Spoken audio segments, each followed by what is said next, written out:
Ooh. Hey, Yeah, what's up? what up, Chris and Ruben Hidaka, aka Mr. Creature Design Monsters. What? Don't even know what to say. Hi, Ruben. Yeah. Oh no, I gotta get it.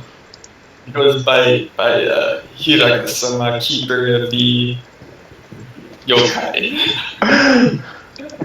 Oh my god. Yokai Designer, Ruben Hidaka.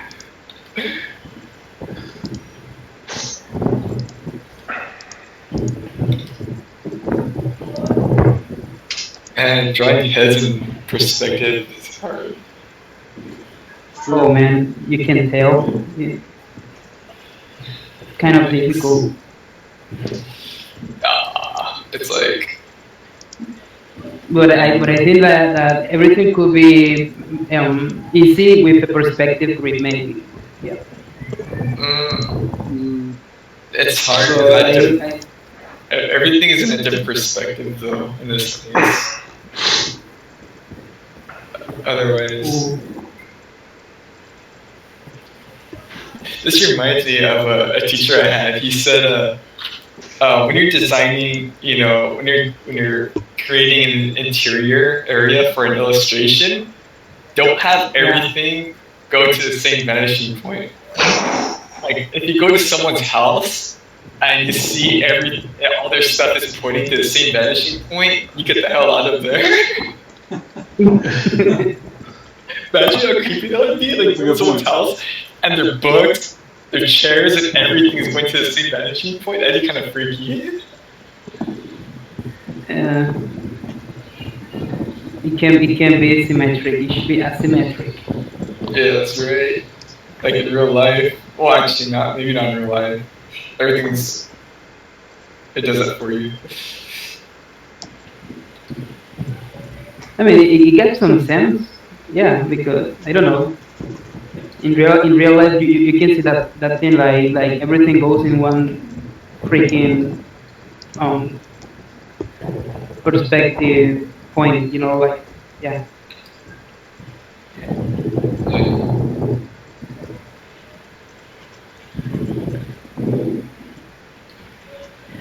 So Chris, how many days for CTN? How many days? How many days? How many days? Well, they extended the deadline for the portfolio submission to the 24th. So I got like Well, you I got like 14 days. 13. You have Yeah, plenty of time. yeah, 13 more days. That's almost 2 weeks to finish this picture, and then I'll upload it. Yeah. I mean, Hopefully, that feels so. if I get somewhere. Yeah, that feels. Yeah.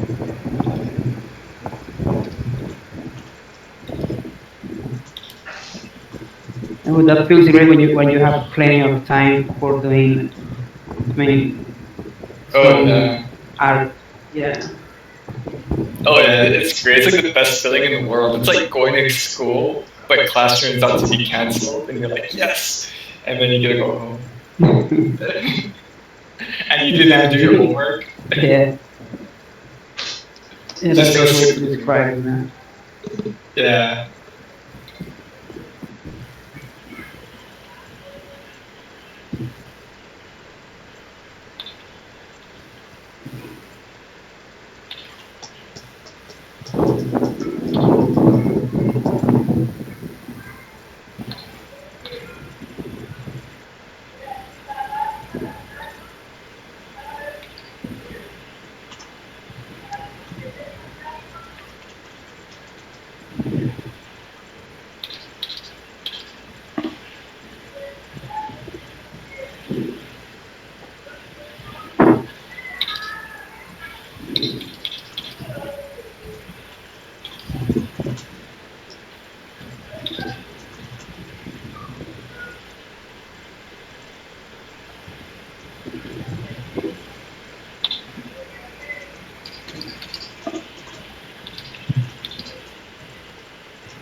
Yo, Hello. Yo, Sandarko. Super duper dark cool. what's up? What up? I'm trying to work, but my PC is fucking me up something. I mean, something with my PC is making problems, and Photoshop is like RAM free. problem maybe? No, I got new RAM, I got more, and no, it's probably the hard drive. Oh,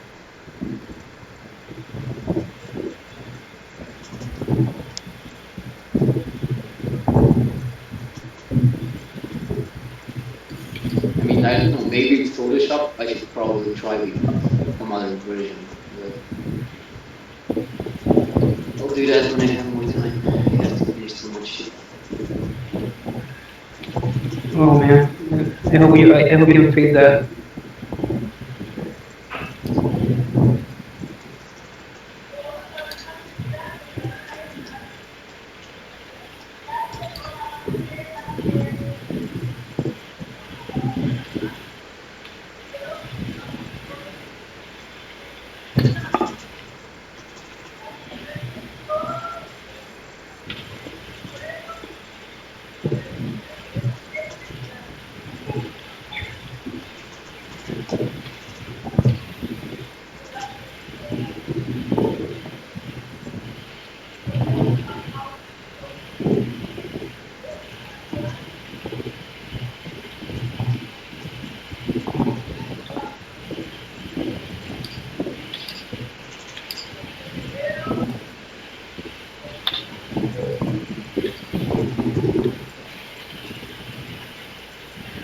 I mean, I'm just looking each video from New York Comic Con on YouTube, but I can't find any about the artist alley.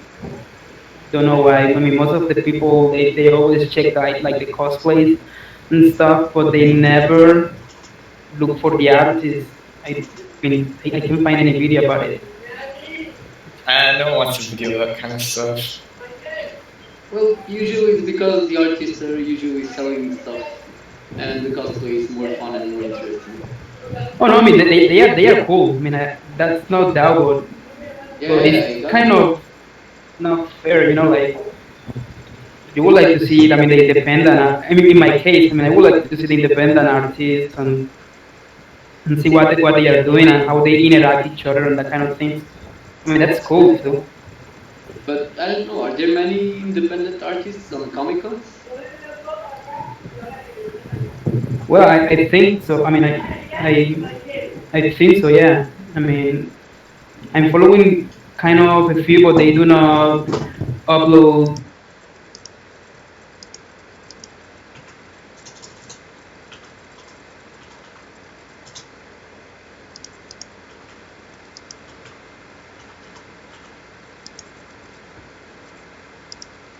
It's not funny. It's ironic that you say that because Barack Obama didn't even have her on the ropes like Donald Trump did last night.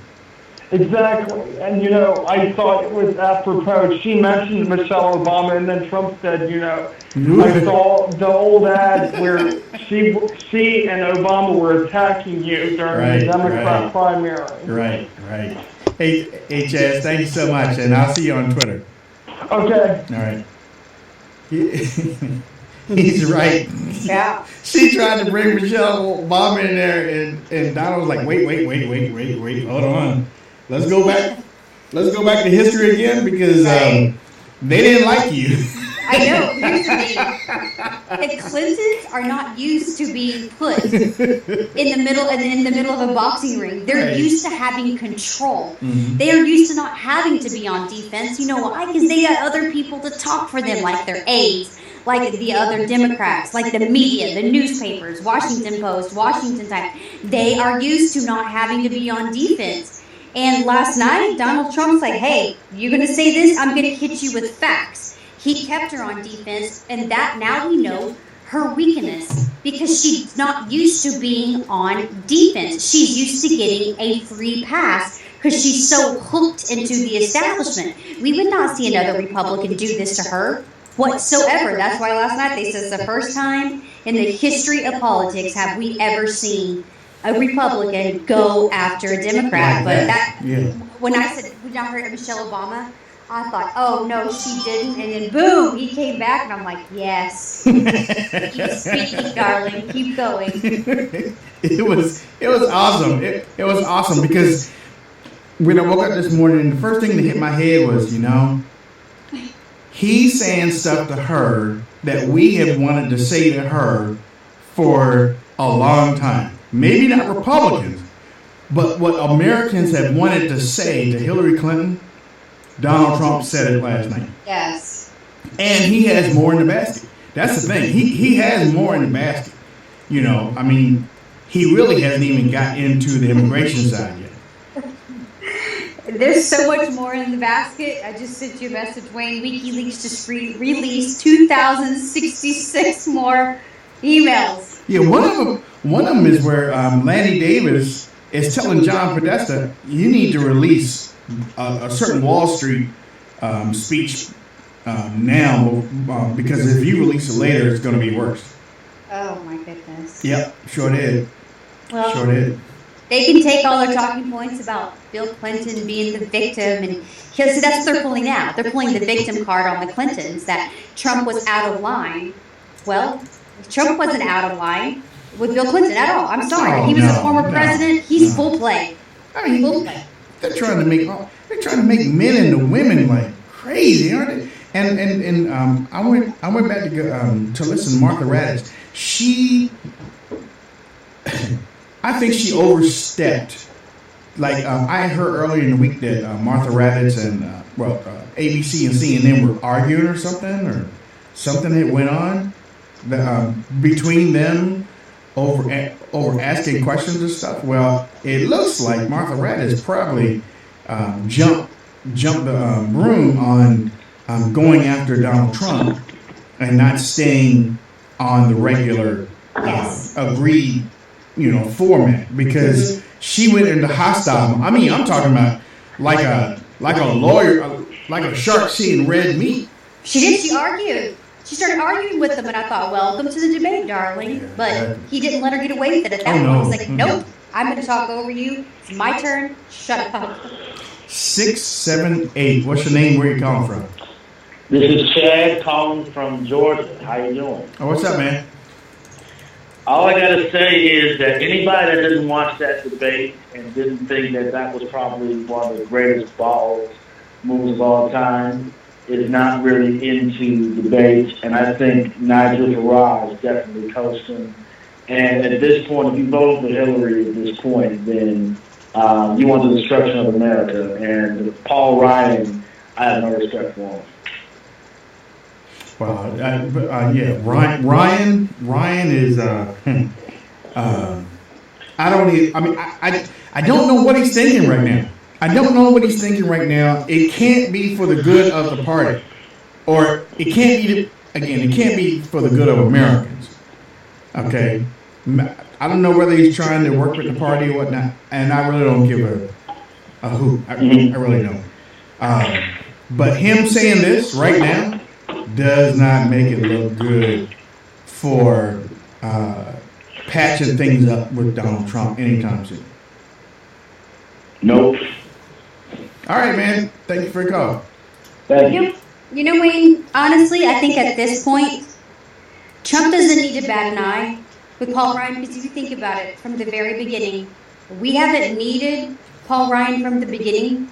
I believe that who Donald Trump has around him at this point and at this time is exactly who he needs. Exactly who he needs. He doesn't need Paul Ryan. Mm-hmm. Paul Ryan's done nothing for him. Paul Ryan was nice and wanted to invite him to an event that they do every year in Wisconsin. Trump doesn't need him. He's got Newt Gingrich. He's got Giuliani. We've got Nigel. We've got Kellyanne. That helps in areas, which I believe that there's strain going on there. And then we've got Steve Bannon that's around him. And that's who he needs. He's got Sessions. He's got everybody he needs around him. He doesn't need these low-level men that have been against him for the past year and that have pretended to be for him and only show up when he says something that they don't like. He doesn't need them. I don't think he needs them at this point in the game. I don't. Angie W. in the chat room says, God shut the mouth of the lion, Anderson Cooper. He completely disappeared. And I felt like that. I felt like that at a certain time in the debate, because I was like, where did he go? I was like, well, Martha Raddatz is taking over this thing, and Anderson must have been sitting there fuming. I didn't see a picture of it because I was watching C-SPAN's thing. But he must have been fuming that was happening. Well, he was. Sure. There was a point where the camera zoomed over when Donald Trump said, you sat here and let her talk a minute over her time. Are you going to let me talk, or is this 3 against 1? And Anderson's head was sitting down, and they just caught this. Because like I said, they're taking the focus off of the moderators, and they're showing the back of their heads. And Martha put her head down and looked to the right and down. Like, I can't believe this is, like, they were mad. They're so mad because they were not owning the debate. And I don't think they thought that Trump was going to put up the type of fight, but they should know by now. Right. Once Trump said at the end of his statement Friday night, I will see you at the debate. If America didn't pick up on that and I did, it's game on. To me, that let me know game on is going Friday night. It's going Sunday night. Daily Caller just put something out. New emails. Clinton staffers make ABC anchor their mouthpiece. Democratic nominee Hillary Clinton staffers boasted that ABC News anchor George Stephanopoulos used campaign talking points to rebut Clinton cash author Peter Schweitzer in an April 2015 interview, according to the new emails released by WikiLeaks. The email thread shows delighted communications aides congratulating Stephanopoulos on one another over one another over the anchor's successful party parody with Schweitzer. I'm sorry, ladies and gentlemen, I don't have my glasses on. The book argues that the Clintons capitalized on their status and influence after leaving the White House to build a personal fortune. Quote, "Great work, everyone. This interview is perfect. He lands nothing and everything is refuted, mostly based on our work." Jesse Ferguson, a Democratic operative, wrote, "This is amazing. A pleasure to read." Communications Director Jennifer Palmieri responded, "Not to pile on, but this is therapeutic to watch." Press Secretary Nick Morrell piled on, "George is cool as a cucumber. Don't rush into it, but just destroys him slowly but surely over the course of the interview." Now, everybody should remember that Stephanopoulos was a campaign aide for Clinton back in the early 90s. Right. So they didn't expect that to come out. No, I mean, honestly, at this point, I think it's great. I mean, a lot of people want to see. This is what I find interesting, and how WikiLeaks are dumping some of this information. The first one was Uranium One, Podesta. Yep. This one, he's showing the collusion between Hillary Clinton and the media. Yeah. So he's painting the picture as the DNC leaks show the collusion. I think they're showing how this woman operates. And now they're showing the collusion between the media, which there's 2,066. There's no telling what is in there.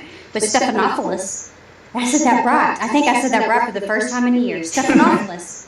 Thank you, Lord. I don't normally call him Snuffleupagus. But I knew he was in the bag for Hillary because even Trump called him out. It's like, well, we all know that, you give to the Clinton Foundation and everybody knows who he is. But, it's sad. But it doesn't surprise me at this point.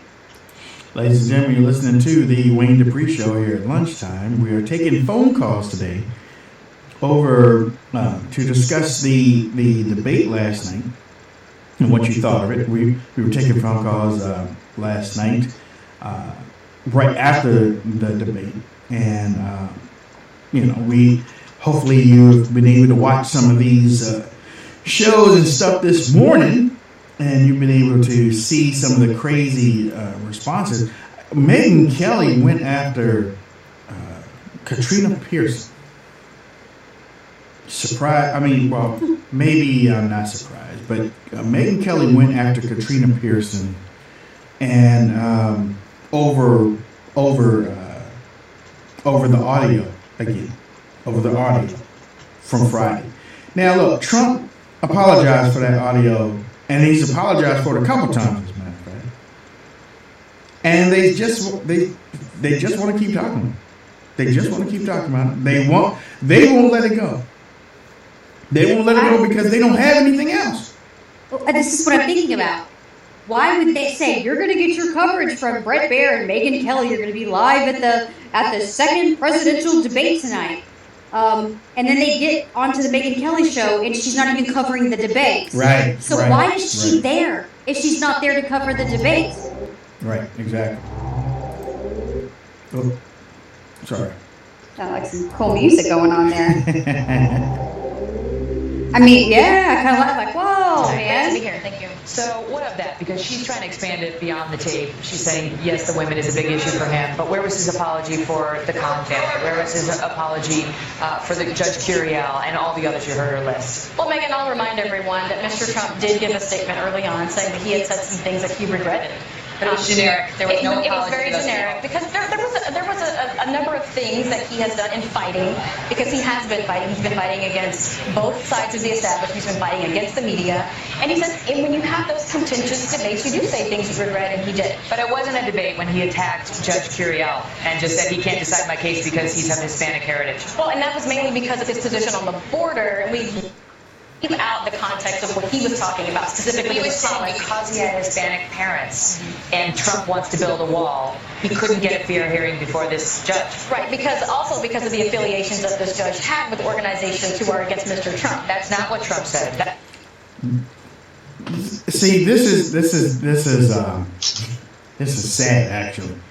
if you hear Megan is going after Katrina. Megan is going after Katrina, not on the debate.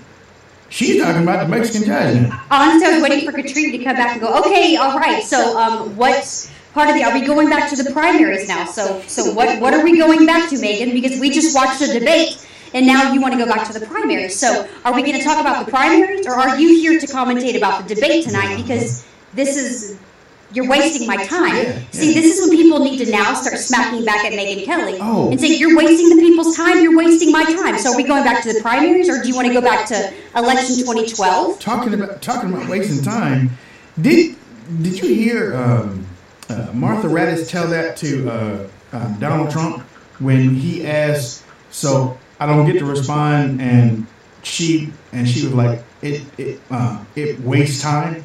Yes. Did you hear that? I mean, basically, she was telling him that whatever he had to say was just wasting time. Right. As a moderator. Right. Okay, hold on. Let me finish this. That's what he said.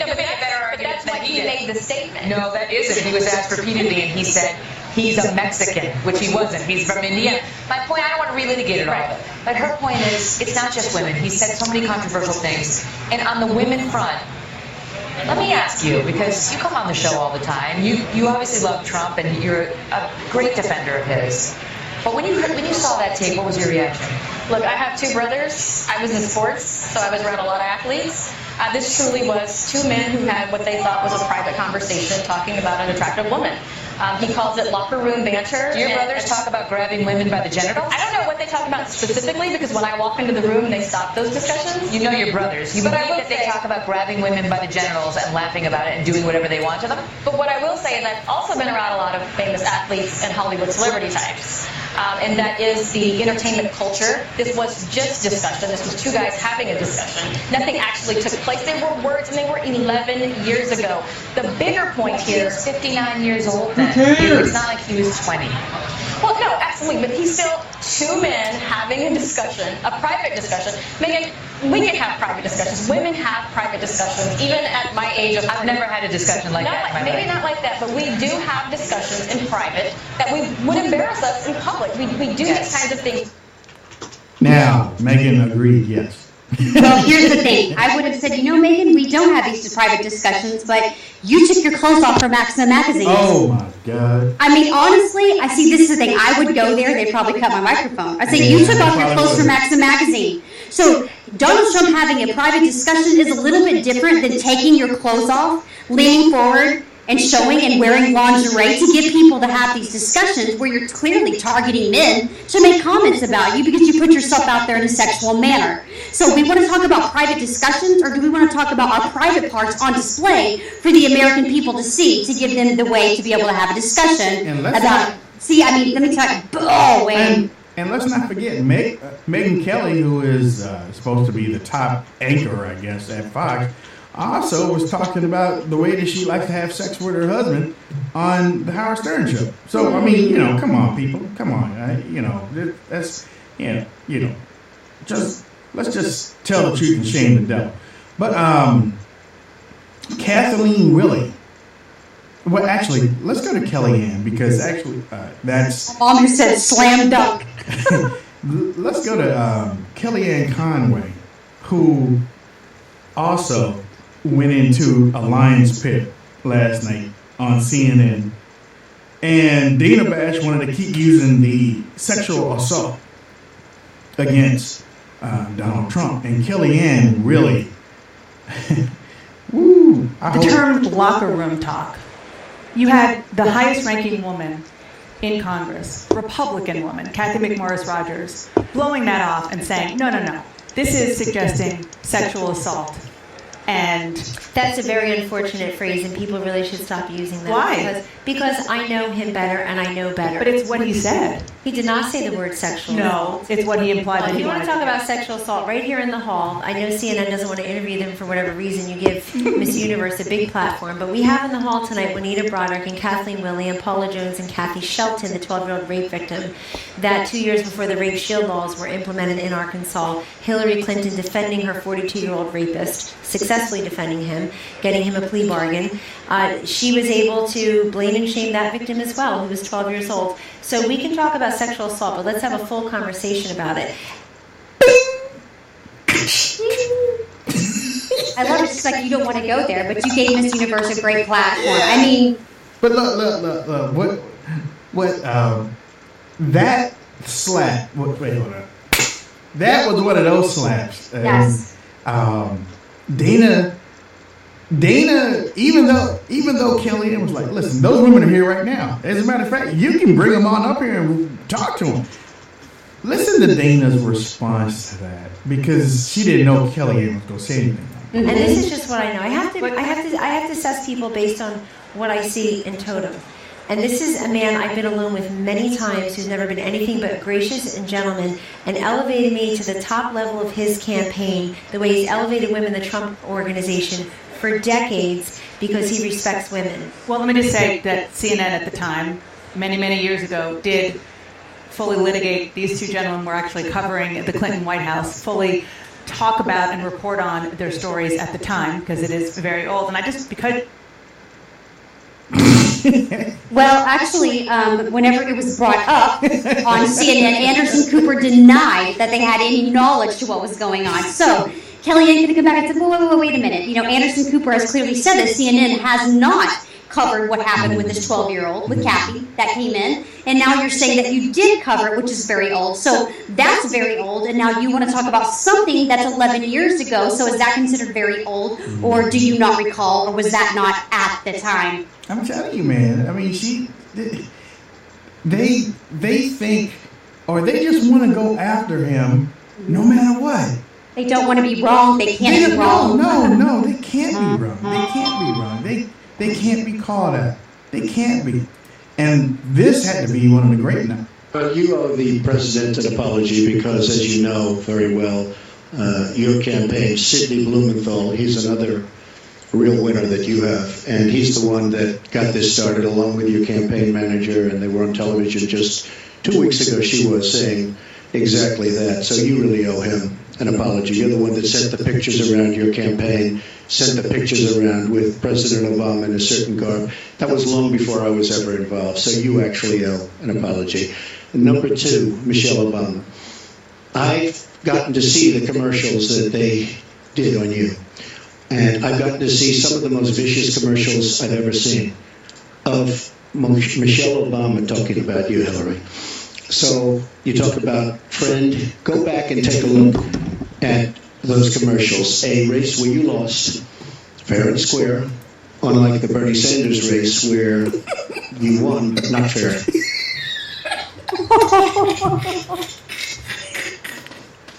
Oh my God. That was epic last night. Truth, man, sometimes truth hurts and truth stings. This is why they don't want the truth out. Oh my God. Hey, look, if y'all didn't think this man was on his game last night, I don't know what y'all was smoking.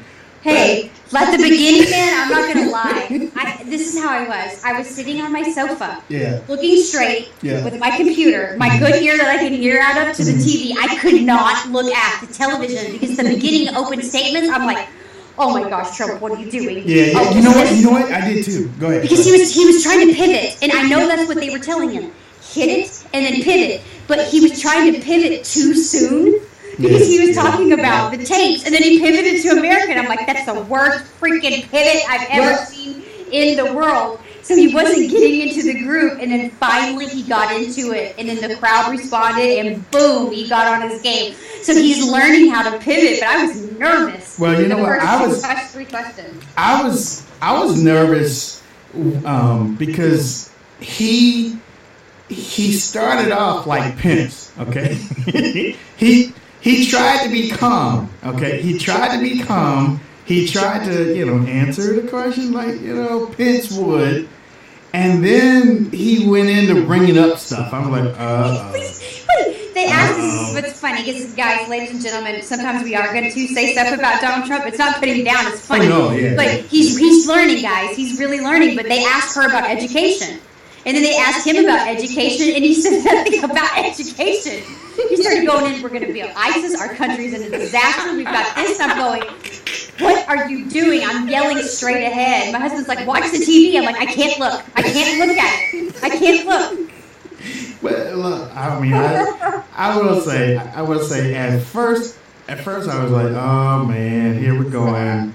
It's gonna be like repeated, but then I figured out what he was doing, and then it's like he hit that next gear and he never stopped after hitting that next gear. It's like he was already in he might have been in third or fourth gear. He hit that 7th or 8th gear, and that was it. It was over. I mean, he couldn't even see her in the rearview mirror after that. She was done. Let me go ahead and finish this too.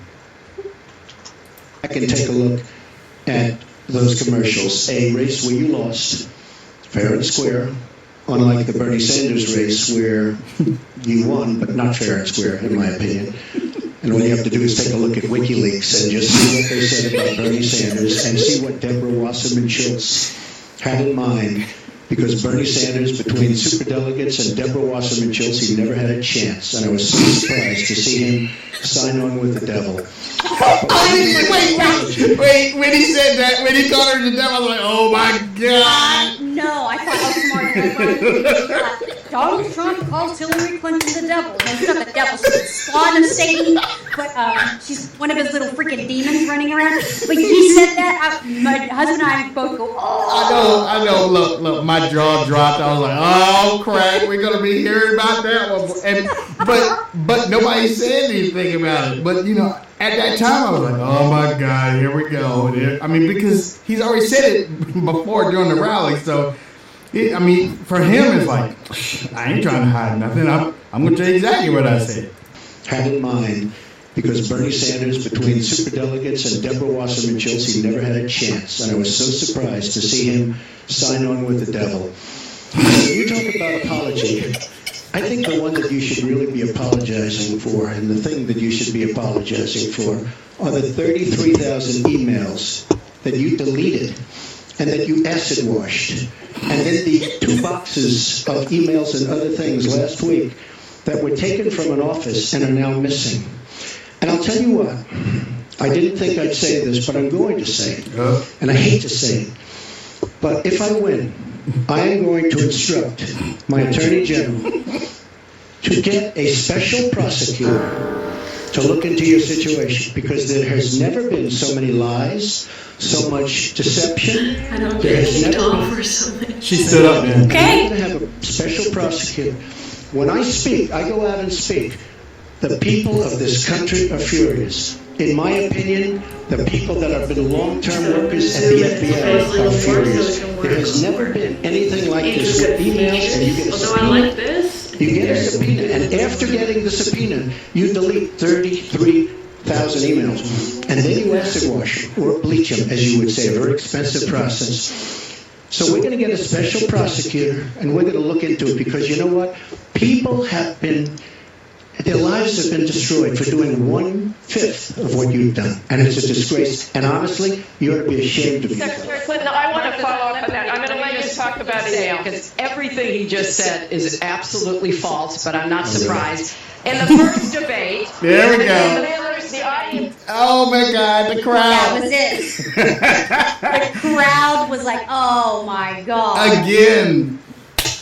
With the crowd slapped her away. The crowd was like, "Oh my God, lady, really?" But did you hear what he said before the crowd did that? He was like, "Oh, really?" Right. You ought to be ashamed of yourself. Secretary Clinton, I want to follow up on that. I'm going to let you talk about it now, because everything he just said is absolutely false, but I'm not surprised. In the first debate... And the audience needs to calm down here. I told people that it would be impossible to be fact-checking Donald all the time. I'd never get to talk about anything I want to do and how we're going to really make lives better for people. So, once again, go to HillaryClinton.com. We have literally Trump. You can fact-check him in real time. Last time at the first debate, we had millions of people fact-checking, so I expect we'll have millions more fact-checking, because, it's just awfully good that someone with the temperament of Donald Trump is not in charge of the law in our country? Because you'd be in jail. Secretary Clinton. Oh, when you said that, I started clapping.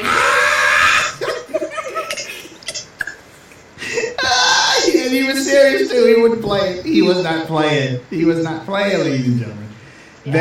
That's a man on a mission.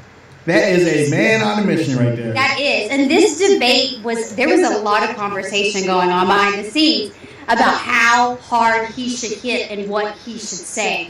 I gotta tell you, when it came into going into this, Trump made on his own decision, and he took some of the advice, listened to the people that were advising him on not to do that, and he went against a lot, ladies and gentlemen, going into this debate. Said, I am going to do it. I'm doing it the way that I want to do it, and he did it, and it executed, and it's exactly what needed to happen. Exactly. He does not need to get walked all over like the other candidates would probably do, sit up there and not say anything. Right. Kathleen Willie, who was a guest, well, I don't know if she was a guest, but she wanted to be at the debate, and her, Kathy Shelton, Kathleen Willie, and Paula Jones all were there at the debate, but Kathleen Willie was the one that spoke to the media after everything was over. I don't think Paula stayed there for that. I didn't see her in the audience. But Kathleen really had a scathing response to Bill Clinton and Heritage. I want to ask you, what is it like being in the same room with Bill Clinton after all these years? Not easy. Not easy. And how close are you with some of the other women who were part of the press conference tonight? Juanita and Paul and I are close. I just met Kathy Shelton tonight. I've gotten to know other women who've been assaulted and almost raped and raped by Bill Clinton. They are still afraid to come forward. I've gotten to know them well. And how important is it to you to be a part of this election so many years after your alleged assault took place? I came here for one reason. One reason is to point out that these are not infidelities that the mainstream media wants us to all think they are. Sexual assault, rapes, and sexual harassment are not infidelities, period. They are crimes and they are felonies. Hillary Clinton is a fake feminist.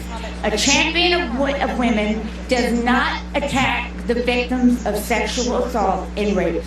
All right. What do you say to people who say that this is old news and no one cares about these stories anymore? I don't think it is old news. I don't think it is. Maybe his consensual affairs, are old news, but I don't think this is old news at all. I mean, these are important issues. These are women's issues today. Younger women, the millennials, are paying a whole lot more attention to this than they did before. When I was growing up, when I was young, it was men will be men, deal with it. Young women today don't put up with it. And a lot of them were too young or not yet born when all this happened. And I think it's important that they hear these stories. Wow. She hit the nail on the head. That's powerful. That is powerful. That's powerful, ladies and gentlemen. That was Kathleen Willie, if you were just joining us, speaking about how the media is basically turning the Bill Clinton sexual assaults into infidelity stories, and she's like, it's not infidelity. These are crimes. Mm-hmm. I mean, you're trying to put a spin on it, but these are crimes. These are crimes, and excuse me. And when I listened to her say it, I was like, wow, that's sad. I mean, Trump owned it Yeah. by doing this. That was another topic that a lot of people did not want Donald Trump to do. He didn't want to bring these women forth whatsoever. It affected Hillary Clinton because she even called and requested that the women do not sit in the front. Yep. Sure did. She knew that they were going. Well, if she didn't know that they were going to be there, she found out when they got there. And I bet you it was one of those old crap moments. And somebody's got to know they can't be in the front row. You know. So, but no, ladies and gentlemen, you listen to the Wayne Dupree Show. I'm your host, Wayne Dupree. And we are reviewing some of the things that went on with the debate last night. I got my co-host, Camry Nelson. Are you back? Okay, she's not back. Trying to get that call back really quick. But you know what? We all listened to the debate, and we knew that the moderators were going to side against Donald Trump. We knew, and for it to be two moderators for a town hall was really weird, you know, because really all you really need is one. And when I saw both of Martha Raddatz and Anderson Cooper sitting down for a town hall debate, I was like, something here really doesn't make sense. You had all those people sitting around the presidential candidates, and they were going to, I don't even know how many questions that they took from the audience, but it wasn't that much. It wasn't that much, right, Cam? It really wasn't that much. Okay, Cam's audio is not.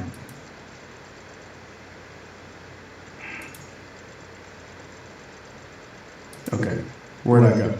Am I here? Can everybody in the chat room still hear me? Testing, 1, 2.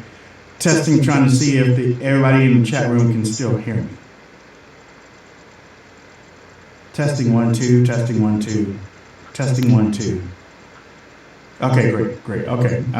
For some reason, Cam's number is going in and out and in and out. So, Donald Trump was a 3-on-1 contest. It was a 3-on-1 contest last night.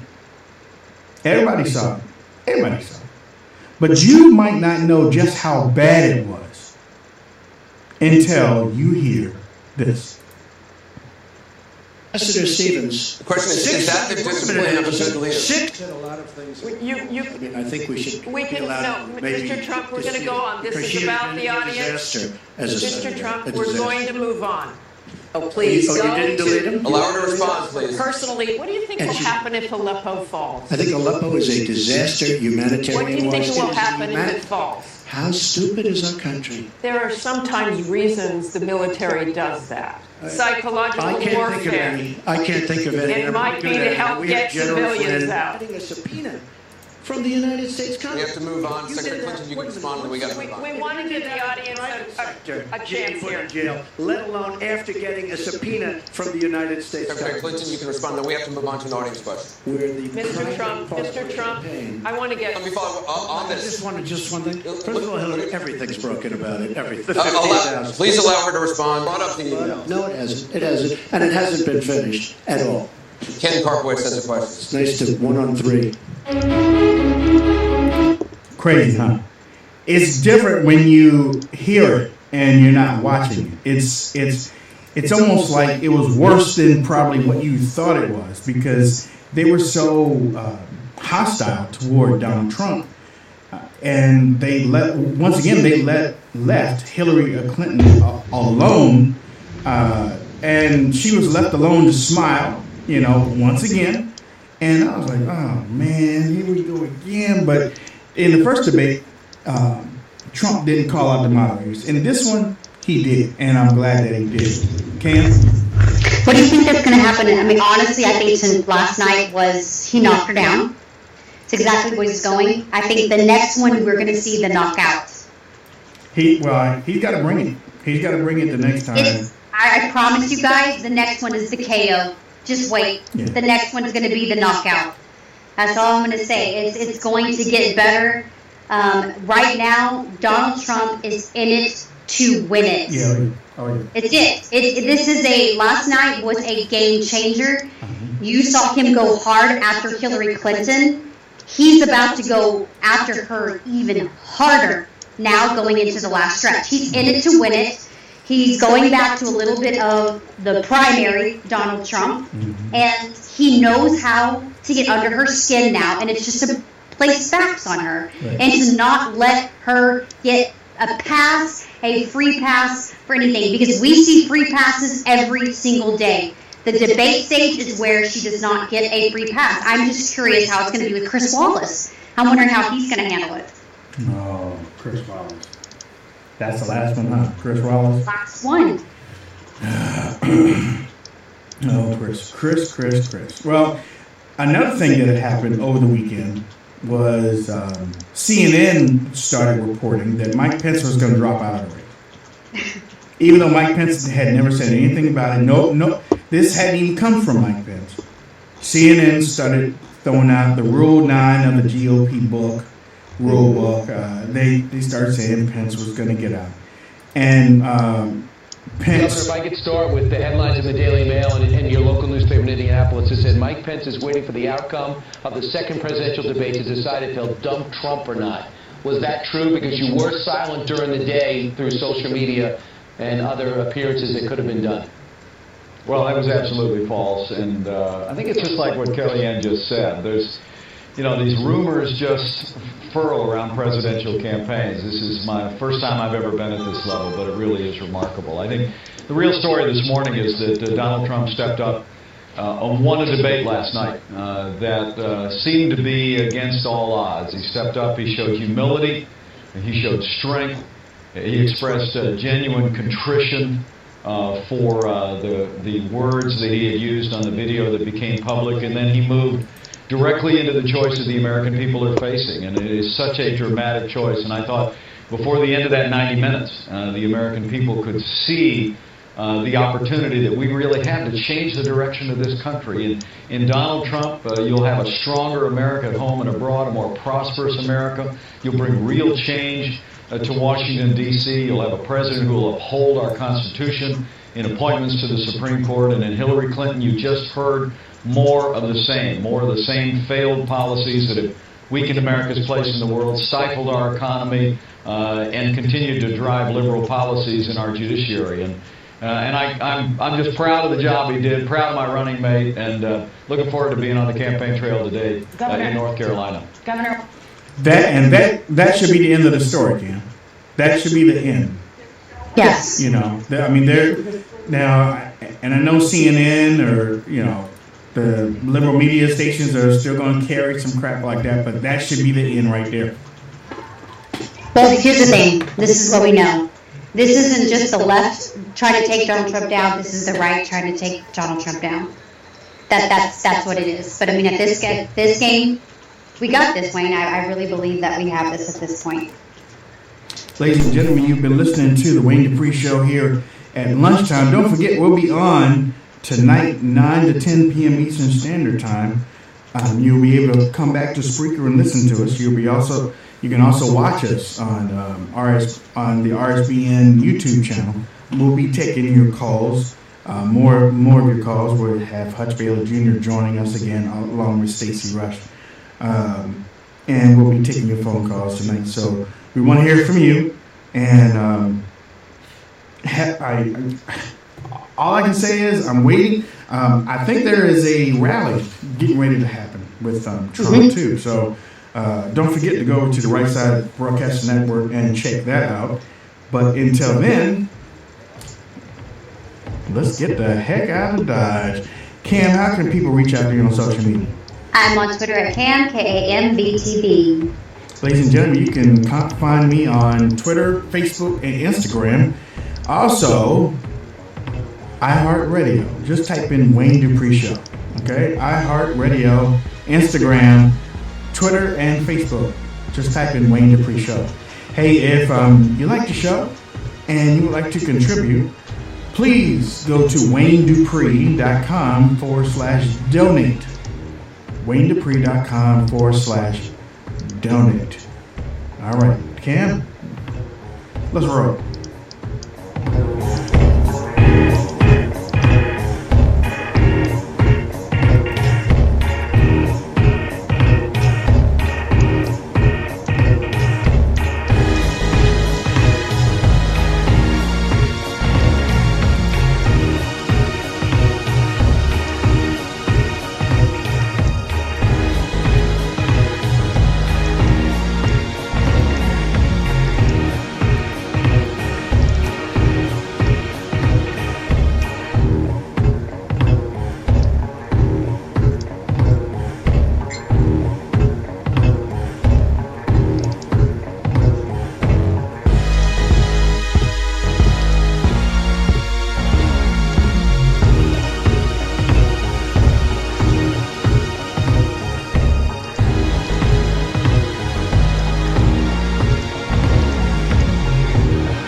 Republican debate, ladies and gentlemen, that's what I'm talking about. That's what I'm talking about.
Artificial?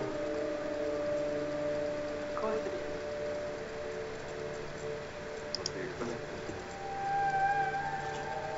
There's outrageous. Second. It seems that our work is not a benefit to the public. Replicants are like any other machine. They're either a benefit or a hazard. If they're a benefit, it's not my problem.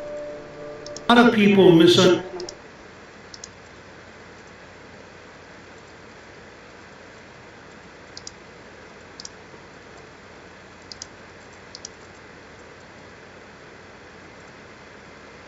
To survive.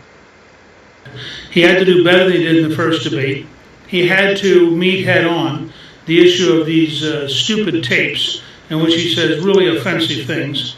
And he had to do so in a way that showed that he had grown. Not that he could deny them, but that that's not the person he is today, and that he regrets it. I think he crossed that threshold, not brilliantly. He's I think, embarrassed and awkward about it. But then maybe he should be embarrassed and awkward about it. Nonetheless, I think clearly he had made the point. I also thought something I wouldn't have done and would frankly have advised against, but that I think worked, was bringing the four women who were in a sense witnesses to the Clintons on the same issue. In particular, the woman who when she was 12 years old was raped, and Hillary Clinton defended the person who supposedly raped her, and did so by tearing apart this 12-year-old. And I think that that sort of sobered everybody up, and I think it rattled the Clinton camp to have those four women there. As I said, not something I would have done, but something which I think Clinton, you know, Trump's instinct is to be very real, very authentic, and very aggressive. And he felt that if they were going to smear him, that he was going to balance and not just fall back and be defensive. And I think that he did that. Let me also say that I think that when they got into substance, when they talked about policy issues, that it is very clear that on issue after issue after issue, Trump had the better of the argument. He was on offense, Hillary was on defense, and the result was, I think, that whether it was the 33,000 emails that she had deleted or her position on Syria, which, by the way, we now know she completely misstated. She was, in fact, Secretary of State when Barack Obama first proposed a red line in Syria, although she claimed she wasn't during the debate. But again and again, she wants to raise taxes, he wants to lower them. There are a whole series of cases like that. She did say to an audience in the secret tapes that were released on Friday, that she wanted a Canadian-style government-run system, and he took her head on about that as compared to his approach, which was a lot more competition, a lot more decentralization, and Obamacare. So I think on the substance side, he did pretty well. There were occasions when it was 3-on-1. There were occasions where the two moderators couldn't help themselves and jumped in invariably on behalf of Hillary and invariably designed to put Trump on defense or to limit it. But I thought he did a pretty good job of responding head on and not allowing them to put him on defense. So that was a fascinating part of the debate. I think that in the short run, Karl Rove may have said it best when he said this morning that Trump got a ticket to another round. He didn't knock her out. He didn't fully revive his candidacy. He's still got a long mountain to climb and 29 days to do it in. But he certainly was back in the game last night. I think in that context, I would hope that every Republican leader, so-called leader, would look seriously at what they're doing and saying right now. You know, this is not a choice between Donald Trump and the ideal Republican, or between Donald Trump and Mr. Perfection or Miss Perfection. This is a choice between Donald Trump and a Hillary Clinton, who we know is a serial liar, destroyed 33,000 emails, used her office to enrich the Clinton family and enrich the Clinton Foundation, has said in private secret speeches to business audiences that of course you have to have two views, one in private and one in public. Has said in the Wall Street speeches where they paid her, we now know, all of this, by the way, came out Friday and was cheerfully ignored by the media, and I'm going to talk about that in just a minute. So we have the secret Hillary, and I hope the Trump campaign will spend at least a week exposing the secret Hillary. What did she say in these secret meetings? What is coming out in all of these various leaks? And it's interesting because the Democrats are saying, well, you know, it's unfair and you can't comment. Well, there's an easy solution. Release all the speeches. I mean, the speeches apparently exist because the leaks are based on Clinton staff looking at the speech, writing down all of the specifics that they thought would really trouble us. The one that I think is the most devastating is to the Brazilian bank. There's a bank in Brazil which had paid Bill Clinton $400,000 for a speech.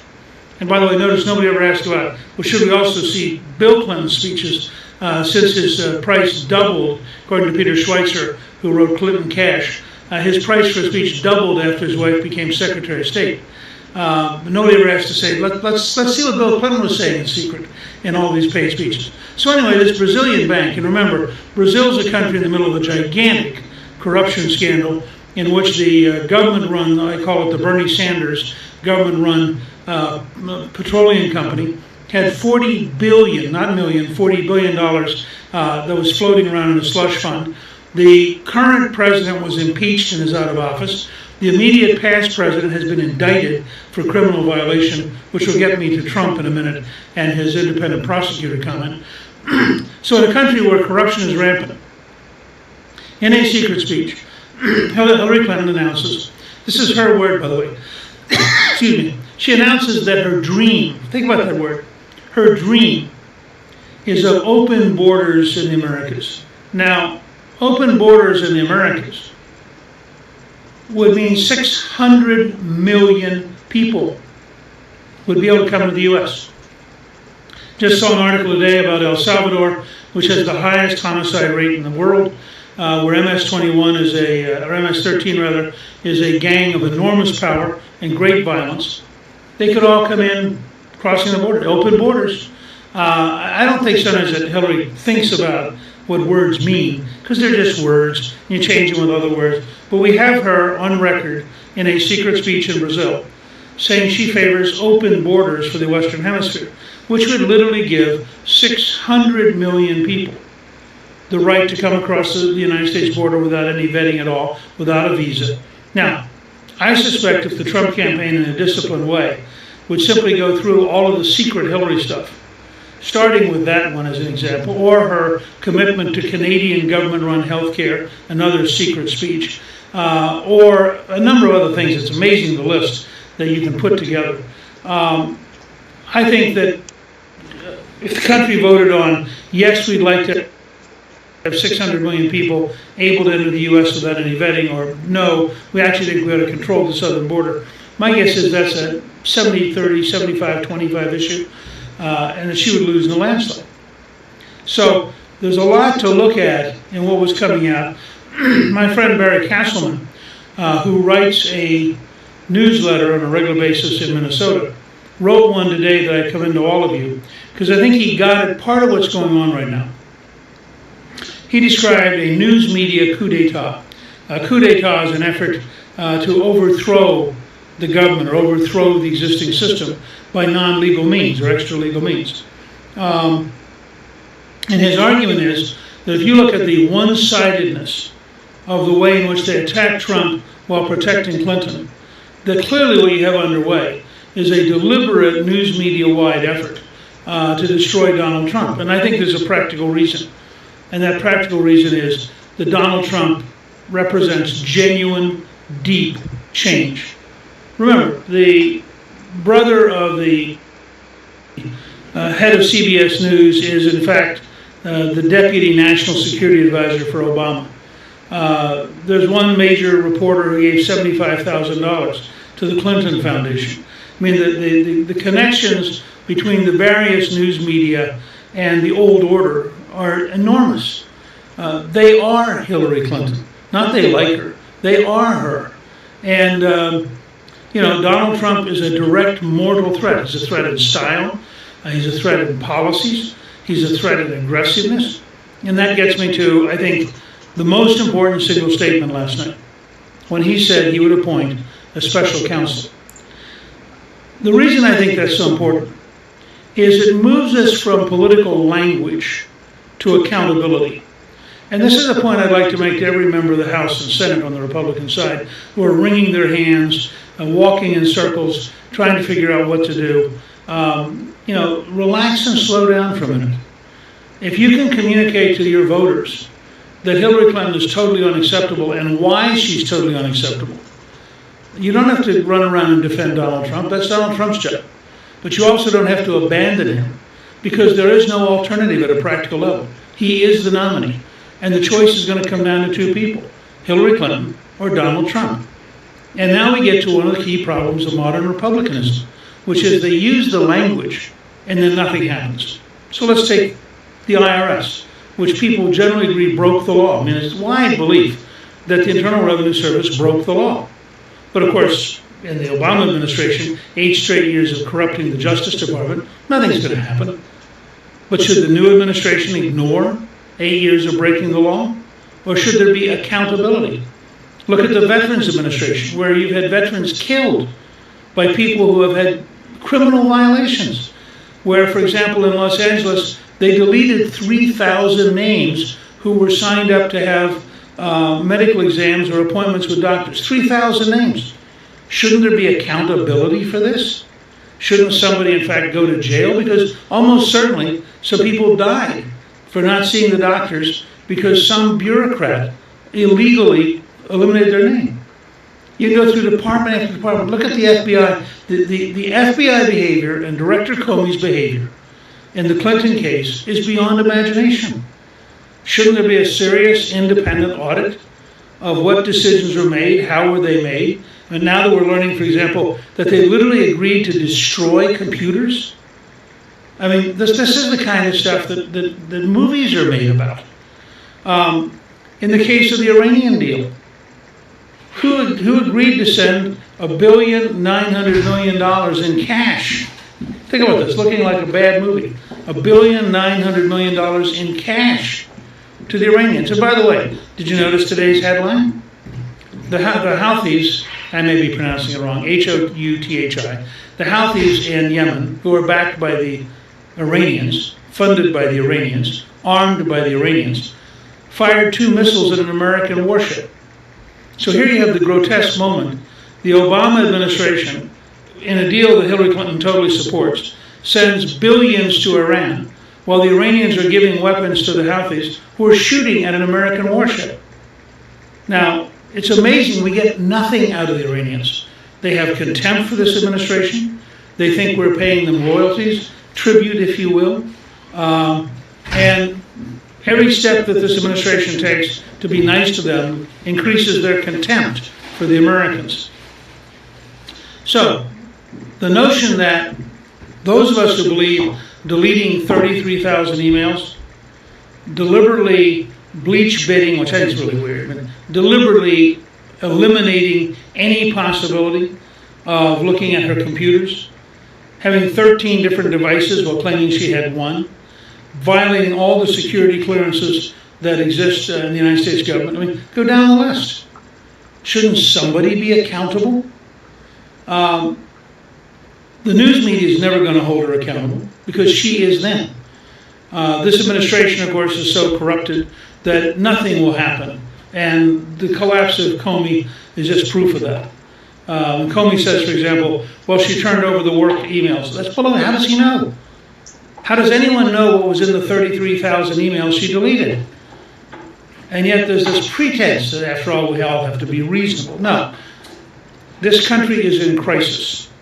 We're in crisis at many levels. We have an American shot every 2 hours in Chicago. That's a crisis. We've had riots in Baltimore, Milwaukee, Charlotte, Ferguson. That's a crisis. We have a decaying economy with the weakest recovery since the Great Depression. That's a crisis. We have almost $20 trillion in national debt. That's a crisis. We have bureaucracies that just don't function. We have veterans who are being failed by the Veterans Administration, causing some of them to die. One of the recent stories is that 1 out of every 3 calls to the suicide helpline at the Veterans Administration, 1 out of 3 rolls over to voicemail. Can you imagine an organization so badly run, so incompetent, that the line's set up so that somebody at 2 in the morning who feels helpless and might commit suicide, when they call that line, they get voicemail? This is how bad it is. And I was proud of Trump last night. I think he has crossed a historic watershed. I think we have to have a debate. Are we willing to be a corrupt system with a corrupt government, with the rule of law gone? Or are we going to insist once again on returning to accountability and insisting that the United States has to have the rule of law? My only advice to Republican leaders is simple. In the end, you either help defeat Hillary Clinton or you help elect Hillary Clinton. If she gets elected, she will be a nightmare. This will be the most corrupt and dishonest administration in American history, and you will find her even harder to work with than Obama, because she will simply smother you. I think to sit on your hands, to find some pretense because Donald Trump isn't pure enough, so you're willing to have Hillary Clinton get elected, is an enormous disservice to the future of the country and the future of our children and grandchildren. I don't in any way defend what he said in that tape. I think it was stupid. I think it was disgusting. It's not the Donald Trump I've known personally now for many years, but nonetheless, I'm prepared to say that that was not acceptable. On the other hand, when I look at that and then I look at 33,000 deleted emails, I look at the people dying at Benghazi because there was no help. And by the way, there were 600 different requests over the course of time by various people in Libya asking for security. Not all that one night, but over a period of months, they've been begging for more security help. So you just look around at the choice. I thought it was a very revealing and very important debate. I think if Trump improves as much between this debate and the next one as he did between the first debate and this one, Hillary's going to have a very hard time getting through the third debate. And I think the key to the Trump campaign now is to focus on the big picture, focus on the secret Hillary who gave all the secret speeches. Make sure, despite the news media, that every American is aware of her ideas, of the things she would do, of how bad they would be. If they'll focus on drawing the distinction sharply, this is going to be a very exciting and very, very important election.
picture of everybody, but the phone got cold. So when that happens, it just doesn't work. Also, I'm kind of in a sketchy cell service area, so that could be.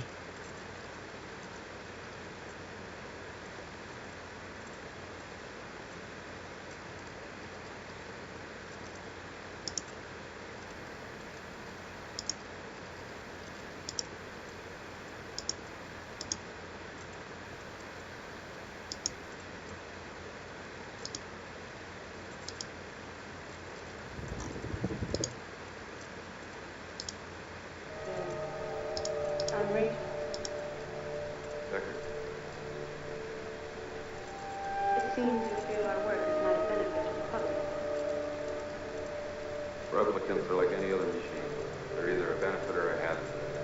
If they're a benefit, it's not my problem. May I ask you a personal question? Sure.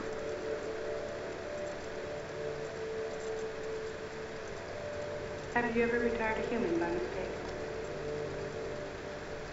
No. But in your position, that is a risk. Is this to be an empathy test? Capillary dilation, so-called flush response, fluctuation of the pupil, involuntary dilation of the iris. We call it void calm for sure. Second, Dr. Eldon Terrell. Demonstrate. I want to see it work. Where's the subject? I want to see it work on a person. I want to see the negative before I provide it the positive. What's that going to prove? Indulgent.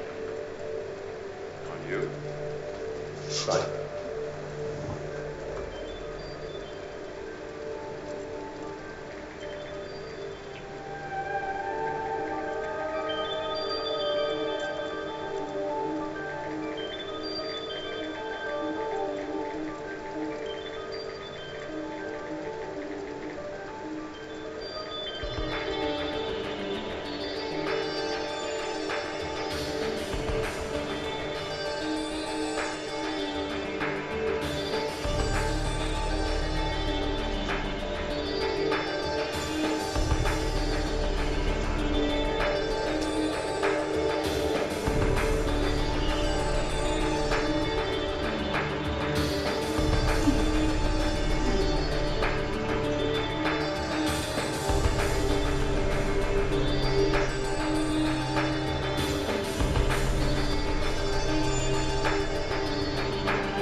and will banish the pain and the sorrow until tomorrow.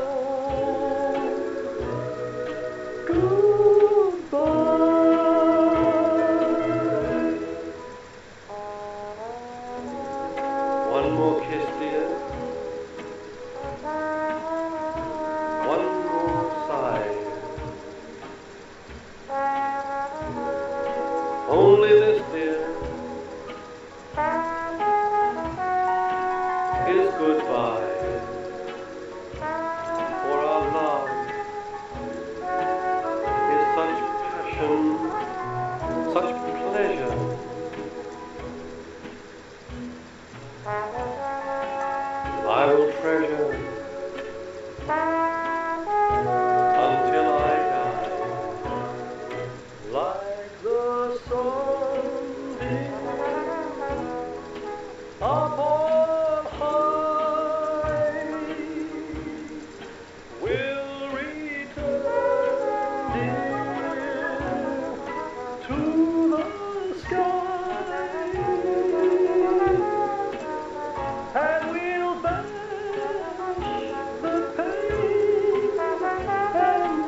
How can we improve this? What will you and Mr. Trump do? Let me tell you, the high point of my days at the Republican National Convention were meeting your courageous husband and you. And I'm really terribly honored to see. Would you mind joining me in thanking this incredible family and this warrior for their service to this country one more time?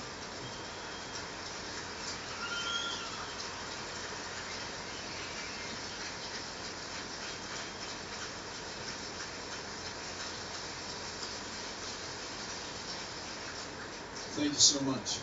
And I actually thought of this when the Marine was standing just a second. First speech I attended with Donald Trump right after the Republican National Convention was at the VFW. Hello. Hey, did you watch the debate last night? Absolutely. Yes. What did you think of it? I thought it was awesome. What was most awesome? It is absolutely that men and women who wore the uniform, who went into harm's way, have in recent years actually lost their lives waiting for health care from the VA. That ends the day that Donald Trump becomes president of the United States. That's over. We're going to fix it.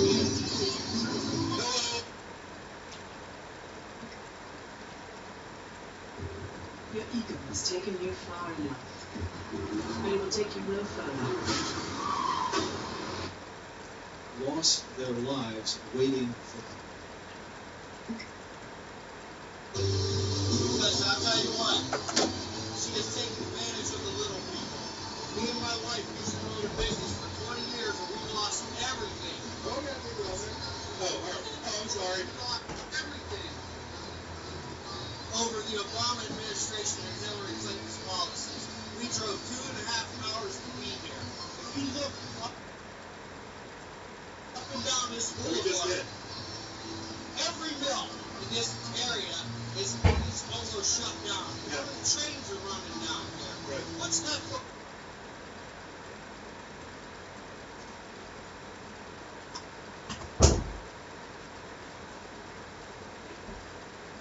No, be yourself. Be yourself. You know,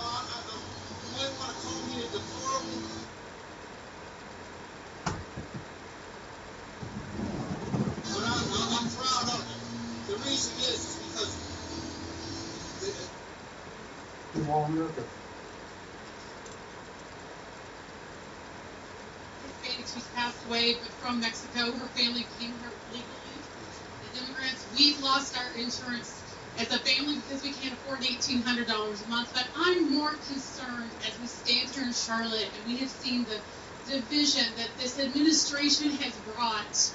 When I look at my child who is African American and who lives in Harlem half of the year and is more concerned about what's going on in his neighborhood than he's a police, I also want to see, because my dad's a police officer, retired, I want to see our police officers protected, respected. And I want to know, that is a very tall order. I'm also a coordinating minister of Saved by Grace. When I look at all of the things that you have to do, one, I am committed to praying for you. I am committed to praying and calling on other Christians to take a stand and to start praying for these men. But what is going to be the first thing that you do in terms of relations of racial divide in our country when you guys get into office, and you will get into office? Thank you so much. Thank you. It's almost shut now. It's almost shut. Thank you for sharing your beautiful family. Thank you for sharing your witness. And thank you for your prayers for me and my family and for the Trumps. We truly are grateful. We rely on prayer for our house. We appreciate that. And I will say to you, I really do believe that the divisions that we have can be healed in this country when we're standing tall again, and when we're standing on that shared foundation. You know, you said your father was a police officer, is that right? My uncle was a cop in Chicago for 25 years. And, you know, my heart breaks for the people of North Carolina and people of that.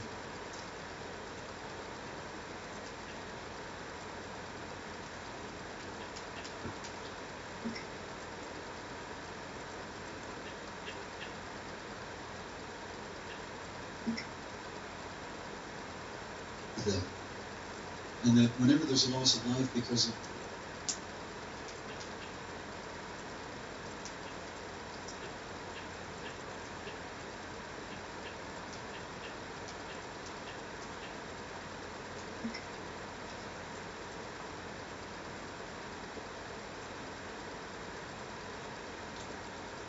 to come together, we need to build communities, and I truly do believe that what Donald Trump is advocating, and what I'm proud to stand with him advocating, is a stronger America. It's a more prosperous America. It's an America where jobs and opportunities and quality education come to every community again, in the city and on the farm.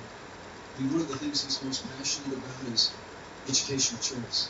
Donald Trump and I believe that parents ought to be able to choose where their children go to school, regardless of their income or their area code, public, private, parochial, or homeschool. Opening doors for many families that find themselves and their kids trapped and failing schools, making sure that we're providing the resources for law enforcement to create prosperity in our streets, ending the flow of illegal drugs into our country that is tearing apart families in Indiana and North Carolina. But it can all happen. I guess that's what I'd leave you with today, is we got 29 days. We got 29 days to make change, or not. Because this election is, I mean, if you're one of the people that thinks this country's on the right track, if you think that America's place in the world is just fine, if you think that our economy is about as good as we can expect it to be these days, our kids just have to get used to the fact their future may not be as prosperous as ours, and then you've got one candidate in the race. But I want you to leave here today and tell people, all across North Carolina, all across this community, if you believe we can be strong again on the world stage, if you believe we can open doors of opportunities for every American, in every community, knowledge,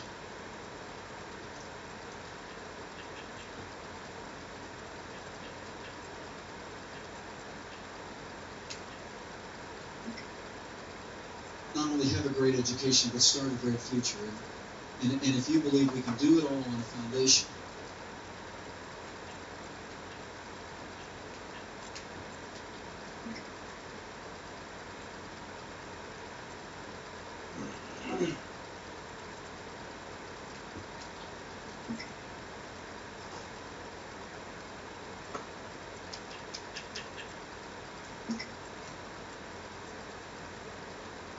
Yeah.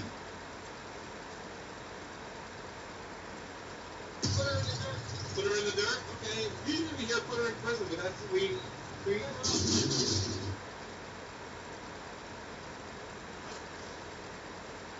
Okay. Well, based on her health, it might not be that long. Well, hey, you talked to us before. Okay. What did you think of the debate yesterday? What did you like best?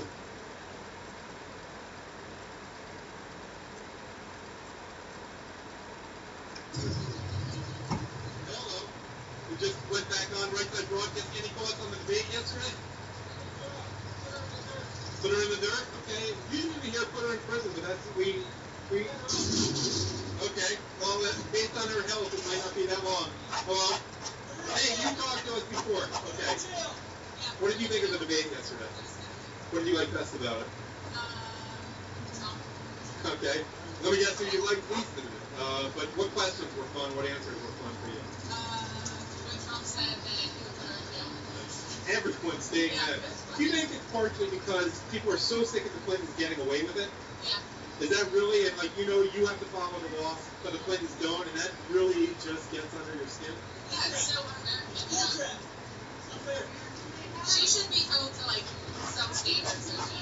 Does it bother you how much money she's made in so-called public service?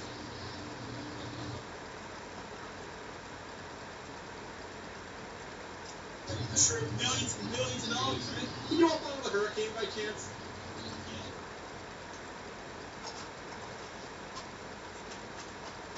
You know that, I don't know if you heard, there are like over 1,000 people dead in Haiti, and the Clintons took... Give him credit for saying one nice thing about Hillary. He was...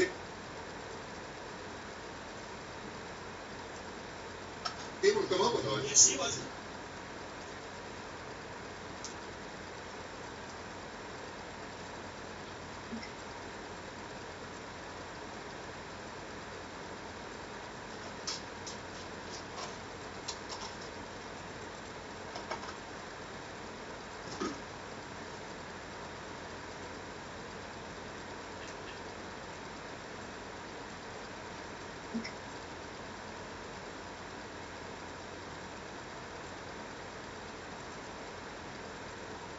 Hey there, Brian Kingsline here, founder of UArtsy.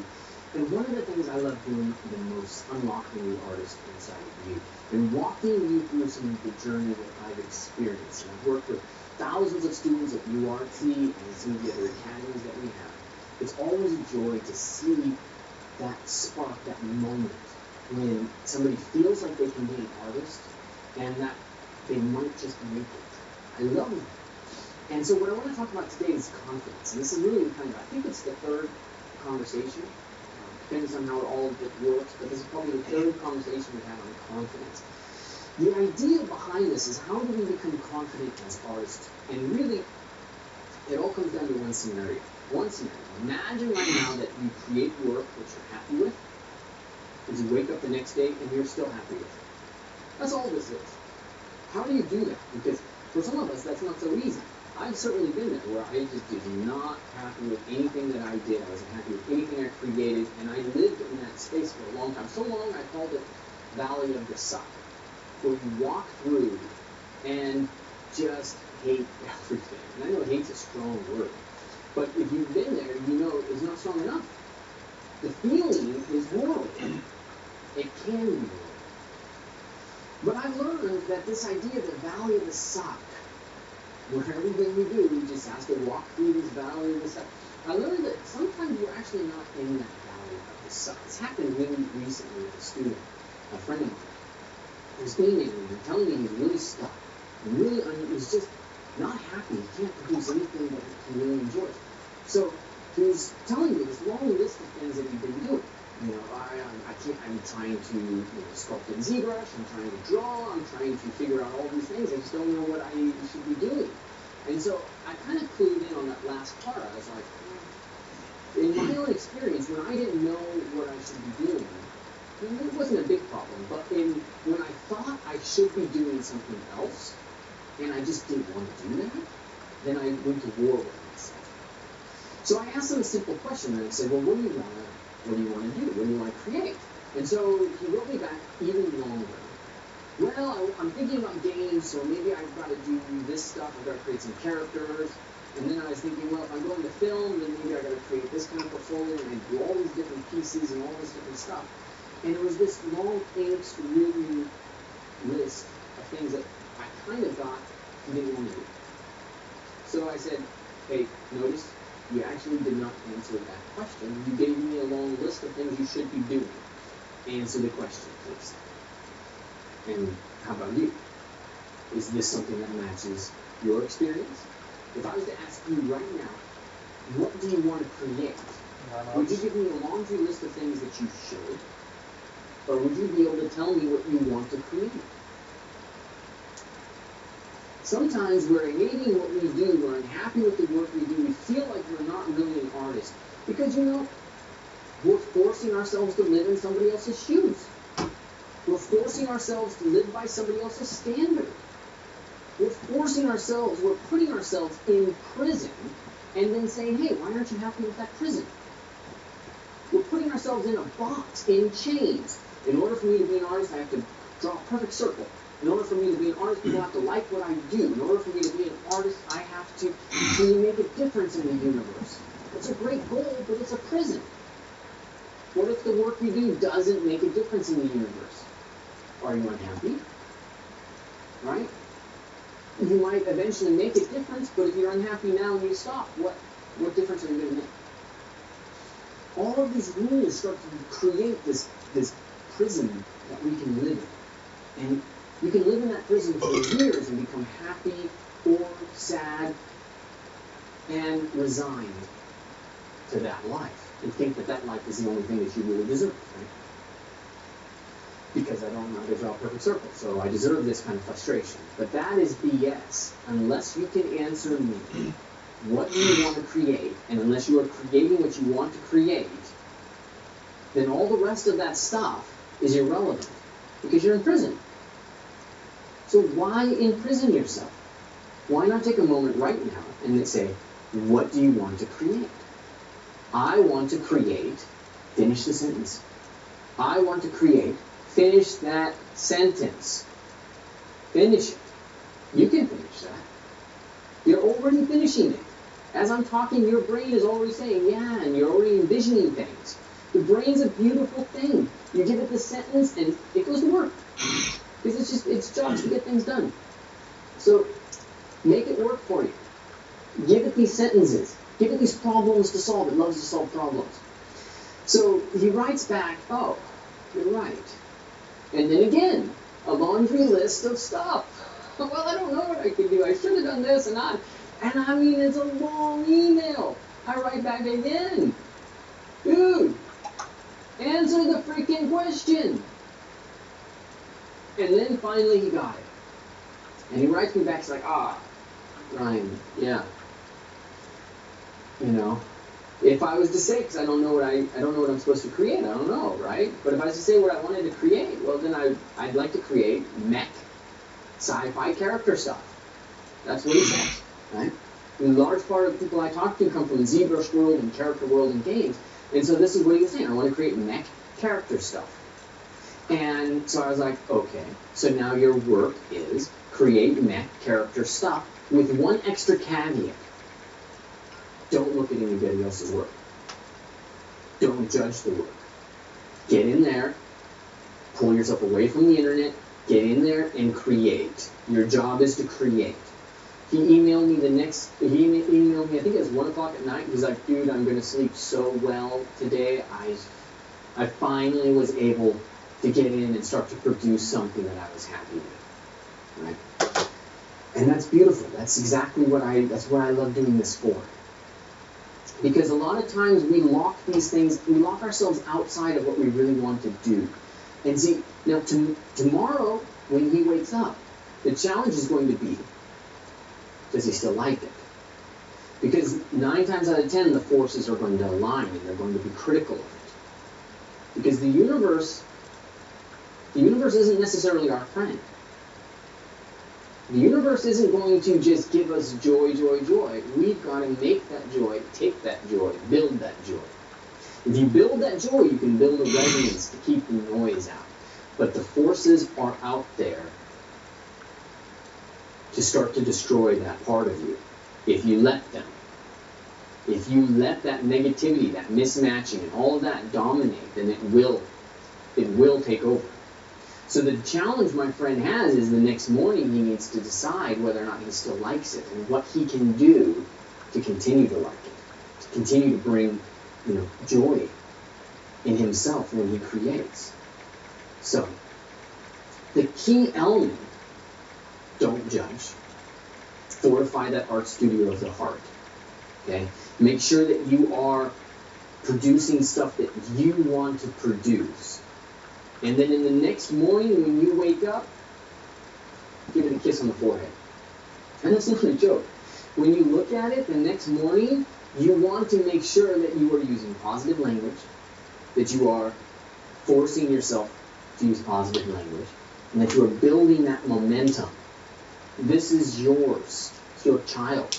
It's your work. It doesn't deserve to be judged by other people. It doesn't deserve for you to judge it. Your work deserves for you to love it. And if you love it, it will return that love. Read around the and bush. The more work you do, it will build that stronger and stronger inside you. So we need to learn how to do that. But a large part of it all comes down to, what do I want to create? And am I forcing myself into somebody else's shoes? Am I creating a prison that I think I should live in order to be an artist? Or in order for me to feel like I'm an artist? So your job right now, your homework in this assignment is to answer that question. What do I want to create? What do I want to do? And then your second assignment, optional, is to look at the way you do things now. And if you are putting yourself in prison, in somebody else's shoes, whose shoes are you? Whose shoes do you think you have to live in order for you to see yourself as an artist? And ask yourself, do you really want to keep doing that to yourself? Do you really want to keep forcing yourself into that prison? And if not, today's the day. What do you want to create? Get in there. Make it happen. All right. Take care.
Beat around the bush.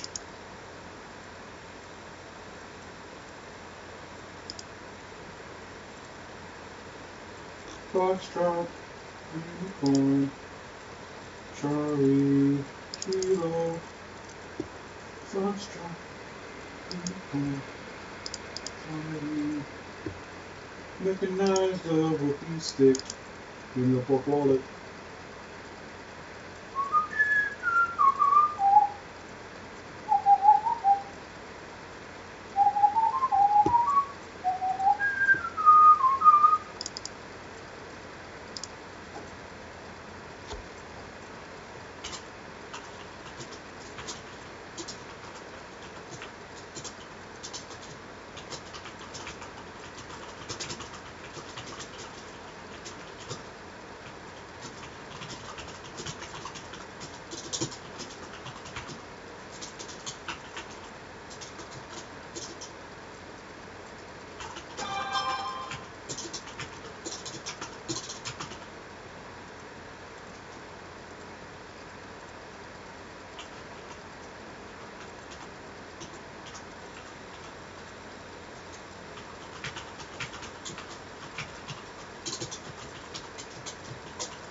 All right, we are back.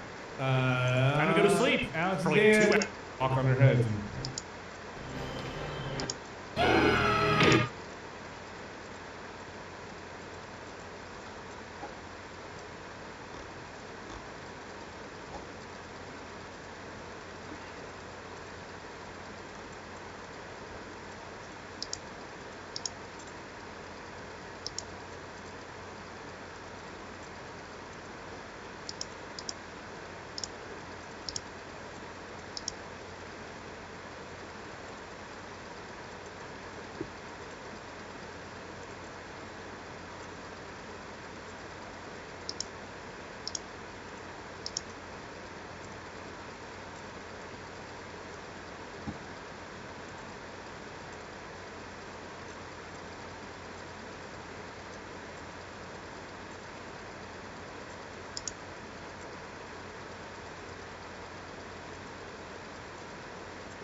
There is so much at stake in this election. And that's why I'm supporting Hillary Clinton.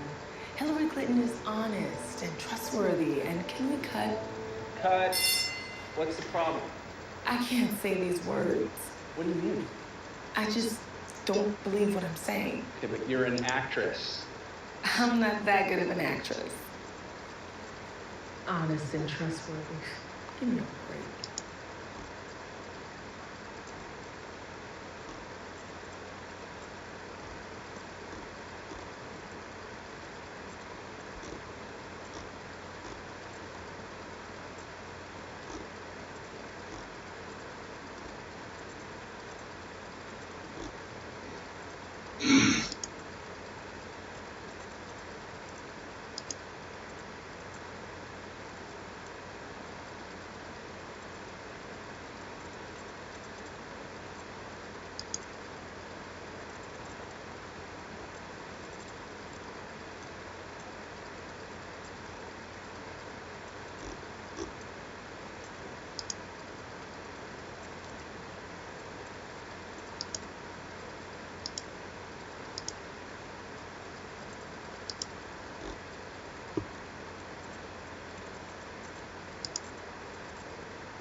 Hi. Gabe, how do all these things themselves in order to produce quality work? They think that if they get happy with what they're doing, usually they're disappointed. You know, tell me if this plays out for you. You're working on something and you're really excited about it, then you look at it the next day and you're like, that's kind of sucks. That happened to you? That happens to me all the time. But we have to be mindful of what's happening there, because if that's continually happening, what is it going to do to us? What is it going to do to us if every time we get happy about something, we then pair that unhappiness with disappointment? Right? Transfer this out of your artwork and into something else, like a relationship.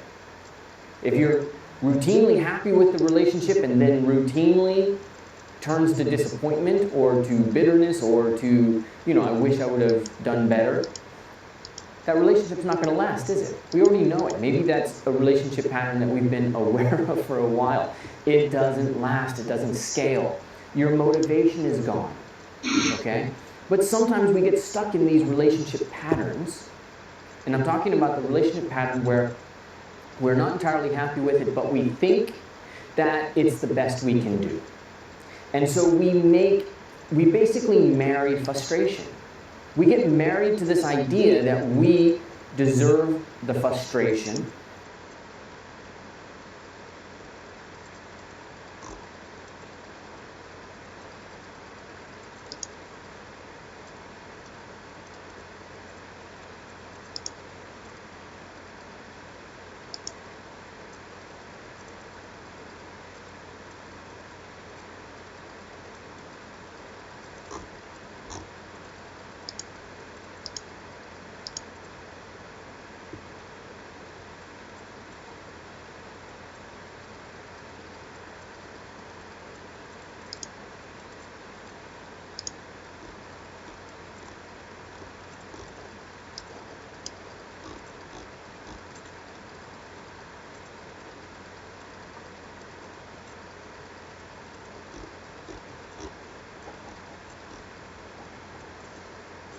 Beat around the bush.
nowhere.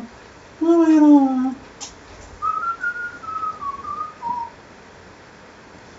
In the pork wallets. Come here.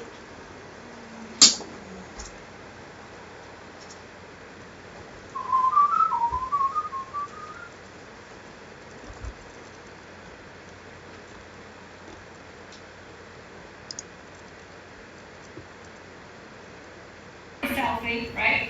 No, selfie.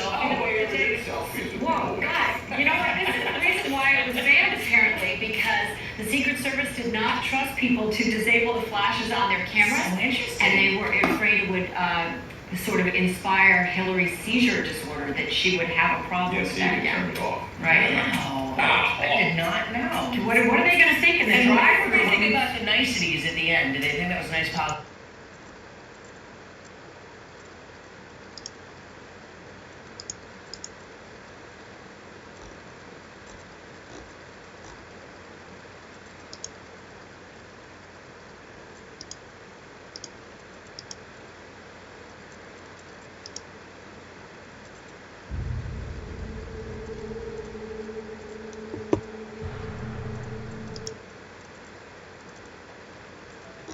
Alright guys, so this is Layers of Fear. Now, I played this game before, but when I played it, I played the beta version of the game. The game is now finished, so we're going to see, I'm playing it with James, and now we're going to see what else there is to the game, if we can get that far. Yeah, I hope it's scary. So you go around, it's kind of like a Board Games episode, you find like pieces of a of an old. Yeah. Like he pulled. It actually looks very similar. Yeah. Did I get it? My old apartment built. That way. Yeah, just go that way. The way the arrow's telling me. Yeah, that helps. Okay, yeah. You're welcome. What did you say? That was creepy. There was like somebody like staring. Oh, I missed it. You had to roll that back. That was creepy. Play back the clip. This is just like the Photoshop smear tool. Pretty much. You're saying it's a cheap effect? Yeah, effective, but it was. I mean, it was just fun. You're like, I could do that in Photoshop, no big deal. There we go.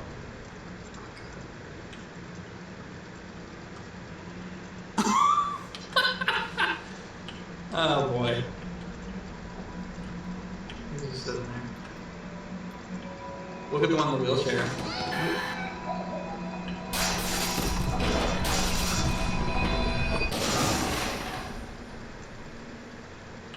What did you do, James? Come on.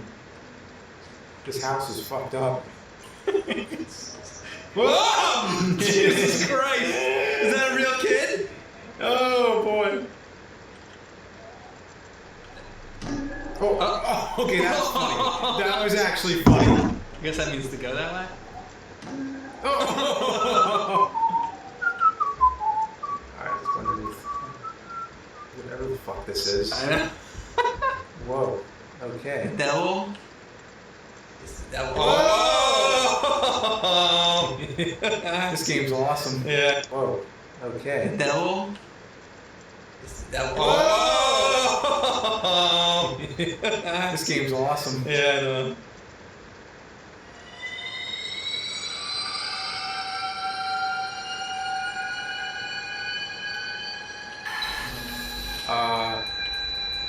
Run? Run?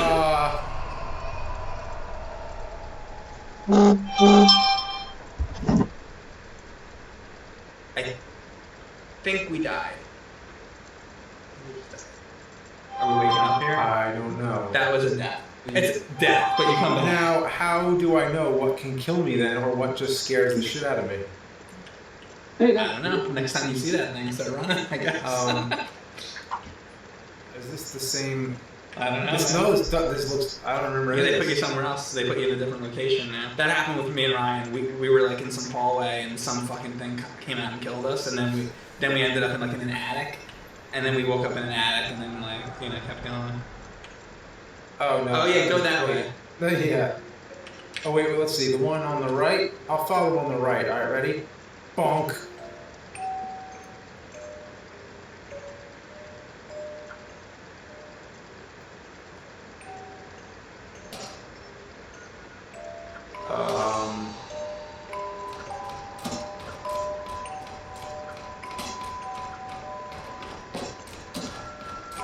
Oh god.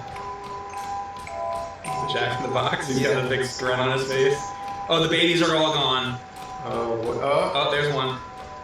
He's like freaking out.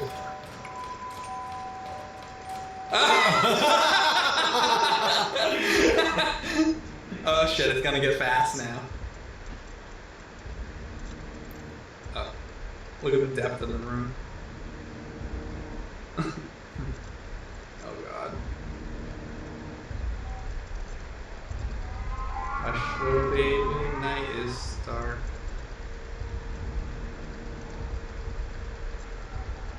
Stars fade above you, the room goes dark. Mom used to come to tuck you in. That's that thing that killed us. Now she's nowhere to be seen. That doesn't rhyme. Oh god. Wow.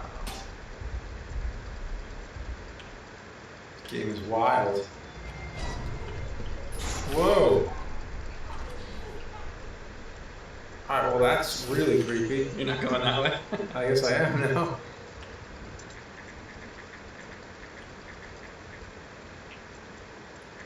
It's turning into like a person, kinda.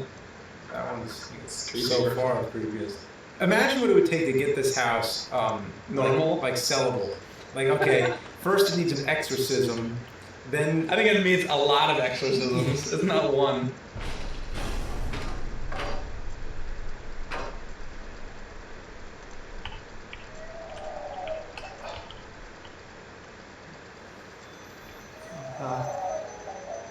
Oh my god, here, you want to do this part? Okay. Here. Whenever there's creepy babies, I let James do it. Creepy babies.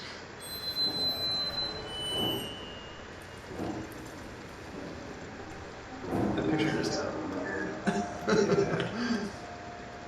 Oh! Is that a hallway Is now? that like, yeah, I guess. Wait, it's Or- not all that. I don't know. Can you go in there? I was in it, but now I'm not. Oh, you're... Who's that guy? Some weirdo. Whoa. Aye, Captain. That's an eye, aren't you? It is. Aye. Yeah. Aye, Captain. Aye. Maybe that's what he was doing. Aye, Captain. There you go. That's what I meant. Oh, God. This is so weird. What, this doesn't happen to you every day? Whoa. That was interesting. This game's awesome. Oh, alright, well, let's see. Need some ideas here. Oh, Pull the there we chain. go. It was right in the middle of the... Some guy's attached to that, by the Some way. guy's dying. Every time you pull the chain, some guy's being, like, tortured. I'm better him than me. Fuck him. They wanted you to torture the guy before you open the door. That's right. Going down. Down, sir. Oh, okay. Alright, let's go in there. Hey, oh! When you see Okay, that that was by far the scariest thing that happened in this game. when you see that thing, you don't go in there. That's what you do when you see that thing. You're like, oh, let's go in. This is like, Cause see, I don't think the old phrase like, if your friend jumped off a bridge, would you jump too? You know. You see that thing, you're like, I'm gonna go in there. Or you know, it's like the kid who puts his hand to the stove and keeps doing it. Okay, dead rat. Dead rat. That's a good place. See, somebody put the dead rat in there. That's true. Baby face something. Baby face, you got the cutest little baby face. Okay, 363. He's like, Okay. hey, this is it. This is the number for you. All right, so. I'm the number for you. Yeah, that's 3. Okay. Haven't used a rotary phone in a while, huh? No, it's been a while since I used a rotary phone. Look up. Wow, this is just fucking bizarre. What was the baby? It's just a baby. Whoa. Is that move? Wait, are there plants growing on the wall or something? Oh, now there's a door open? I don't know. Oh god, now we're higher up. I would say don't jump off. Oh, sorry. Don't jump off. He jumps off. Different number. Just try hitting like 0. Go to the operator or something. Okay. I don't know. No. Alright, can you just get out of it?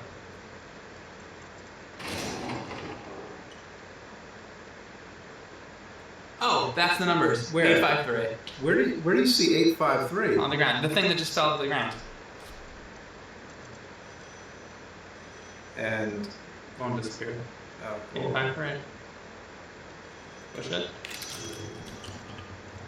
Yep. Here it's gonna go. Make a bridge or something. No. You go answer the phone.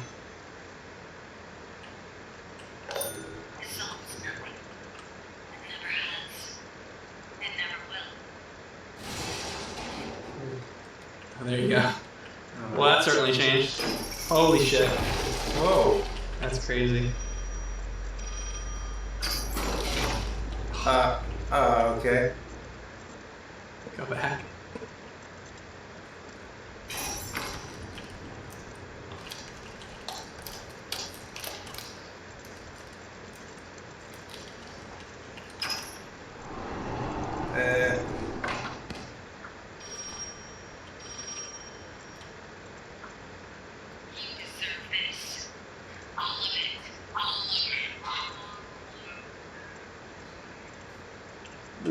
Oh god, as it gets melted. Yeah. Well, that's it for the phone. Wow. I would say. Hope so. Oh, that's a finger. I thought it was a cigar. Finger. Should really open it. Yeah, there's the painting. Nice. All right. So we have one more to do. Cool. Oh, it's like turning back into the guy. Yeah, so we're one more. It should turn into Vigo. Vigo. You know what's really interesting about this game is that it could exist as a haunted attraction. Like if you were to build a haunted house like this. Yeah, it could. Minus all the crazy supernatural stuff, but you could make something very similar to this, and people could walk through it and have to find combinations and solve things like the escape the room type things. Right. This could exist.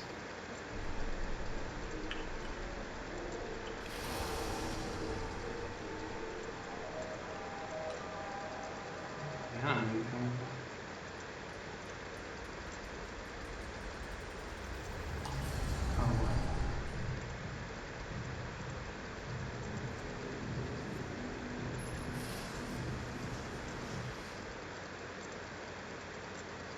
So let's check out the painting. Oh. There you go.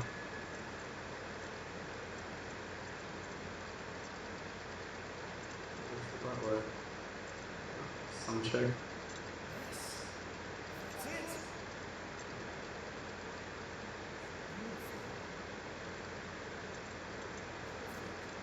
Is that our hand? Yeah, first time seeing it. Always. What is this? I don't understand. No. Stop it. Please. I'm so close. This time, I almost had it.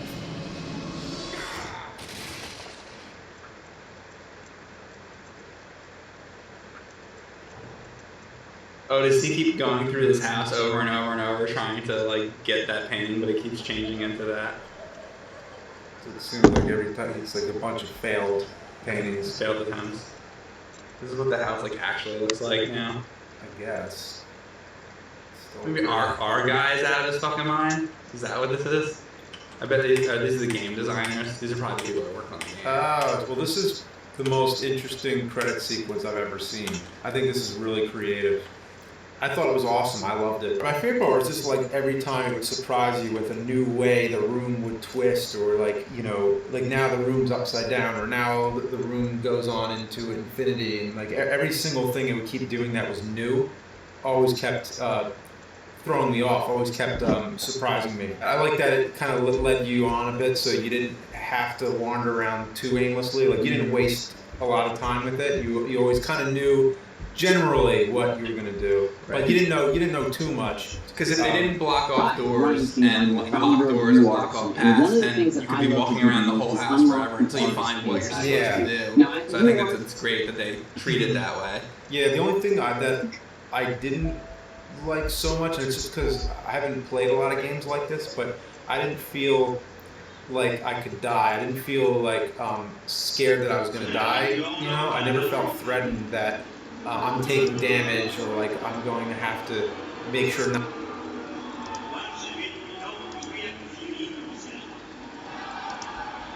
So we have two options, folks. We have two options. Number one is we can go out, we can elect for President of the United States a career politician, somebody who's never had a job, somebody who's out there getting rich off of us. But the best thing is, see, we have another option. We have somebody that's going to come out on the stage later tonight, and it's somebody who's actually built jobs, and somebody who works hard every day, and somebody just like you and I that's going to make America great again.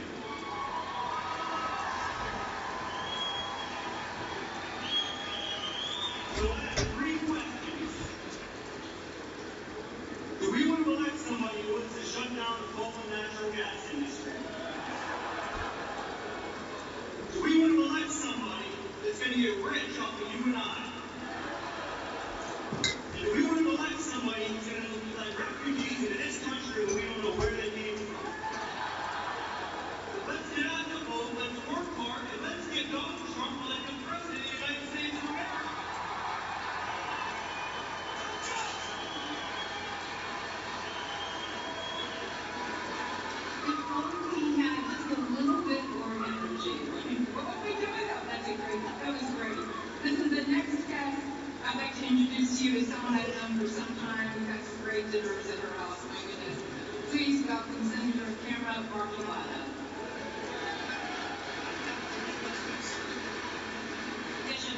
tell you neighbors are really that's right. That's awesome. Thank you, dear. Thank you. That's Samus Aran, Borough Health, the 46th district, which is Greene County, Washington County, parts of Beaver County, right here. What does that mean? Coal country. Marcellus shale. Gas oil. I'll tell you what, we got a wonderful shell and manufacturing plant right here in Beaver County.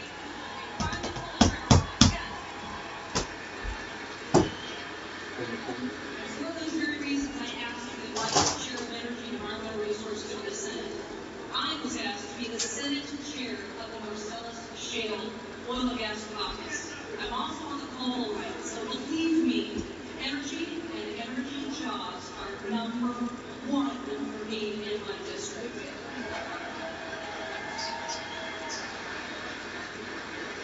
I'm here because Donald Trump is speaking to the hearts and souls of everyone in District 46, everyone in Pennsylvania, and everyone in America who wants good paying jobs back in our country. We want the energy industry to flourish. We want the war on coal that Obama started and Hillary wants to finish out of Pennsylvania. We want the boot off the neck of energy industry here in Pennsylvania, and Donald Trump and this man is making me do that.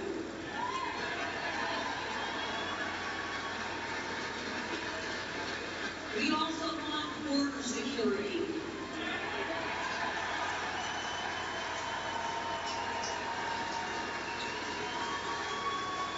Americans are sick and tired of living with a border that's a sponge, and anyone can come right through unvetted, unchecked, and so long as there is even one homeless veteran on the streets of America, we should not have any other immigrants taking our resources.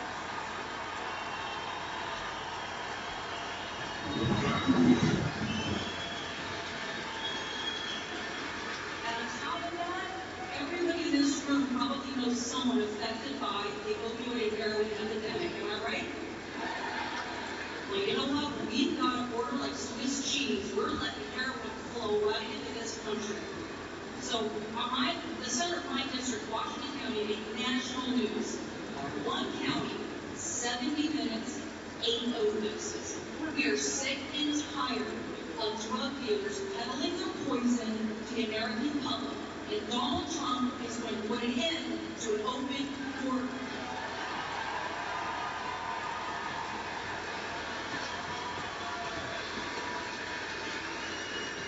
One more thing. Supreme Court. 2 words are vital to this election, folks. We will not stand, in Pennsylvania, we will not stand to see our Second Amendment right trampled at all.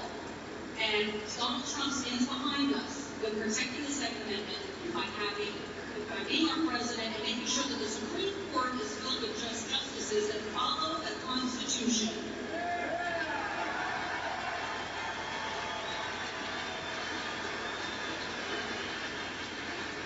So President Trump will lower our taxes, encourage economic growth, and make America work again. President Trump will curb the out-of-control EPA, oppressive regulation, and bring back manufacturing jobs to America to make America strong again. And President Trump will respect law enforcement. He will respect our military.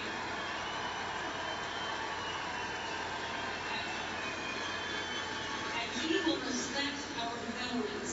And he will restore our standing in the world and make America great again.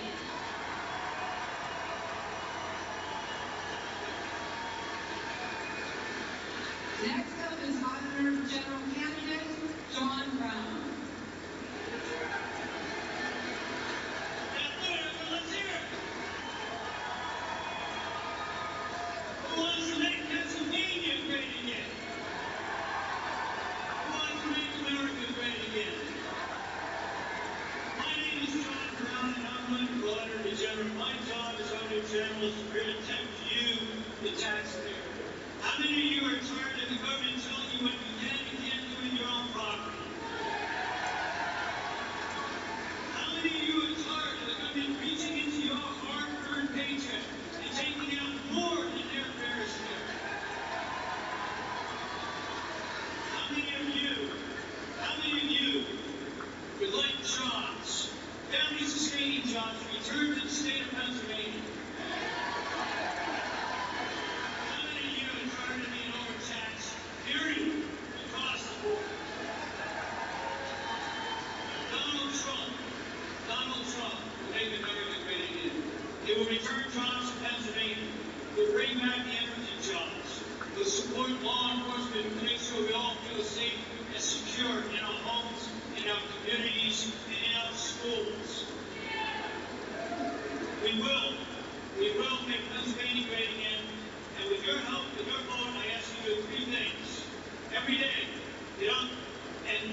The next person I'd like to introduce is someone I've known also for a long time, and I have a tremendous amount of respect for him.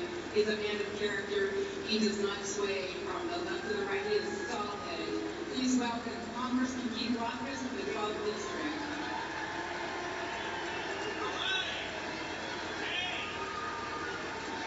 Welcome to District 12.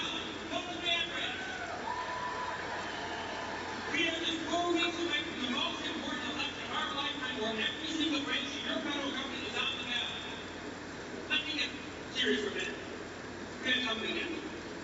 And some things happened, and you saw Republicans, run their own, the way we're supposed to. But let me ask you, when have you ever heard any Democrat ever call Hillary Clinton out on anything?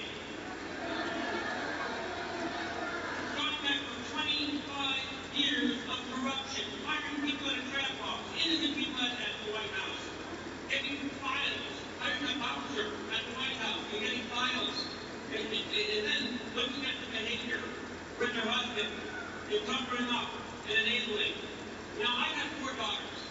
Let me just say, Hillary Clinton is no role model for women, but she ridiculed and attacked those who are abusing her husband. Hey, did you ever hear a Democrat criticize the Clintons when they took stuff from the White House that didn't belong to them? What do you call it when you take something that doesn't belong to you? They have to give it back, but they got caught. You ever hear a Democrat criticize Hillary Clinton for the Russia reset and the sale of reset funds? You ever hear him criticize her being asleep on the switch when ISIS developed? You ever hear about her decision to go to the a year before the guy, the decision taken about him, which led to the president of ISIS? You ever hear me criticize that? Did you ever hear any Democrat criticize Hillary Clinton when none of the big guys get hacked? She's on email with Chelsea saying this is our private group, and the next day she's lying to the American people, lying to families about it being a video. Did you ever hear criticize about that? There you go. Hey.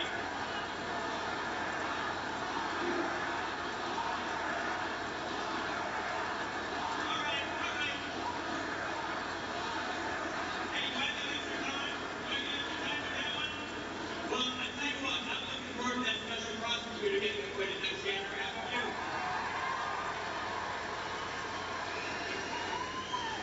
We spent a lot of work over the last year in the House of Representatives putting together a better way of tax reform, health care reform. We're going to repeal Obamacare. We're going to replace it.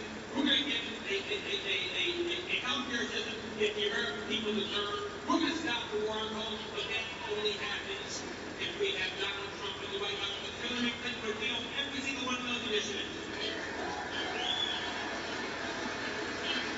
If you're okay with the status quo, if you're okay with the health care system, if you're okay with an attack on our religious liberties, including exclusion here in Western Pennsylvania, the diocese of Pittsburgh, the East College Center, go all the way to the Supreme Court to protect their religious freedom, Hillary Clinton's for you. There's a better way. Let's do what we have to do. God bless everybody. Let's make America great again. Thank you.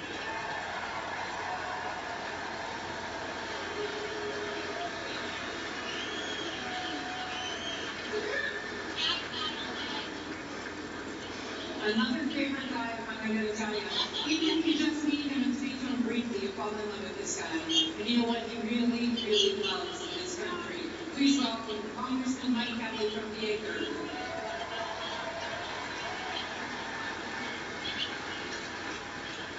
It's really great to be back in Ambridge. Woo! I came here in the 60s, and Pete Davis in the back of the room, and I believe this guy named Ron Gamzelski, who was absolutely a terror on the football field, and I understand he became a dentist. And I think that was good because he locked a lot of people's teeth out when he was on the field here. Listen, it's often been said that 90% of life is showing up. Because when you show up, people know you care. And I want you to think in your lifetimes, the time that you faced a really tough challenge, the time when you weren't sure you could make it through the night, the time when you weren't sure if there was anybody there for you, somebody showed up. They renewed your faith. Renewed your faith in the past, gave you the promise of the future. Right now, I can't imagine that are here, please raise your hand so we can thank you for your service.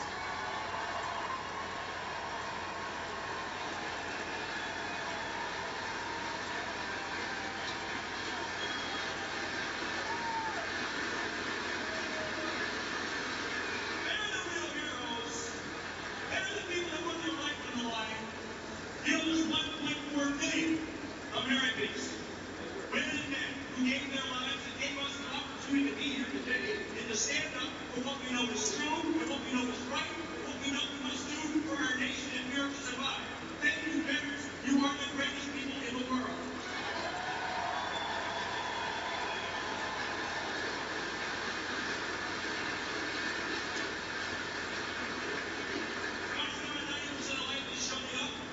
Because when you show up, people know you care. When's the last time somebody was running for president of the United States came to average?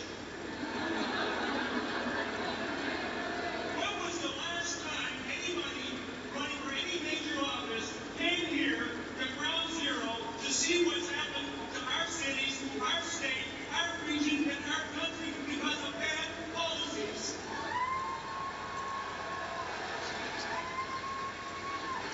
And they can't stand in front of you because they let you know. They promise things they couldn't do. They promise things just to get your vote, and then they abandon you. Let me tell you something. This election is about the little guy now. This is about that person who thought, my vote doesn't matter. My voice will never get heard. I'm the forgotten one. Maybe I'm part of those deplorables or despicable or irredeemables. Maybe I'm part of that 1.5 million people who gave their lives for this country. Listen, Donald Trump's coming here because he does believe in you. And I know you do believe in him. Now, let's remember something. Let's remember something. It is your ability to get out. It is your ability to knock on doors. It is your ability to make phone calls. It is your ability to get every single one of our family members, friends, and neighbors to get out to vote on November the 8th. That's the way we win.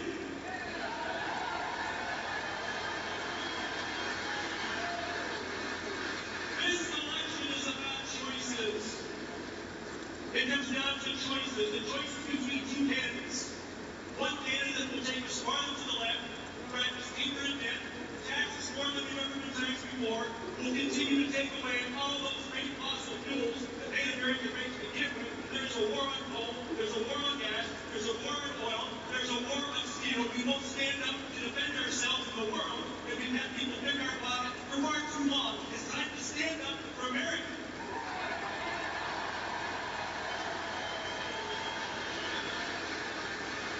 So let me ask you, if you know what the choices are, if you know how much is on the line, I want you to make a decision. You can choose to lose, which we've done far too many times in the past, or you can refuse to lose. And I believe that's who we are. So I was parking a couple blocks down, and I pulled my car up. Jim was sitting in his front porch, he was Hey Kelly. And I said, you're talking to me? He goes, yeah. Aren't you Mike Kelly? I said, yes, I am. He goes, oh, Father. I said, what's your name? He said, well, so I said, oh my gosh. He said, well, you remember our kids, ladies who hit each other back in Butler Division football? I said, yeah, sure. So he was talking about how important this election is. He was talking about how tough it was going to be. I said, well, terrible tough. He told me, yeah. And I said, listen, you know, I'm far away from you. And I'll return it. I'll come back down here and bring it around it. He said, yeah, sure. So that's what it comes down to when I'm asking you whether you choose to lose or refuse to lose. Now, with me today is a young man from Newcastle, Pennsylvania, Matt Square. Matt Square last night was watching the debate. His 10-year-old daughter, Sophia, came down and said, Daddy, why didn't you tell me the debate was on? I want to watch it too. She's 10. She says, I want to see what's going on in our country. I want to see what's going to happen. And after watching for about 15 minutes, she turned to her dad. This is a 10-year-old child. She said, you know what? This is good. It's like a lot of books. The cover looks great, but look, this inside it is horrible.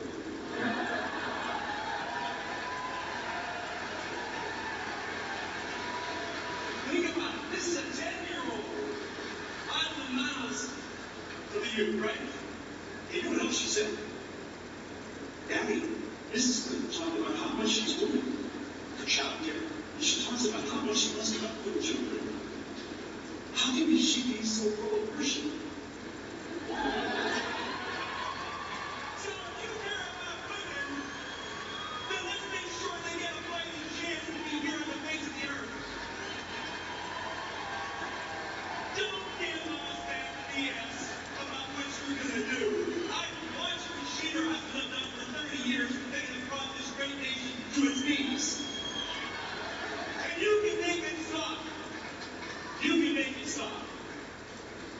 Listen, in a few minutes, Donald Trump is going to hear in front of you, and I want you to think about what I said. When was the last time a candidate for president came to Ambridge? And when was the last time a Republican won Pennsylvania? Listen, you want to make America great? Do you really want to make America great? Then we need to win the Keystone State. The road to the White House starts right here in Ambridge, Pennsylvania, and goes all the way to Washington, D.C. Listen, we refuse to lose. We refuse to lose. We refuse to lose. God bless you. God bless America. Let's go win.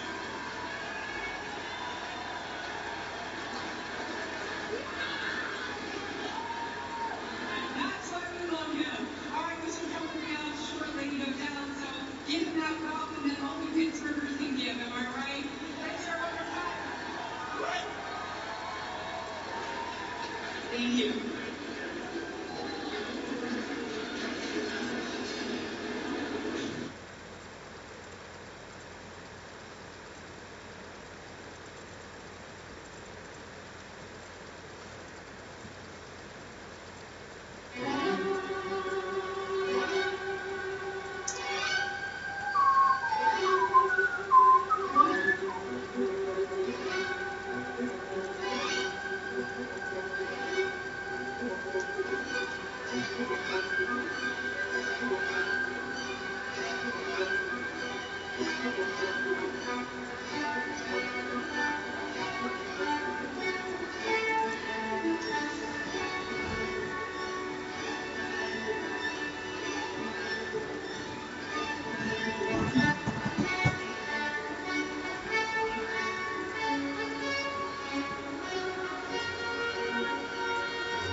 This is Dave Keller from the band Coldwater Canyon, and you're watching RSBN, the Right Side Broadcasting Network, your #1 streaming source for all things Trump.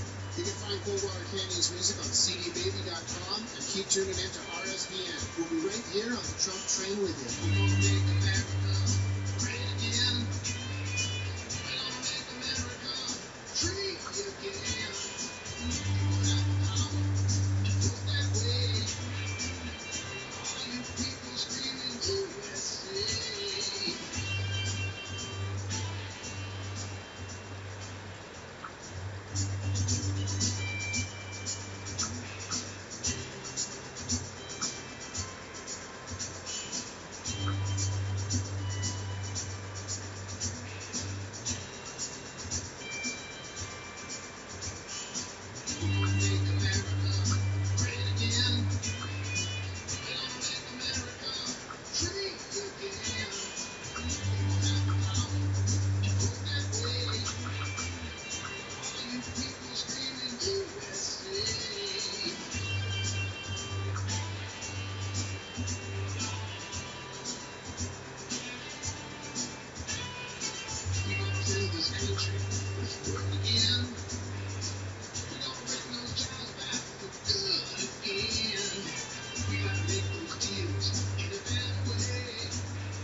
sometime. Almost sometime.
Folks, if you will hang on just 1 second, please. We're going to have to restart something. So you're going to see that we have lost the stream. It'll say streamer interrupted, the streamer stopped streaming. Please don't go anywhere. Stick with us. We will be back within 2 minutes. So just stick around. We haven't lost our feed or anything. We're just going to do this for maintenance purposes. We need to stop the stream to free up some more memory.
Tell you the truth, your guess is as good as mine.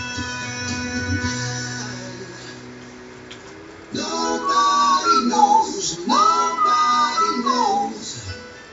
why she dances alone. No. Nobody knows. Is there something at home? Nobody knows why she dances alone. No. Nobody knows what you running from. You can ask her to dance on your phone, but your smile just say no. Nobody knows why she dances alone. Nobody knows why she dances alone.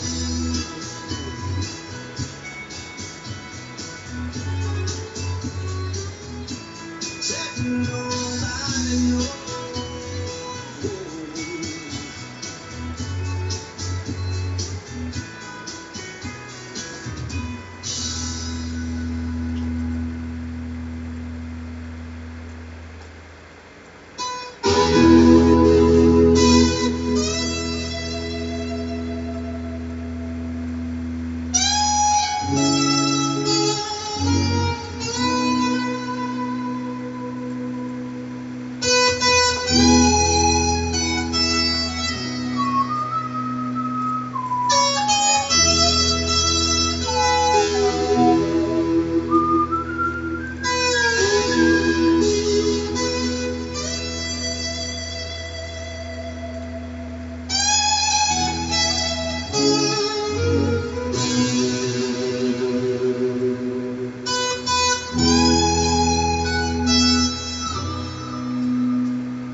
outweigh the good. We tried to work it out. Hell, I wondered if we could. Now I'm feeling lost and so alone. Yeah, I'm waiting, spinning way out of control. Well, you say you need your time, that you need your space. Baby, I don't understand. All I got to say is, what about me? What about us? What about love, baby? What about love? What about all our hopes, all our plans, and all our dreams? Yeah. What about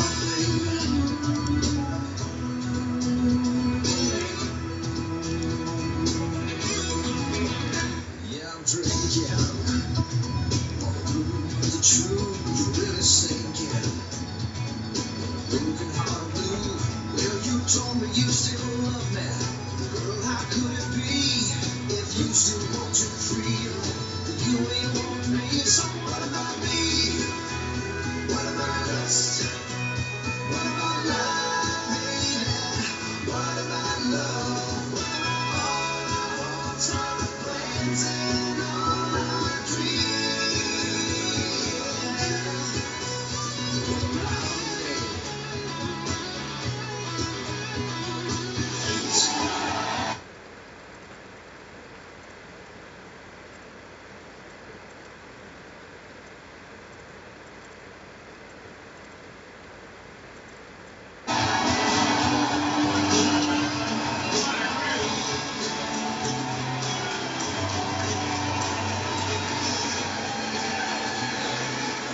Wow, what a great crowd.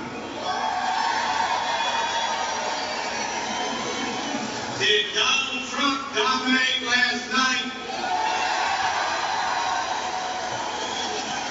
You better believe he did. What a firm and crisp and determined and focused approach he took to the challenges facing this country, defended himself, showed how he's going to defend America and make us great again. I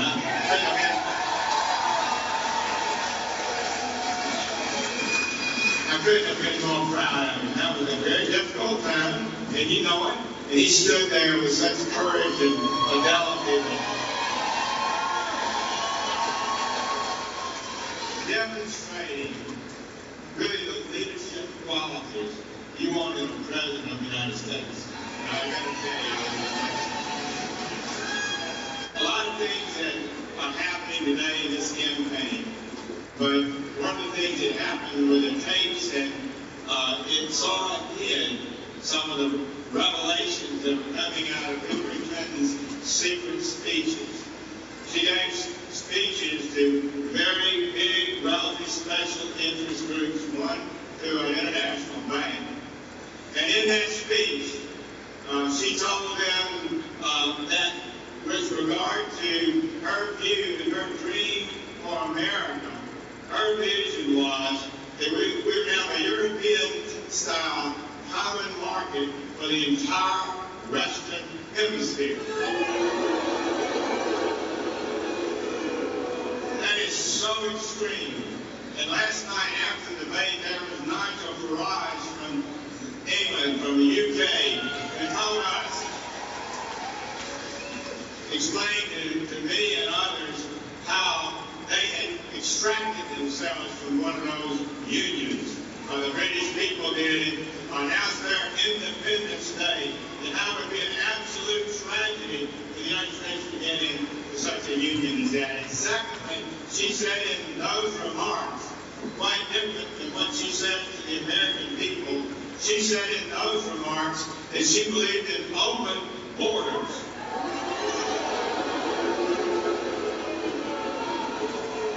And Donald Trump has said, if you don't have a border, you don't have a country.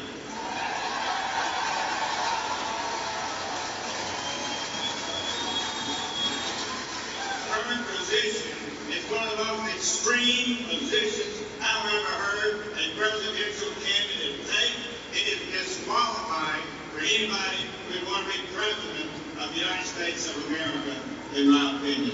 Let me tell you, this is our last chance Donald Trump is speaking for the American people against that corrupt, international, Washingtonian establishment that does not understand the needs, the desires, and the beliefs of the American people.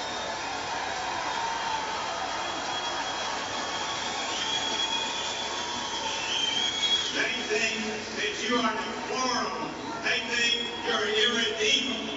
They think the values that you share and we share and America has relied on for decades since our founding are somehow unacceptable. This cannot be. We must take our country back. We have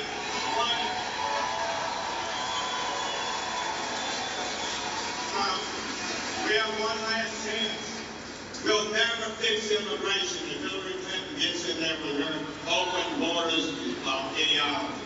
We will never get our economy back on track unless we can fix this trade problem that I've studied and I've seen. I've changed my mind. I used to think these things could work, but the data shows they do not work. They're hammering American manufacturing, they're hammering jobs, they're pulling down wages, and they're weakening America, and it must stop. Friends, it is a great honor for me to welcome a man and allow him to speak to you, a man that I used to work for, the mayor, former mayor of the United States, New York City.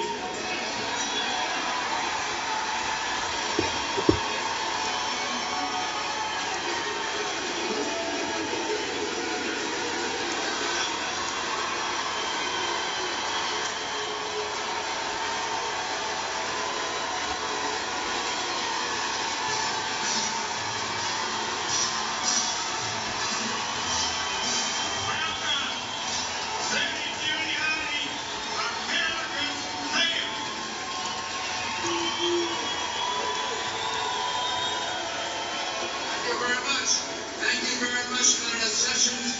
I want to thank Canada Keith Rothfuss and Canada Mike and Congressman Keith Rothfuss and Congressman Mike Kelly for being here today and showing their support for the next President of the United States, Donald J. Trump.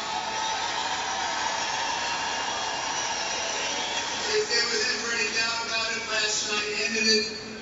That was the biggest and the best performance I've seen by a presidential candidate in all of the years there has been presidential debates. It's like Ronald Reagan used to say about the Cold War. They lose, we win.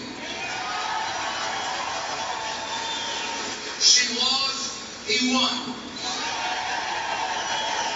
But it's bigger than that. It's bigger than that. What Donald Trump outlined last night was a whole and complete vision for the future of America. How we're going to change. How we're going to have more jobs. Restore jobs right here in Pennsylvania. Coal jobs. Steel jobs. Manufacturing jobs. White-collar jobs. All kinds of jobs. He talked about the future. He talked about how we're going to get rid of Obamacare, which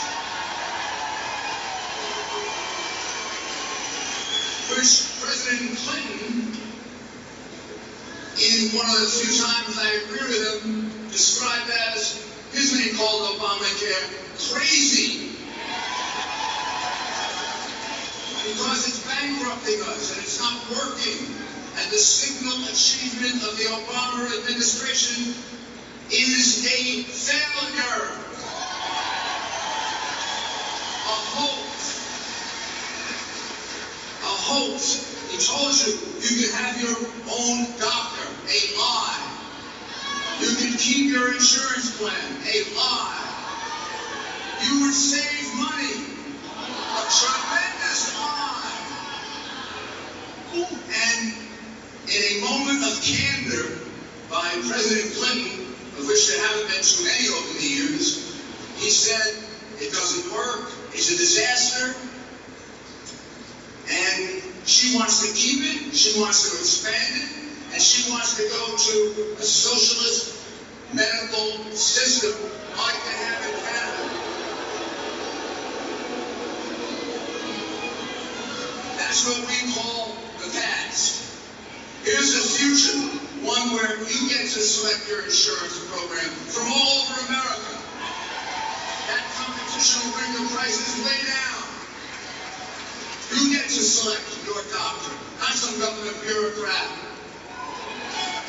What Donald Trump is all about is giving power and money back to you. What she's all about is taking power away from you and taking money out of your pockets. Who would you rather have? Someone who's going to put 20% more back in your pocket or take 20% out of your pocket?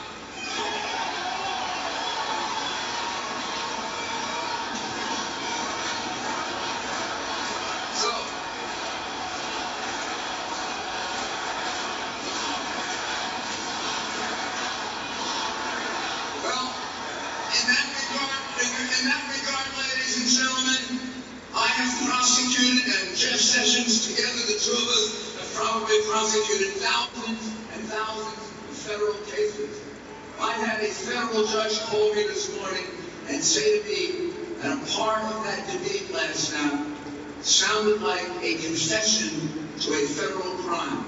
Like a confession to a federal crime.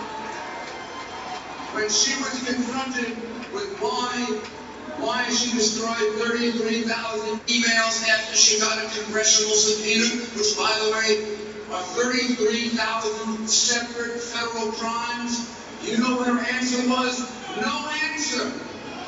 You could take that tape and you could play it in a trial, and it would constitute a virtual confession to numerous federal crimes. I've never seen that in a presidential debate.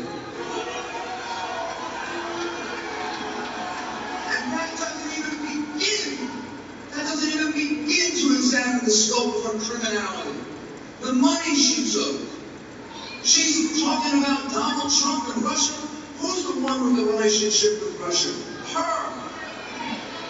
Who gave 20% of our uranium to Russia in exchange for hundreds of millions of dollars? Hillary Clinton with plutonium 1. All you have to do is look at the records.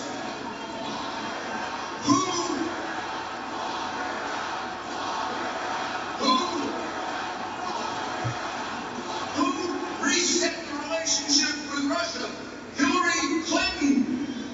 Who gave up the defense of Poland, our ally, and the Czech Republic, our ally? She gave up their nuclear defense in exchange for a reset with Russia. In other words, she made one of those typical Clinton-Obama deals. We give away everything and we get nothing. We need someone like Donald Trump who will represent the United States of America.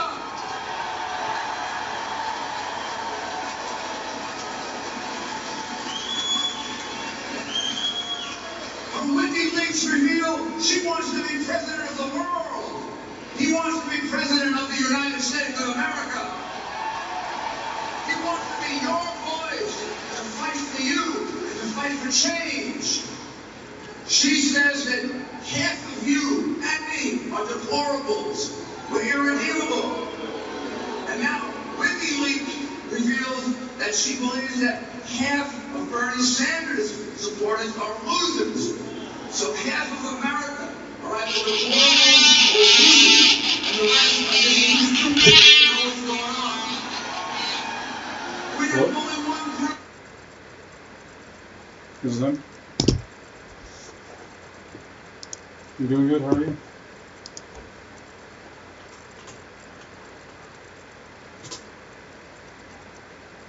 Mm-hmm.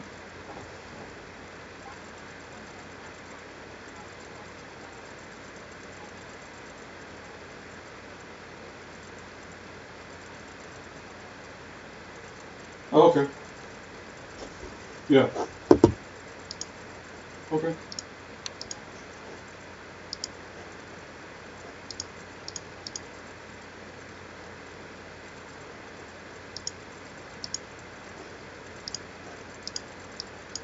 Yeah.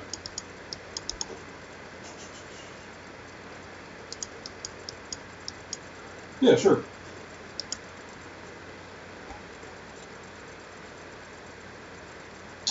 I was working in pizza places, actually, as a cook.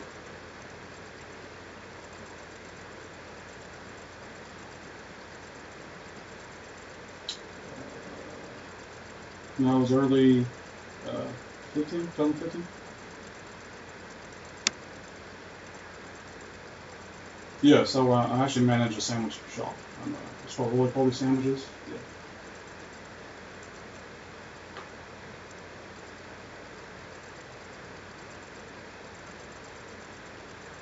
It's called Roly Poly Sandwiches. They're like wraps. It's different than like Subway and all that stuff. Yeah, it's healthy. Yes.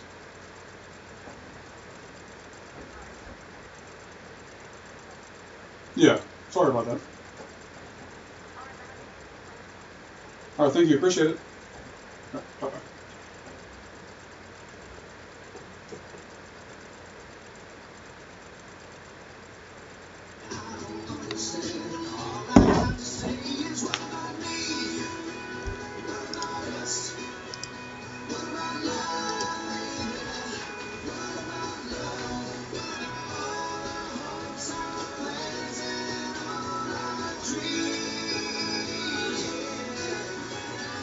What about baby?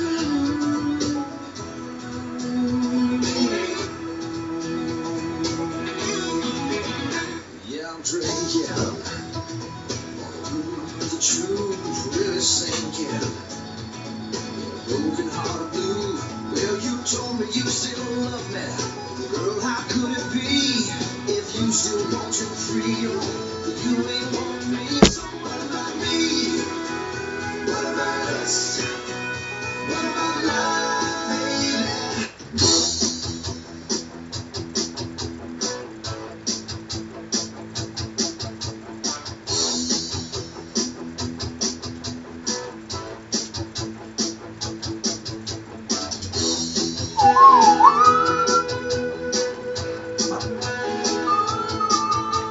Something's over there. Get there right now. Right now.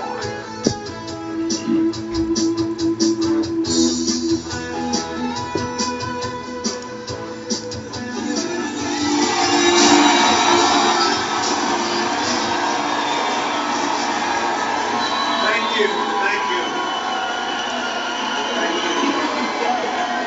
And we love Big Ben. Big Ben's a friend.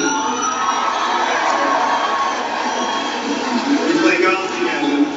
He once hit a shot that went dead right into a tree. It was a massive tree like this. The ball hit the tree so hard, I swear, I said, Ben, within 2 years that tree's going to be dead. And you know what? 2 years later, I shouldn't say this because we have a lot of trees left. The corrupt media, and it is corrupt, and the career politicians that have stolen your jobs, your wealth, and stolen our middle class. They've stolen our middle class. We're going to make Pennsylvania rich again. We're bringing back our jobs. We're bringing back our jobs. And Hillary Clinton doesn't have a clue about how to bring back jobs. That I can tell you from. She doesn't have a clue. If she wanted to, she could do it. You know, in New York State, she ran for the Senate. And you know, upstate New York is a disaster for jobs. And she said, I'm going to bring back 200,000 jobs. Guess what? Right down the tubes, worse today than ever before. How many have watched the debate last night? Good? We did them good? We did amazing. Had a lot of fun. We had a lot of fun. And I would say that Hillary is highly overrated. It was fun watching television. I mean, most of us gave us like unanimous decisions, but some of these people, it was so pain. It was like a painful experience. But we're fighting for you, so what's good for me is good for you, and I mean that totally 100%. And we're going to talk about a lot of things today, but I always want you to remember this above all else. We're going to bring back your jobs to Pennsylvania. We're going to bring back steel. Your steel has been stolen from you in this area. Natural gas. The EPA is killing you and killing your companies, and you're losing your jobs. Let me tell you, that's going to be turned around on day one if I win. On day one, your jobs are coming back to Pennsylvania, and they're coming back to this area. And that means we're going to take care of our steel workers, and we're going to take care of our miners. Believe me, we're going to take care of them. We laid out a bold, uplifting vision for America. Lower taxes, better trade deals. How can you have worse? And millions and millions of new jobs. But all crooked Hillary could do was talk about small, petty things last night. During the course of 90 minutes, she was exposed and her failures were exposed. She had no defense. All she could do was lie. She lied so much last night. They don't like to catch her on the lies. I explained how Hillary Clinton oversaw the disasters in Libya, including the drawing of the infamous red line. Remember, she said, oh, Diana, well, it turned out she was there, by the way. Remember, she said she wasn't. The red line was actually drawn in August of 2012. No, she was there. She lied about it. She said she wasn't involved in that catastrophe. But that was just one of many.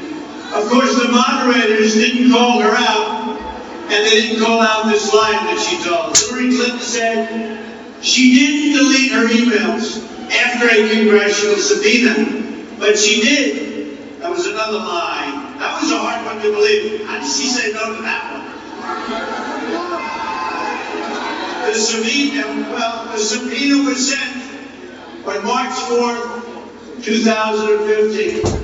Crooked Hillary's emails were bleached and destroyed. Now, nobody bleaches them. You know what? Bleaching is so expensive. It's really a very expensive process.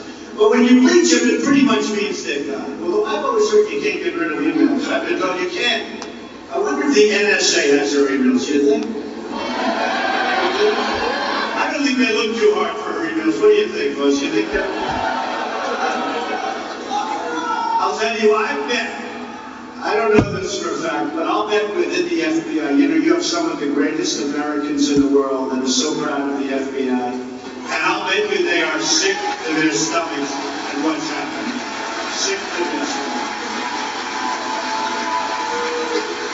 Anyway, her emails were destroyed somewhere between March 25th and March 31st, after the congressional subpoena was received. You know, if you're suing someone privately, and they delete and get rid of all your stuff that you subpoenaed, you got a very big consequence. You know what the consequence is, right? Here's the United States Congress. United States Congress subpoenaing emails and other things, and they're gone. And now, by the way, did you read yesterday, 2 boxes of emails and materials are now missing.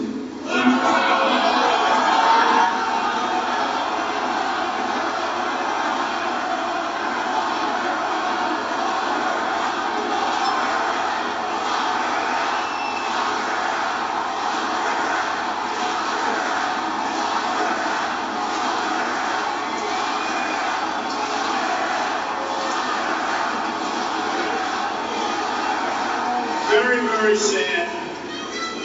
Special prosecutor, here we come, right? I went with the special prosecutor. Because we cannot allow this to happen to our country. We can't. We're like a third world nation. Hillary had no defense for her contract and didn't even try to defend the ridiculous claim that these were 30,000 emails about yoga and wedding planning. Let's see, you got 33,000 emails deleted, right? I would bet she had 3 for yoga and maybe 5 for the wedding, right? What about the rest? She had no defense when I brought up her failures in Iraq, Syria, and Libya. She had no defense when I brought up her failures as a senator from New York promising to create the 200,000 jobs for upstate New York, but instead the jobs were shipped to Mexico and other countries. She had no defense for calling on millions of Americans and then saying that they were deplorable. That's you, deplorable. Speak, talk. And you know what's worse? Irredeemable. I don't know which is worse. Would you rather be deplorable? Irredeemable means you have no chance, right? We're deplorable and irredeemable. I don't think so. I think we have.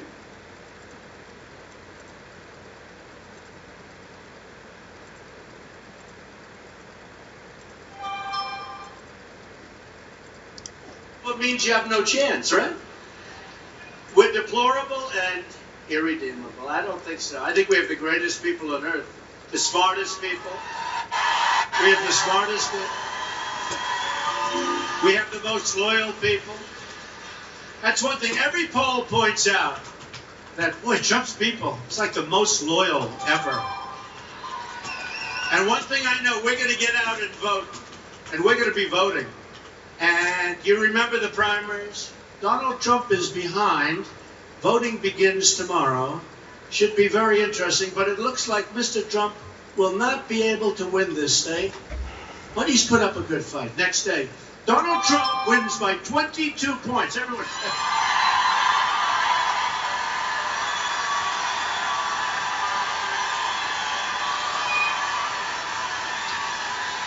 Crazy deal. Mr. Brexit. Mr. Brexit.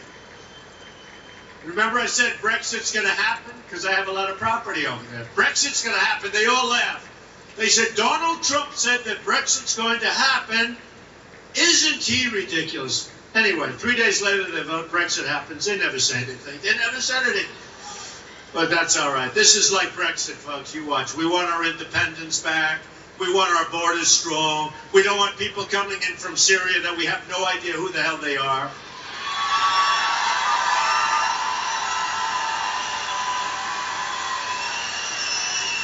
As I said last night, and I mean this, she's got hatred in her heart. She wants to divide America. I want to bring us together as one people. And by the way, we have thousands and thousands of people outside. You know that, right? You know how lucky you are? You know how lucky you are? And I guess they're not allowing them in. I don't know why, because there's thousands of people. Where is the fire marshal? Let some more people come in. I see some seats over there. Let some people.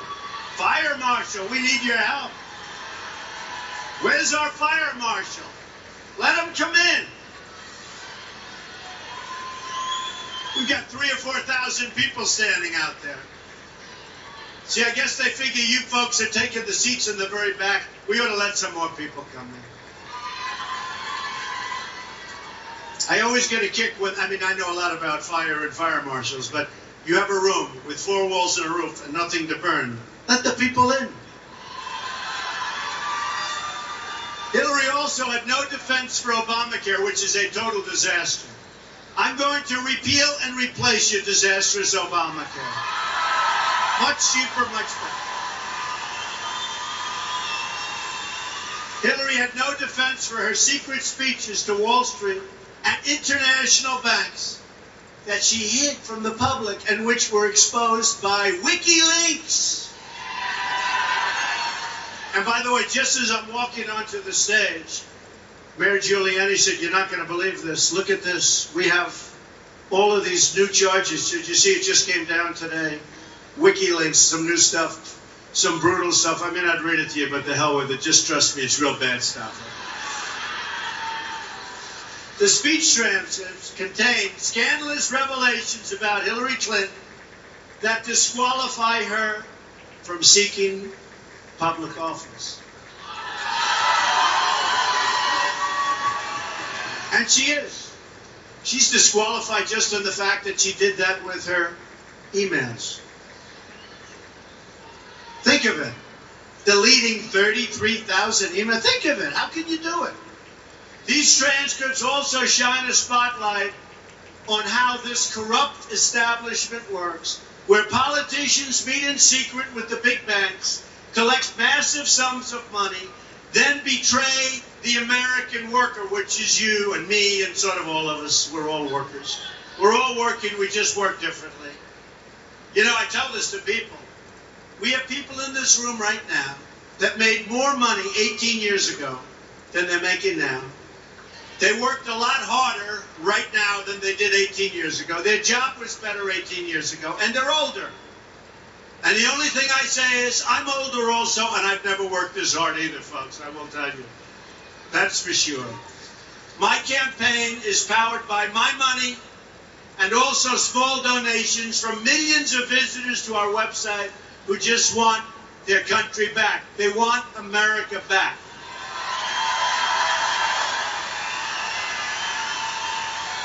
Last night, I asked Hillary Clinton why she doesn't take some of the hundreds of millions of dollars that she made. So I'll have over $100 million into the campaign of my money. Is that smart or is that stupid? Take some of the money she made selling favors to special interests and invest them in her campaign instead of having to rely on even more corporate donations. She looked like, oh my God, why did he bring this up? She had no answer. She was flabbergasted, I can tell you. In the secret speeches released by WikiLeaks, this is yesterday and the day before, Hillary, not as good as today, by the way, Hillary Clinton, but I say that because the press will try not to pick them up, because they try and protect her. I'll tell you what, the only thing she's got going is the media. Without the media, she wouldn't have a chance.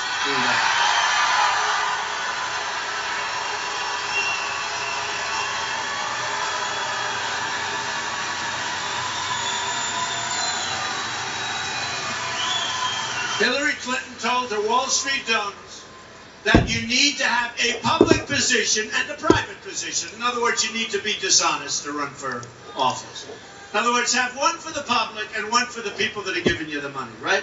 And that's very much right in that whole thing. I mean, it's crazy. How did Hillary Clinton try to defend this shocking admission?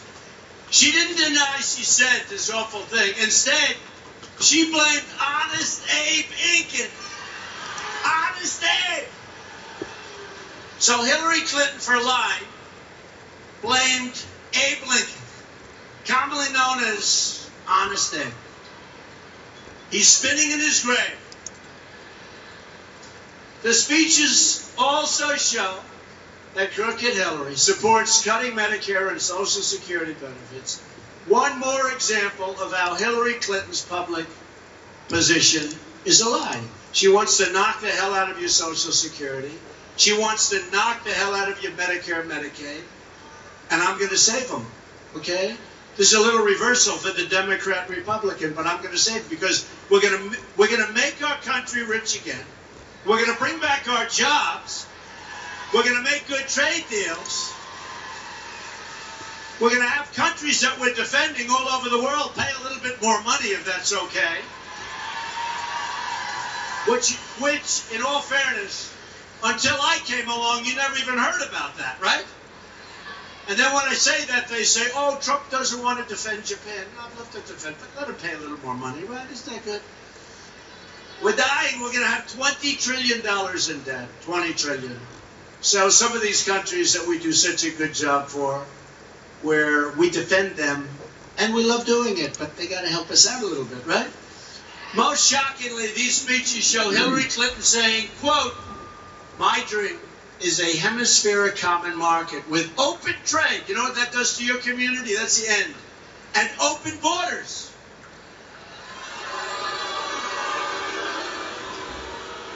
In other words, he wants the United States to surrender to global governance with no controls over trade or immigration. Right. Can you imagine? Seriously. Can you imagine?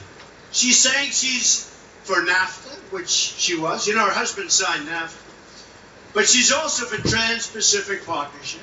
By the way, NAFTA is the worst trade deal ever made in the history, not of this country, but of the world. What it's done to Pennsylvania and Ohio and upstate New York and New England, poor New England, what it's done to New England. So she's for radical, unlimited immigration. In other words, people are going to pour it, but that's what she's for. I'm building a wall, and she's for like, come on across. Slight difference.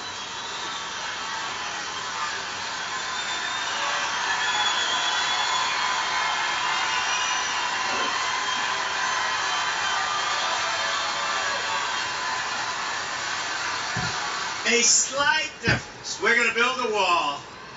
Who's going to pay for the wall? By the way, they may not know it yet, but I think they're getting the idea. But when you think of it, she wants to have people pour across. Now, the Border Patrol agents, 16,500 endorsed me recently. And last week, never endorsed the presidential candidate before, long history. And last week, ICE endorsed me. These are great people. These are people that want to do their jobs, but they're told to stand back. Don't do your job. These are great people. You know, it'd be a lot easier for them if they didn't endorse me, because they could just take it nice and easy. But they want, so we got ICE, we have the Border Patrol agents, we have Sheriff Joe from Arizona. We love Sheriff. And Hillary Clinton's got nothing. So she wants people to pour across the borders. She wants thousands and thousands of people to come in from Syria. I mean, 550% more than our President Obama. A Trump administration will completely renegotiate NAFTA. Or we will walk away and make a brand new deal that's far better, where actually businesses start coming to Pennsylvania and to Ohio. Unbelievable. And we will stop the disastrous Trans-Pacific Partnership, which will be almost as bad as NAFTA. Nothing could be as bad. But we'll stop it, and we'll make deals. But this is a complex deal with many countries. You have to see the arrows all over the place. Once you sign it, it's 5,000 pages, more than that long. Once you sign it, it's a mess. I like free trade. We make one deal, two deals, three. We make it with individual countries, and if they don't behave, we terminate them. We send them what's called a notification of termination. Right? But that'll never happen, because during that 30-day period, we'll renegotiate a better deal for our country, okay? And the other way, you can't terminate. There's too many. People go crazy. You have to be like a grand chess master. And we don't have any of them. Hillary Clinton's radical call for open borders, meaning anyone in the world can enter the United States without any limit at all, would end the United States as we know it today. No one who supports open borders should be able to run for president, because we won't have a country.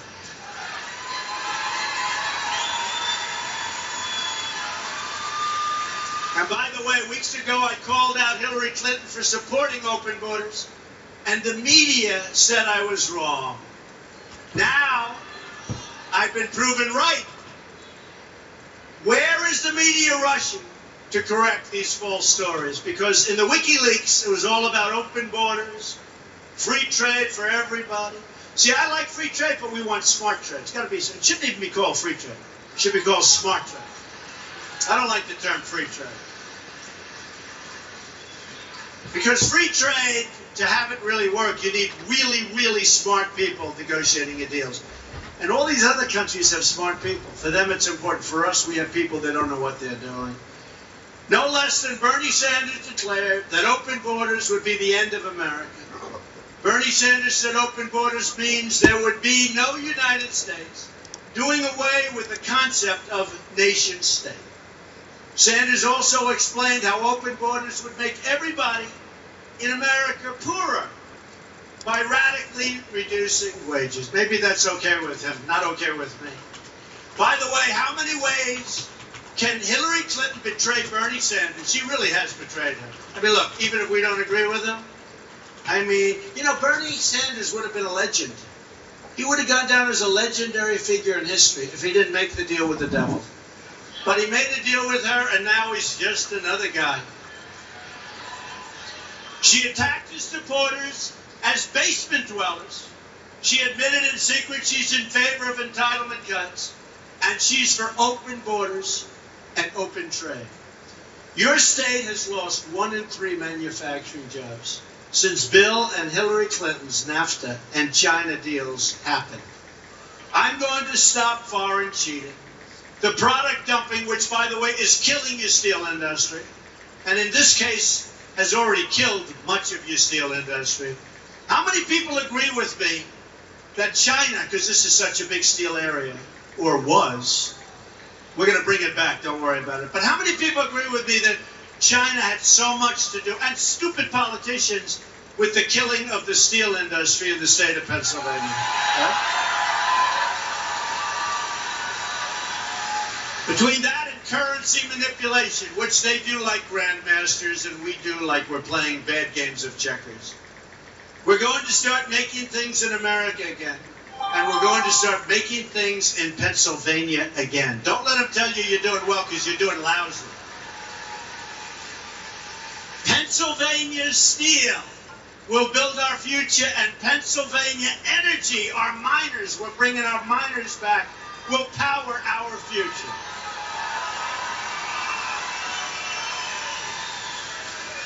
Congressman, get up there, will you? Do we know our congressman? Get a look at this guy. I'll tell you, they say he was a hell of a football player.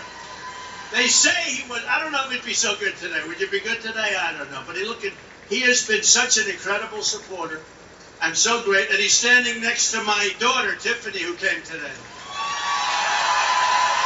Thank you, Congressman. Thank you. We have such great support in these areas. That includes, though, clean coal, shale, oil, and natural gas. We have to protect them. Pennsylvania workers will be hired to do the job. Hillary Clinton would rather give your jobs to people that pour into the country illegally. I explained how she favors a 550% increase in Syrian refugees coming into our land. We have nothing, we know nothing about them. And by the way, we all have hearts. We know what's going on. It's horrible. When you look at Syria, when you look at the migration, we'll build safe zones, and we'll get others to pay, like the Gulf states. They have nothing but money, and they're not putting up their fair share. They have nothing but money. They'll pay. And we'll lead it, but they'll pay. I also exposed how Hillary Clinton is personally responsible for the release of thousands of dangerous criminal aliens into the United States. As Secretary of State, Hillary Clinton refused to make foreign countries take back their own criminal aliens by canceling visas, a duty vested in her by the law. And I must tell you, she refused to use forceful diplomatic action. So we'll have a killer, and he'll be from another country, let's say someplace in South America, and we'll catch him because our ICE people are great, and our Border Patrol people are amazing, so we'll catch him. And what happens is we'll want to bring him back to whatever country that person comes from. This could be a killer, a drug dealer, somebody else, a gang member, the head of a gang. Hillary Clinton would say, we can't force him back into that country. The hell we can't.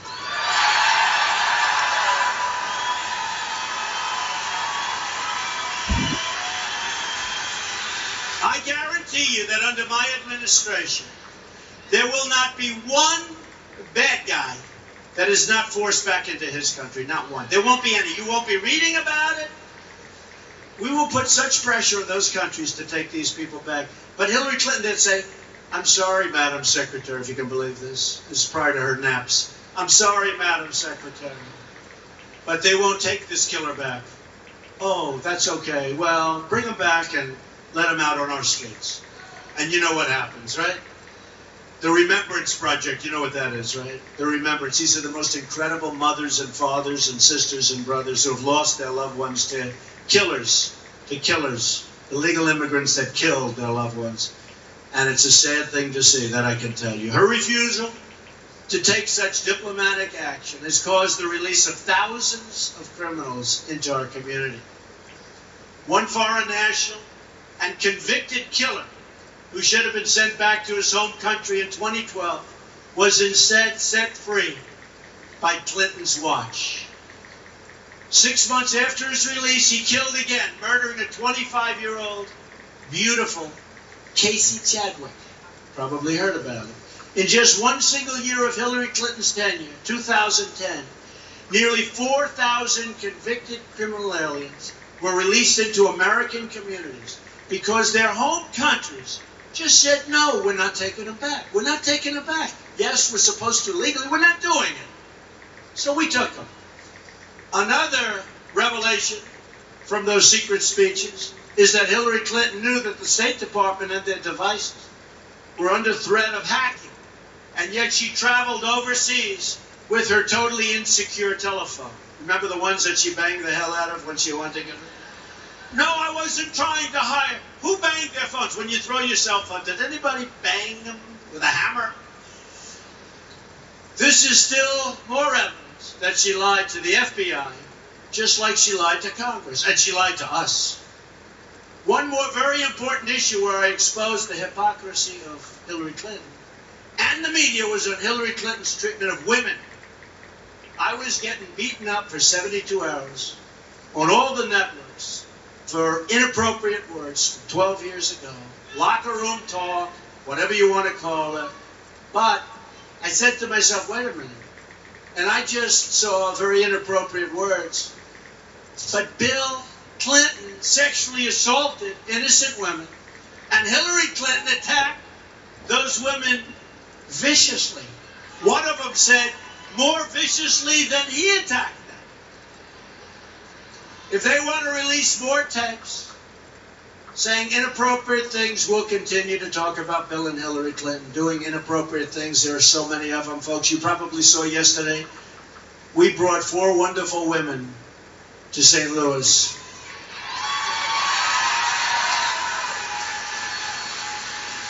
And honestly, it was both very beautiful and very sad.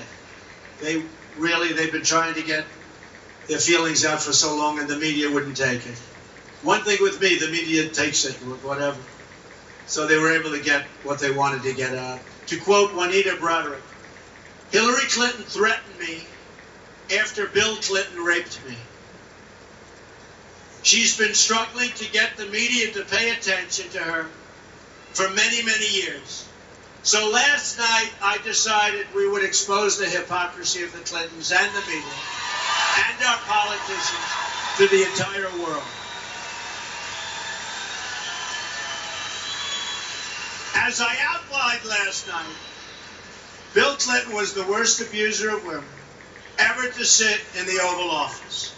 He was a predator. Hillary Clinton systematically attacked and discredited the victims of Bill Clinton's sexual harassment and assault. These things aren't written by the media, but they're true. Written by many books. These victims include names like Kathleen Willey, Juanita Broderick, Paula Jones, Connie Hamzy, Eileen Wellstone, Sandra Allen James, and Christy Zercha. And there are many, many more. For decades, Hillary Clinton has been deeply familiar with her husband's predatory behavior. And instead of trying to stop it, she made it possible for him to take advantage of even more women. She put even more women in harm's way. And then she goes out and says, oh, I love women. I'm going to help women. I'm going to help women. She's a total hypocrite. The hypocrisy of the media and our politicians is hard to believe. They condemn my words, but they ignore and defend the and this is the way it is, the reprehensible actions of Hillary and Bill Clinton that have destroyed and hurt so many lives.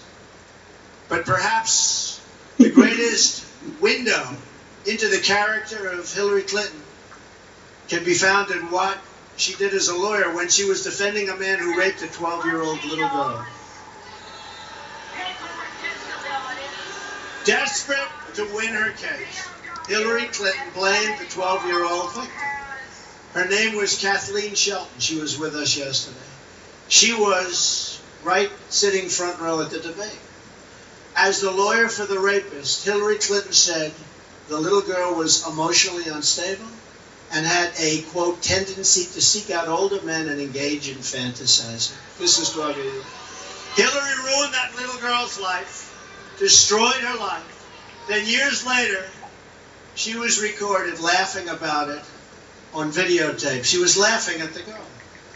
There's nothing Hillary Clinton won't do or say to obtain power, and it's about time people started to understand it.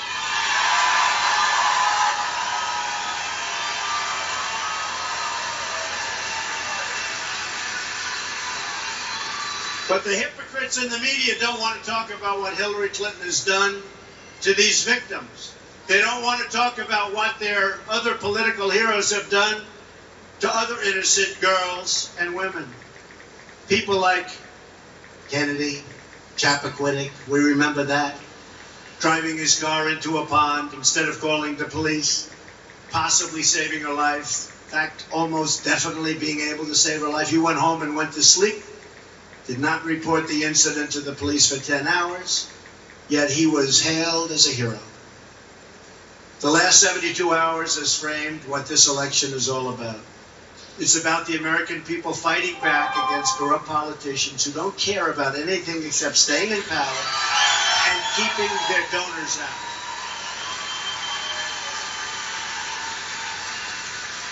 What I want to say to every American right now is that I accept the mantle of this responsibility for all of us, We have an absolute incredible situation taking place, folks. And I will never stop fighting for you against the Washington establishment that has betrayed each and every one of you, betrayed the country. Our government has lost its virtue. Right now, it's just about protecting the powerful, and you know what I mean. And I know it better than anybody else. And I'm doing this because I just think it's so damn unfair.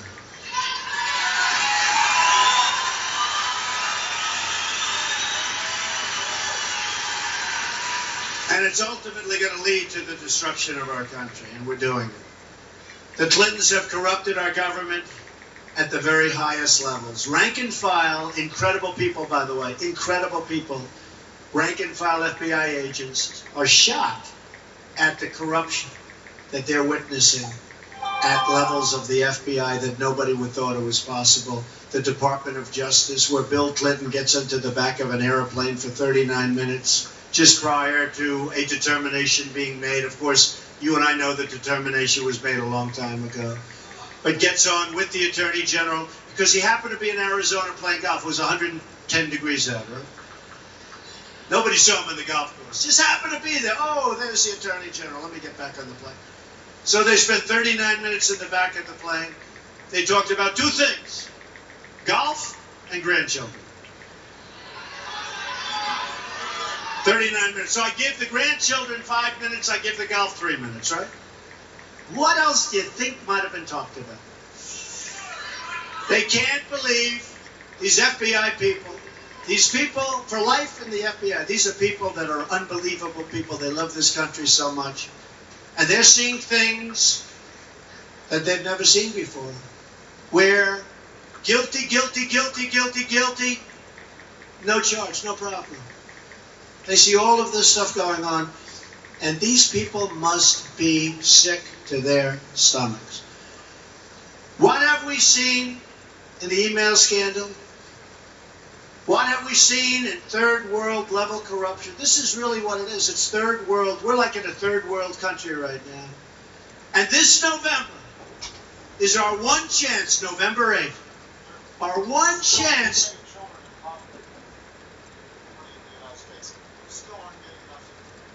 That is also connected to education. And we still have a lot of children in a country so wealthy that on a day-to-day basis are not getting the kinds of educational opportunities that they deserve. Well, we have enough wealth to do it. The question is whether we have the political will to make the investment in these communities, many of which are in inner city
again begins. The ugly American. 18 times Obama trashed America while speaking in Asia. Everything. And we still have a lot of children in Race baiting, Mr. Obama. You see, every one of these problems that Obama addresses is ones that he's created or made worse.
Somebody, you don't leave your candidate out there to fight alone. Now, Donald Trump is not alone because he has us, the American people, along with him. Here's my majority of us along with him. And I know that the audio came out. It was a private message. Look, it was a message in the back of a bus. What's up, Cheryl? It was a message in the back of the bus. But somebody decided that they were going to be a punk. Somebody decided that they were going to be a pansy.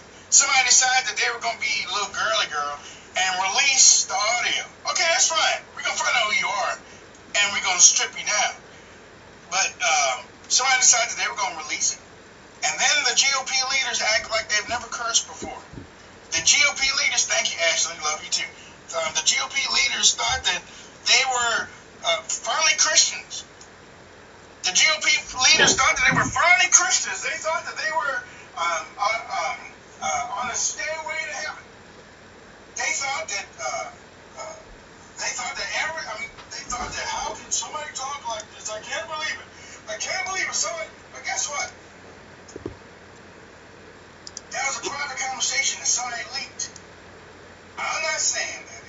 Look, people talk like that. Men talk like that. And for all these men to come out here and say, well, I can't believe it. No, men talk like that. And you don't have to be rich to talk like that either. You don't have to be in no locker room either. You can hear that stuff on the street.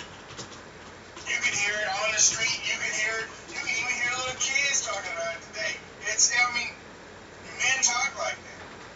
And, I was watching Megyn Kelly try to dissect Katrina Pearson, and she's like, well, women don't talk like that. And Katrina was like, but you do know that women do talk.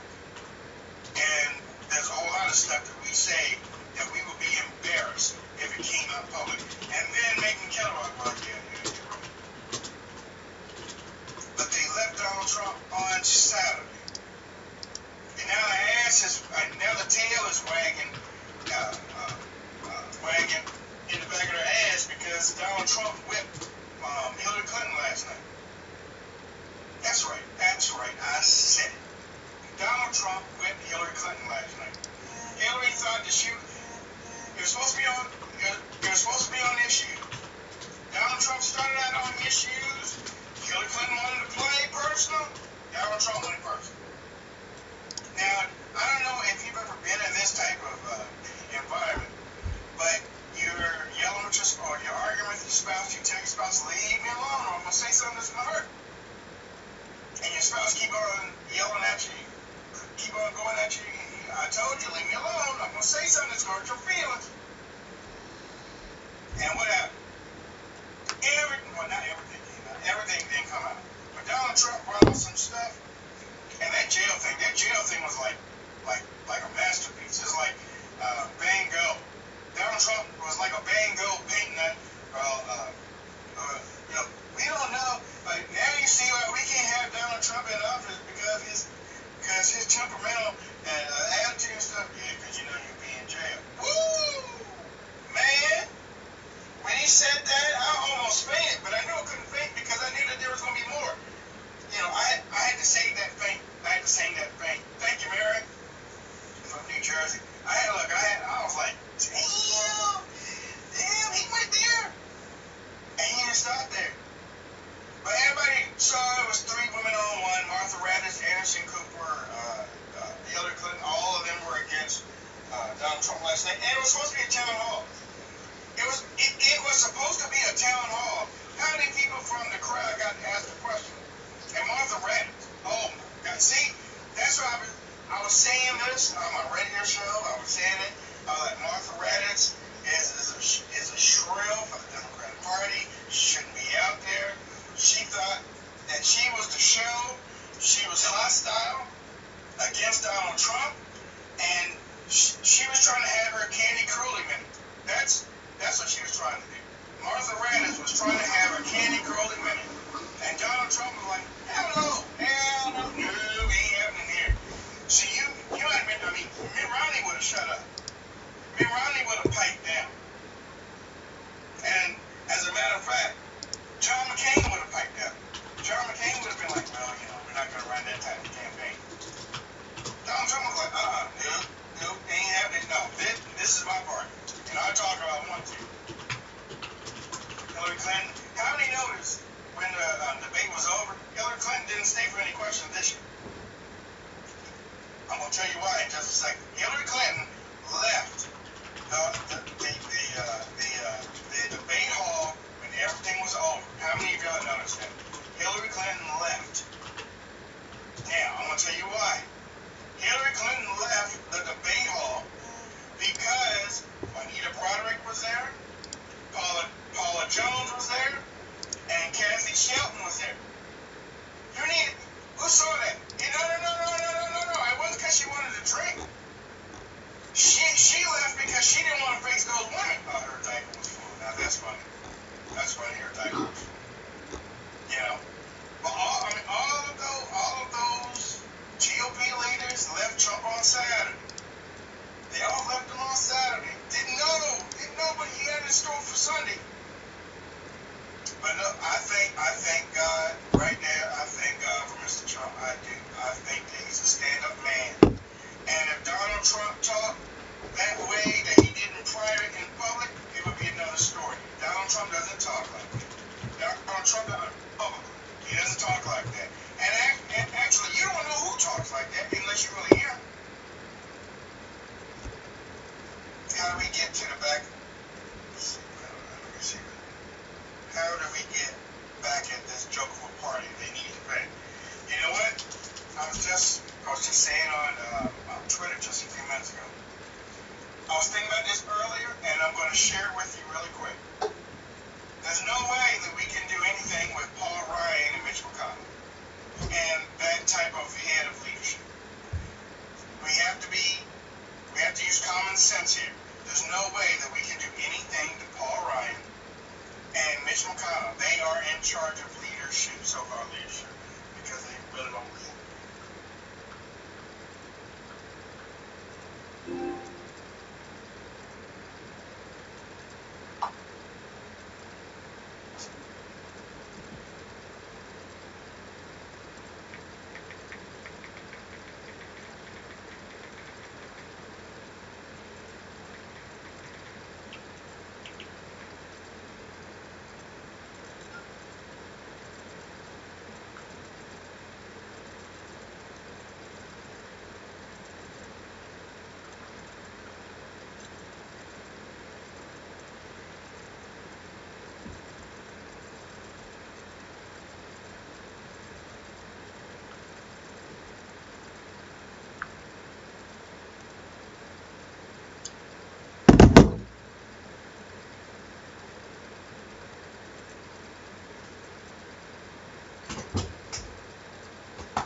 That the money flows through. That's why you can never do anything with John Boehner. John Boehner, the money was an anomaly. Honestly, he was an anomaly. I love you too, Barb. Barb is from Ohio. But anytime you got Republicans telling us, we the people, you elect us. You elect us, and we gonna take care of Obama when we get in. But they ain't do nothing. They didn't do anything. I'm telling y'all people, that's the way we do it. We take out the legs first, and then allow the legs that we crafted, the legs that we molded, the legs that answer to us, then allow them to take out Paul Ryan and Mitch McConnell. That's the way to do it. Love you too, April. Y'all talking about those flies and stuff. How many of y'all are surprised that Hillary Clinton didn't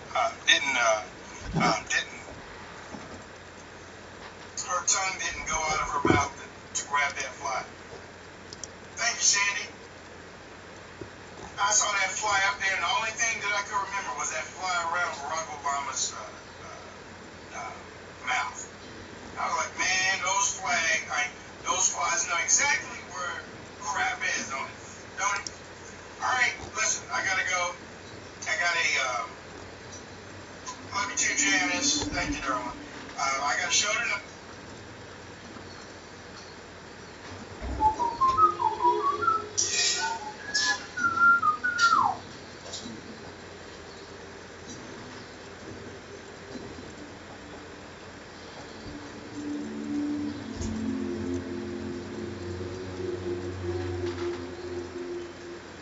Beat around the bush.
Beat around the bush.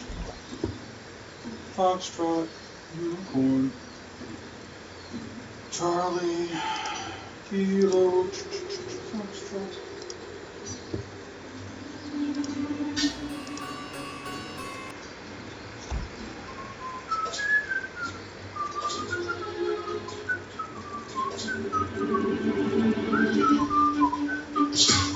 Yes, this would do nicely.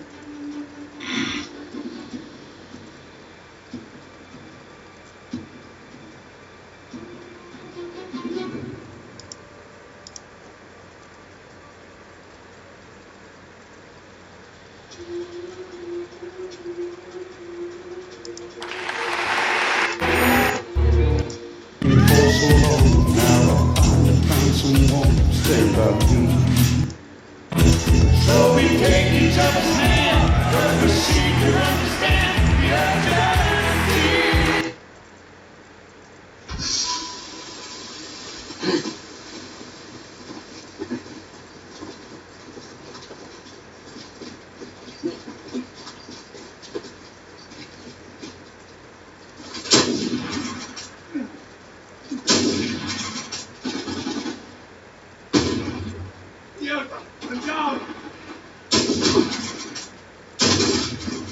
Enough of you.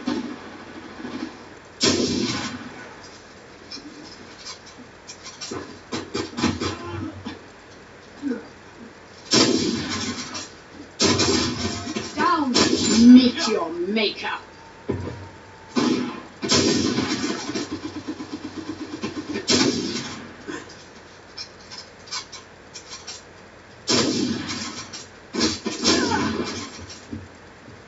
Going out.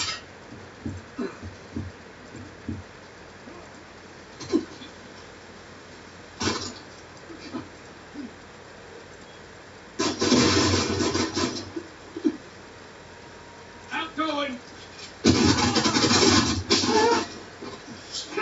I'm gonna kill you.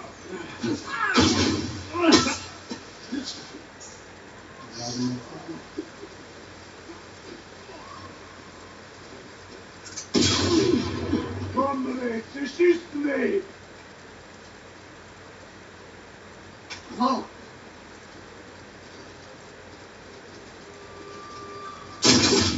Don't make a scene.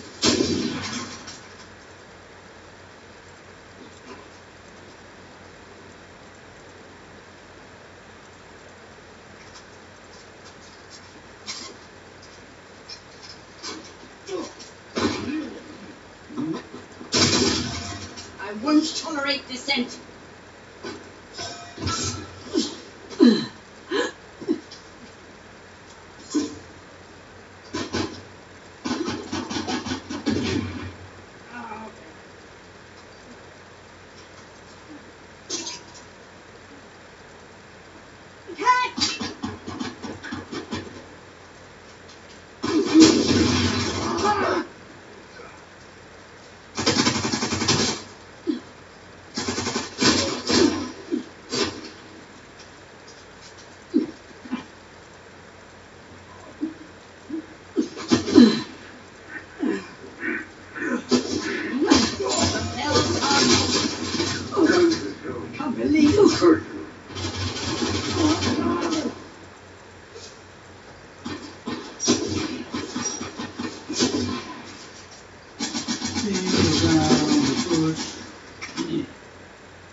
You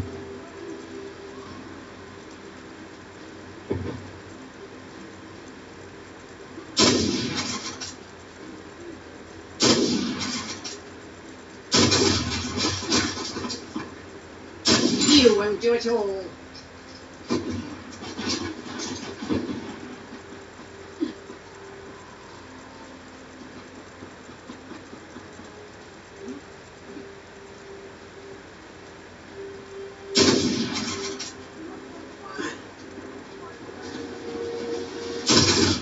Oh, how unpleasant. Don't feel bad, my child.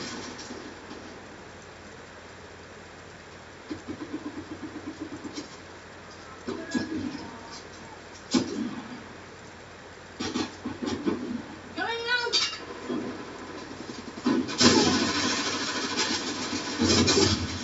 Surprise! Don't worry. My skills are beyond understanding.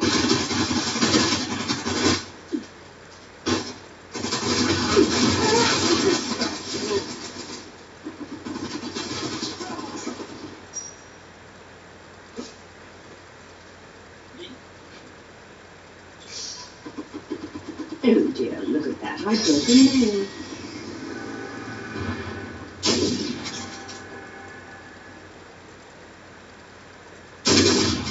You're not fit to kiss my boots. Oops.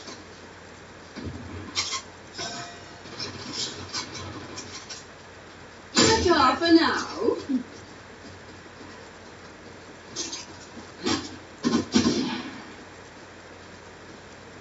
Oh, come on out there, fly!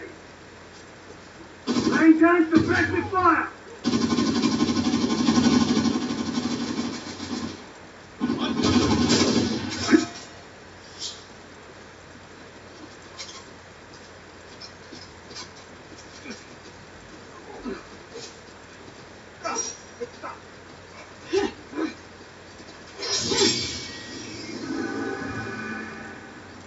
Anyone else want to get in my way?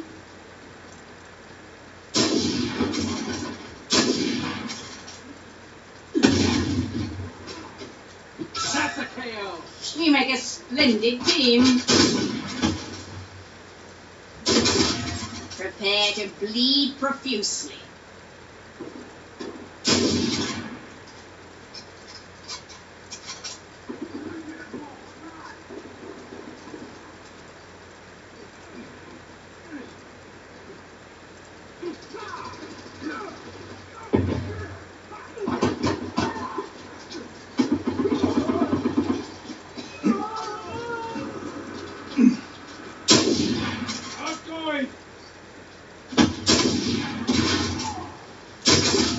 There is nothing I can't do. Tut, tut.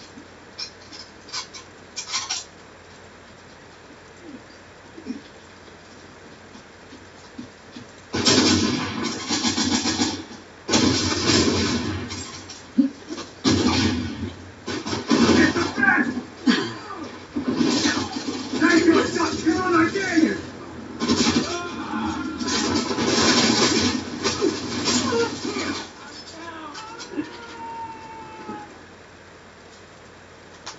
Just a bit. Beat around the bush.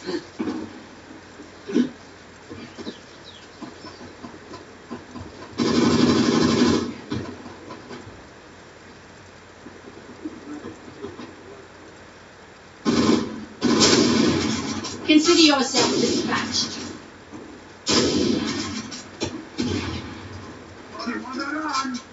Catch!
Forgive and forget? No and no. Here.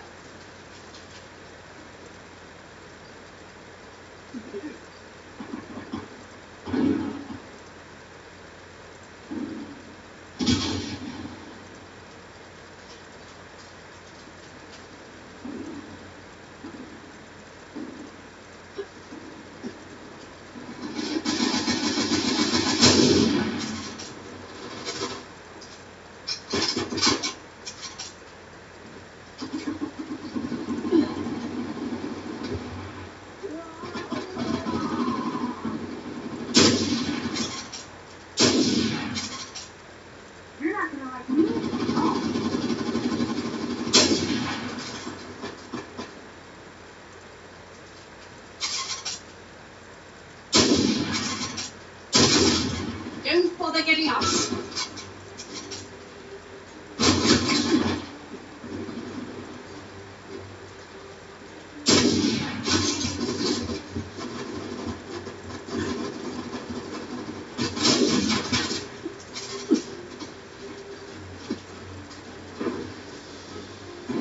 Catch!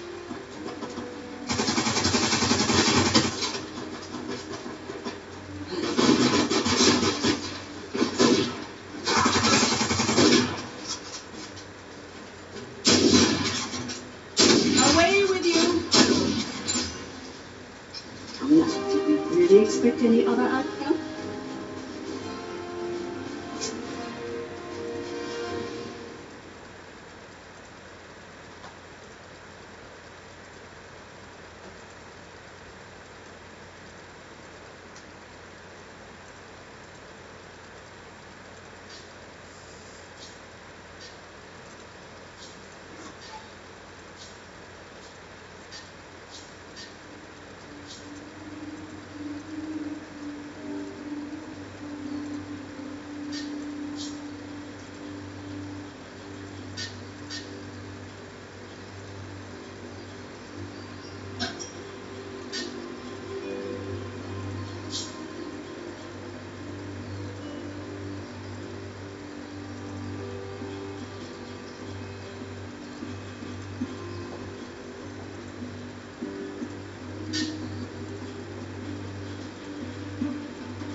Back in action.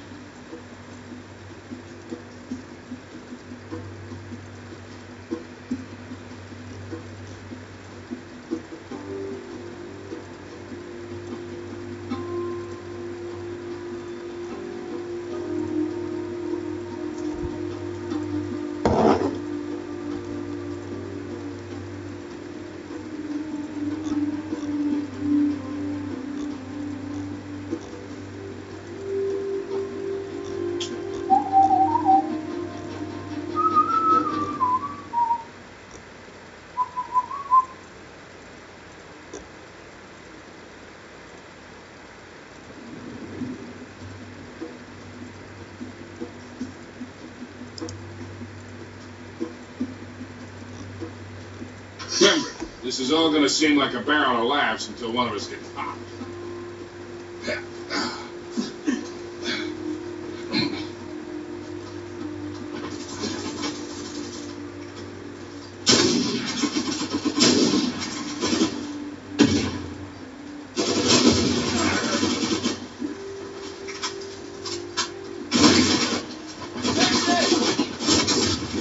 How do you like that?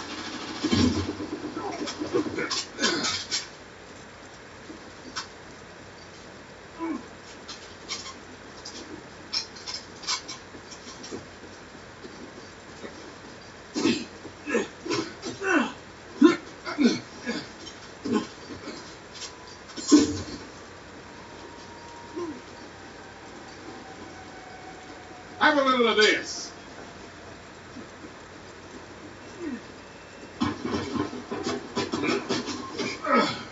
Yeah. Yeah. Too much for ya. Take this!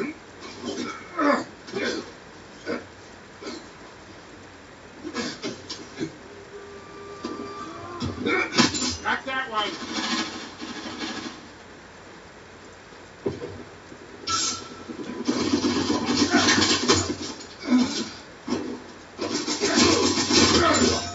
Say goodbye. Thank you later.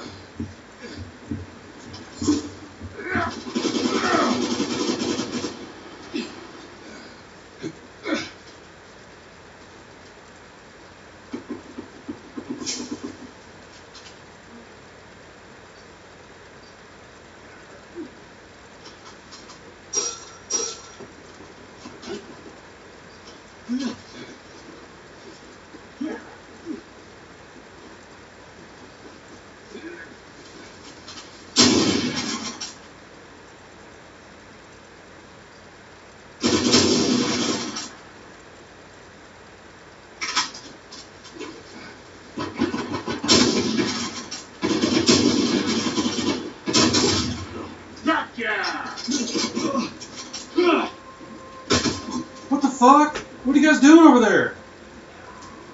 How do you even get across? Do I have all the kills?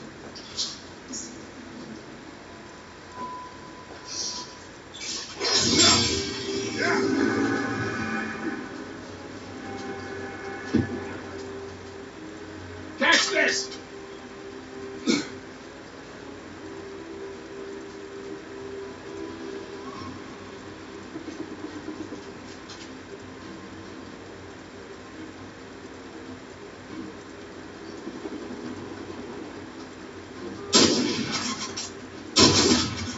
Down they go. Cross them off the ridge.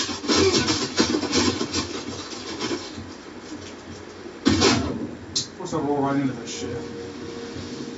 Now.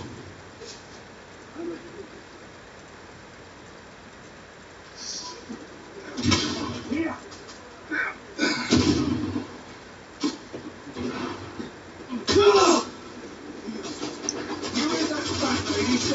You needed help on that one.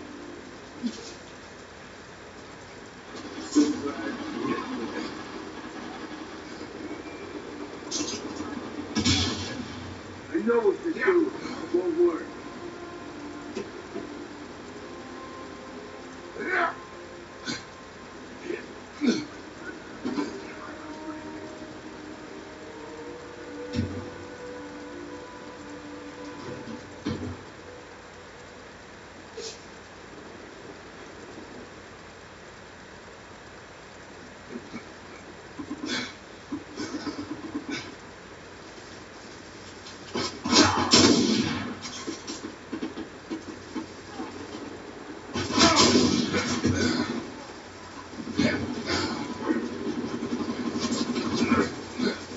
It's on now.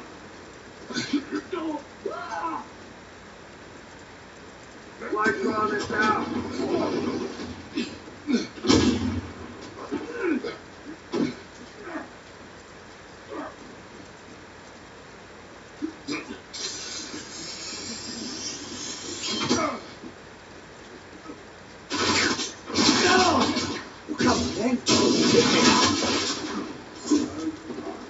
Catch this.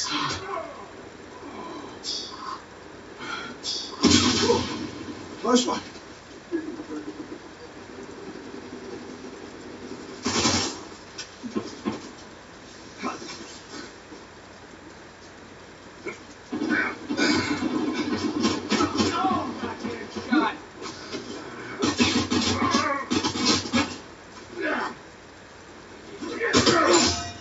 Well.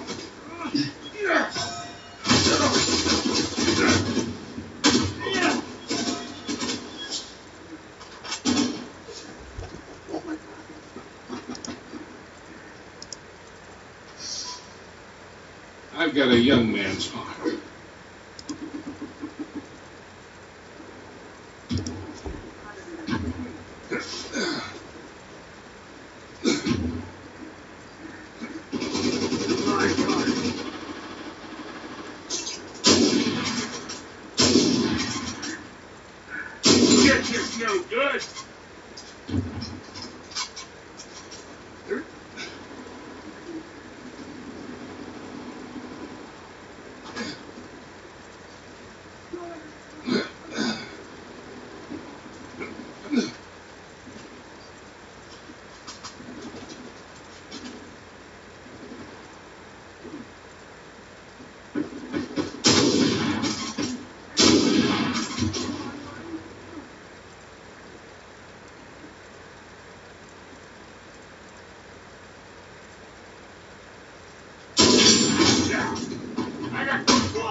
still got plenty of fight left in me.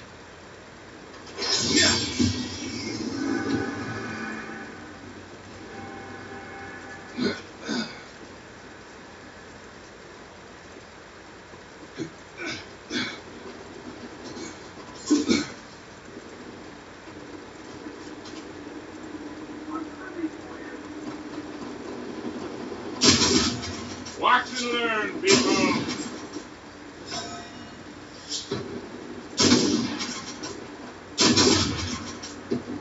That's the way it's done. Can't keep up, huh?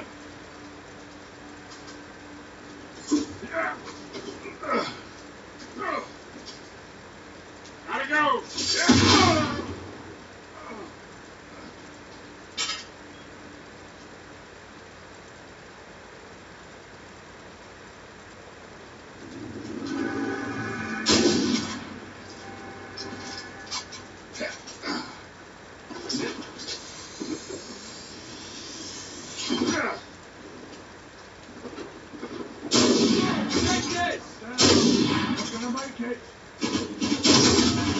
This is how we did it in the United States Navy. You deserve it. We got a tight matchup here.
Have a little of this.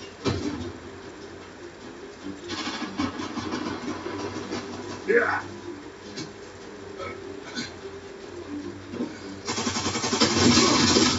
Stings a little, huh? Bring it all home.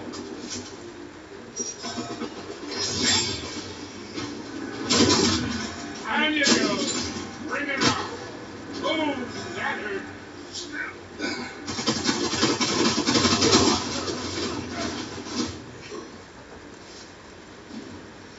Look at everybody. Bitches!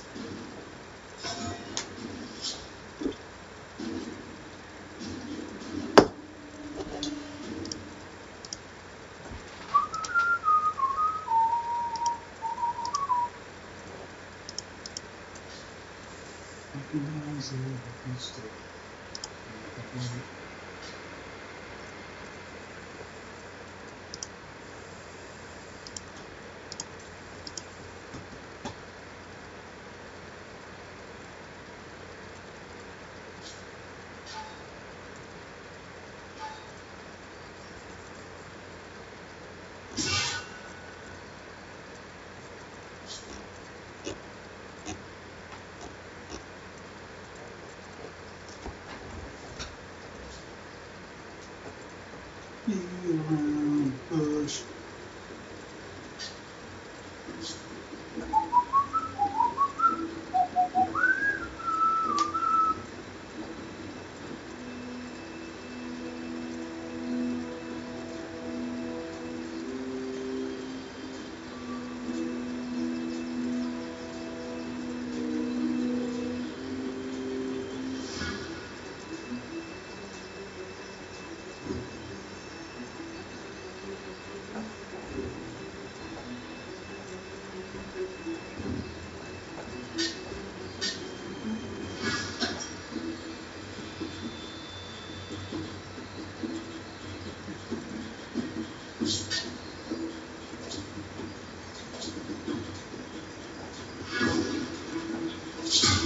You sure you can hang with me? That's a big deal.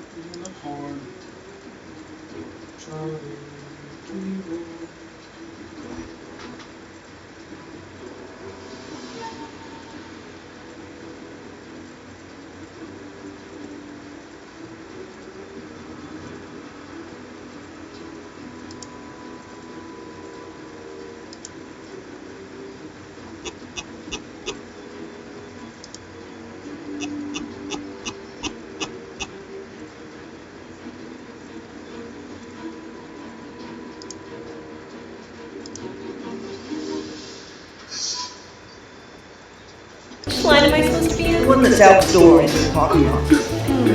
Can't believe I got paid in just a day. Some things don't take forever.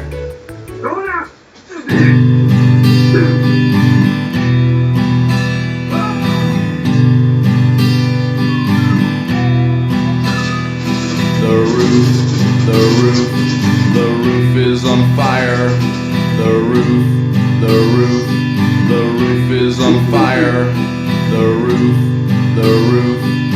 roof is on fire. We don't need no water, let the motherfucker burn. Burn, motherfucker.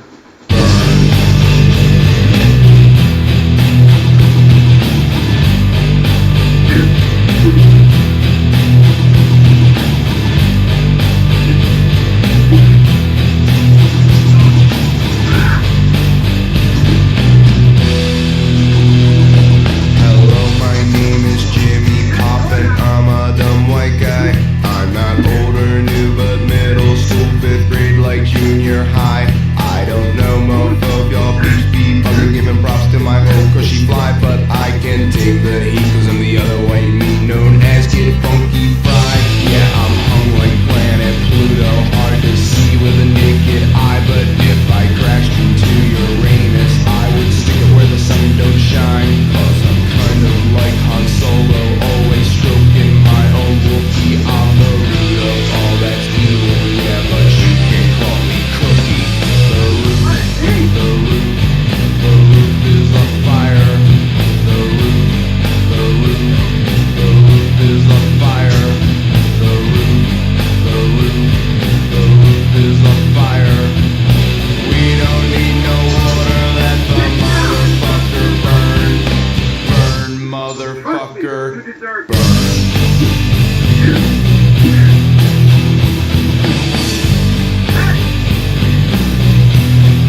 Alexa, pause.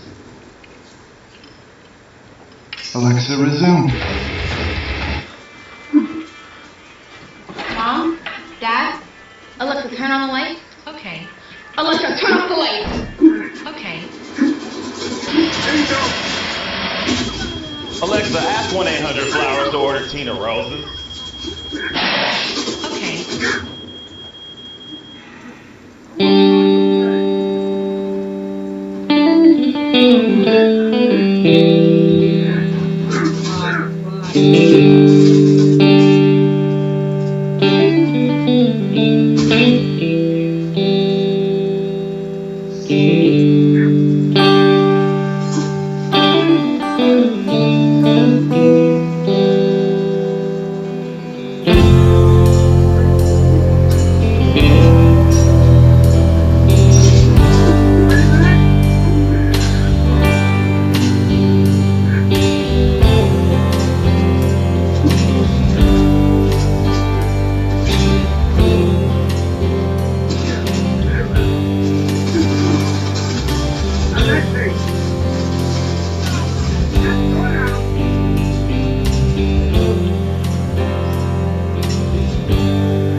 My pain is self-chosen. At least, so the prophet says.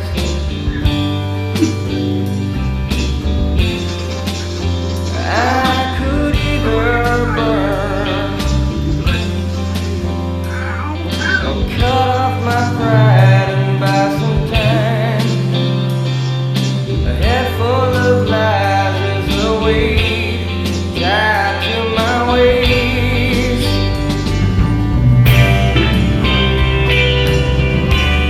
The river of defeat pulls down.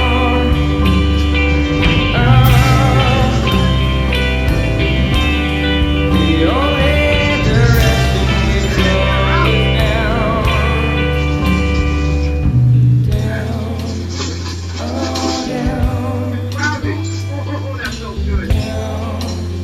oh down, down, oh down, down, oh down.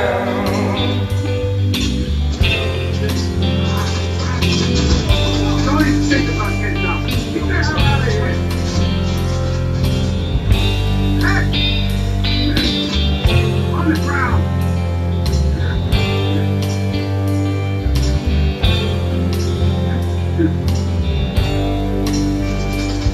My pain is self-chosen. At least I believe it to be.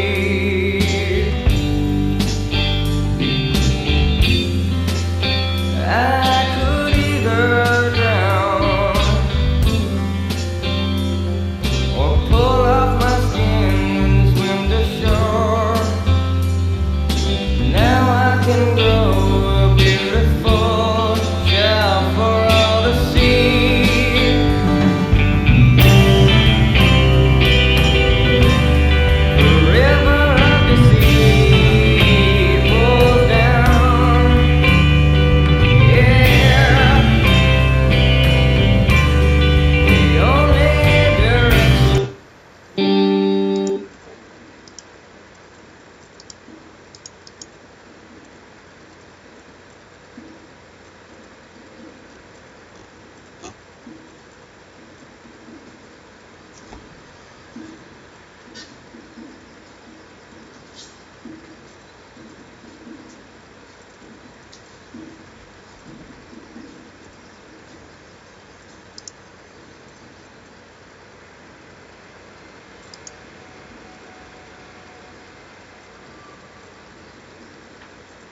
just been taken over by your son's startup because you have the fastest connection available with Spectrum Internet.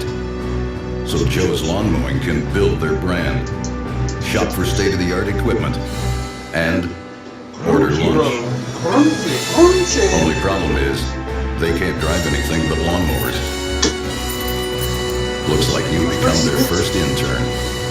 Get the business booming bandwidth of Spectrum Internet.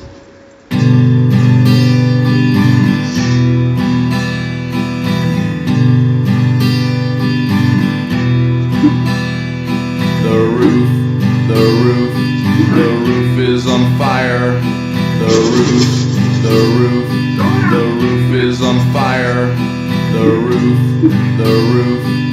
roof is on fire. We don't need no water, let the motherfucker burn, motherfucker.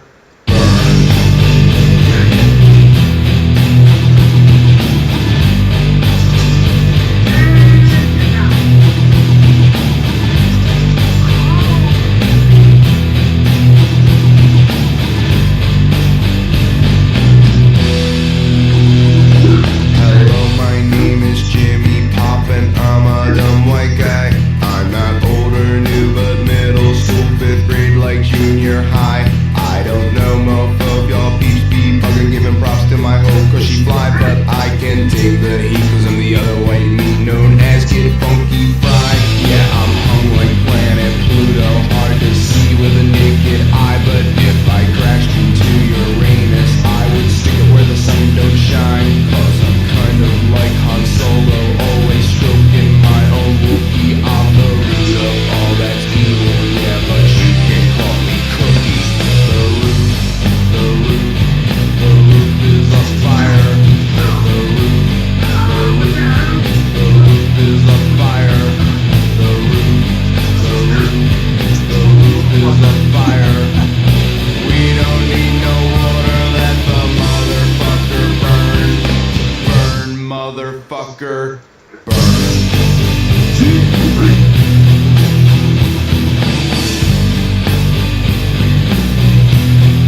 The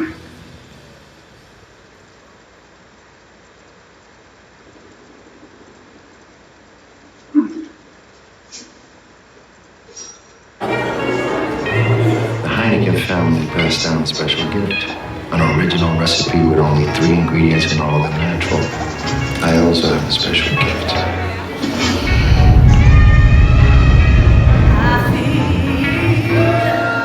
The ability to cry on demand. It's beautiful. Only 3 natural ingredients. There's more beyond the star. That was nice. That's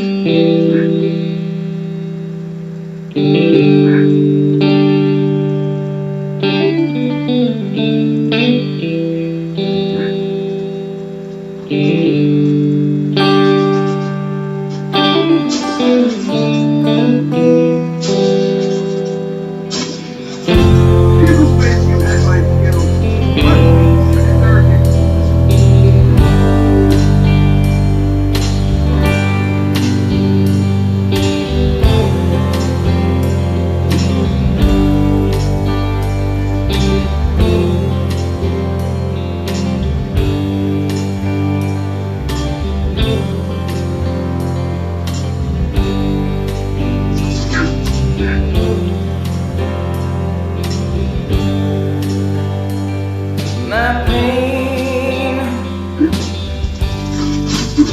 it's self-chosen. At least,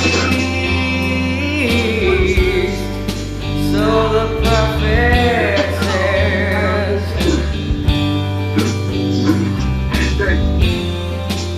I could either burn or cut off my pride and buy some time. A head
Each time the place was safe, the music that we made, the wind has carried all of that away. Gone day.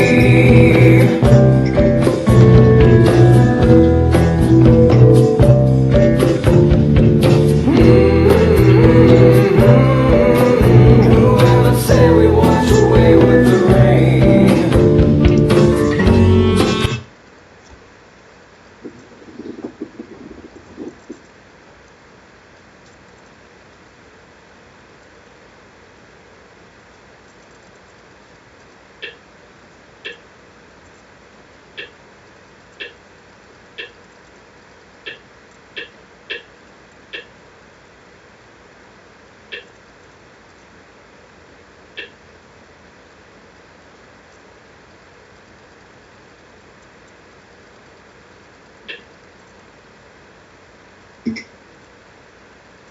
I'm Lauren Green.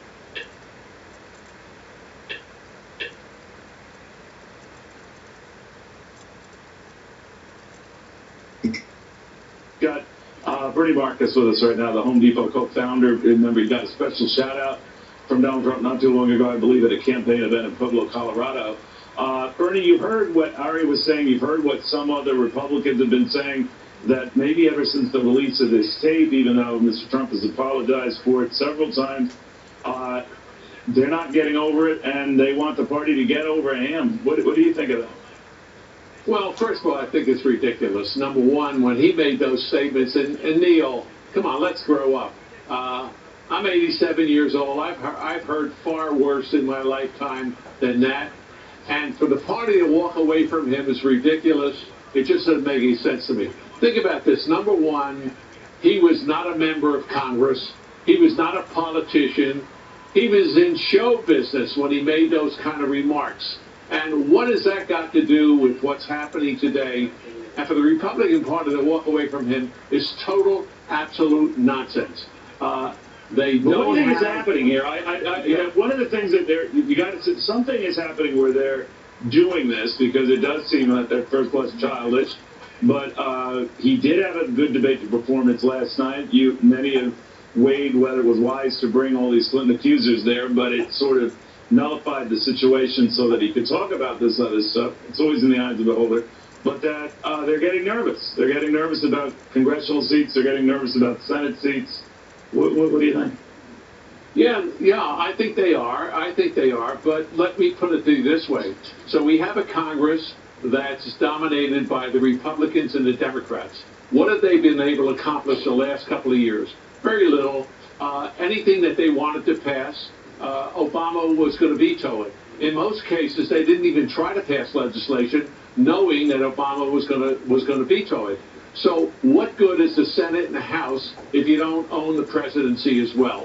And it would seem to me that they should understand that if Hillary is the president of the United States, and they may be the Senate and the House, and they may win, and I hope that they do win, they're going to have Supreme Court judges that are going to be nominated, and they're going to be forced to accept somebody that doesn't believe in the Constitution. That's really like Sotomayor that we have today.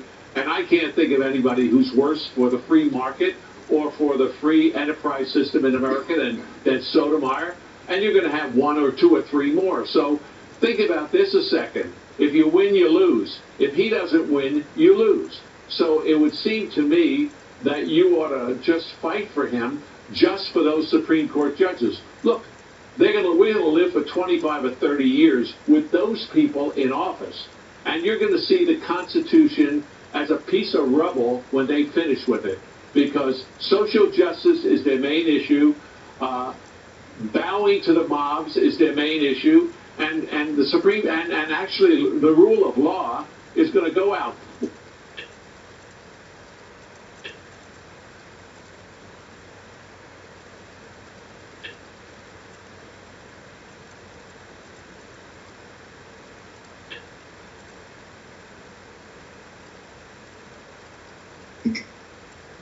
Fellow needs some convincing he doesn't agree. Darrell Glenn is a Republican.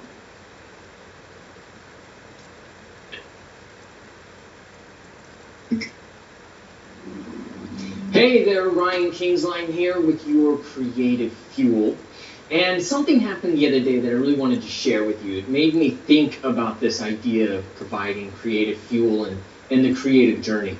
Basically, what I was doing is I was sitting on my ass and I was thinking about this sculpture and a couple of other sculptures, and I was thinking about, you know, is it good enough? Is it going to work? How, you know, who's going to really like it? How do I market it to people? I've got a show coming up in August 4th, actually, here in the gallery. It's going to be the first opening for us. And I was sitting there and I was thinking about it, and I was like, I don't know all this stuff. And then all this doubt was coming into my mind, and I remembered something. Because it felt familiar, right? It felt like, hey Mike, it felt like, hey, all right, I've been here before. I've gone down this road of this inner critic who just keeps asking, there we go.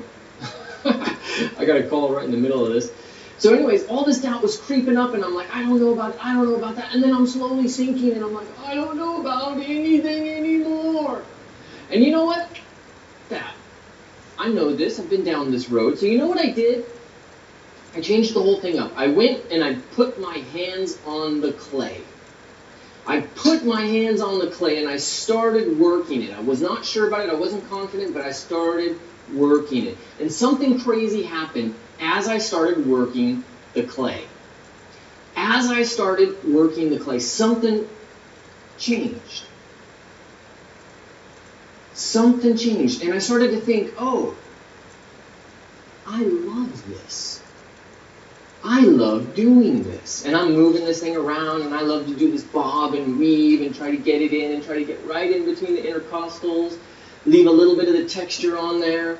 And I'm figuring this out, and you know, some of this clay's old, so I gotta push it into place, and the energy's coming back.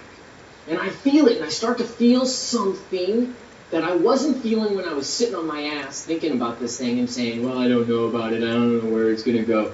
I started to feel alive.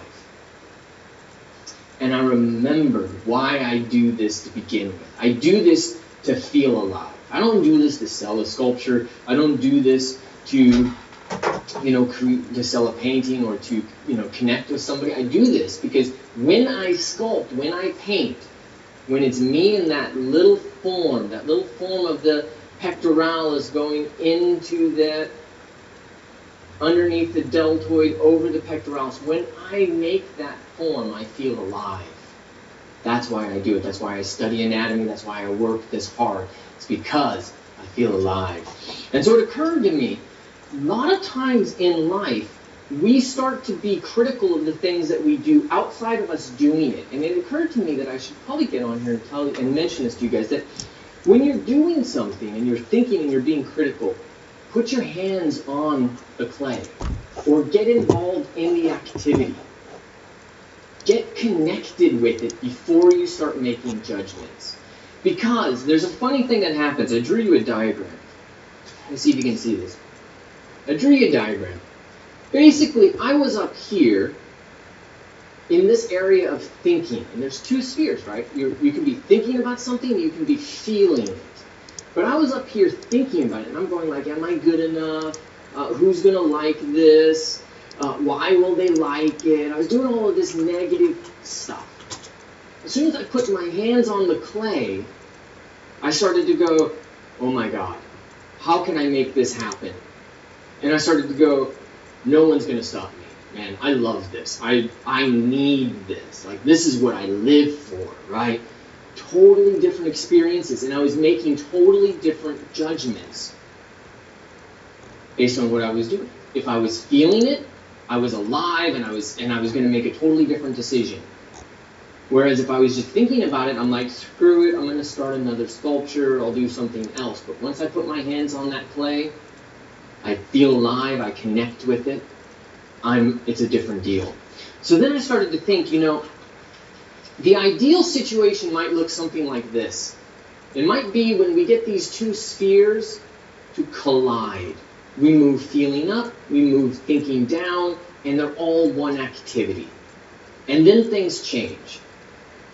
And then instead of saying, you know, who's going to like it, I say, how can I make them like it? And then instead of saying, am I good enough or not good enough, because sometimes we need to learn skills, I say, how can I be good enough? How can I do it? And how can I build that unstoppable machine? Just take that feeling, take the thinking, collide those things into each other, and work from that perspective.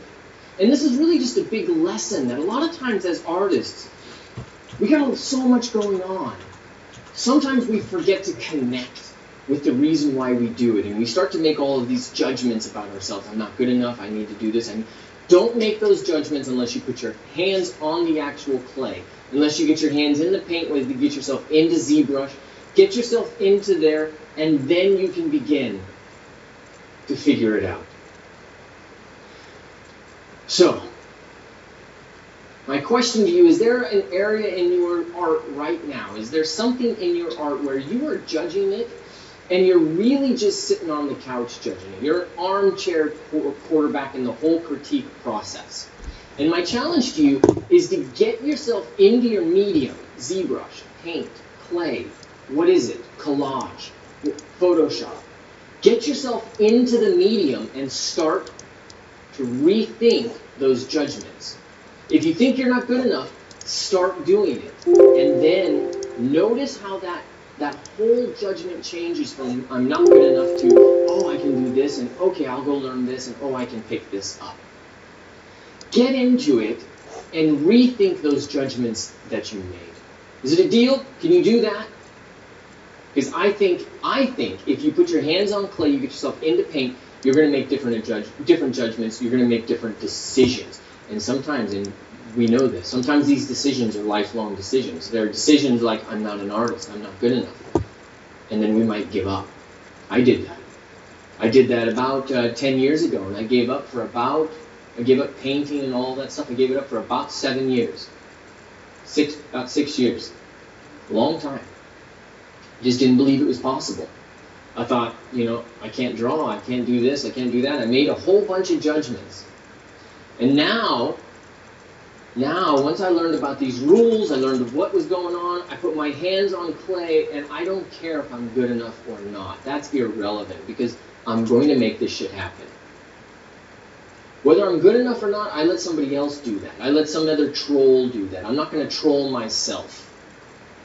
Are you trolling yourself? Are you as bad to your work as some troll on YouTube, right? That's where they're the worst. And if you are, stop doing it. Stop it. Be nice. Parent the work. Learn how to let your work have a life of its own and build its own integrity, its own purpose, right? This sculpture, how long has this been in creation? It's been in here for a long time. But I'm doing all kinds of things. There's a 3D printed head here. There's clay down here. I'm working all kinds of stuff to see how it works and what I can do with that. But my job now is to just be putting my hands on clay and in paint. That's my job.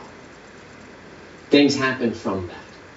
And ZBrush, and Mindbox, and 3D Code, and all of these programs. So, let me check in with you guys. And remember, ask yourself that question. What part in your life, in your art, are you doing this? Are you outside? Let me show you the diagram again. Are you over here in the thinking area going, well, am I good enough? Am I this? And am I that? And then notice what that does, because what it does is it starts, I'm never good enough. And you shrink as a person. But then when you connect to the feeling of it, do you shrink or do you grow? Connect. The challenge is connect to the feeling side of it and start to make different decisions about yourself and about your art. And if you ever thought you weren't good enough, put your hands on clay, get yourself into your medium, and then say, who gives a shit? Because I'm going to make this happen. And you can make this happen. It's not rocket science. People were doing this when we barely came out of caves. We can do this. It just takes us getting out of our own way sometimes. And part of that is us thinking, oh, I need this, oh, I need that, oh, I need this, oh, I need... No, what you need to do is you need to connect to the medium, you need to get your hands into it, you need to start working it. I get asked a lot, how do I learn this? How do I learn that? Okay, there are 20,000 different techniques and ways to learn. I teach, I work with teachers, and there are good ways and there are bad ways. But there is one way that is the absolute worst. That is the one proven method for failing. Do you want to take a guess what that proven method for failing is? It's stopping. It's believing that you can't. It's believing that lie that you are not good enough. That you are not meant for this. That's the number one most important way to screw this whole thing up is to buy into that lie that I don't even want to call it a belief. I buy into that I'm not good enough thing. And it's not true. Once you get over that hump, once you get over it, the way in which you grow and the way in which you learn is you put your hands on the medium. Get into ZBrush, get in there, work this, and keep working it.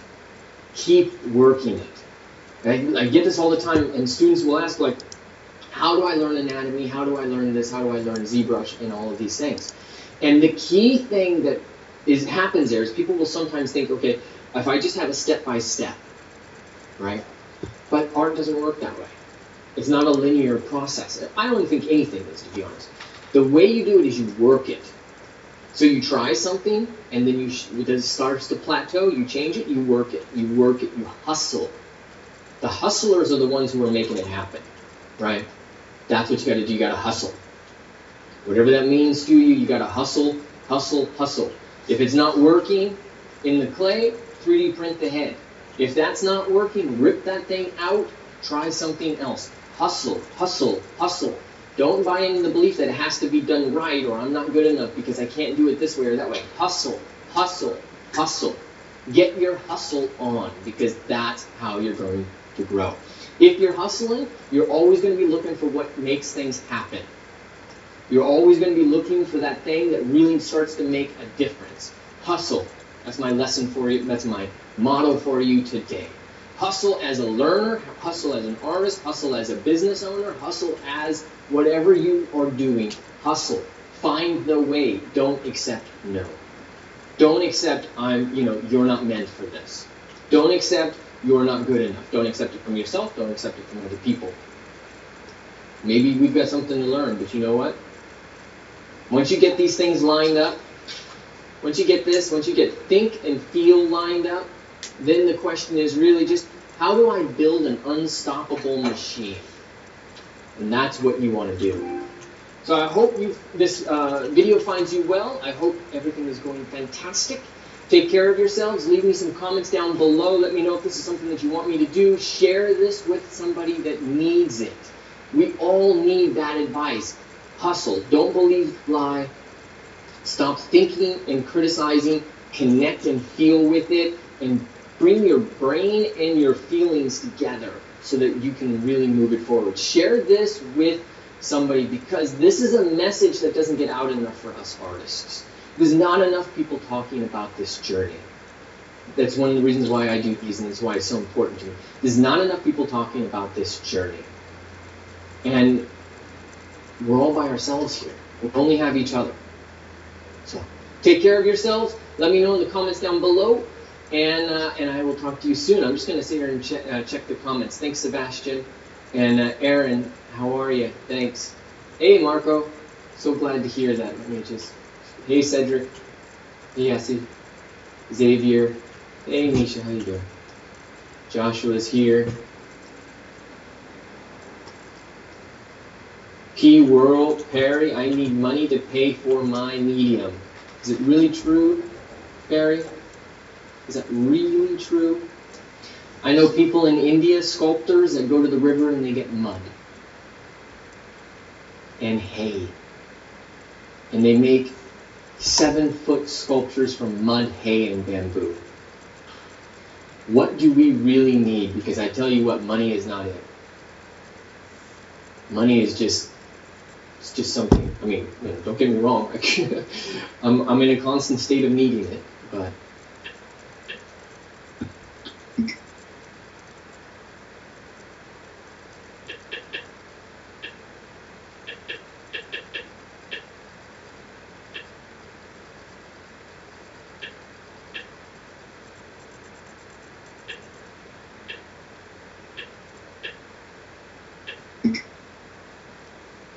So last night's presidential debate was definitely a treat. Donald Trump, in the case of Donald Trump, according to many, clearly won the debate. No question, it wasn't even close. This was one of the funniest moments, and also, I think, one of the best moments. Let's go ahead and play it. You know, it is, it's just awfully good that someone with the temperament of Donald Trump is not in charge of the law in our country. Because you'd be in jail. Secretary Clinton.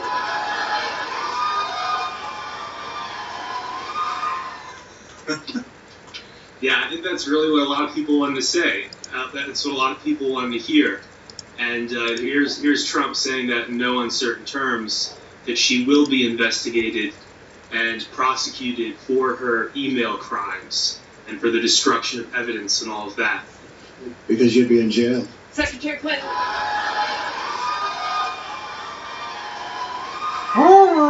So it was amazing to see Trump in top form last night. Of course, before the debate, he put together this panel, and this is unprecedented in a presidential debate, to have a panel composed of 4 women who are accusing a former U.S. president, Bill Clinton, of either rape or molestation. And these 4 women were on the panel with Trump. Mr. Trump invited them.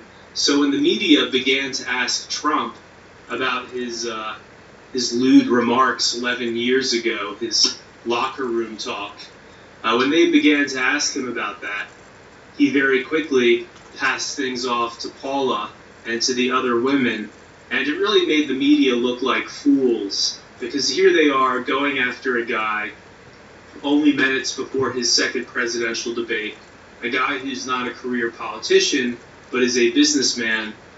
They're going after him over some lewd stuff he said 11 years ago.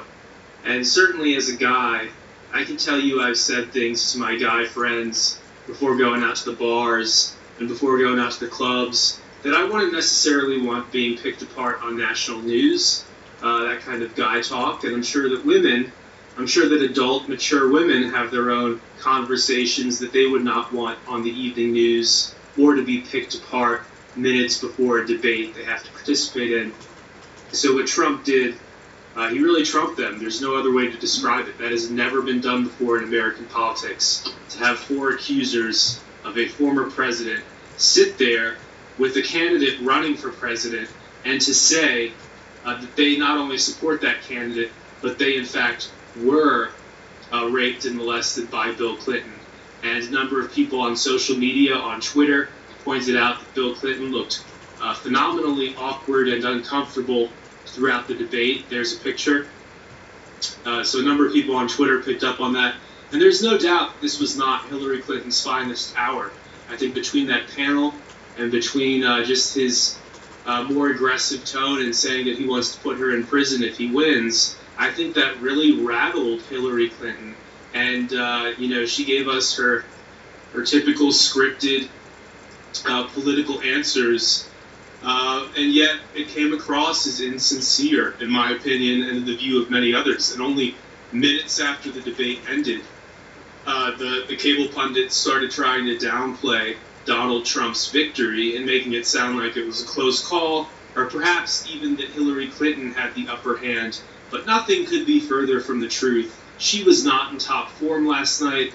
He brought up everything from the WikiLeaks emails to the Clinton Foundation, which was really what his base was hoping he would do, is get into some of the nitty-gritty of Clinton corruption. And he delivered on that and then some. So I was very impressed, as were most people, even people who don't like him. So again, as you see the pundits talking this week, no, that's just spin. That they really do want to downplay what was a quite decisive victory, in my opinion. And as I close this video out, a couple of points I want to make. We really have to decide as a country. We have to decide, do we want to continue down this road of basically participating in the Truman Show, where we think that, the economy's great. We listen to MSNBC that there's been this awesome economic recovery in Detroit and other American cities, and now we're in boom times again.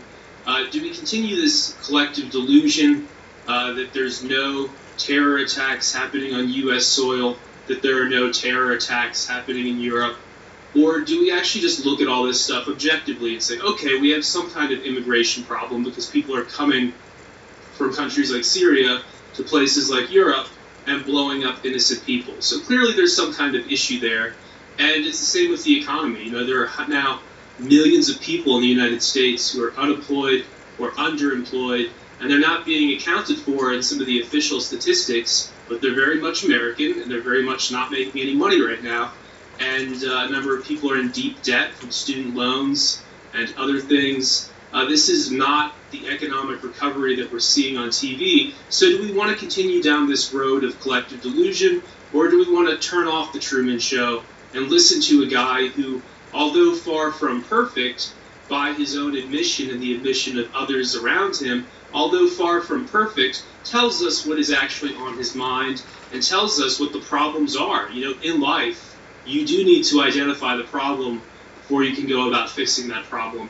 And to tell Americans that everything is just so nice and great and peachy, when we have some serious problems and challenges we need to overcome, I'd rather hear the truth, and I'd rather have a guy in there who has a lifelong record of fixing problems and building stuff, rather than this career lawyer politician that we've heard for so long. I'm just so sick of hearing her talk. It's the same thing. It's just scripted nonsense. She sits there with Robbie Mook or whoever her campaign manager is at the moment, and they go over these lines, what'll hurt Trump the most, and they just go over it until it's nice and packaged and finessed. And Donald Trump is not nice or packaged or finessed. But I personally don't have a problem with that. I'm 30 years old.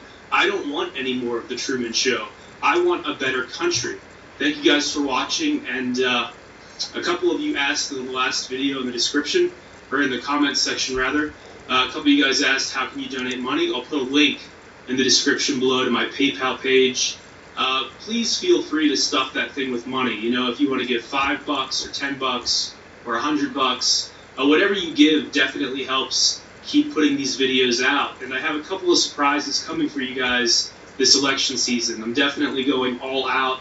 I'm already at the point where I can focus full time on these videos and on my research in the newsletter. So this is what I do full time, as I report for you guys.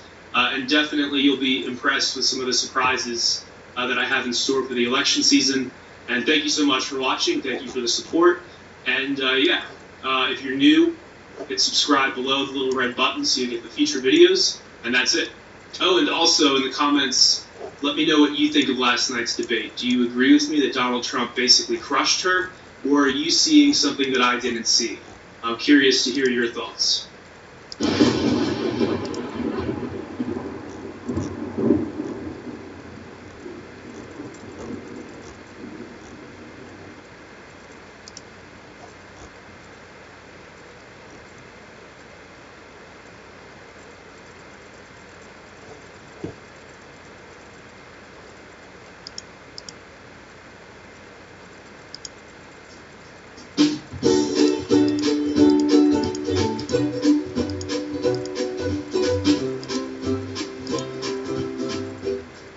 Well, are you going to vote in November for a new president? Yeah. Who do you think- who I've do you already think- voted Hillary Clinton. Oh, that's who you're falling for? Why Hillary? One reason I want her to be the first girl. Two.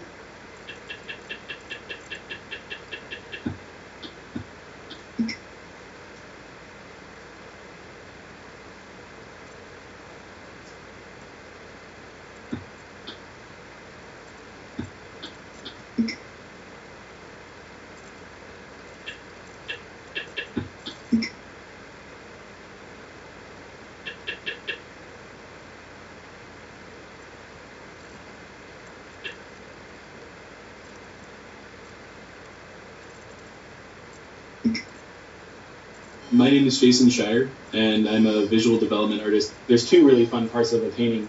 The very beginning, when you're first starting it off, because you kind of don't know what's going to happen, unless you're looking at a reference and you're trying to be very specific and very true to the reference.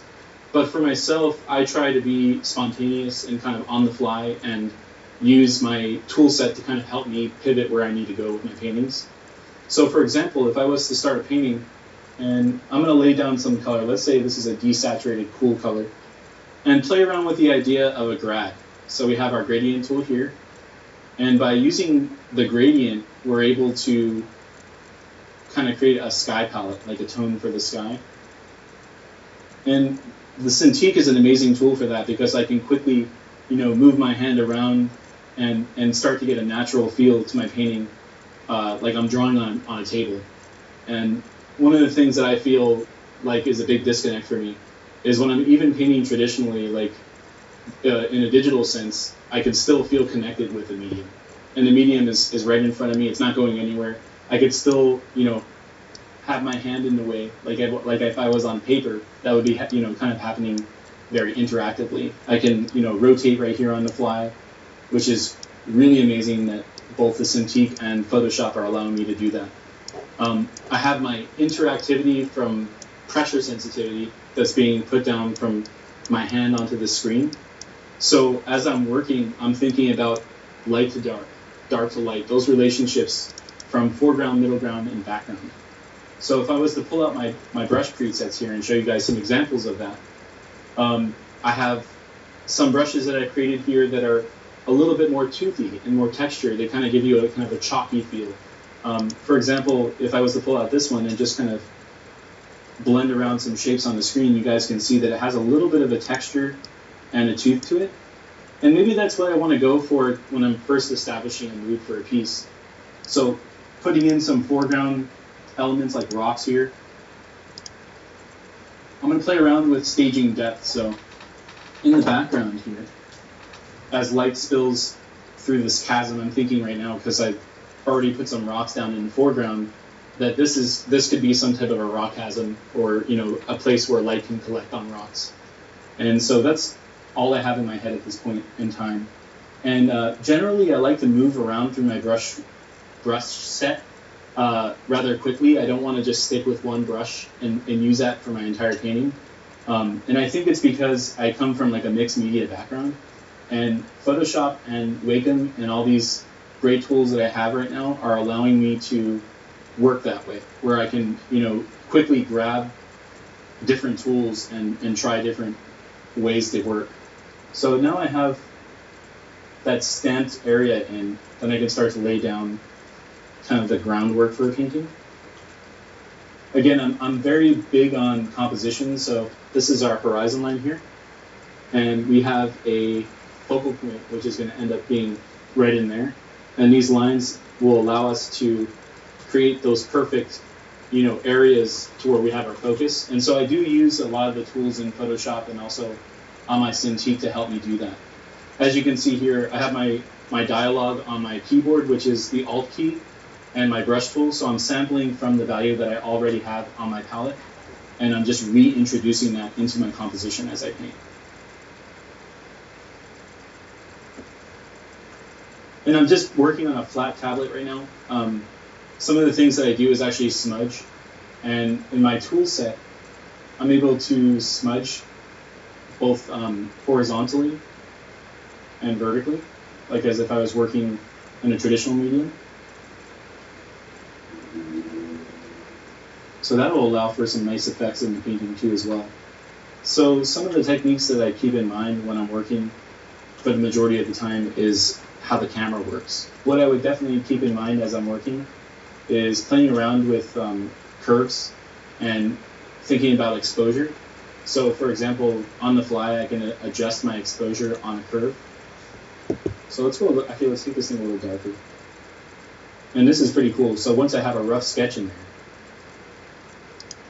and I've created that curve, which is right on top, now I can go back into it, fill it in solid, and then repaint back into it and design the way the light's going to work inside the scene. So maybe this side of the painting is a little darker, and the corners become more vignetted. And we can really direct our eye down to maybe a stage that's down in this area here. We'll go back to using these custom brushes to create texture inside my scene. I think it'd be kind of neat if there was like some water running through this valley.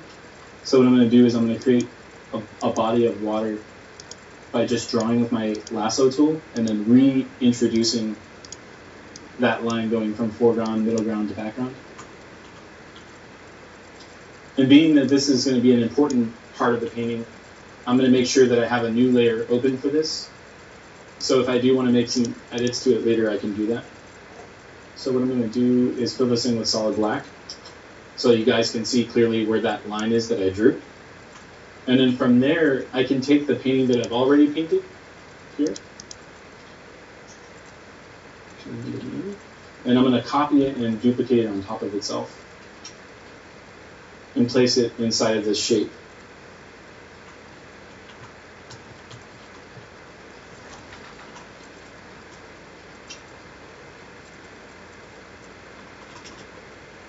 So you guys can see the reflection is actually maintaining and behaving properly to the actual background.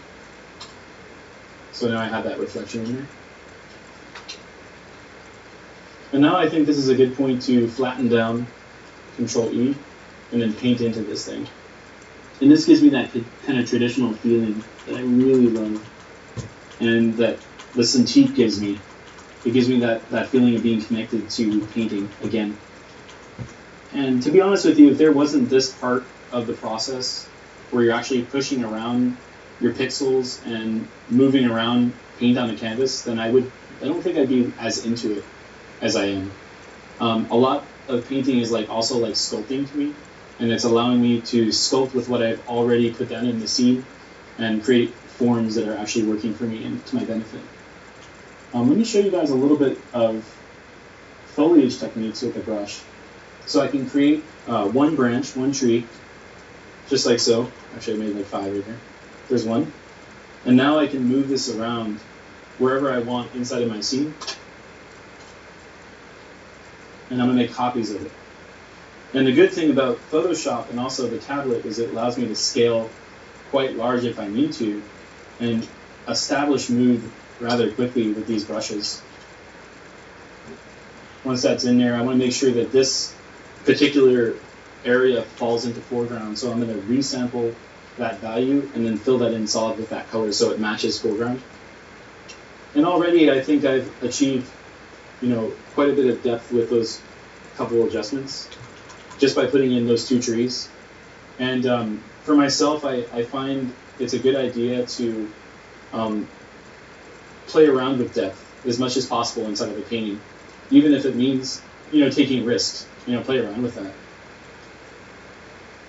There's a down tree or a log right over here on this screen. It kind of gives us some scale too as well. So moving forward in this part of the process, we started off by laying in the composition, doing the very basic tonal structure of what the underpainting is going to be for the final painting.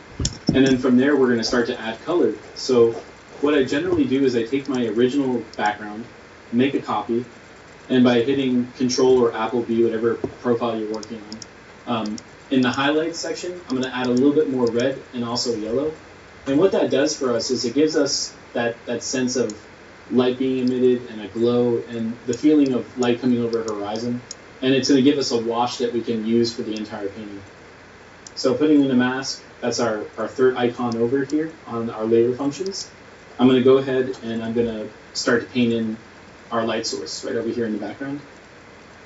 And then this gives me the pressure sensitivity using the Wacom tablet to really get the finesse that I want and, push the light into the exact direction that I need for the painting.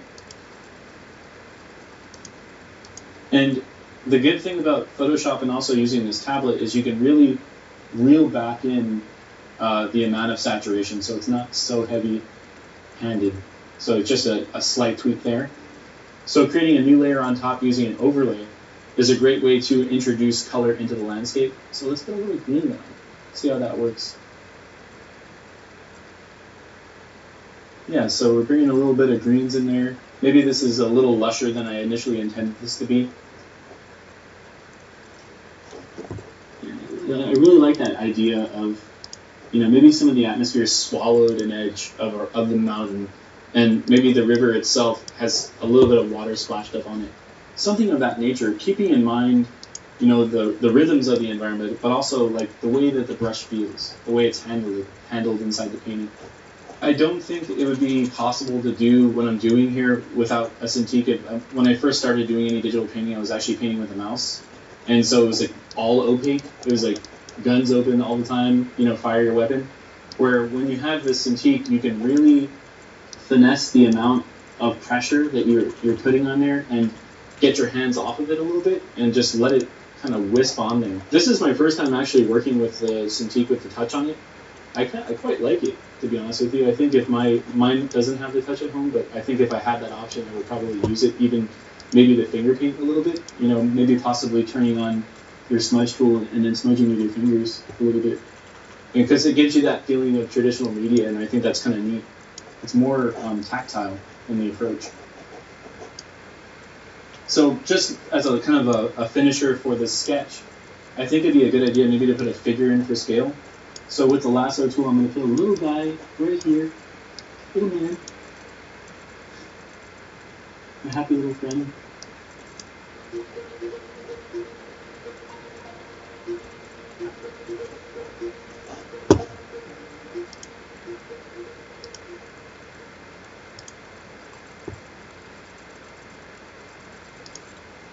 My name is Jason Shire, and I'm a visual development artist. There's two really fun parts of a painting.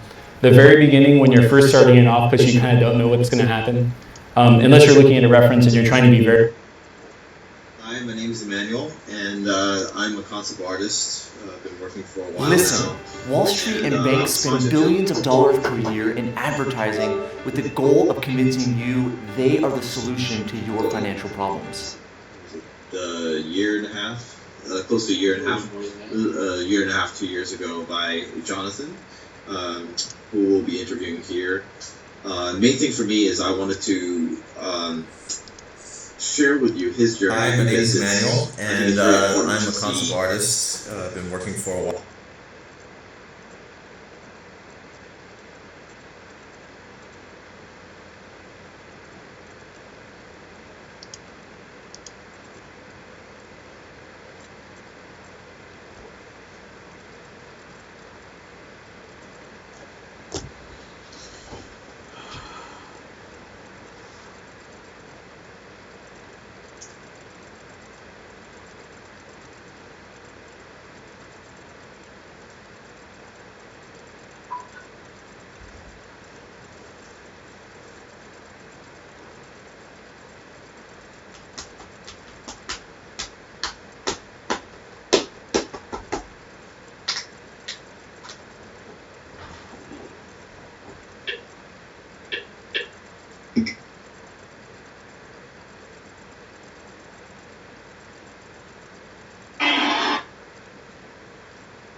I know what you've done.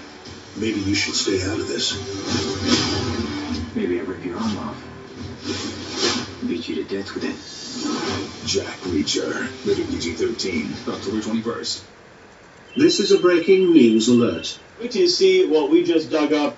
Hillary actually thought the cameras were off her, and she sent a shocking message to Donald Trump. And the Conservative Tribune picked it up.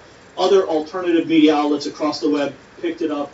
And it says here from the Conservative Tribune, for a woman who's riding high on the extreme probability that she would become president, Hillary Clinton did not have a great debate. Instead of impaling Trump on a nuclear stake of his comments, she said got beaten back from the White House door rather forcefully. Couldn't say it better myself. So they go on and they reveal that Hillary, she was unhinged. Now, this woman has a violent temper. She is crude and cruel to the people around her. And the fact that she finally cracked on camera is evidence that she is, she knows she's in a bad position. She actually, and this is what it looks like, she actually curses out Donald Trump on camera. Take a look. If she had a problem, for 30 years she's been doing this, Anderson. I say it all the time. She talks about health care. Why didn't you do something about it? If she had a problem, for 30 years she's been doing this, Anderson. I say it all the time. She talks about health care. Why didn't you do something about it? Now, that clip was from the debate. It happened when Trump was talking about health care. Hillary, they say, wasn't willing to interrupt Trump. What she was willing to show what she really thought of the Republican nominee. Let's have another look. Watch very closely. If she had a problem, for 30 years she's been doing this, Anderson. I say it all the time. She talks about health care. Why didn't you do something about it? If she had a problem, for 30 years she's been doing this, Anderson. I say it all the time. She talks about health care. Why didn't you do something about it? What do you think? It looks to me like she couldn't hold back and she needed to just tell Trump, F you.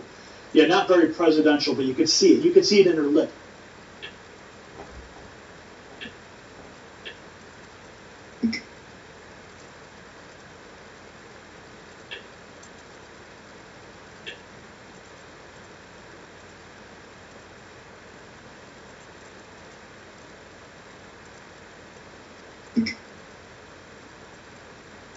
Everybody, we all know how important this is.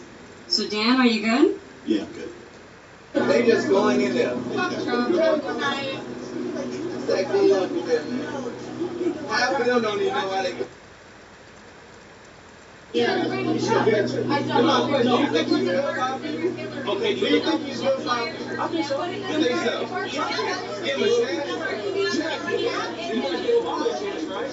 You guys, you guys. You know, most of Obama votes came from white people. It's a real heavyweight. Obama won his last presidency from white women 27 and under. That was his majority vote. White women, though. You know that, right?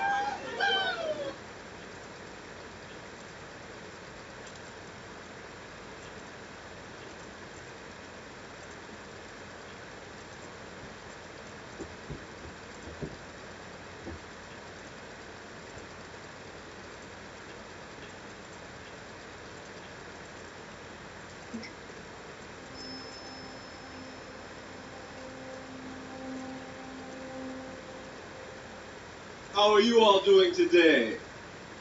Yeah? Fair into downtown, and so it took me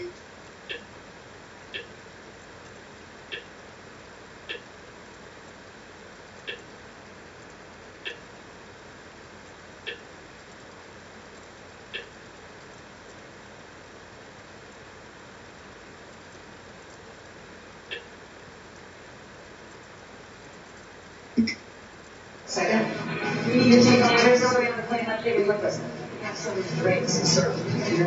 My entire team is waiting for this. How do you think you feel? Because it's hurting you better. No, I pretty much saw what I expected to see.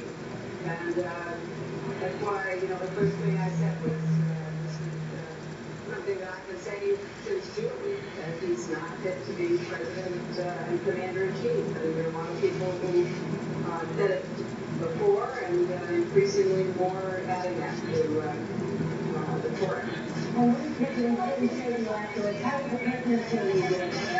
What the hell? What the hell was that, man?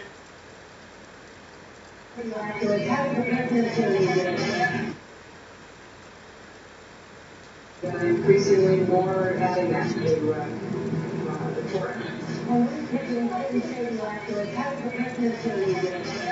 What the hell was that, man? Did you see her?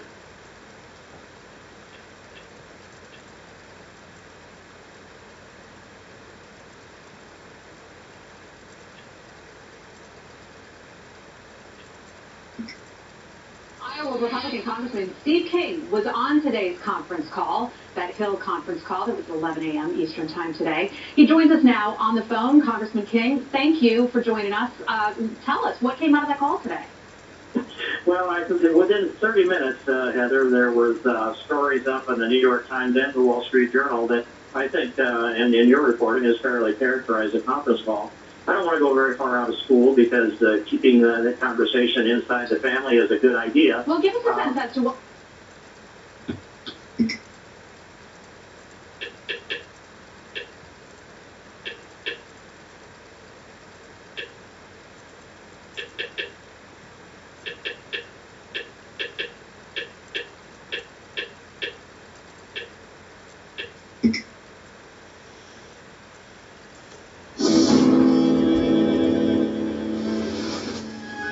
Brad Shoemaker. Hi, Dan.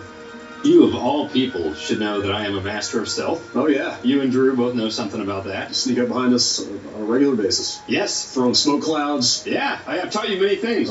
Yes. This is origami. Oh, okay. This is a stealth game. Are you going to teach me how to fold some paper into a crane? No, those are O's. This is A's. Okay. I'm going to go back to Chapter 2 here. I'm a little early on in the game. So this is not like Hitman, whereas Hitman gives you a giant box of toys and lets you go about things in whatever way you wish. Mm-hmm. This is much more deliberate. You have a very set number of abilities. You unlock stuff as you find these scrolls and everything, but there's not a lot of wiggle room if you get caught. Yeah. As a result, I think I'm probably terrible at this game. Okay. So let me show you what you can do. You said you're a ninja. Well, yes. I just play one on TV. So I can crouch around like this, as you can do in stealth games. Always be crouching. Yes. There is some weird kind of framiness sometimes. It never gets too bad, but I mean, you can definitely notice it. This is the PS4 version? Yes, this is PS4. This is out on PC also, right? I believe so. Oh, okay, we got a cutscene here. Oh, this is my ghost lady. I have not gotten too much of a sense of what the story is so far. As far as I can tell, she summoned me to be like a spirit stealth ninja thing. I think I may be a ghost of some sort. So I'm assassinating people for her, I believe. You are a ninja and you must sneak. Yes. That's your story. Yes. It's got all this kind of Simlish gibberish talk. Wait. Oh, at dawn I evaporate, so I'm also like a vampire. Does this whole, what? Yeah. Does this whole game take place over the course of one night, or? That is unclear. Or is it like every mission concludes before the sun comes up, or? It's all been at night from what I've played, but keep in mind I'm only a few chapters in here. So my abilities here, I just unlocked one where I can create shadows. And so I can put this over here. And then I can actually warp to shadows with R1 there. Okay. And so you see my cape, how it fills up with this, the light there, the white light? Mm-hmm. So if I go into the bright light, it drains. Ah. And that's what allows me to create my shadows and to dash around in them. So if I go into really dark shadows, look at that. Okay. I thrive in the shadows here, Brad.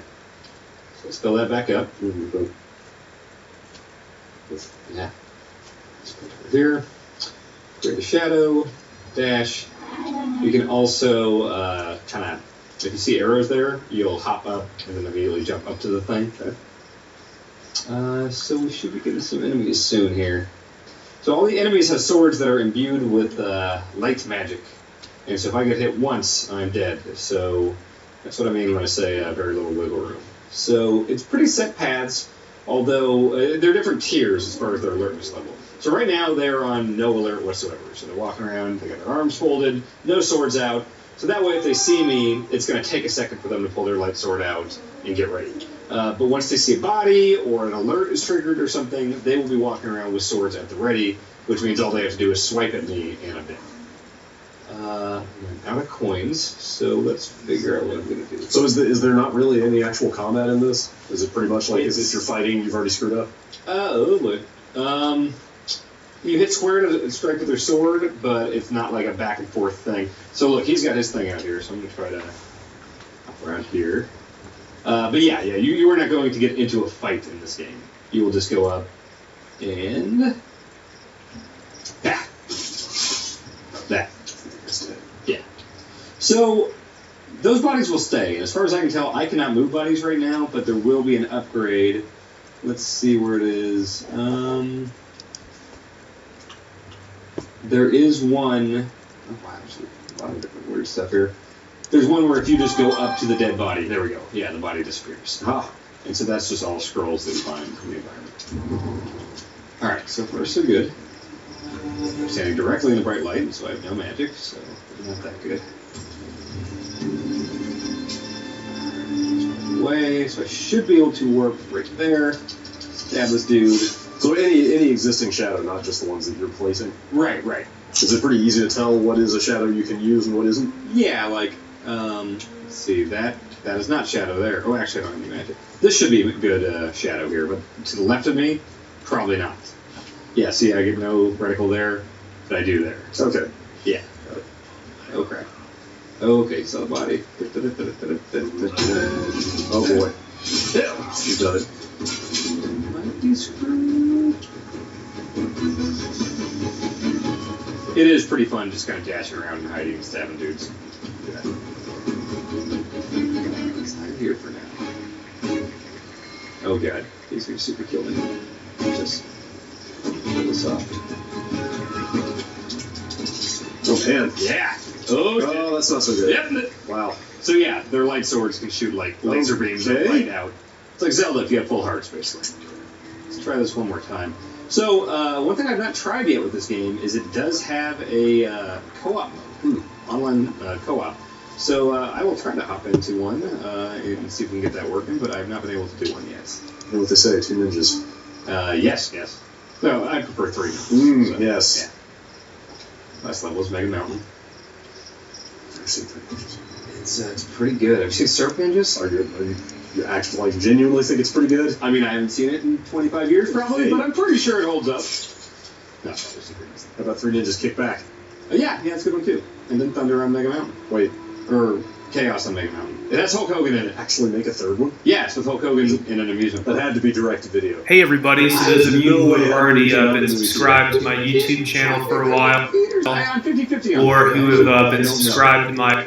I think it's called Thunder on Mega Mountain because Hogan's in it and he was in Thunder in Paradise. It's probably Chaos on Mega Mountain. Is he a bad guy? I think so. He'd have to be, right? Yeah, because there was a while in WCW when he was filming it where he had really weird looking hair because he had to get weird hair for that movie. Oh, wow, okay. Yeah. Was this during his heel period? This was during the NWO Hogan period, yes. Okay. Yes. I feel like we've already talked too much about Hulk Hogan. Oh! I'm going to avoid these guys entirely. Oh, shit. Alright, well, fuck it. We're doing this now. Oh! Whoa! Didn't know that happened already. Apparently ninjas don't like water any more than they like the light. Let's, actually, I'll hop to the chapter I'm on now that I've not tried yet. Yeah, let's see something a little more advanced.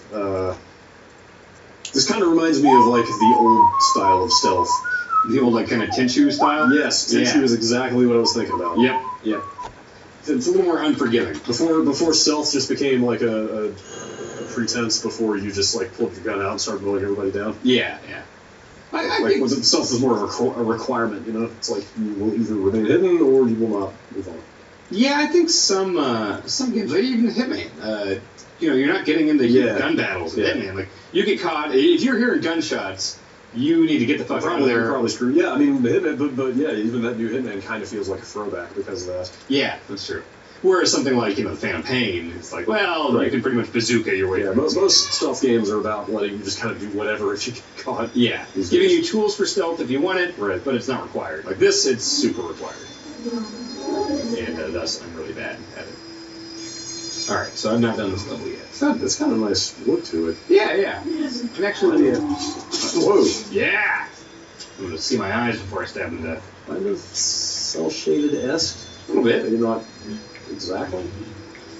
Oh, I do have another ability that I just unlocked where I can mark guys with that. I can also see the end now. So those are a couple upgrades I got for my Caroso Raven Companion. We'll mark things. Let's just take a look at this other stuff. Oh, that seems super helpful, actually. I should totally get that. Because, yeah, that figures out, like, what upgrades you can get. So I should get that. Monstrous beast from the shadows to erase the target from the physical realm. So to kill a guy. Okay. Shadow leap next to a ledge. Instant kill. Okay, it's the Assassin's Creed thing. Okay. Defensive techniques. Oh, apparently I'll get kunai at some point. Kunai are different than shuriken. They're knives, I think? Yeah, they're knives instead of stars. I think. Maybe that's entirely from video games. Yep. I kind of know most things from video games.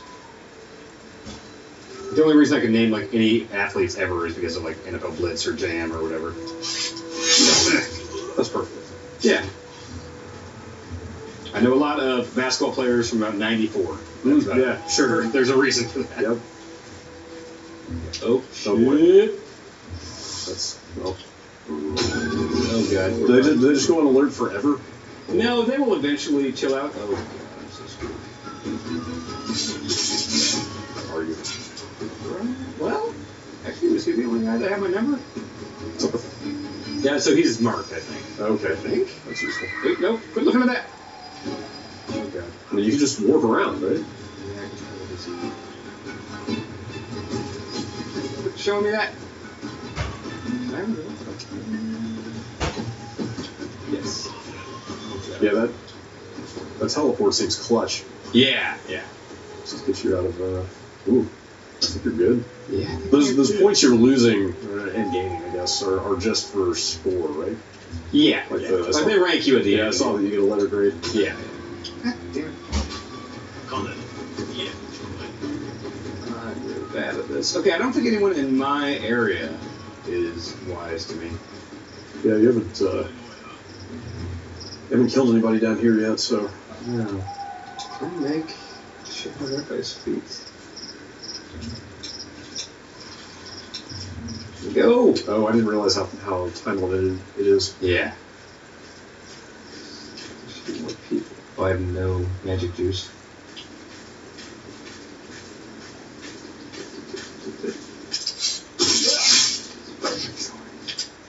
Here. Yes, okay. Probably missing a ton of scrolls by doing all this, but whatever. And now I'm really curious what the last Tenchu game was. They made, was it Tenchu Z or something on XBLA several years ago? Yeah. I remember it being was not like great. To revitalize it, right? I think it was a top-down. Okay, shadow techniques have limited usages. The dots on your cape represent the remaining uses of the equipped technique. Approaching a shrine, refill. Okay, so I do not have any shadow techniques yet, so let's see if I get any. Alright.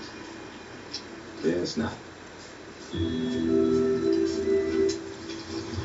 Tenchu was like a hugely formative stealth series, right? Oh, yeah, first PlayStation? Yeah, yeah. It came out even before the first Metal Gear Solid. A little bit before. I want to say it was like 97, and then Metal Gear was 98? February 98. Oh, okay, so same year. Wow. First Tenchu, yeah, just a few months earlier. Wow, okay. Tenchu was alright. I could not get into it. Yeah, it was a little too unforgiving. Yes, I'm with you. I was never a gigantic fan, but I kind of respected it and understood why people liked it so much. Yeah, I like the idea of like, oh, I can throw this rice bowl from a rooftop and it's going to distract this guard while he eats it and I'll stab him to death. But I never got good at it. The more family-friendly version of the magazine from Metal Gear. Yeah, yeah. Well, oh, right, yeah. I mean, you're still stabbing men to death. Yes. You're not looking at porn while you do it. Well, murder, as we all know, is good and wholesome fun. Of course, yeah. Only naked people are an affront. Yes. To the family. Oh, wow. Yeah, Tenchu Shadow Assassins, was that? I'm thinking about like Tenchu Z or something. Wikipedia says Shadow Assassins was the last Tenchu game in 2009. Also, okay. It was just straight up called Tenchu 4 in Japan. Huh. Oh no, it was for the Wii. Oh. And the PSP. Oh, that sounds great. Yeah. I'm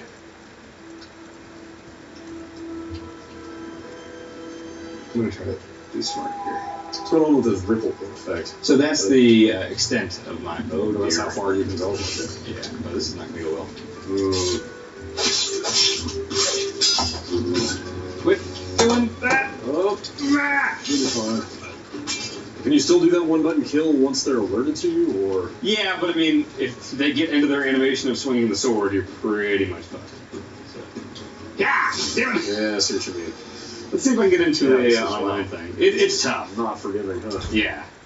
I have, even in these early levels, like I think there's like 13 or 12 or something like that, and I'm up to 3, but even in these early ones, I just suck. We'll see if we can do co-op, though.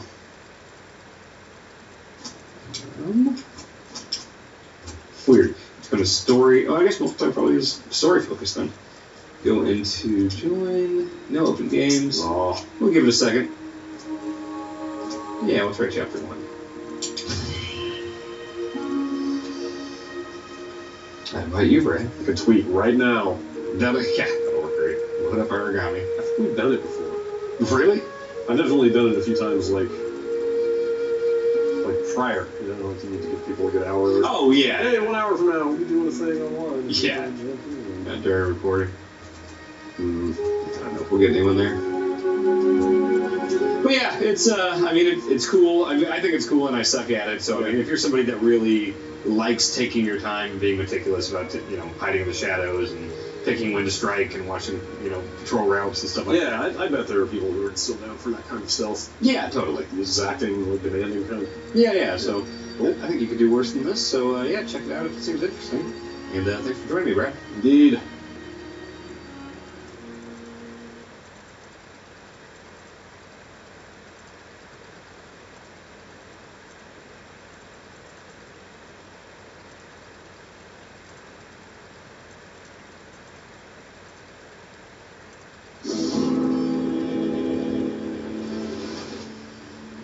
The Gears of War is back.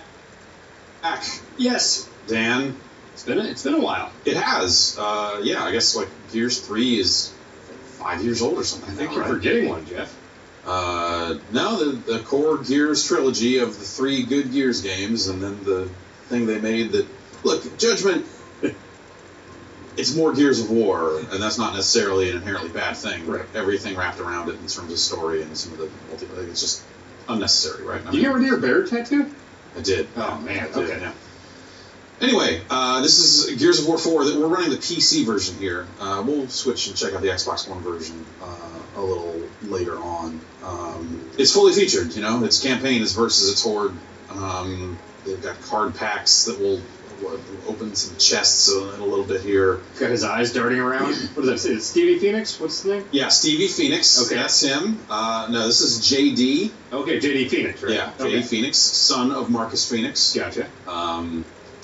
And yeah, so this takes place significantly after the events of Gears 3. At the end of Gears 3, Marcus took the do-rag off. He was done. Yeah, so the Locusts were, for all intents and purposes, destroyed at the end of 3, right? Like, they killed the Queen Lady, and they blew up a nest or something. I don't know that they actually killed the Queen Lady. I remember being on top of a tall thing and shooting at a Queen Lady, and then thinking the Locusts were dead. Well, she has a long, monologue after that. At the end of 3? Yeah, at the end of 3. Okay. So, you could say maybe that took place before she got murdered. Anyway. Okay. Don't know where we stand with that sort of stuff. So I actually haven't finished the campaign yet. I'm in the middle of Act 4 of 5. But I'm going to not just jump into the end of Act 4. That seems like a little too deep into the game, I guess. But we are going to go... Gosh, I hope this doesn't overwrite checkpoints and stuff like that, but I bet it will. Whatever. Let's go into...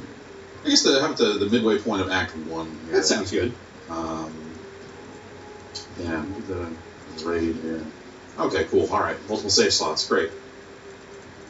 How has this been running for you?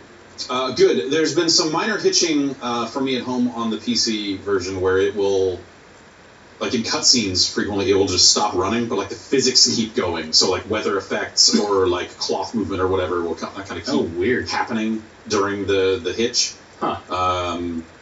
That was happening more frequently before the drivers were out, and there are new NVIDIA drivers out. Oh, cool. Cool.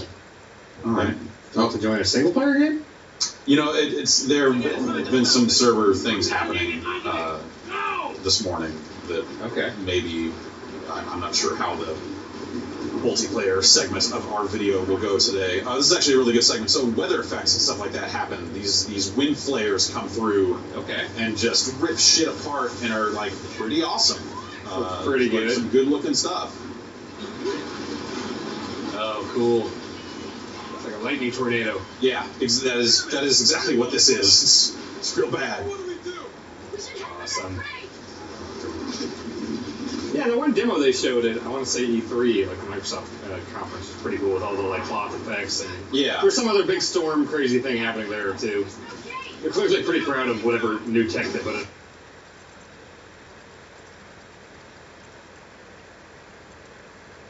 This. Yeah. Oh man, fucking cool. Alright.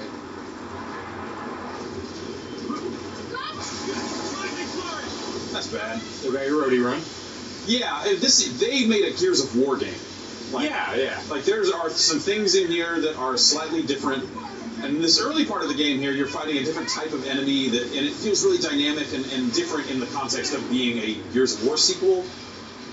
And then it settles into a rhythm where it is totally more Gears of War, or like equivalents for all the stuff you saw in the previous games in terms of enemy stylings and like a replacement for emergence holes, like that sort of stuff. Like it falls, and so that was kind of disappointing to see, because I think this early part of the game is like feels a little different. It has a different vibe to it. These characters are written different than the meatheads of, that you think of it in terms of like the Gears of War foursome. Right. They're just more interesting, more dynamic people. So it's a little more banter. It's a little more like action movie lighthearted in the face of danger. And less like just super macho. Yeah, exactly. Wow. Again with this runaway bullshit.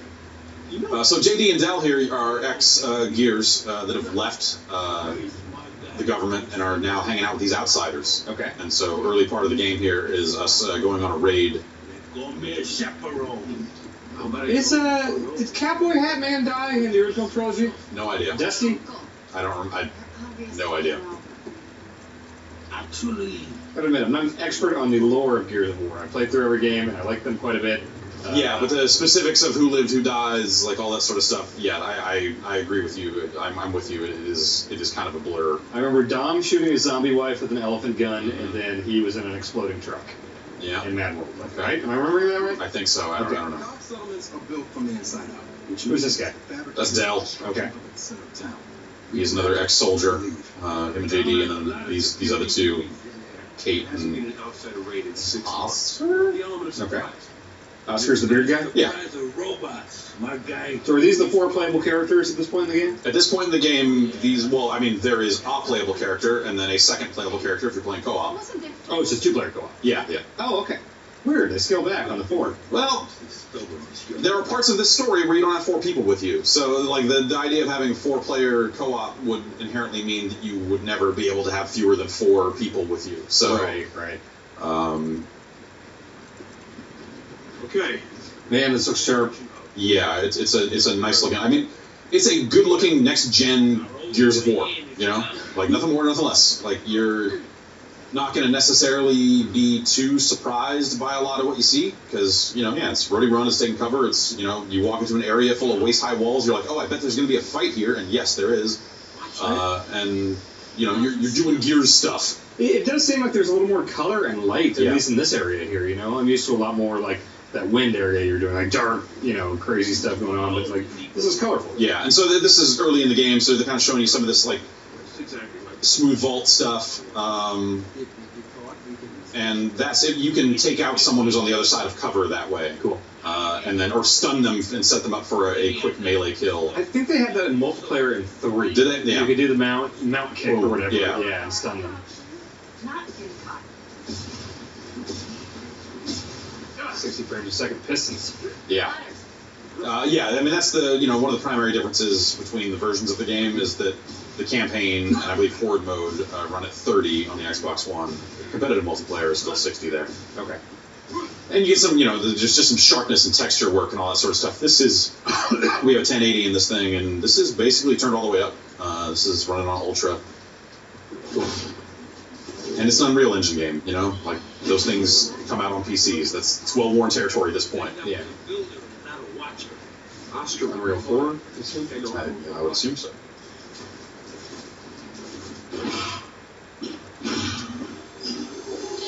Remain where you are. Oh, shit. Shepherds will escort you from the premises.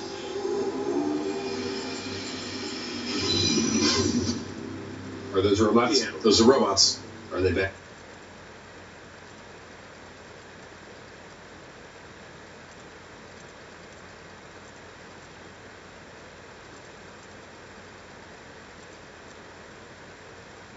Have robots? Depends on your perspective, really. Are they going to try to kill you? They're with the COG, really. I mean, they're with the government. We're outsiders, raiding and trying to steal stuff from their settlement. Okay.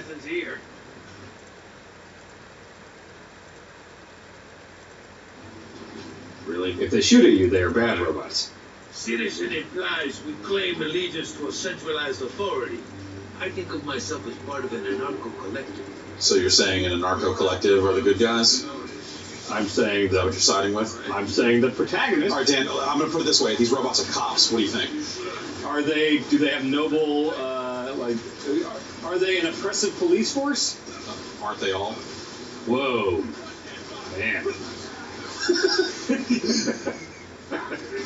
I don't know. I don't know the lore. I don't know their place in the lore. I don't know if they're trying to maintain law and order or if they're trying to, iron fist hold the people down. Sometimes those things are one and the same. Oh, man. Yeah. What? Right? Shit. They seem bad. Yeah. Right. So they know we're here. Smart guy. What now? Now, new plan. We find our way to the cabin. Shock Enforcer? Yeah, there's some new weapons along the way. The Shock Enforcer is a shock version of the regular Enforcer. Okay. Which is, for more straight up murdering than... Are robots susceptible to shocking? Seems like they would be. I think so, yeah.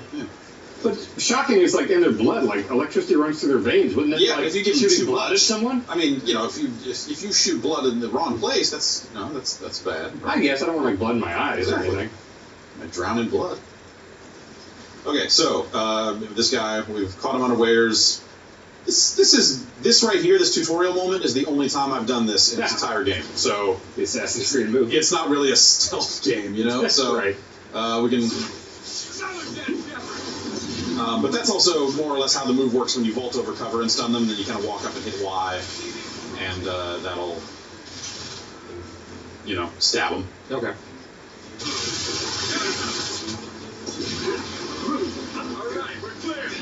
It's got the noise that says, all right, you have murdered all the enemies. I like that noise. That's a handy noise. They subvert it at one point in a way that I thought was pretty good. Oh, yeah?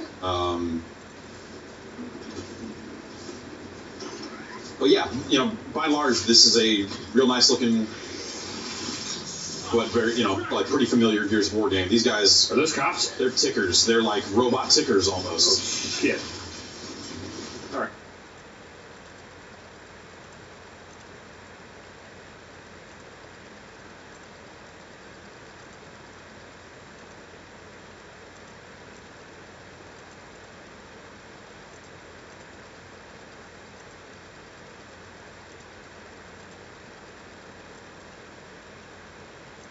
They seem pretty cool. You kick them like soccer balls. Yeah.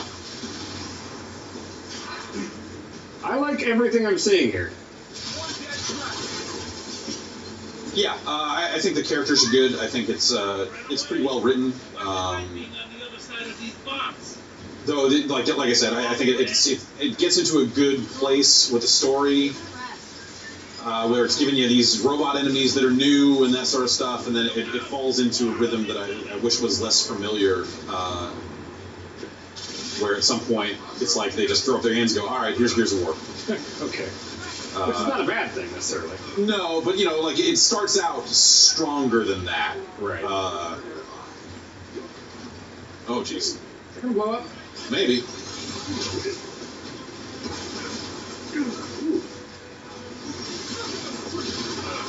This is unnormal, so, I can get knocked down and not just dead. So, like, playing through it on normal, I don't think I've actually died yet. Yeah, I tend to do, like, Gears and Halo, I do, I forget what Gears calls it, but the heroic equivalent. One step below the hardest. Yeah. Security gate. All right, hold on. Let me think for a second.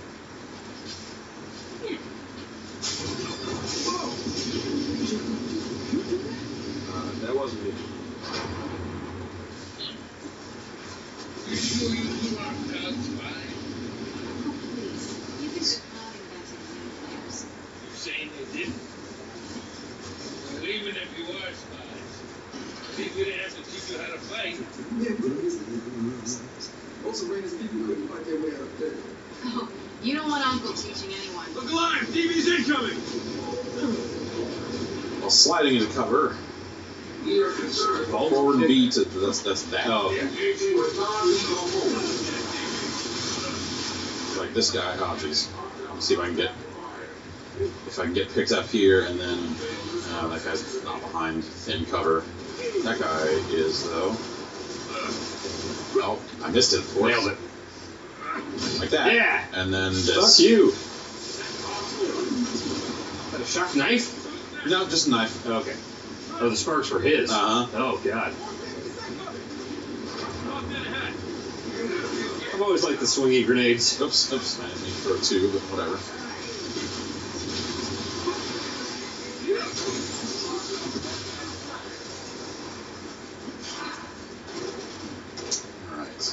So one of the interesting, I don't know how if we'll get to it in this. We're coming up on it, but it is a bit of a ways away. The game integrates some of the concepts of horde mode into the campaign. How does it do that? Currency? So we're looking for something called a fabricator, which factors into the horde mode in this game. As it is the place you go to build stuff. Okay. So it's the Star Trek thing that makes exactly fences or whatever. They have an achievement name that references Star Trek. Okay. Actually. And yeah, so you go there to make fences and turrets and replenish your weaponry and stuff like that in horde mode. And so they have you find those in a couple of spots in the campaign, and then just have you hold an area for, nothing too crazy, just like 3 waves, and they'll give you a minute or so between waves so you can kind of build up some of your forces and stuff like that. It's neat that it's in there. It's, kind of different from what they've done in the past. Okay. And it seems like kind of a smart way to integrate some of the cool horde stuff into more than just horde mode. I appreciated that. Cool. I should have done one of these. Yeah. I like these things that are like delivering the robot cops to you, like these little train tracks. It's pretty cool. So where are you here? Are you on Earth or? We've never been on Earth. What was the Sarah, Mesa? Sarah. Yeah, that's right. That's the COG home world. Yeah, this is still. This is I don't know. Was it 15 years later or something like that after the events of Gears 3? Some chunk of time has passed to the point where Marcus.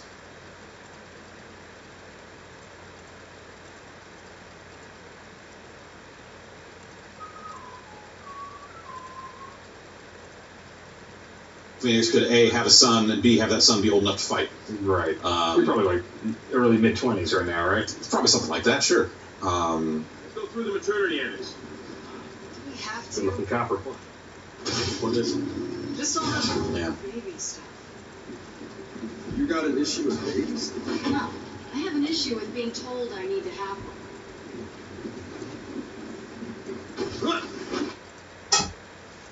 Yeah, so after the events of the Locust War, it seems like the The government thing my mother did was raise maybe me. became, let's call it oppressive. Okay. So like the story is kind of left in an interesting place, or they take it in an interesting direction and kind of like invert the conflict a little bit. Is it like a fear-mongering thing? I've seen a lot of like propaganda posters here. It is? Yeah, Okay. for sure. Maintenance access? I mean, you heard her allude to this being like a maternity ward. In order to repopulate the species, they were forcing women to have babies. Okay. That sort of stuff. Okay. So, let's see. This way and Shiny floors. yeah, Man. it's a nice looking game. Yeah.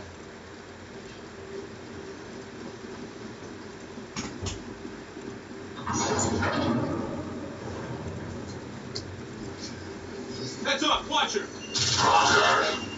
We're not done yet, young ones. How much do you miss, Baird? Not at all. No, yeah. I mean, I haven't finished the campaign, so I don't know how it's going to go. Last boss.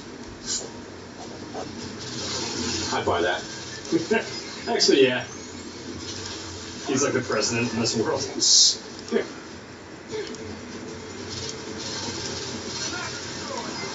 Well, I mean, they've made a pretty big deal about Marcus Phoenix being in the game as part of their pre-release stuff, and Right. so the reintroduction of Marcus Phoenix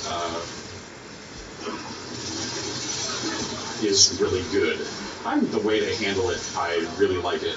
I'm very curious about that because you have alluded to it very enthusiastically several times. It's real dumb. It's like, it's this thing that feels self-aware in spots, but I guess I don't know for sure if...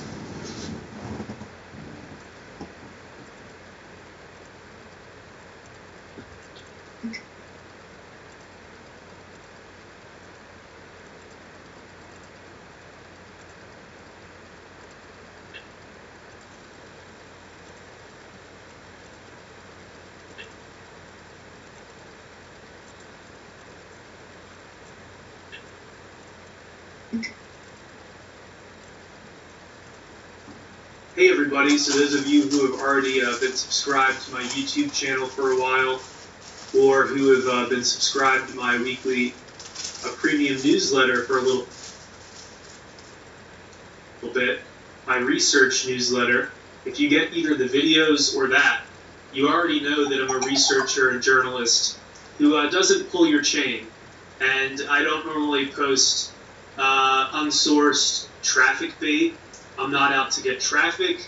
I'm not out to cover up things for the Clintons or for anybody in power. I'm not out to cover up things for powerful corporations or other governments. I'm just here to research, which I'm very good at, and then present the information. And I have the Wall Street Journal beaten by 2 days. If you're subscribed to this YouTube channel, you already watched 2 days ago my video report on some troubling activity, some troubling conversations that came out in this newest WikiLeaks dump, the John Podesta emails. And John Podesta was the former White House chief of staff under Bill Clinton, and now he's an advisor to Hillary Clinton's campaign, and it's believed that he might be chief of staff or something similar again should Hillary become elected. So he's not just some nobody talking about UFOs. This is a former White House chief of staff and longtime Clinton advisor. So let's just actually look at what the Wall Street Journal reported today, and we'll look at what WikiLeaks has said too. 3 hours ago, they tweeted out, editorial, Podesta's UFO activities are disturbing. A Clinton White House will have a chief of staff who is crazed or aliens actually exist.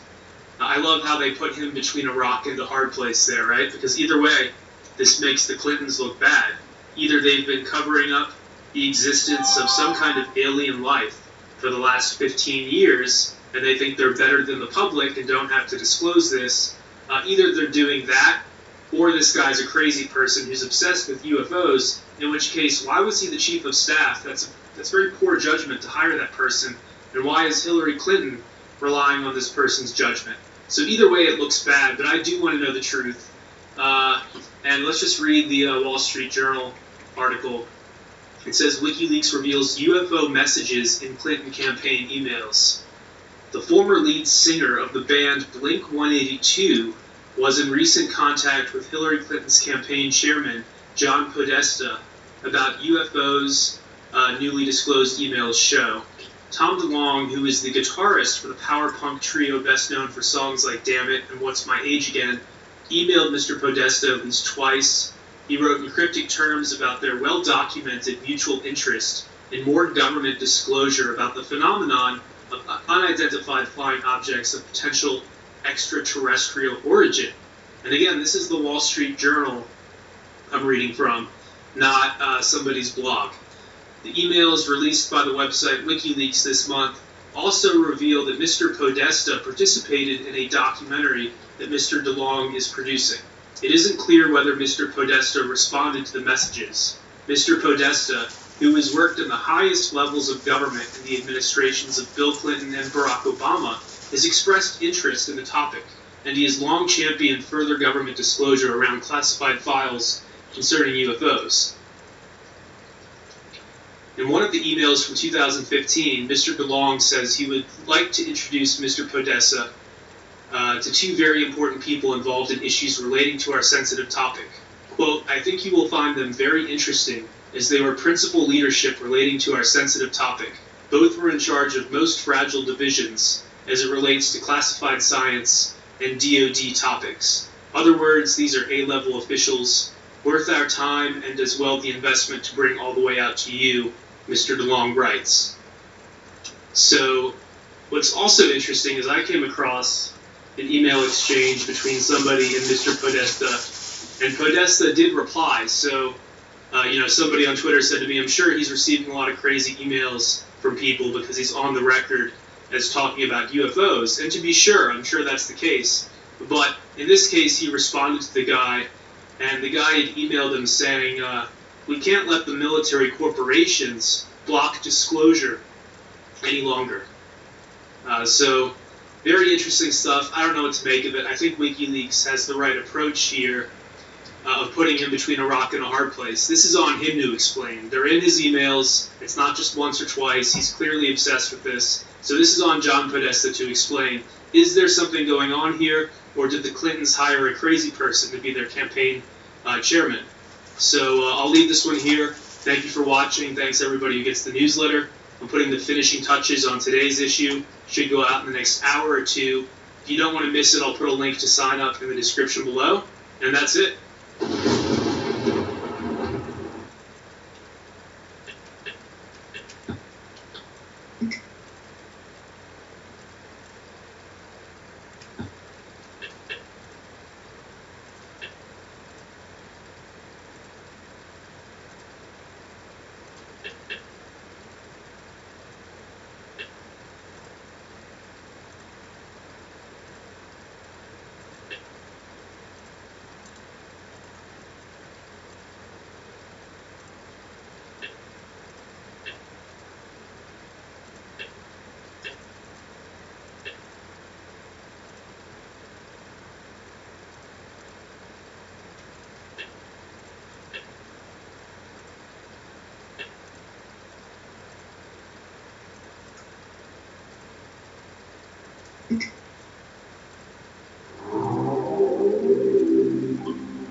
Voters have wanted to hear their candidate dress down a Clinton for decades.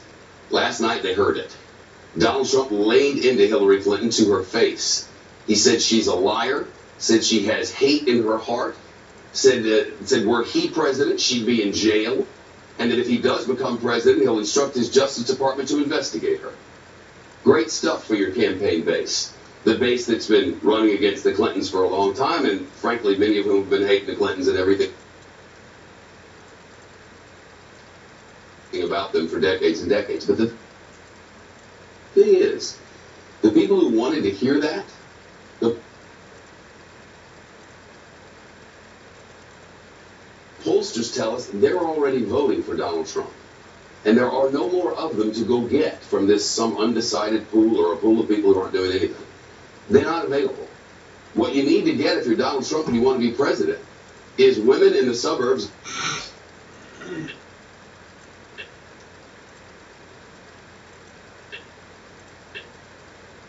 Man,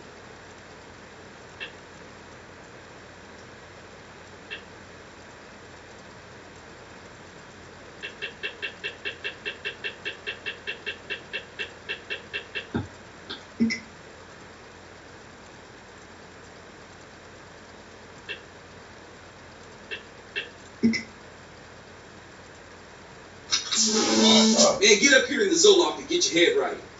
What's up, Sinners? Welcome back to the Zoloft. Alright, y'all. I'm finally getting back to the follow-up bit on the 6-day account that is traditionally called the creation period. Now, I reckon I received a little more clarity on this upon being baptized a little while back. Jesus was baptized in the river of judgment. That is, the Jordan. We'll get back to that in a little bit. Right now, I'm going to recap briefly on what I said in the earlier bit. God creating the world in 6 days would be amazing. However, God letting you discover that he set forth the processes that took the earth hundreds of millions or maybe billions of years to form, and upon its destruction he restored it in 6 days is a mind-blowing miracle which speaks more of the power of God than just keeping God in a 6-day box. See, the Bible already says in Ezekiel and Isaiah the earth was already here. Lucifer, who became Satan, sinned against God before Adam was ever created. And Satan got body slammed to an earth that was already here. Lucifer's pride got the better of him in his beauty and in his unjustly trades between kingdoms. Yeah, not only was the earth already here, there were also kingdoms. And I know some are trying to keep that kung fu grip on the traditional view and refuse to see that it's not talking about the king of Tyre. What God is telling the king of Tyre is that before you get too full of yourself, let me tell you what happened to my anointed guardian cherub when he tried to get mighty with me. So those who are hung up on old fossil records and say that those things disprove the Bible, no, it doesn't. The Bible tells us clearly that the earth was here before the 6-day account. Plenty of time for your dinosaurs to be around if you like. Now, before y'all hit me with compromising with secular science to make the Bible conform to human understanding, even creationists use scientific methods shared by secular scientists to come to their conclusions to defend their position on creationism. So please don't charge me with trying to find a compromise with secularism. My observations are based on biblical data, not human-determined data. Now, why doesn't the Bible mention dinosaurs? Because, simple. Do you think that the Bible mentioning dinosaurs would be the very thing that would make you say, wow, the Bible mentioned a T-Rex. I'm going to serve God with all my heart now. The Bible mentioning the freaking Flintstones ain't going to cause you to come one more step closer to God. You'll just look for another reason to not believe the Bible. And I know some are going to try to say that the Bible does mention dinosaurs because it talks about Leviathan and Behemoth. Okay, 1, you don't need to make the leap to try to make them out to be dinosaurs. 2, the story of Job is old, but it ain't pre-Adam old. 3, Behemoth and Leviathan are most likely referring to the same creature. That being Satan himself. Lucifer is given an exquisite description, and Behemoth is described as being ranked first among God's creation, a prime creation, a chief creation. Lucifer matches that description. Not an overgrown lizard with a brain the size of a kiwi or something. But Zoe says that Behemoth ate grass like an ox. What, a dinosaur is the only creature that would eat grass? Heck, even Nebuchadnezzar was driven so low that he was eating grass. You think that God didn't drop Lucifer to a point where he was eating grass too? Not just eating grass, but eating grass like an ox. An ox is a castrated bull, which means that not only did God drop Lucifer low, he dropped him like a sissy. He emasculated him. The Bible doesn't need a Jurassic justification for Jesus. A dinosaur will not cause you to believe God. You'll just find another reason to cling to your disbelief.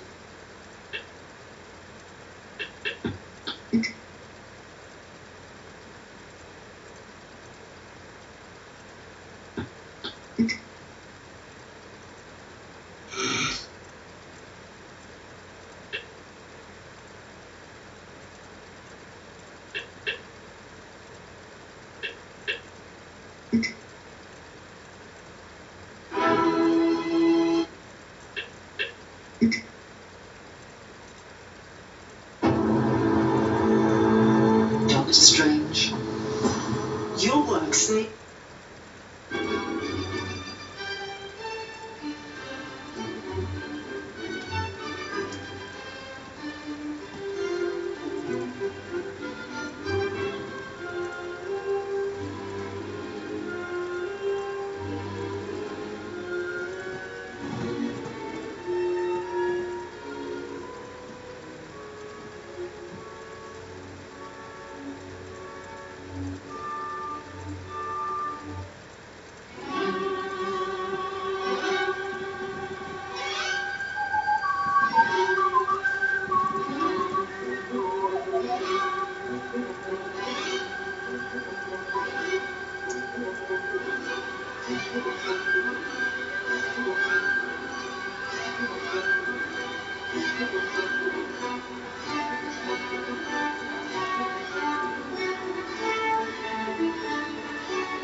much, everybody.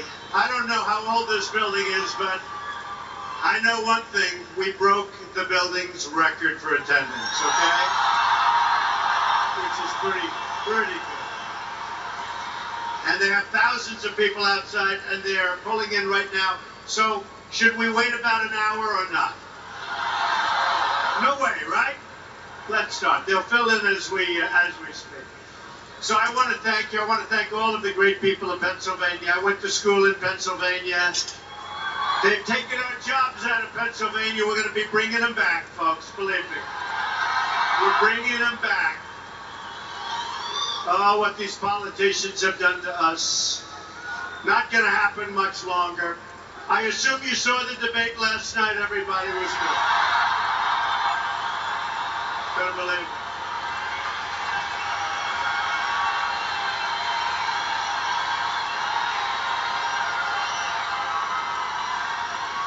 So a special group, I don't know if you know who I'm talking about, but they have been, I don't know what it is.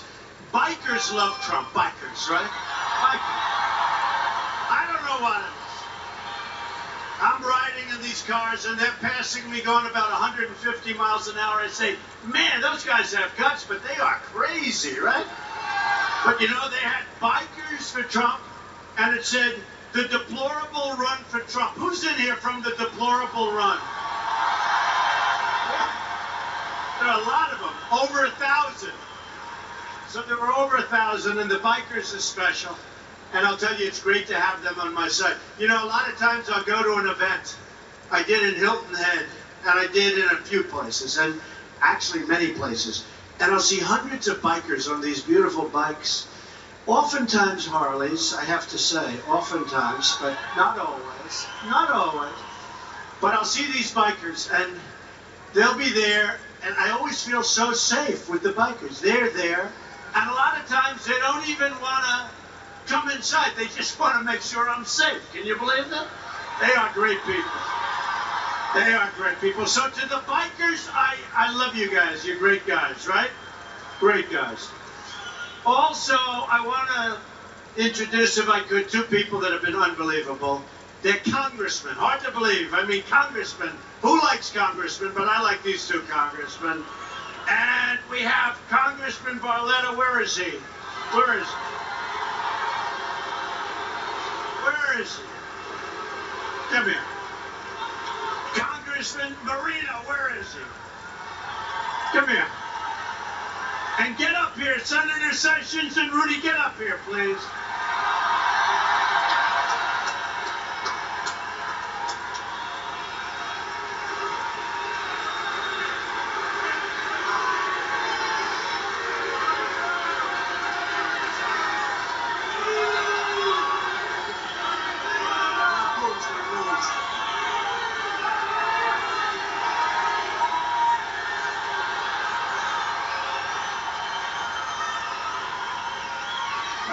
We're going to make Pennsylvania so rich again, your jobs are coming back.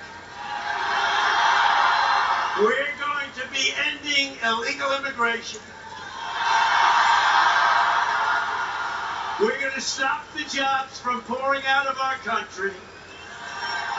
We're going to renegotiate our disastrous trade deals. These are deals made by people that don't have a clue. We're going to lower your taxes, big league. Hillary wants to increase your taxes by a lot. We're going to reduce regulations which are killing your companies, and they're leaving, and they're going to Mexico and lots of other places for lots of reasons. But one of the reasons is a bad reason. It's called regulations. They're regulating these companies out of existence and jobs out of existence.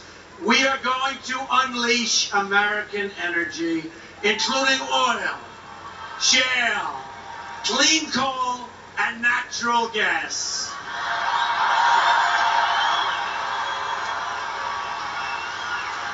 Now, this just came out. This just came out. WikiLeaks. I love WikiLeaks. And I said, write a couple of them down. Let's see. During a speech, Crooked Hillary Clinton. Oh, she's crooked, folks. She's crooked as a $3 bill. Okay, here's one. Just came out. Lock her up is right. No.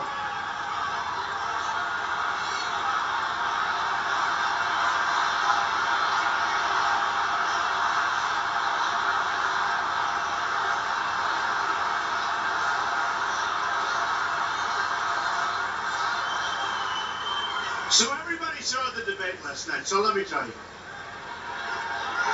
When I said we are going to get a special prosecutor to figure this deal out,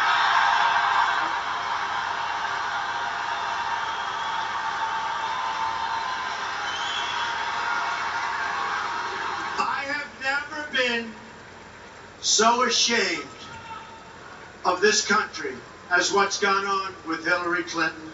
I have never seen anything like it. I have never, ever seen anything like it. You have never seen anything like it. 33,000 emails, 33,000. She deletes them. She bleaches them, that nobody does because it's such an expensive process. She gets a subpoena from the United States Congress, and after she gets the subpoena, she does that, but we'll talk about that in a minute. We have to go back to WikiLeaks. Oh, WikiLeaks. So, a speech made behind closed doors. Crooked Hillary Clinton said that terrorism was not a threat, quote, not a threat to the nation. No, let me tell you. No. Big threat. Terrorism was not a threat. Let me tell you, terrorism's a big threat. We're riding into something that's very dangerous, and she's allowing thousands and thousands of people to come into this country. And I will tell you something, it's the great Trojan horse, and we don't want to be part of the era where we have the great, where they're talking about us in 200 years from now, okay? As the stupid people that got taken. Then over here, let's see. Clinton bragged about her great relationship with the financial industry. That's where she gets all the money. In Florida, they say she's going to put ads on 50 to 1. And I think we're going to win. I think we're going to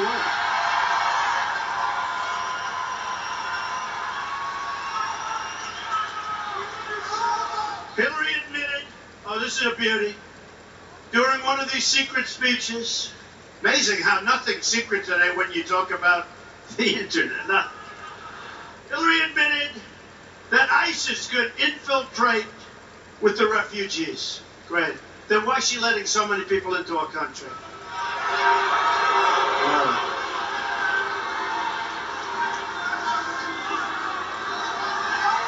She said Wall Street can police itself. All right, that's, who cares?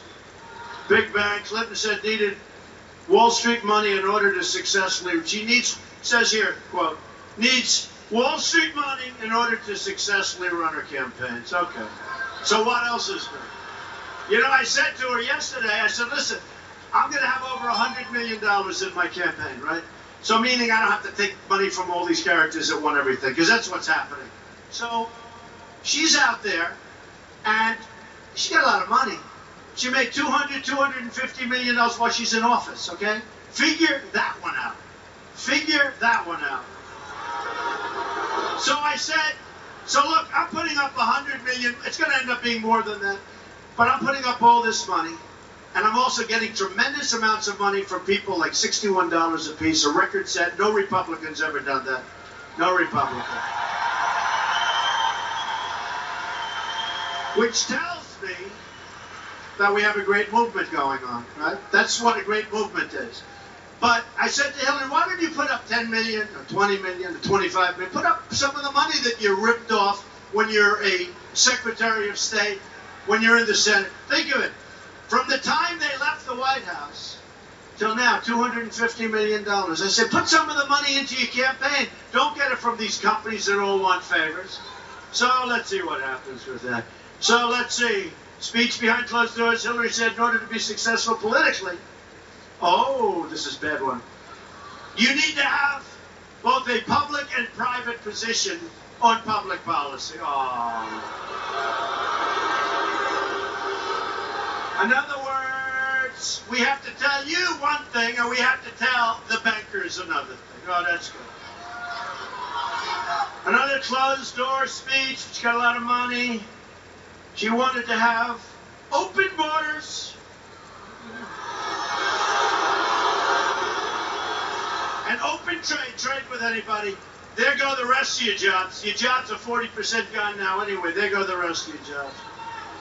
She wants, in one of the other speeches, universal health care coverage, single-payer system. She wants it to be like Canada. But the people in Canada, with money, when they have an operation, they come down to this country because they have got a lot of problems up in Canada. So she wants to go. Forget it.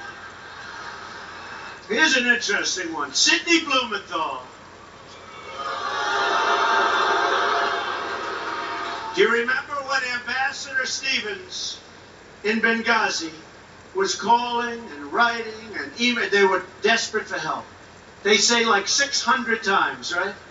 The only one she was speaking to is Sidney Blumenthal, who's a sleaze. He's a sleaze. In fact, Obama wanted her restricted, that she couldn't speak. That's probably one of the reasons she wanted to have her private server. You know, she wanted to go, because she promised Obama that she wouldn't be talking to sleazy Sidney. So Blumenthal writes a quote. This just came out a little while ago. I have to tell you this. One important point has been universally acknowledged by the 9 previous reports about Benghazi. This is Sidney Blumenthal, the only one she was talking to. She wasn't talking to Ambassador Stevens, even the 600 calls, probably desperation. The attack was almost certainly preventable, Benghazi. Clinton was in charge of the State Department and had failed to protect the United States personnel at an American consulate in Libya. He meant Benghazi. If the GOP wants to raise that as a talking point against her, it is legitimate. In other words, he's now admitting that they could have done something about Benghazi. This just came out a little while ago.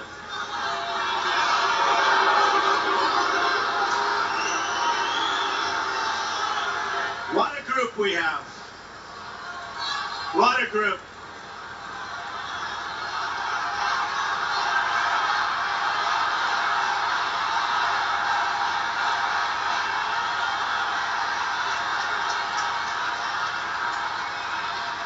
What a group we have. So we're going to do a lot. We're working very hard. We have 28 days. November 8th is the big day. We're going to get out. We're going to win. I'm going to make 3, 4, 5 stops a day. I may be limping across that finish line, but we're going to get across that finish line.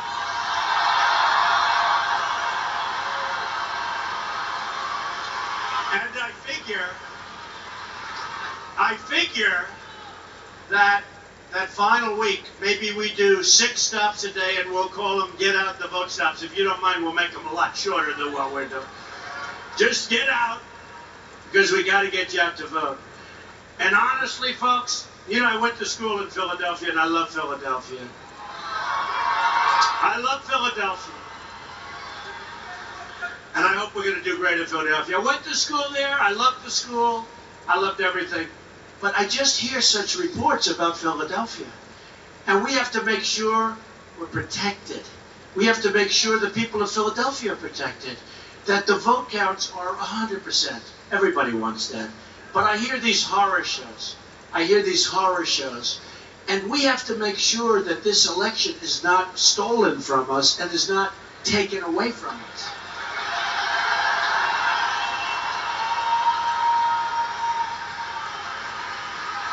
And everybody knows what I'm talking about. And this crooked media, you talk about crooked Hillary, they're worse than she is.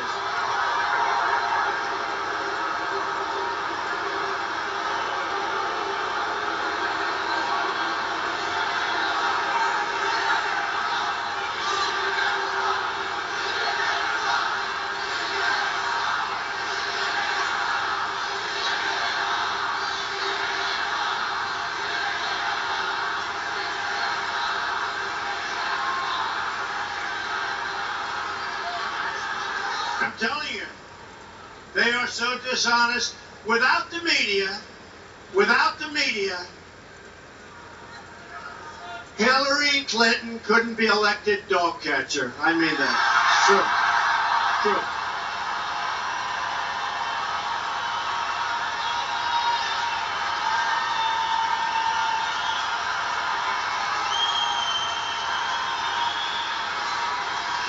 Rudy knows I only tell the truth. I only tell the truth.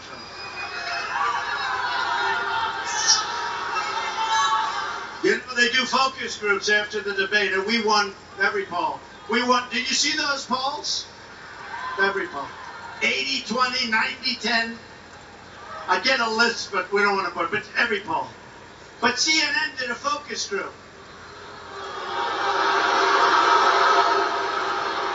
And by the way, Frank Luntz did a focus group. And the focus group, that one we liked, Frank Luntz, good guy, 18-4 in favor of Trump, right? CNN did a focus group. Unfortunately, oh, it's so sad. They got caught trying to convince people and find the right people so they could give a phony vote. CNN is a disgrace. Disgrace. Oh, they just turned off their camera.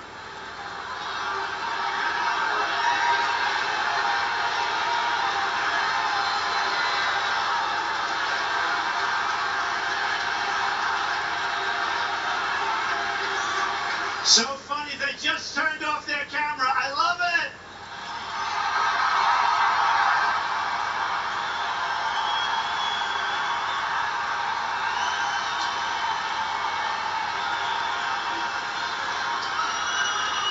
I love it. Now these dishonest people, they're dishonest.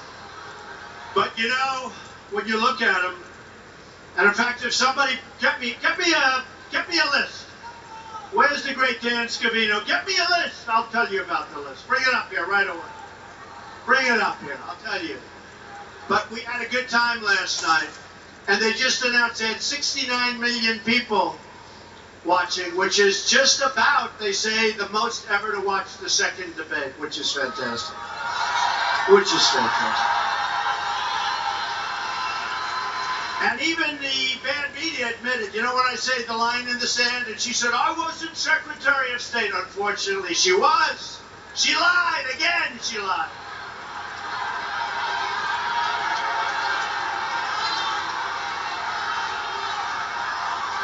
Hillary lied. But it wasn't as big a lie as the emails, don't you agree? No, she lied. She's a liar. And she lied. And she lied when she said that she didn't say the TPP, Trans-Pacific Partnership, was the gold standard, right? She lied. Because she endorsed it, she wanted it 100%. Then she heard me speaking about it and say they don't control, monitor, manipulation, and all the ways that these countries take advantage of. And she went against it temporarily. But if she ever won, she'll approve that so fast. And nothing's as bad as NAFTA. But you know what? That's going to be close. It's going to be a disaster. It's going to be a disaster. And so she lied.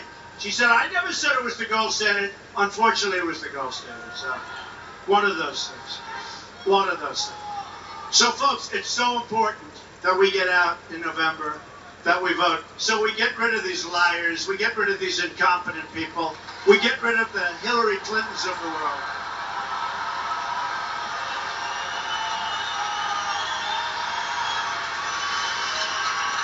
And you know, I'm with the congressman, and we're backstage.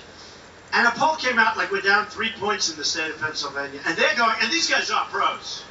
You may not like them because they're politicians, but I like them anyway, despite their being a politician.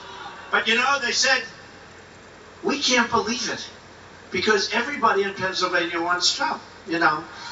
And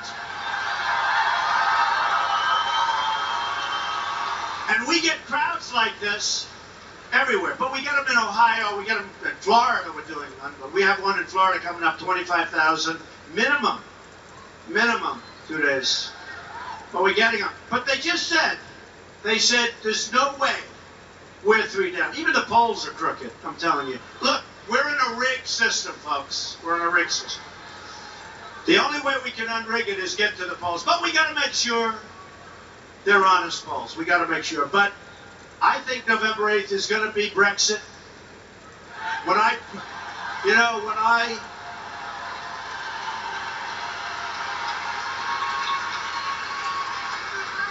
have a lot of property over there, so they asked me about Brexit. And I said, well, I think it's going to pass, meaning they wanted independence. The UK wanted to get out. They didn't want people pouring into their country who nobody knew where they came from, right? So I said, no, I think it's going to pass. Huge headlines. Trump says it's going to pass. Remember Obama went over there? He says he's going to put him on the back of the line. It's never going to pass. And if it does, you're going to put him in the back of the line. I think he helped it pass. You want to know the truth? So they said it's going to pass, and I said it's going to pass. But it was given very, very little chance of passage. Very, very little chance. And then what happened is it passed easily, right? So the polls were all really wrong, but big league wrong. We're just a little tiny bit behind here. And the polls were just like unbelievable. So it passed, and nobody said Trump said it was going to happen. I hate that. You know, I hate that. But what is going to happen, I think the state of Pennsylvania, we're going to win so big. I think we're going to win it so big. And we're going to spend a lot of time in the suburbs over the next couple of weeks, the suburbs of Philadelphia, because we got to get that vote. We want to get that vote. I know I got your vote, right? All right. So we're going to get that vote, and we'll get it fast. Where are those polls? Bring them up here. Dan Scavino, everybody, the famous Dan Scavino. Let me see.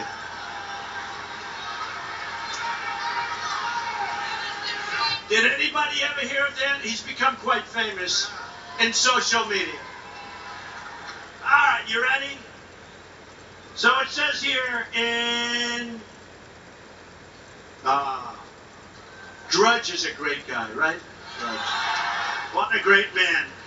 Trump 70, Clinton 30. This is hilarious.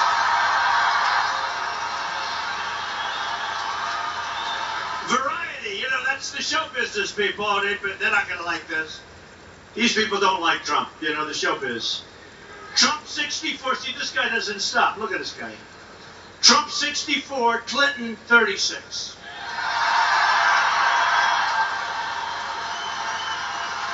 Oh, listen to this. Time Magazine. Now, do you think Time Magazine likes me? Even though I've been on their cover like 7 or 8 times. They're liking us. Time Magazine, no fan of Trump. 89 to 11.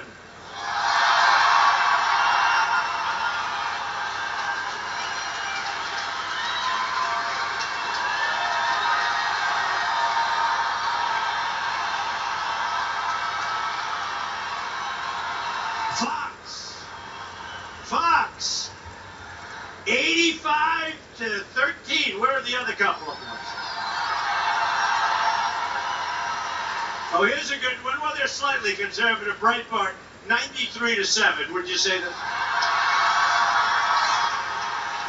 Fox Seattle, 79 to 16. Detroit, 84 to 16. Get the hell out of here, Dan.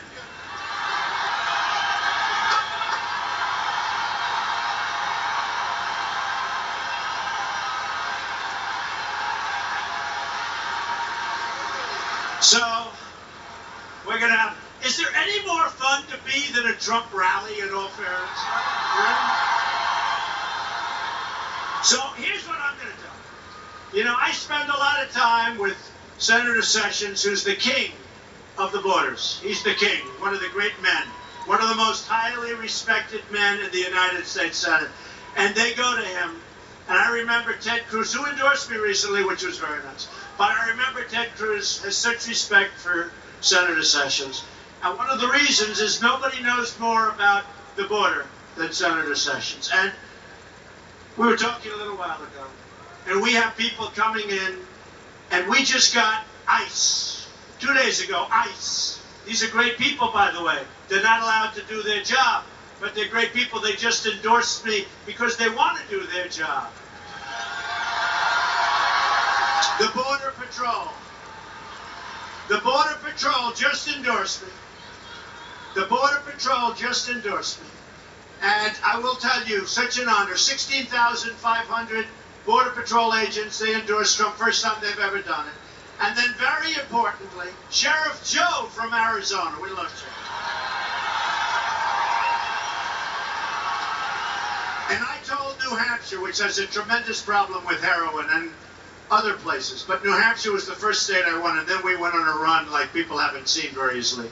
But I told New Hampshire very, very strongly, I told New Hampshire, if I win, we're going to solve the problem of this poison flowing into Pennsylvania, to New York, to New England, to all of these different places, to Ohio, where they have a big problem, to Florida. We're going to stop the poison. And to do that, we're going to build a wall.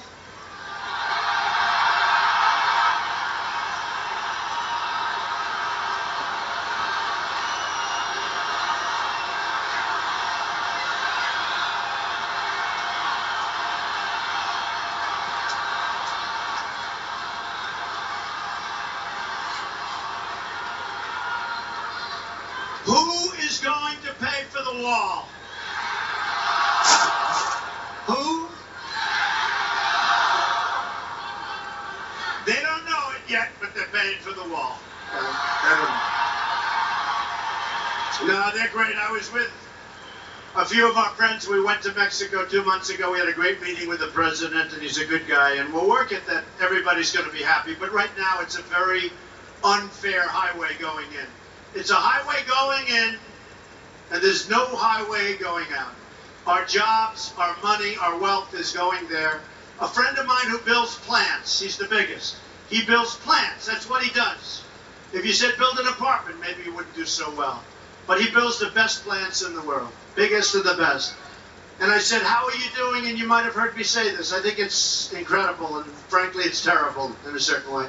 He said, Donald, I'm doing great. The business is great. I said, good. How's it in the United States? Not very good. Well, where is it good? He said, Mexico. He said, it's the seventh wonder of the world. He said, it's the most incredible thing you've ever seen. We are building some of the biggest, most sophisticated plants in the world. Now, the people are coming out of Michigan. Ford announced, as you know, Ford just announced that they're moving their entire building of small cars to Mexico. Out of Michigan. That's on top of a $2.5 billion plant that they built 3 years ago that I've been complaining about for 3 years. And that's why I think we're going to win the state of Michigan, because I've been complaining about this for years, and these other guys, like Hillary, she started complaining about two days ago. She's not going to do anything. So we're going to create strong borders, and we're not going to let our businesses go. And when Ford says we're leaving, or when Carrier Air Conditioning says they're leaving the great state of Indiana, where we have a wonderful, wonderful vice presidential nominee, Mike Pence, great guy. A great guy, and by the way, a totally loyal person. This guy, he called me up. Do you mind if I put out a statement? No. What would you like to put out? This? Absolutely, put it out, Mike. This guy is so loyal, so good, and such a terrific person. And his family, Karen, his wife, and family is amazing. It was one of our really good choices. Do you agree with that? One of our really good choices. And he's done a great job in Indiana. AAA rating, lowered the taxes, done really a good job. Unlike this guy, Tim Kaine. Do you know, in his first week as governor of Virginia, he signed a $4 billion tax increase. This is what you have. And Hillary Clinton wants to raise your taxes, but he signed a $4 billion tax increase. So here's what's going to happen, folks. When these companies like Carrier Air Conditioning think they're going to leave Indiana, or leave Pennsylvania, or leave Ohio, or leave any of your states, they can go between states. I can't get involved, okay? If you don't mind. That's up to you and your governor and all of the people. But if they think they're going to go out and they're going to make air conditioners, move to Mexico, build their new plant, and sell those air conditioners now through a very strong, powerful border, and they're going to sell those air conditioners, and they've let 1,400 people go in Indianapolis. Not going to happen that way. Not going to happen. There will be consequences. They will pay a 35% tax on every air conditioner that comes across the border.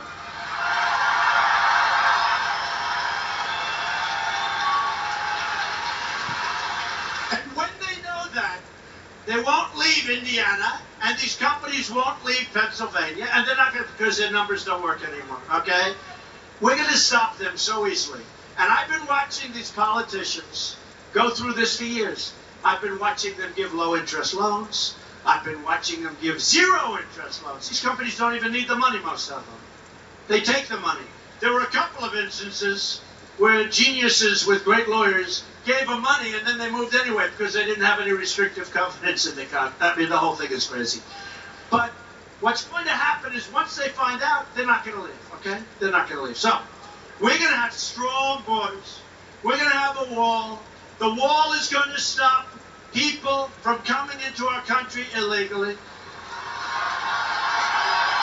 along with our Border Patrol and ICE. The wall is going to stop poison drugs, poison, from ruining our youth and poisoning our youth and other people.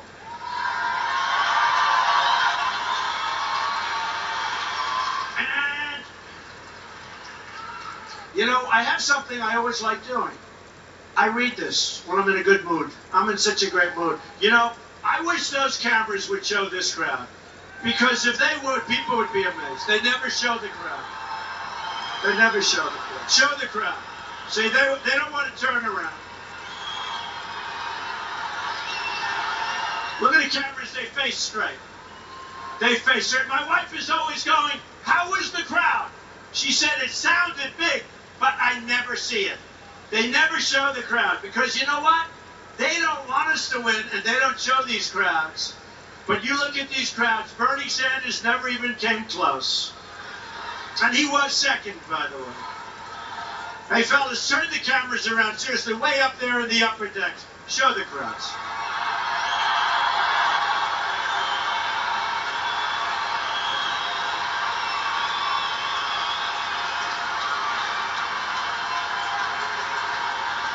But they just don't want to do it. They keep that camera pinned to my face.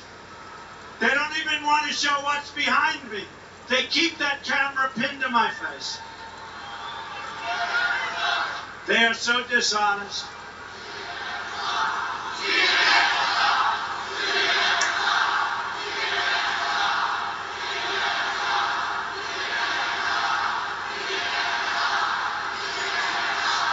You know,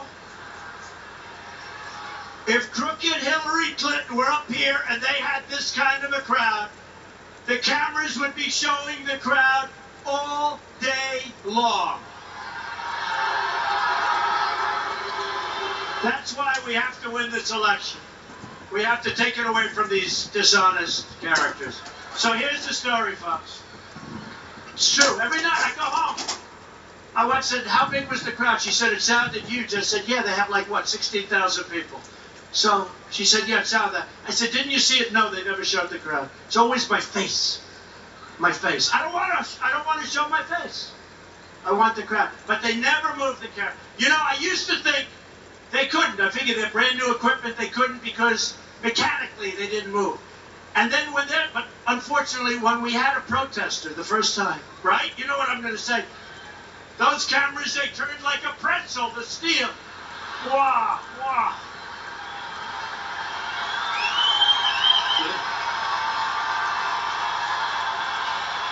True. They look like pretzels. I never knew that steel could be bent in that kind of a configuration. Oh, they're dishonest. But because of the fact that we have lots of problems, but one of the problems we have is a tremendous illegal immigration problem. And now Hillary Clinton wants people to come in from Syria at a rate, think of this,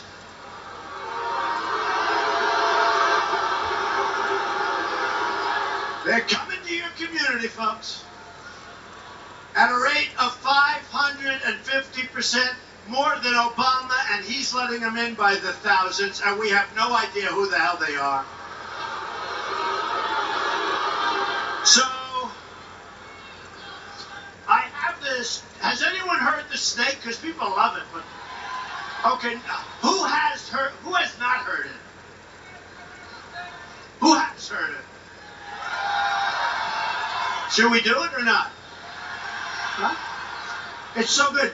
So you think of this in terms of illegal immigration, in terms of people coming into our country that we have no idea who they are, and in terms of the fact that lots of bad things will happen. And again, before I start, I have a big heart. You have a big heart. We all have big hearts. We want to see good things happen, right? So we're going to build safe zones in Syria. We're going to have the Gulf states pay for it because we owe right now $20 trillion. It's doubled during Obama's term. And the bad part, it doubled and we didn't do anything. We didn't fix our roads, our bridges, our tunnels, our hospitals, our airports are a mess. They're like third world. So we have totally too much debt and we didn't fix anything. We got problems, folks. But we'll get it fixed if we get elected. Otherwise, we're going down. So this is a case for illegal immigration, and it was written by Al Wilson. Anybody ever heard of Al Wilson? And it wasn't meant for this. It was a song. But I saw it once, and I thought it was very apropos. So this is thinking about illegal immigration and what's going to happen as sure as you are, sorry we have no seats, standing there.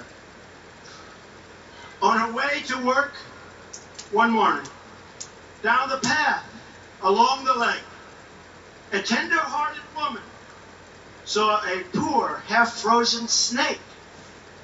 His pretty-colored skin had been all frosted with the dew. Poor thing, she said, I'll take you in, and I'll take care of you. Take me in, tender woman, take me in, for heaven's sake. Take me in, O tender woman, sighed the broken snake. She wrapped him up all cozy in a comforter of silk and laid him by the fireside with some honey and some milk. She hurried home from work that night, and as soon as she arrived, she found that pretty snake she'd taken in had been revived. Take me in, O tender woman, take me in for heaven's sake. Take me in, O tender woman, sighed the broken snake. She clutched him to her bosom. You're so beautiful, she cried. But if I hadn't brought you in by now, you surely might have died. She stroked his pretty skin again and kissed and held him tight. But instead of saying thank you, the snake gave her a vicious bite. Take me in, O tender woman. Take me in, for heaven's sake. Take me in, O tender woman. Sighed the vicious snake. Vicious, vicious, vicious. I saved you, cried the woman, and you've bitten me, heavens why? You know your bite is poisonous, and now I'm going to die. Oh, shut up, silly woman, said the reptile with a grin. You knew damn well I was a snake before you took me in. True.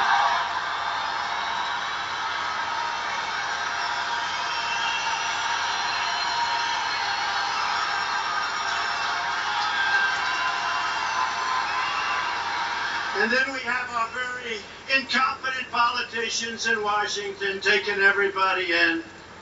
And honestly, it's a very sad thing to behold and to watch. Very, very, very sad. Whoops. Is there a doctor in the house? Are you okay? Thank you very much. Thank you. You okay? You know, we have people waiting here for 7-8 hours I love you, darling. I love you. Look at her. She's tougher than all of us. Thank you. Thank you. Thank you. Thank you. Thank you. Look at that guy over there. Wow.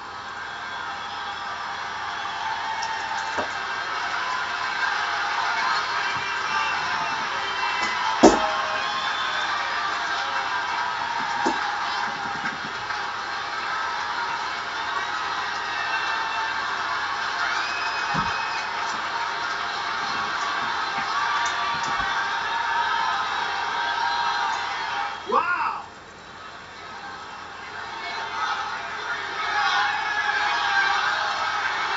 Bring him up.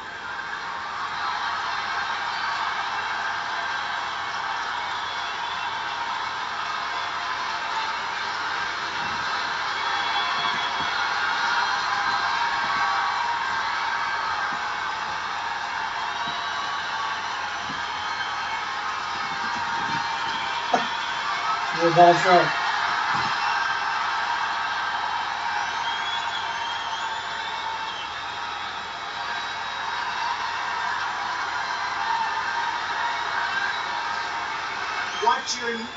What's your name?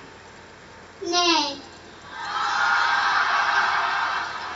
Now, he's supposed to look like Donald Trump, but he's actually much too good looking. You are really handsome. Are you having a good time tonight? Night. Where's your daddy? And your mommy, right? Do you want to go back? Do you want to go back to them, or do you want to stay with Donald Trump? Jump. That's awesome. So,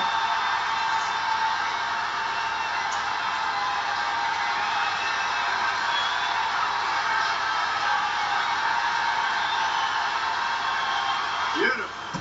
What a beautiful boy. What a beautiful boy.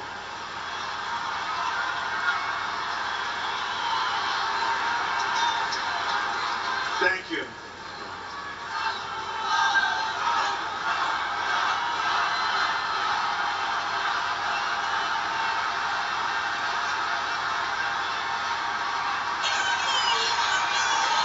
I'll tell you what, folks, we better win on November 8th. You know, one of these pundits said to me, because this is a movement, there's never been anything like this, they say. Many of them said, Bill O'Reilly said, I have a lot of respect for Bill O'Reilly, tough guy, smart guy. He said, it's the single greatest political phenomenon he's seen in his lifetime. That covers a lot of territory. And others have said the same thing.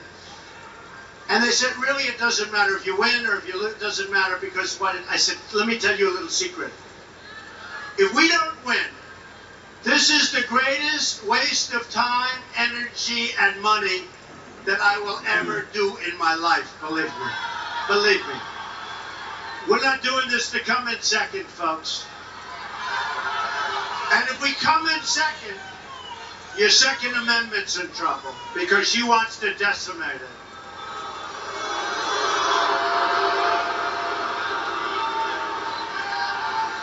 And we're going to fix, by the way, we're going to do something that people haven't done. We're going to fix our inner cities. We're going to help our Latino Americans and our African Americans. We're going to help them. 45% of African American youth lives in poverty. 58% of African American youth don't have jobs. More than 3,000 people have been shot in the city of Chicago since the beginning of the year. Think of that, since January 1st, 3,000. That means it's like a war zone. The Democrats, like crooked Hillary Clinton, have run the inner cities for 56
Of Marcus Phoenix.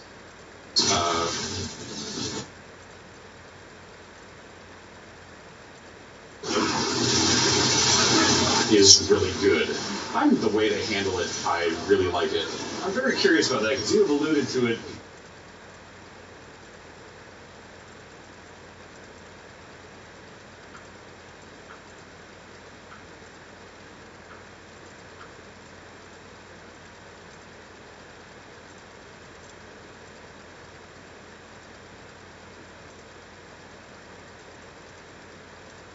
Very enthusiastically several times. It's real dumb. It's like, it's this thing that feels self-aware in spots, but I guess I don't know for sure if the people, like, I wonder if the people making this game understand just how goofy these characters and this story has been. They have to, right? Because it feels like they're leaning into it in a pretty clever way with some of that stuff. Okay. But then in other ways, like, it seems like not. Like, it's like they don't commit wholeheartedly one way or the other. And so parts of it, I think, could be better. Because eventually you get to a point where, like, your dude here is just saying scratch one enemy name, like, instead of saying grub, he says drone. Because, right. You know, some stuff has changed. And so I kind of wish that maybe basically the middle chunk of the game feels very much like classic Gears of War, for better or worse. And this stuff here with the robots, like, eventually these robots here are getting dropped in via air. Okay. And it's like this very cool looking thing of like, oh man, like 6 more pods just got dropped in on us and now we've got more shit to deal with. And like fighting our way out of this station after we get what we need is like, it feels different while still being recognizable as a Gears of War game. Cool. And I felt really good about where the campaign was going. And then kind of Act 3 bogs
down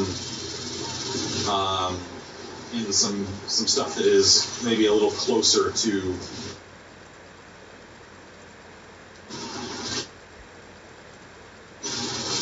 the other Gears games. Okay. That's the last one. Nice work, young ones. Now let's steal that goddamn fabricator. Fabricator? This is where we go to get the fabricator. Oh, look at that. Cog deactivated our access codes. Well, we are enemies at sea. What? Come on. Cog didn't teach you how to hack a simple access lock? Get out of the way. Excuse me.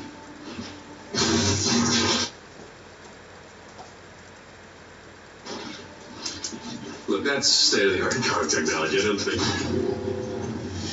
Oh, okay. You guys don't have Jack? No.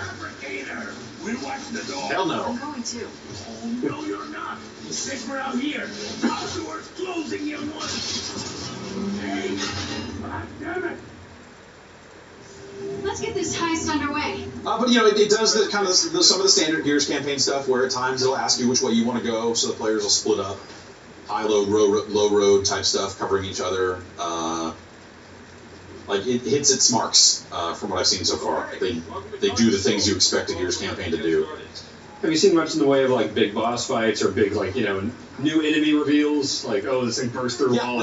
Yeah, there are new enemies, and there have been some things I would call boss fights, but they feel a little less impressive, I guess I would say, than they have been in the past. I've always liked when the series introduces, like, whether it's a new enemy or a new boss fight, when it just pops up and it's all of a sudden it's like, oh shit, I have to fight this thing now. I have no idea what its properties are or how it attacks me. It definitely does that. Okay. A few times, but like so far, I guess the enemies I've fought in that context haven't felt like true crazy boss fights where it's like, oh, I need to figure out what I need to do. Like think about the Corpser fight. Like the first time you do that, you're like, wait a minute, what am I even supposed to do here? I don't have an immediately clear indication of what I'm supposed to do.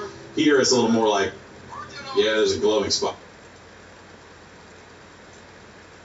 You should probably shoot that. Okay. Is this where they're making the robot cops? Hey, let's restore them. keep things moving. What do DBs stand for? I don't know. Okay. Data bots? Sure. Now what?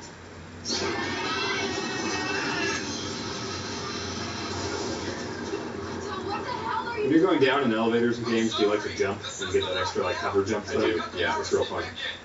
Do you control this lift or not? Yes! Kinda! So these are the two co-op characters, I assume, right? I would assume it would be, well, actually, you're probably right, because this would probably be a boring sequence if player 2 was Dell. Because he's just standing by a switch or something. Right. Right, you're good. And you didn't have like an option to go a different way, right? No. Remind me to let you handle it next time, okay? I heard that. Eyes up, there's a fabricator. Hey, help me carry this thing. So this is how Horde mode starts, is you find this thing and then carry it where you want to place it. Interesting. And then you build defenses around it. So is that kind of like a crafting table of sorts? Yes, it is exactly a crafting table. Okay. All right, it's loaded. Dell, get this thing moving. You got it.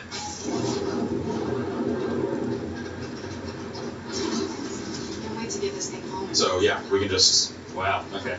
You know, there are no emplacements in it for this encounter. Power is your currency, it seems. Yes. Yeah, so in Horde mode, everything you kill drops power. Gotcha. We'll get there. But yeah, I just kind of want to show this showing up in the campaign. It shows up a few times. Dell, they're locking down the lift. Shit, some kind of security override just kicked in. Ah, God damn it! I'm knocked out of the system again. Hack your way back in. Tracker's holding in! Oh, right, you can only have one of those, or two of those up at a time, I think. So I'm going to choose where I want the walls and where I want the path to be open. More trackers! Don't let him get close!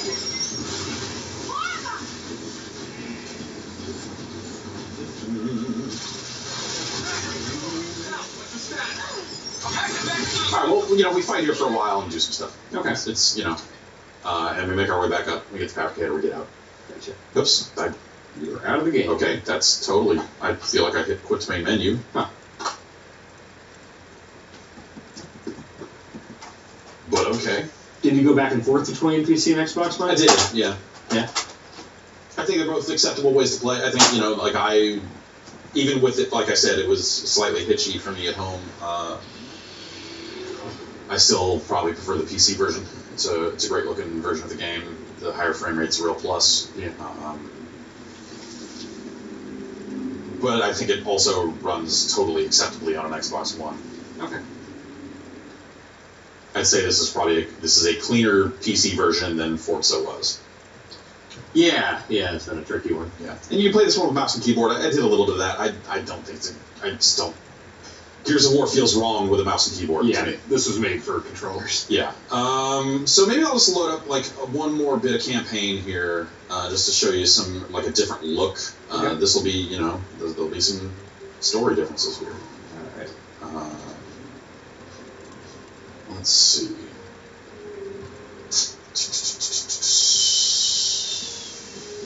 Let's maybe do.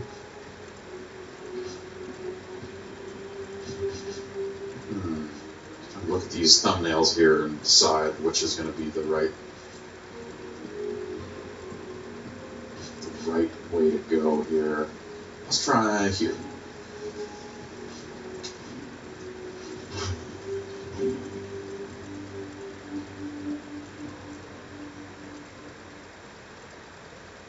Is that a castle? Yeah, more or less. That was my first and last time on Funicular. Funicular, huh? Funicular. What? Marcus said the locust burial site. Funicular, like a fun vehicle? Yeah, the funnest. Okay. You get to have a little bit of fun with Funicular right before this checkpoint. Okay, cool. No. Not really, no. Living castle? It's a castle that's been overtaken by creepy shit. Okay. The goo from Ghostbusters 2, yeah, right? Yeah. All the while the slime was under the building. So they packed up her groups. Okay. Put the proton packs in their back, and then found out about Vigo, the master of evil. Mm-hmm. The whole thing.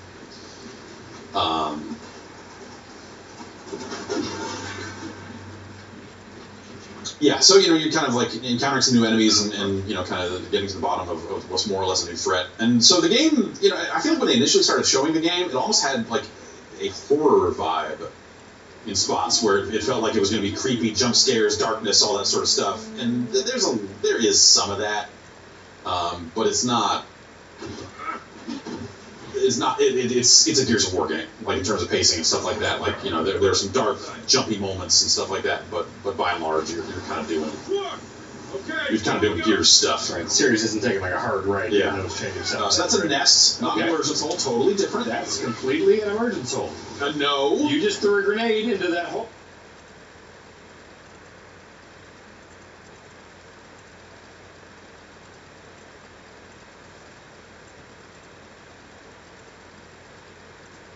All that enemies are coming nest, and this is the swarm. Okay. Are they gooey robots? What are they? These are not robots. Okay. Maybe I'll try to get close to one here. See, try to do that again, and it went bad. They look like locusts. This is the swarm. Jeff, those look like locusts coming out of an emergent soul. It's swarm coming out of a nest, okay? I mean, you keep saying that. Pretty clearly. I mean, I hear the words you're saying, but I'm seeing different things than you. These enemies, I will say, generally feel smarter than the Locust, in that they will... They're a little bit better about taking cover, they're a little bit better about running up and chainsawing you or flushing you out or throwing grenades and stuff like that. They seem to have a better grasp on the ability set than maybe the Locust did in campaign mode. This is bad. I'm just taking damage while I go through this animation. That's how the game works. All right. They'll get knocked down, and you'll have to, execute them. Get back in that statue's trail. Also, these nests which again are completely different. You can take cover in them. Okay, Totally different. That is totally different. Okay, See? I take back everything I said. That is a nest. Did you change your damage indicator on the reticle to purple? I did. Okay, is that a color blindness thing? Yes. Okay.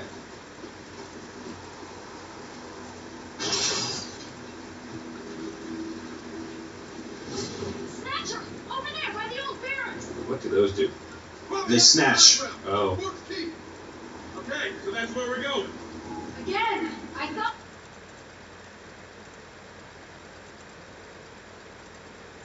we were looking for a mine! Okay, so I just want to show a little bit of that. Yeah. Just to show you some of the different enemies. It's that creep. Those are juvies. Totally different. Okay. New enemies. Right. The animation's very fluid. I like this a lot. Yeah. Fuck you. This seems pretty satisfying. Chainsawing robots is also a lot of fun. Yeah. Oh, we've got a nest.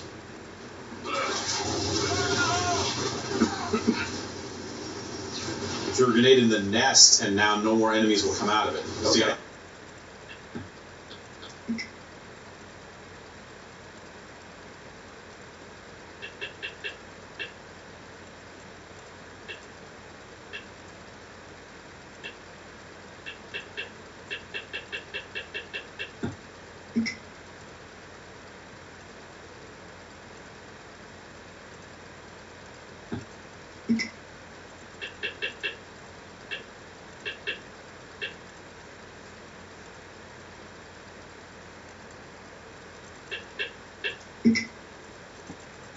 I think November 8th is going to be Brexit. When I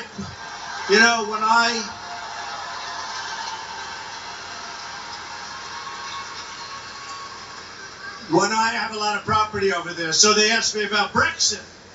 And I said, well, I think it's going to pass, meaning they wanted independence. The UK wanted to get out. They didn't want people pouring into their country who nobody knew where they came from, right? So I said, no, I think it's going to pass. Huge headlines. Trump says it's going to pass. Remember Obama went over there? He said he's going to put him on the back of the line. It's never going to pass. And if it does, you're going to put him in the back of the line. I think he helped it pass. You want to know the truth? So they said it's going to pass, and I said it's going to pass. But it was given very, very little chance of passage. Very, very little chance. And then what happened is it passed easily, right? So the polls were all really wrong, but big league wrong. We're just a little tiny bit behind here. And the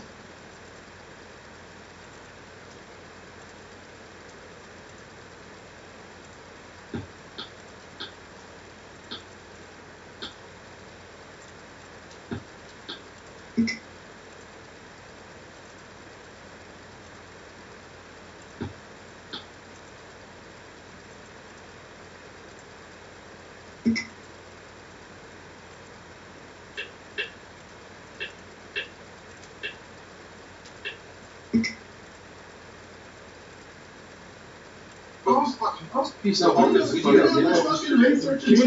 Imagine calling someone a fucking pedophile, mate. I'd kill you. If I was called a pedophile, I'd fucking lose it. Andy, you're a pedophile. Yeah, in the context of an exposed video. Oh, Andy Worski, pedophile. You're worse than Amos. Fuck. Yeah, Failures next video, that's just the title. It will have nothing to do with you, Andy. It's just the title. Just I named one of my titles, Andy Worski is worse than Hitler. Yeah, that's true. It's true, though, but, I mean... Yeah. We're just friends. Andy did nothing wrong. So, are we done with the candid drama so we can move on to other drama? Can we talk about the fucking debate or something? No, we're gonna talk about we tried, and everyone was like, "Fuck it, no."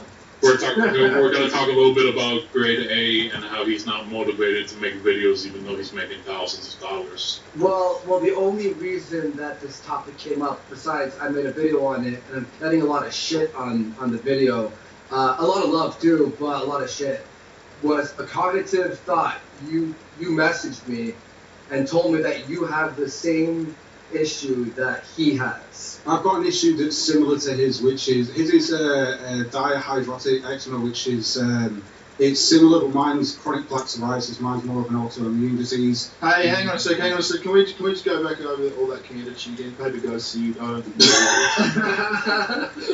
Don't worry, it'll be on the stream on the channel later. I'll probably have to make a big fucking versus a Johnny Fox separate.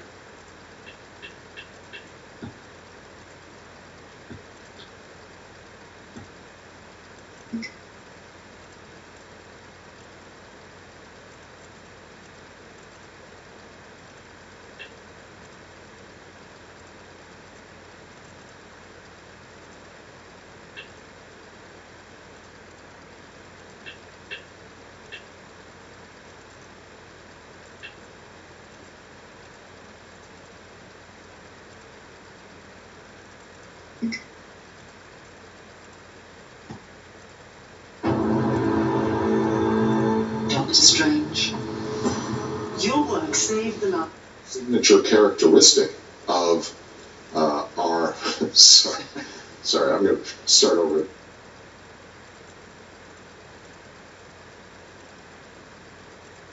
Hey, get out of here. That's the most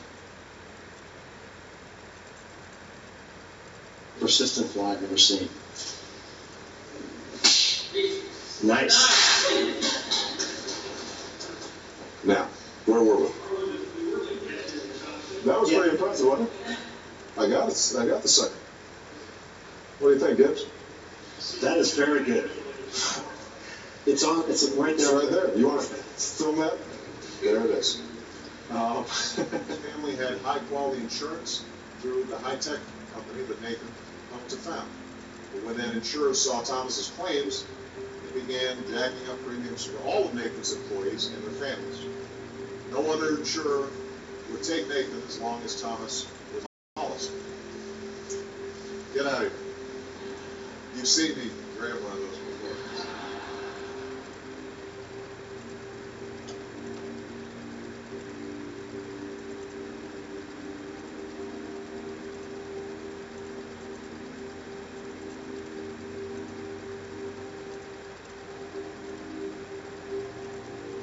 That so much of what he's just said is not right, but he gets to run his campaign any way he chooses. He gets to decide what he wants to talk about instead of answering people's.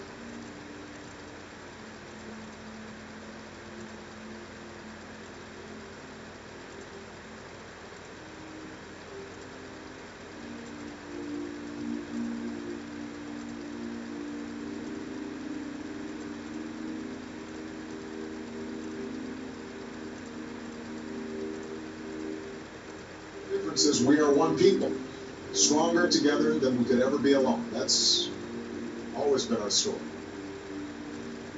America's a place where you can write your own destiny. We are a people who believe that every single child is entitled to life and liberty. I warned a year ago and a year and a half ago that the subprime lending crisis could spill over, and that it was actually good. From getting into this crisis in the first place, I warned. There's a lot of flies in here, and the senator's going to do something about these flies. There's no doubt that we're underinvesting in education. Now, mostly that's a state issue. All right, let's try it again. I'm talking about education. Here's what we need to do. We need to invest in early childhood education. I'm sorry. Just a big.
live earlier.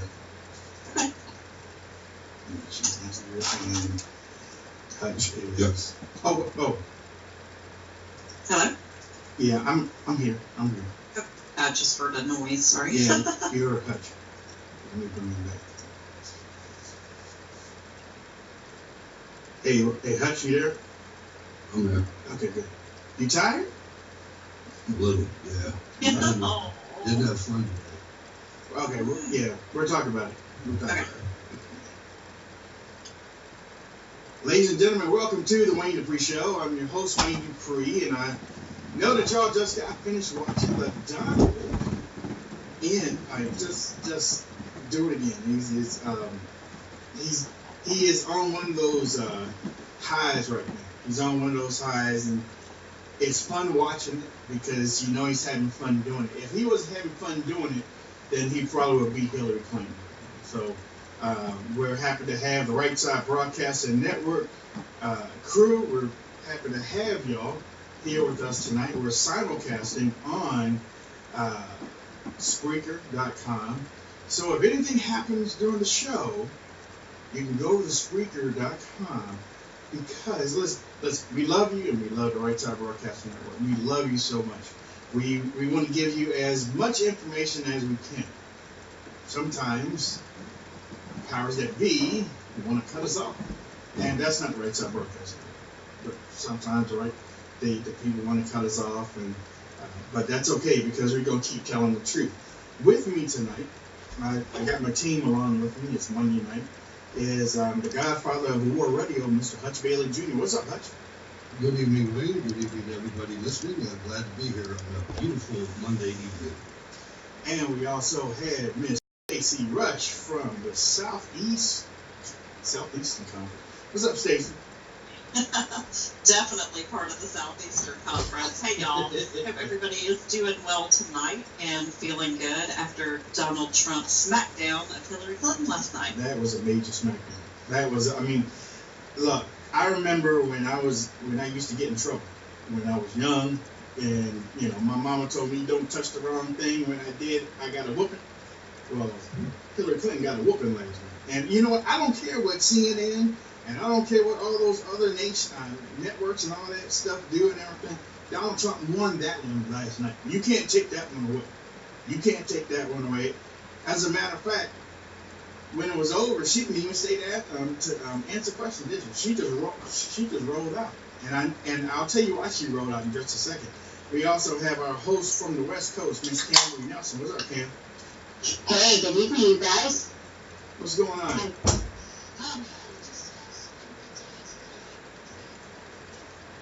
I have to do a lot of entertaining when kids are home.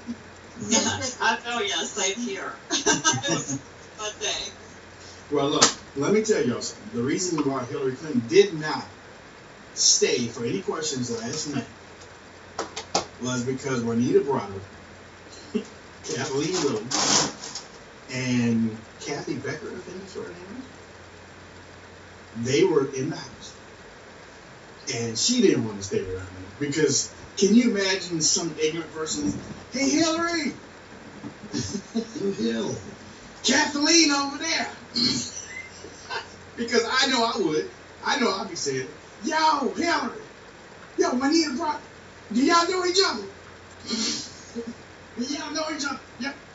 Where you going? Hey, where you going? So, yeah, I really feel that she rolled out last night because those three women were there. And I mean, honestly, it surprised everybody that they were there, including Paula Jones. Paula Jones was there earlier. Paula Jones earned my respect last Big night. time. Big time. I just happened to see the link about his, pre-presser appearance, last-minute debate prep on Facebook Live, and I about fell out of my chair when she was said, "Why don't you ask that of Bill Clinton?" Oh my gosh. Oh my gosh. I was like, "You go, Paula." That was good. That was good. She saved the interview. Just for the record from the chat room, Wayne, it was Kathy Shelton. Kathy Shelton. Okay. I don't know why. I mean, for some reason, I keep getting her name. Thank you, chat room. Thank you. Thanks so much. I keep getting that name wrong, and I don't want to get it. I do not her. Of all people, not her. I don't want to get her. But I'm happy. I'm happy that they were. I mean, Sean Hannity even said that when he was interviewing her, he was because he really didn't know her like he knew the others, like he had talked to the others. Everybody had heard about the 12-year-old that Hillary Clinton got the rapist off, but nobody really had talked to her or had interviewed her or anything. So her coming out was like huge. It was like one of those like Hillary had seen a ghost type of thing. But Bill looked like he saw a ghost. Did you see his eyes? Did you see his face? Oh my goodness, yeah. I can't tell if that was terror or just fury. That looked to me like we warned y'all to keep your mouth shut. And what are you doing here? That's what I read on his face. Well, Me too. Yeah. And not going to work this time. No. And I mean the whole night was beautiful. The whole night was beautiful. I mean, like I was telling Hutch and Cam last night, this is what I didn't give him an A+ on the first debate. So, and many people were jumping on me. Well, why do you give him I gave him a B+ because there was something missing that I wanted to see. Okay. Last night I saw. I mean, he had the dog in him last night. You know what I'm saying? He had that fight, the slap down, just like you said. He had the slap down last night. I mean, the only thing that she could say was, "Y'all have to go to HillaryClinton.com, check out the fact checker, the fact checker." The fact checker. Everybody want to talk about no fact checker. You've been in business for 30 years. If you can't come up with something, and you telling everybody to go to your fact checker, and who's going to go to Hillary Clinton's website?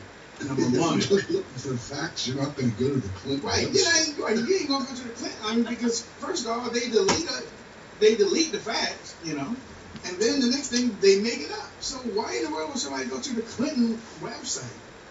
Look, millions and millions of people. Oh yeah, whatever. That's almost like that Felix kid from Ethiopia. Ain't no kids from named Felix in Ethiopia. Oh my God. No, I couldn't stop tweeting about that. Somebody produced the letter.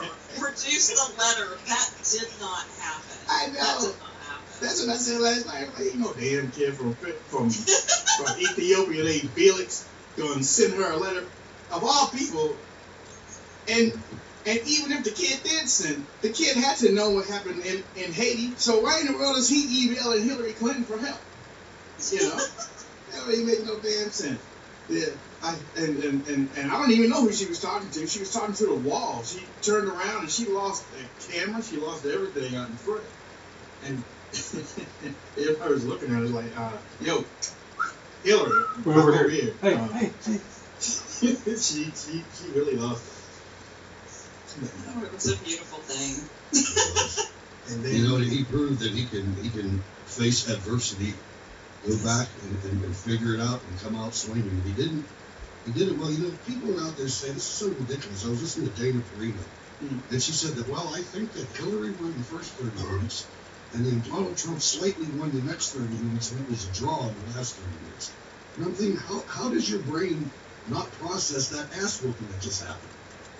Yeah, because she doesn't see it that way, Hutch. I listened to her today, too, and she brought up that, and I listened to that one portion of it, and she said, it was really not a good day because now all of these GOP representatives are having to be out there and explain the difference between a sexual assault. And I thought, the only reason they're having to do that is because it's a mainstream media narrative. It has nothing to do with the facts of what has happened. So she doesn't see it that way because she and Charles Krauthammer and all the media clutching their pearls over Donald Trump making a joke about throwing her in jail. They're like, oh, the decorum. You know what? That went out the window when Bill Clinton started sticking cigars in places where they didn't belong. So stop blaming Donald Trump for it. I don't know if that was a joke, but we gonna throw her ass in jail. I mean, they made it sound like third world countries. Yeah, Hitler. Just because you were my opponent, I'm gonna throw you in jail. No, Exactly. ladies and gentlemen, this woman, committed several felonies. And he didn't say, I'm going to throw you in jail. He said, I'm going to appoint a special prosecutor to look into it, and they will throw you in jail. Well, he didn't even use jail. But that's where CNN went. And I mean, honestly, if you watch CNN, you're probably drunk or the battery remote stopped working when you got to that channel. But not that many people watch CNN anymore, anyway. And it's interesting. It's like I'm seeing the same stuff that they're saying in leaks for CNN online than what they're saying on Fox News. It's like their talking points today are still the same. Yeah, that as audio. they were on Friday. The audio. Somebody in the chat room said, Wayne, if we are male, if you Jason, talk to me. Tell me about it. Yeah, WikiLeaks is out. WikiLeaks is dropping these things of John Podesta. Couldn't get anybody else, but John Podesta. You know what, too? And I just hope, I hope that it doesn't backfire in a way that, John Podesta is big on spaceships. It looks like an alien. He's crazy. He's crazy. I mean, he's out there. He's gone, and he's talking about the UFO stuff and everything. Like he wants U.S. to release the UFO documents and everything. Hey, but WikiLeaks is dropping these things like crumbs, and people are looking at it. Like Donna Brazile was the Clinton mole who tipped off the Hillary campaign about Sanders' planned Twitter storm, which means she was a snitch. She was a snitch, and now she's in charge of the DNC. Isn't that interesting? Who all ends up being in charge of the DNC is the one that is doing all of this heinous stuff behind the scenes. Debbie Wasserman Schultz and Donna. Donna. Univision owner and Clinton donor Haim Saban revealed to be tightly coupled with Clinton Latino strategy. I'm surprised. What's his name? Jorge Ramos isn't included in that either. He doesn't have to be. His daughter works for Hillary Clinton, so he's got it firsthand. He doesn't even need to send an email. Bill Clinton's behavior now this one is different. This one's kind of different. Bill Clinton's behavior pushed female Clinton Foundation chief to near suicide by plunging her car into ocean depths. Wow. Yeah, that was pretty interesting. That's when they were because it wasn't just Bill, it was Chelsea Clinton as well, and I think even more so Chelsea and how she's been behaving within the foundation was the source of that complaint. And honestly, does it surprise you? You would have to be crazy to work for the Clintons. So I don't mean to disrespect this young woman who thought about committing suicide. That's a horrible place to be feeling, but you have to be kind of on the edge if you're going to work for these crooks. Yeah. Because you have to live in a certain fantasy land. And time after time, you hear the stories coming out about people in the inner circle just being bad-mouthed and being, look at Vince Foster. He was right up there at the top. A whole lot of them have been like that. And there was one, I don't know if y'all saw this one. Who is this from? This is from the guy, he's involved with Web TV. His name is Brent, and I don't remember his last name. But he was a surrogate, I believe, for Bernie Sanders, and he wrote something. I had a multiple email exchange with someone in the media this morning, a name you would know, who was telling me that there are people close to the Clintons who say Bill Clinton's sex life could be damaging to her. And he went on and, obviously kissed a little butt and said, I disagree with that. I don't think that's the case. But basically, you need to figure out who's doing this and tell them to S the T up. Well, I think that came from Podesta, didn't it? It was to Podesta, and it was from a guy who's involved. I'll look up his name real quick. He's involved with Web TV, and his first name is Brent. But he's a liberal strategist. How'd you like to be a liberal strategist? Yeah, I mean, you know, how are we going to trick him today? What did Donald call Hillary last night? Called her the devil. Yeah, he did. He actually demonized her.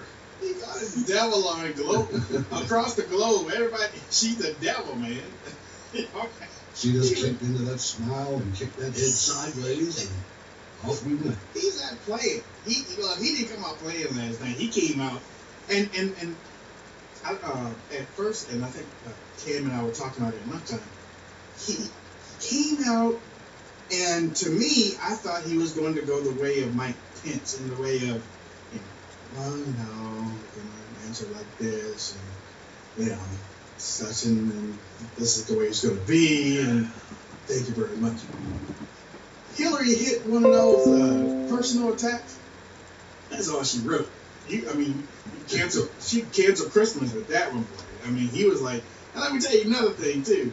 This immigration, he started going and going and going. Mr. Trump, Mr. Trump, Mr. Trump, Mr. Trump, Mr. Trump. No, wait. He was like, come on, yeah, he was like, come on, I got one more. No, I got one more. Now let's talk about these 30,000 people. Oh yeah. And nobody would get away with something like that. Only you. I mean, you. But I'm gonna make sure. I'm gonna get you. I'm gonna make sure. Well, we can't have anybody with the temperament of Donald Trump. We can't have that. Dude, we can't have that because, we're glad that person ain't going to be in the White House. Yeah, because you'd be in jail. What? His interruptions were good this time. They weren't as awkward, and he only did them a few times, but that was the best one. That was the Those best. were the zingers. She didn't have a comeback for that one at all, did she? She didn't have a comeback. Well, actually, she didn't have. Well, no. Her comeback was, she stole from Ronald Reagan. Well, there he goes again, Or, then she put Abraham Lincoln in there, which nobody really can believe that. Well, look, you have political speech and you have public speech. But did you guys gather when she answered that question? She basically said, "What WikiLeaks has is authentic." Because she talked about the very things that they had leaked in the email about the things that she said regarding Abraham Lincoln. So whether she knew it or not, she basically just, the media's been saying, oh, well, we cannot, we don't know if they're real, we have no idea if, they've been altered or what have you. But she, with her answering that question and with him, slapping her after, she basically let everyone know that what WikiLeaks has is for real. There's something else too. She didn't defend Bill Clinton. No, she didn't. That was one thing. The other thing I wanted to ask you, Wayne, and you guys, because they always go back on this, and this is something that's always bothered me. Do you guys think the Russians had anything to do with this? Because I don't. No, they didn't. No, I don't. No. That's one of those, look, squirrel. That's what I thought. So that's very dangerous talk. Well, it is very dangerous talk, and look at what they're doing. They are just really escalating what's going on between the two countries. And if anybody has more to do with Russia, it's Hillary Clinton. It's Hillary Clinton. Exactly. I mean, and I know she got land over there. I mean, she got land. The Clinton got land almost everywhere. The Clinton got land almost everywhere. She gave away a certain percentage of our uranium rights to Russia. Yeah, sure did. You know what? I'm going to try it anyway. Let's go. You owe the president an apology because, as you know very well, your campaign, Sidney Blue. Wait a minute. I can't play that. I'm sorry. But I can play. I can't play that one because I don't want to get in trouble. So I'm going to play this one. Because it is. It's just awfully good that someone with the temperament of Donald Trump is not in charge of the law in our country. Because you'd be in jail. Secretary Clinton.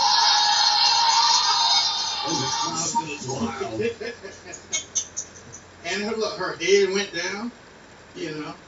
Her head went down. She didn't know how to respond. She was smiling. It was nervous. To me, it was a nervous smile. Just like, man, he got It was creepy. I don't think she was actually prepared to have a Donald Trump like that. Even though I knew he was coming out guns blazing, she wasn't prepared for that last night. I really believe all she wanted to do was pivot to, let's keep it on policies. I don't think she was prepared for this because she's never had anyone in her 30 years of being in politics go after her. So what we witnessed last night was a historical moment. The first time somebody had enough balls to go after a Clinton. And that shows you the type of reaction you get when you go after her. She doesn't know how to handle it because she's not used to people coming after her whatsoever. She's used to controlling the situation, not being in control of the situation last night. Well, I really don't think she wanted to pivot the policy because she hasn't pivoted the policy the last 2 debates. You know, I mean, even when Obamacare was brought up last night, she really didn't want to go first. She wanted Donald to go first. So her mission last night was to destroy him. That's what, yeah. All 3 of them, and when you looked at Donald Trump walking around, it's like, no, man, this is my court. Oh yeah. I'll walk anywhere on this stage I want. This is my house. Yeah. There's little pathetic. I swear to God, I am so over the pacification of America. And all they could talk about was, oh, he was standing behind her like a predator, and blah, blah, blah. Are you kidding me? Grow up. You want to run for the president of the United States, and y'all going to be bothered because he's standing too close to her? Give me a break. I've had enough of it. It was all over the networks, too. It was all over Fox News. Anywhere you watched, they told you. And don't listen to this, ladies and gentlemen. They're telling you he can't win. And it's the most ridiculous thing I ever heard. The fire's out there. Believe me. Watch RSBN and look at the crowds. I mean, this is palpable. It's something that I was looking at those crowds today. I was looking at those people and real Americans. RSBN was going up and down the weight line, and I was looking at those people, and they aren't political pundits. They don't follow politics every day. They live their lives. You know, they wake up in the morning, they go to work, they come home, they fix their dinner, and then they yell at the TV, I guess, and go to bed and wake up again. And they say things like, I've been a Democrat for 40 years until Trump came along. I'm done. I've had enough.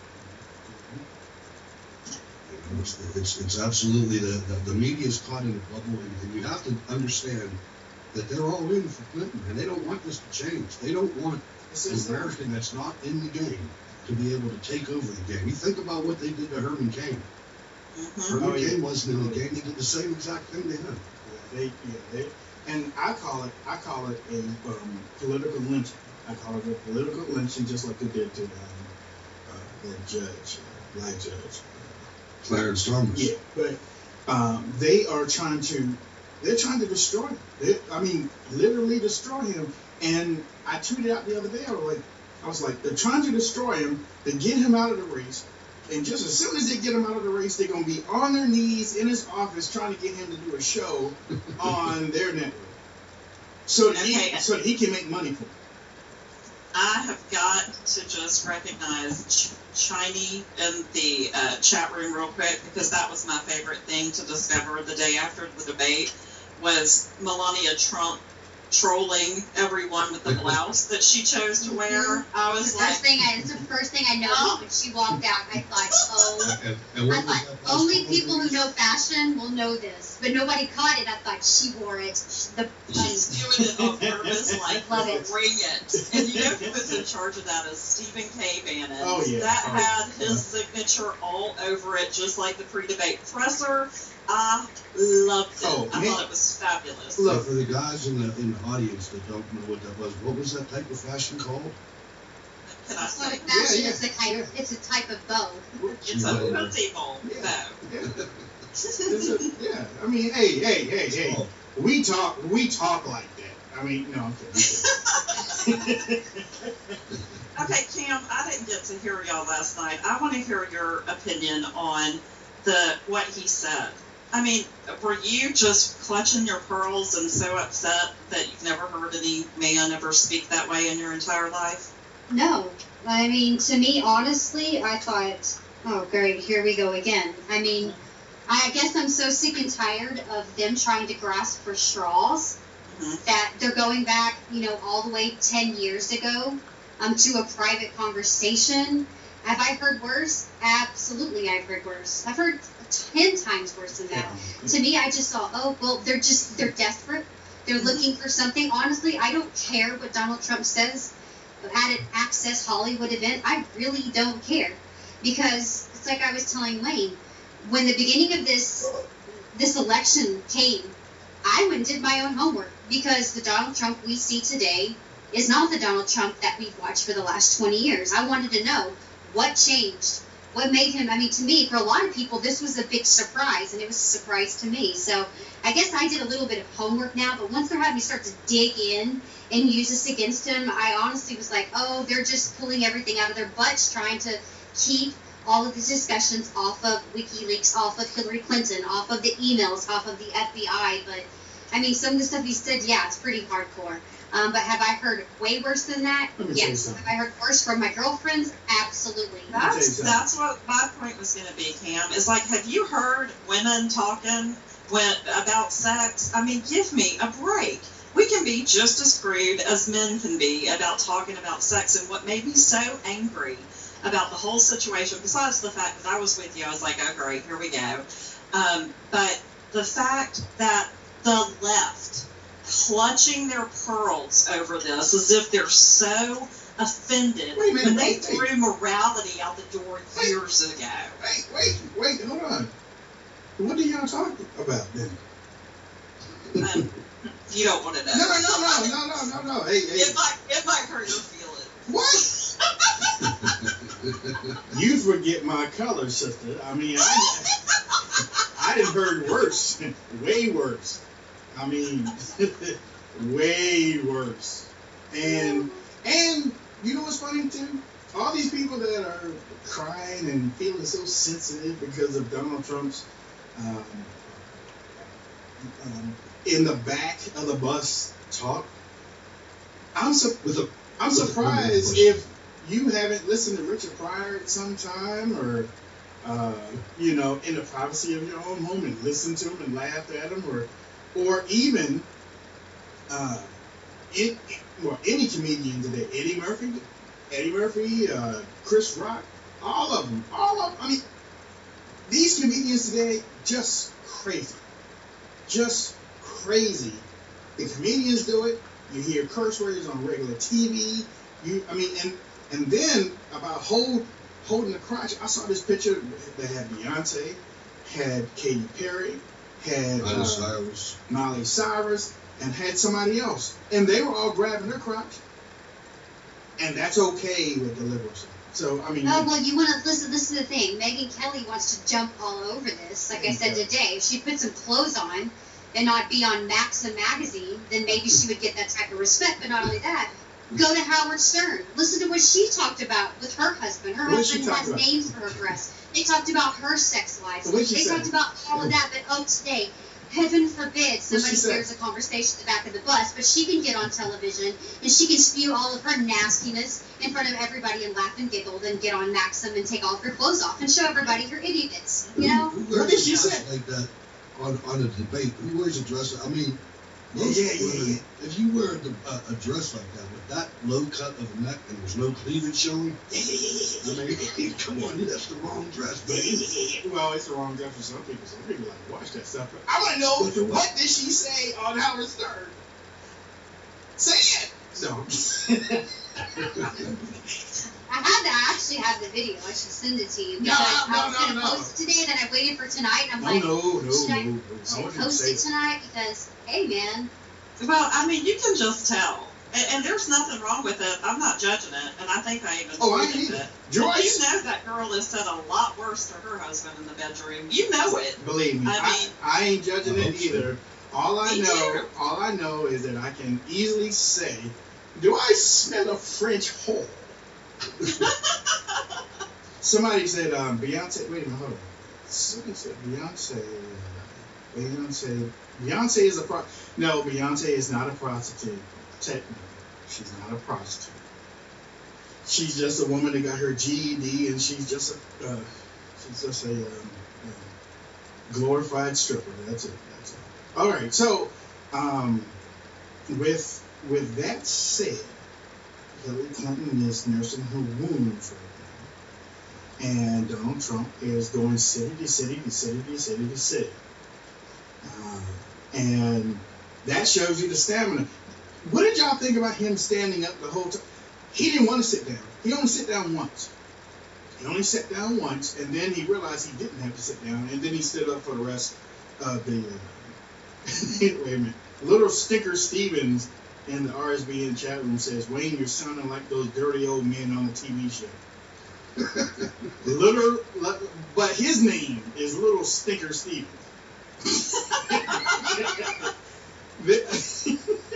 You're right. Okay, all right. So He might be a favorite. Well, you know, he's old. He's referencing laughing. You remember that? I remember. And Benny Hill. Yeah, Benny Hill. Okay, so listen. What did you think? Yes. I am.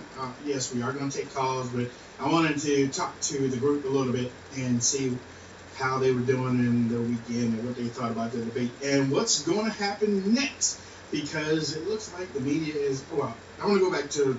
I'm going to ask y'all, what did y'all think of Donald Trump standing for the whole? Well, again, he only sat down once, but that was way at the beginning. But what did y'all think about him standing the whole time? He never wanted to sit in the first place. He never wanted to sit down in the first place. He wanted to stand. Okay. Hillary sat down 38 times last night. Did they count him? Yep. We counted them. I think it's only a matter of time before something gives her. She looked good again last night, other than that city, but that has to be medicinally induced. What are they pumping her with for the first? You know, she's off the debate trail completely for like 4 days before each debate. They're pumping her full of something. I don't know what it is, but you're right. She did look fine. Started looking tired towards the end of it, and I think he might have wanted to stand up for that reason. You know, to maybe make her feel like she needed to stand up the entire time. That might have had something to do with it.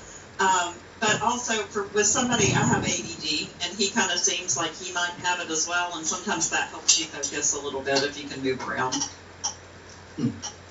Well, honestly, I can't stand up and do any of my business work if I'm training at an event. I can't stand up and do it. I have to be walking. I have to be pacing. Even when I'm on telephone calls, I can't sit down and do that. I have to stand up and do it. I can't sit at a table and do it. You know, I read something interesting today. And I don't know, the source is what really makes me key in on it. But Jerry Falwell Jr. said that he thinks that possibly this tape was released by GOP people. Yeah, I heard that today. And, I mean, it makes sense, especially with Paul Ryan getting on the phone today and telling people in the House that he can no longer support Donald Trump. No. He wasn't going to defend Donald Trump anymore, is what he said. And what got me is like, well, when did you start? When did you start? You know? And the Virginia Trump campaign chairman got fired today. You know that they protested outside of the RNC headquarters in Washington D.C. And the chairman of the Virginia Trump campaign got fired. Because somebody from the RNC called the Trump campaign, and the Trump campaign fired. Because it was a pro-Trump protest? Yes. Well, the RNC's, and you know, the thing is, guys, you have to. They didn't want to look bad. Every single report and wonder if it's true or not. You know, you hear these rumors that Mike Pence is dropping out, and that Reince Priebus is going to pull all the money from the victory campaign or whatever, and then you hear them turn around the next day and they're just boom, bah, rah, rah, rah, you know? Well, I think that was some bull crap, right, Kim? I'm confused. Yeah, I'm so confused. Oh, he said it. I'm saying, like, the GOP said that they're not going to redirect the money. But then today, Reince said the RNC is going to back Trump. Are we talking to GOP establishment? I mean, what the heck's going on? The fingers in the wind, the whole mission was to destroy Trump at the debate, and when they realized that didn't happen, then they pulled their finger back and changed their mind. We also have to remember too, the RNC and the GOP are two different things. They're both connected, but they're two different things. The RNC is inside the GOP. Okay? True. Inside and outside. I mean, it's a private company. Right. It's a private organization on the inside of the GOP that helps the people that are elected. They give all the resources, all the data, all the email lists and all that stuff. That's what the RNC does. But the GOP encompasses all that as the umbrella. It's the GOP party, not the RNC party. You see what I'm saying? Yes. So they were outside RNC headquarters. Well, actually, let me back up. So many people think that the RNC is the GOP, and it's not. They're part of it, but they're only a piece of it. Because I used to say a long time ago that Reince Priebus really doesn't have anything to do with, at the time, Speaker Boehner or Mitch McConnell. You never saw them together. Ever. I mean, he's just about campaigns. Right, exactly. Election money. Right. Right. The only thing is Reince Priebus went to school with Paul Ryan. Right. Right. So they're fraternity brothers. Did y'all hear the booing on Saturday? Oh, it was wonderful. Wow. Loved it. Wow. Which boo? At the fall festival or whatever it was in Wisconsin. Oh, yes. That he was just invited to. But you know what gave me, when all this happened, I was a little bit down when the audio came out because I know the media and they are 24. Yeah, I mean, they talked about nothing nonstop but that. There were some real revelations in the WikiLeaks release, and nothing was being covered before the debate. So I was pretty down. When I turned around though was when those people came to Trump Tower and in the liberal state of New York, and they were it had to be at least 1,000 people there showing up in New York City.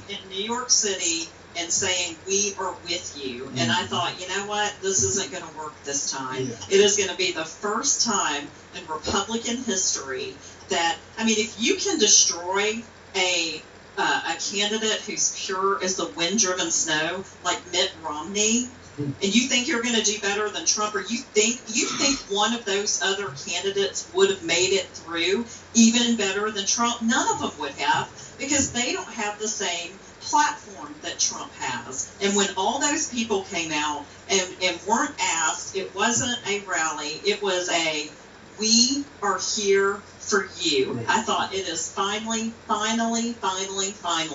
we the people may have the ability to change what's going on in Washington, D.C. Ladies and gentlemen, We won't get another chance.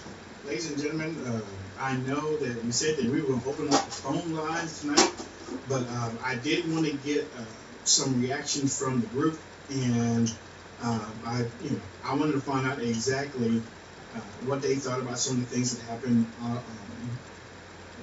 from the debate and after fallout. I do want to let everybody know that's watching on RSBN right now that you have reached a milestone. You have reached a milestone. I think this was sometime. I think this was sometime at the end of August, or the middle of August. I was like, we need to get this channel up to 200,000 subscribers because there's so many people watching. I mean, millions of people that watch this. So you should be subscribing to the RSBN network. And I wanted to try to get at least 200,000 by the end of September. We got close, but we didn't get it. And now I can say that the RSBN channel is over 200,000 subscribers. So give yourselves a hand, ladies and gentlemen. Give yourselves a hand on that. And right. Oh. Congratulations, RSBN. Lock her up. So with that said, let me see, where is it? Oh yeah, with that said, ladies and gentlemen, let's go to What a place! You're listening to the Wayne Dupree Show, live. We got something for you tonight. Weeknights, 9 p.m. Eastern on RSBN. Call into the show now at 202-470-6738. And watch us live on YouTube on Whiteside Broadcasting Network. We do love Wayne, right?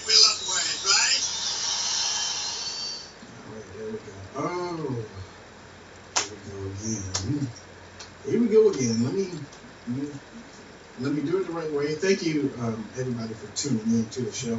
I also want to thank Joe and Jacob and the RSBN moderator for hanging in there and also providing a great service to the listeners. I want to thank everybody in the Spreaker chat room for hanging there with us too. I mean, y'all are some beautiful people that are there with us every day and every night, as a matter of fact. But let me see. We got Sean from California. Sean is a regular. What's up, Sean? Hey, what's up? Oh my God, that was awesome. Tom just scored. Can't go home. She couldn't even stand up. That was the funny part. Oh yeah, I know. I was dying. Like, oh my God, this just shows you cannot be president because you don't have the stamina. You don't have it. Tom has it. You don't. Give up, Hillary. You lost. Go boo-hoo and cry to your home. Seriously. I mean, hey, well, and that's, thanks, Sean.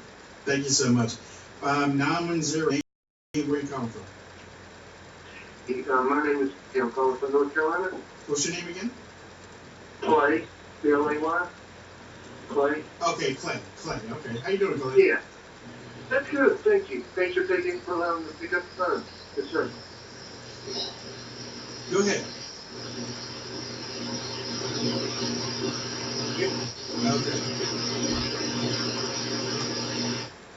Okay. That was Hutch Bailey Jr. whose connection broke up. 585. What's your name? Where you calling from? My name is Seth. I'm calling from Rochester, New York. What's up, Seth? From New York. Just wanted to say Donald Trump had a very strong debate night last night. He rattled Clinton. I'm a young voter, but I really love Trump and how he, says everything how it is. So. All right. Well, thanks, Seth. I mean, that's one thing that that Donald Trump has over Hillary Clinton. He does not mind saying what's on his mind, and it also has the same. It reaches many people outside of politics because they've been wanting to say the same thing for years. You know, you have old people right now that say, "Hey, well, that's what I've wanted to say for a long time." So now Donald Trump is saying it. You know. We have Christina from Kentucky. What's up, Christina? Hey, Wayne, how are you doing tonight? I'm fine. How you doing? I'm alright. I'm doing actually really well after that debate last night. He did smack down on the hill of the beast. Oh yeah. He killed it. Oh my goodness. I need to say about the medication. I saw a doctor on YouTube who actually explained that if you stay off the medication, Parkinson's medication, for a few days, then your tolerance goes away for it, so you're able to take it and you're able to stand for a longer period of time. Whereas if you take it every day, your body kind of builds up a tolerance to it, and it doesn't last as long. So that's what the doctor has said with that on YouTube. He has explained all about the Parkinson's and what he thinks is going on with Hillary. But he breaks down everything on all of his. 276. What's your name? Where you calling from? Hey, Wayne, it's Lynn in Virginia. What's your name? Lynn. Hey, Lynn from Virginia. What's up? Well, I've got three comments. I hope I can get them all out before you shut me down. Go ahead. Go ahead. Yeah. First of all, when the tapes come out, I would like the other lady that's on your show. I can't remember her name. Stacey. Yeah, I was very deflated. I was like, oh my God, we're going to get by with this again. Thinking about Hillary and all her corruption. So I did feel a lot better too when they did the rally at the Trump Tower. So the other, let's just say real quick, for me, from my point of view, the tape was bad, right? Mm-hmm. It was very bad. So, but my point to the tape is Donald did what no other politician has ever done that I can recall. He admitted it. He said it was wrong. He apologized like a man. And then he said something that really struck me. He said, I'm going to try to be a better man tomorrow. That really touched me. So the other thing that has really helped me, and I hope that I don't sound, too, I don't know how I'm trying to say the word here, but let me just tell you what really helped me as well. Yesterday, before the debate, I had made up my mind that I was not going to watch it because I was just like, I can't watch it. I can't stand to see him crucified. So I called in, or I joined the RSBN Pastor Burns show that he has on pray. It was a prayer video conferencing thing that was about, praying for Trump. Mm-hmm. And when he had some guy on that show, I cannot remember his full name, but it was like Murdoch. I can't remember the guy's name, but it was Pastor Mark and this guy named Murdoch that was talking to callers and encouraging them to pray for Donald. Well, this Murdoch guy said, he Pastor Burns let him close with prayer, and Murdoch said,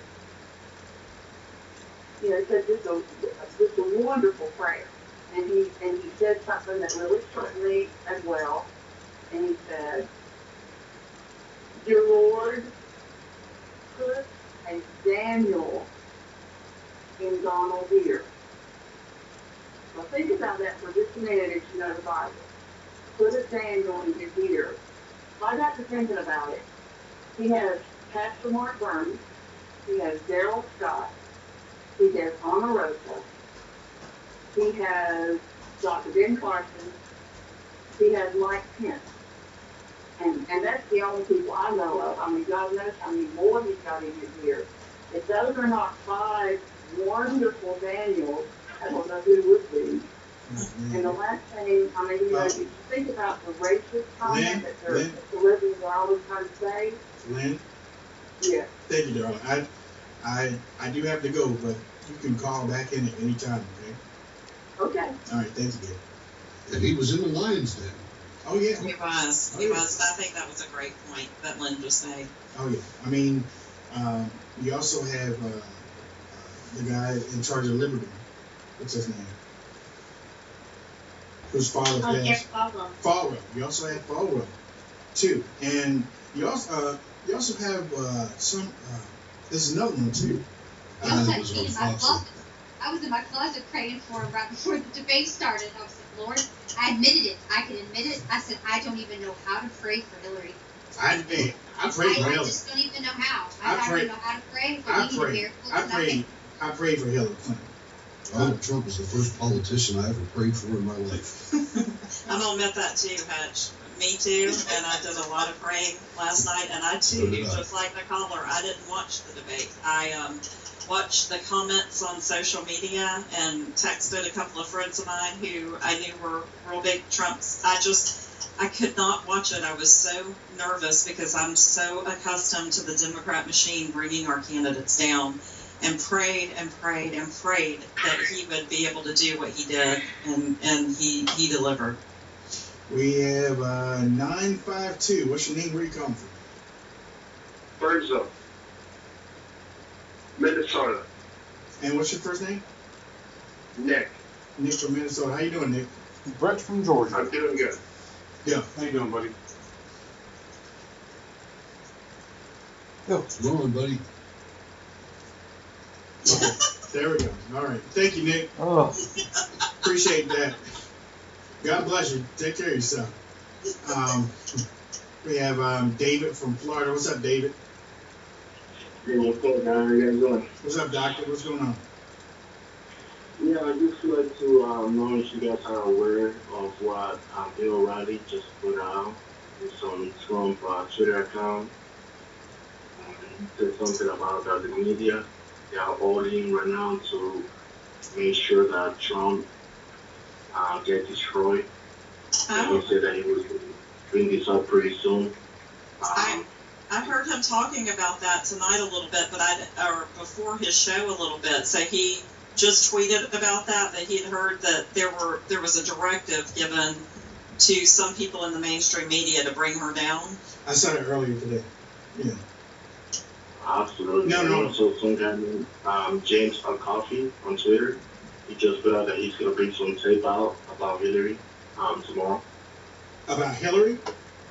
Yes. Right now you can just Google him for James O'Keefe. James O'Keefe. James O'Keefe. Yeah. Yeah. This is a little crazy, and if these people think that they're gonna try to beat us with this 1980, you know, trying to make the people, you know, kind of blindfolded or whatever, they forgot. Like Trump said it yesterday, you know, he got followers on Twitter and all over the internet, and we're not falling for this media thing. Yeah. They dumb. Yeah. Hey, David, thanks a lot for your call. And you know what, too, Hutch?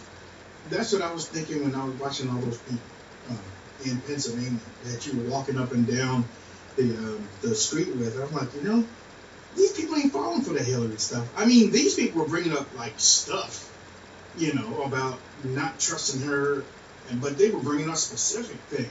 I mean, you know, Adam and I were asking a question as we walked up and down that absolutely huge line, and my legs hurt, so but that's beside the point.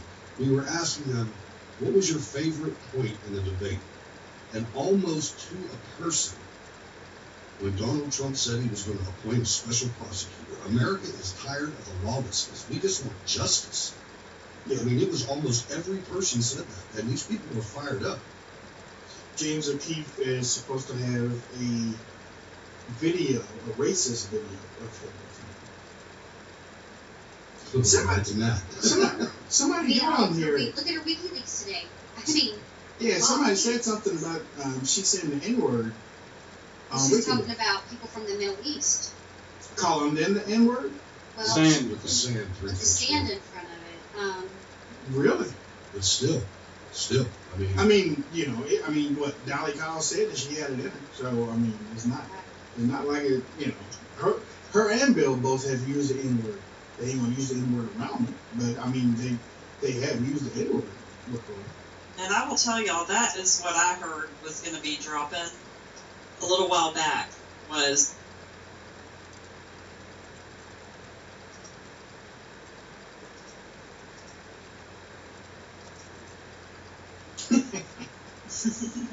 Sorry, go ahead, Don. I was like, huh? Yeah, go ahead. Yeah, we're cool. You finished? Yeah, I was finished. I'm ready for it. I heard, I have a couple of good friends kind of who seem to find out a little bit ahead of time about what's coming out on the WikiLeaks releases, and I had heard that the N-word had been bandied about by someone in the Hillary camp. So we shall see if that comes out to be true. Bill used it because he's angry. Can you imagine Hillary? I can see her doing it. I can see her doing it because Hillary don't give a damn about anybody. She don't. He said it right when he said that she has hate in her heart. Oh yeah. Big time here. We got Donna. Hey Donna. Hey Donna. Hi, this is Donna from Tennessee. Hi, how are you? Well, I'm doing just fine. I think that debate. What do you think? I think that debate last night was just like on fire. Well, that seems to be the consensus. Right. I mean, unless you listen to some of the news media. What was your favorite part of the debate? Well, I really liked it when he said, when he interrupted her and said, yeah, I used to be in jail. See? Yeah. Coast to coast. A lot of people. Thank you so much, Don. A lot of people are saying that because, you know, everybody knows about the charges. Everybody knows how she gotten away with it. And even though the media's been trying to cover it up, it's still being spread along social media. It's still being spread along social media, and it's reaching it's reaching the ears of a lot of people. All the things that she's doing, and with WikiLeaks coming out, with this information, Lucifer coming up with his information. What a godsend. That's just a lot of stuff, you know.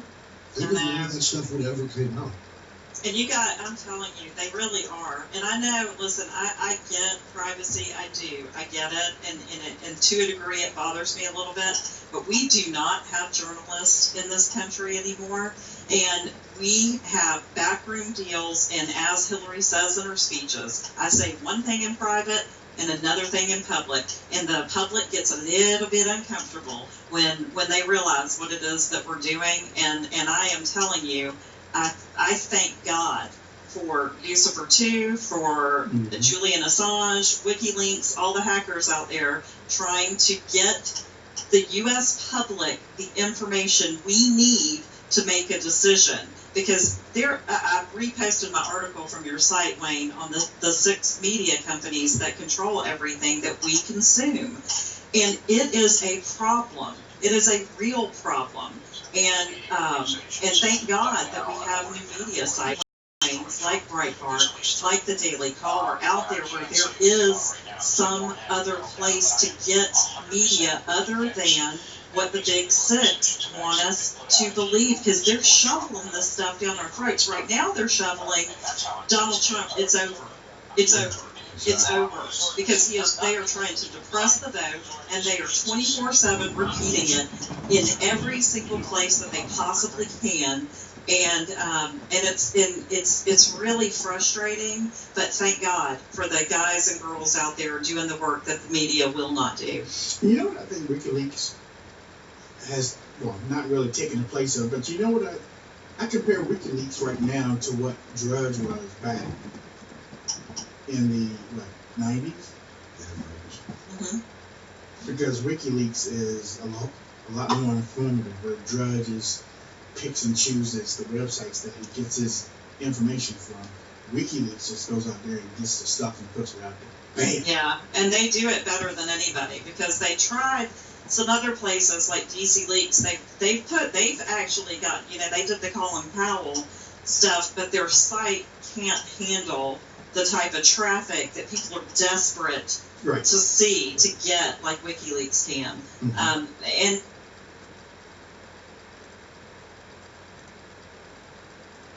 there we go. Boom. Cut. now I get the fact that it takes them so long to get this information posted, because after trying to get through some of the DDC leaks, emails from a couple weeks ago, it crashed and burned every 5 seconds, you know? And they really are. They're like amazing out there giving us the info that we deserve. You know, the media on CNN post-debate, the new media, Breitbart, is in their heads right through. They mentioned Breitbart 7 or 8 times on their broadcast last night, and it's a good thing. It really is. They're scared because they know this game's over, and nobody's paying attention to it anymore. I mean, it's just not even, you're not even trying to hide it. You got Wolf Blitzer doing a dance, drinking a bottle of wine. I saw it. Yeah. Come on. Yeah.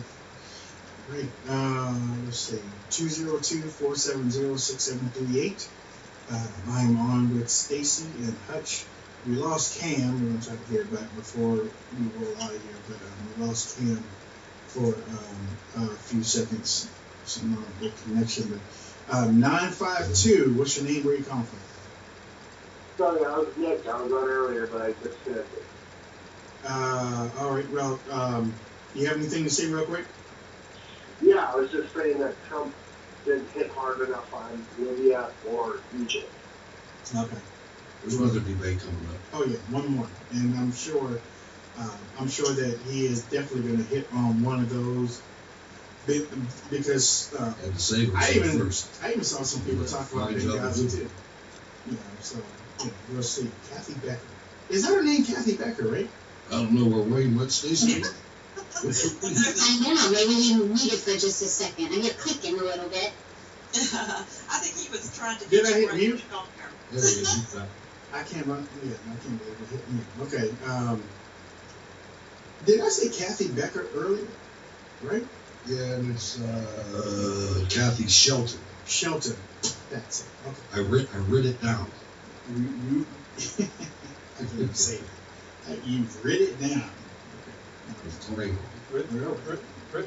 Well, we know right now Clinton is sickly, and the media is spinning this toward Hillary, but we all see Trump soaring. Have you seen the Clinton rallies, even when Bill's speaking with these guys and women coming up with, I saw one of these shirts today. It has a picture of Bill Clinton on it, and then it says rape underneath it. Yep. And they are going to every rally, man. It's unreal. Infowars.com. Oh, yeah, they are really working it. They're bringing us. But did y'all remember? He showed up today at Hillary Clinton. Fox News had it right on television. Black guy sitting behind her, all of a sudden, there's the shirt that has Bill Clinton with rape below it. So it is.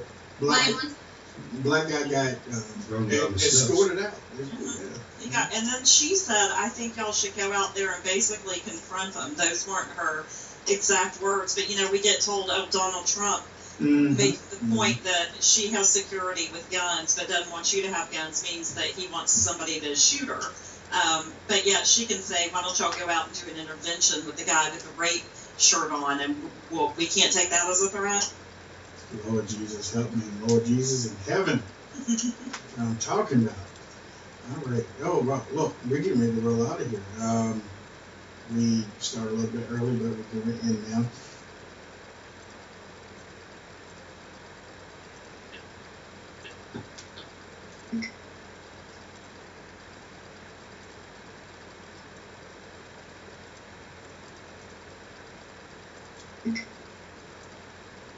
Everybody wants that.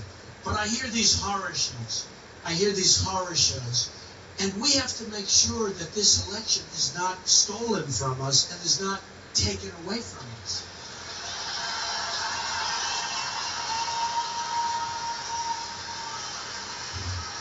And everybody knows what I'm talking about. And this crooked media, you talk about crooked Hillary, they're worse than she is.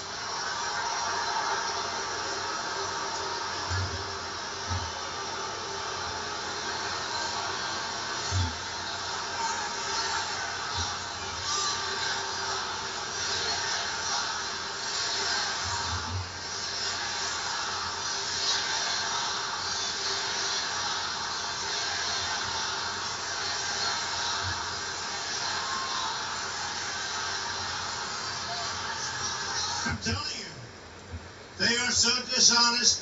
Without the media, Hillary Clinton couldn't be elected dog catcher. I mean that. True.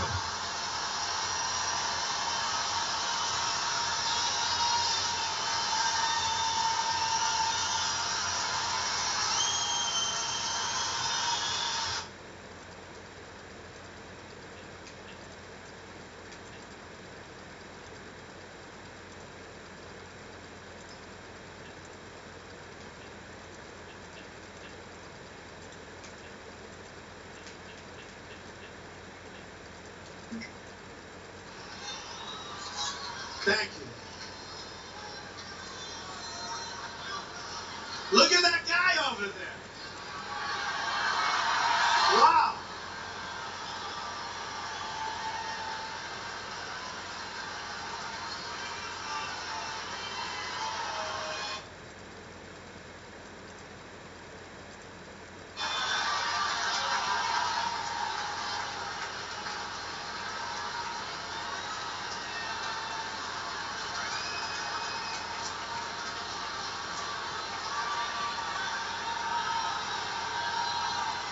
Wow.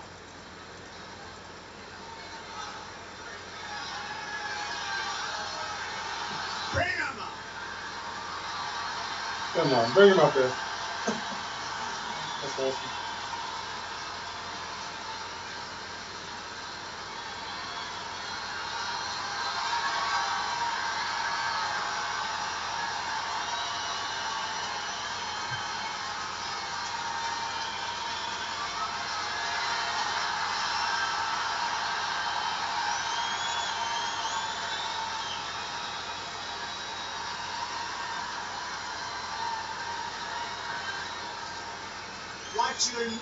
What's your name? Nay. Now, he's supposed to look like Donald Trump, but he's actually much too good looking. You are really handsome. Are you having a good time tonight? Night. Where's your daddy? And your mommy, right? Do you want to go back? Do you want to go back to them, or do you want to stay with Donald Trump? Jump.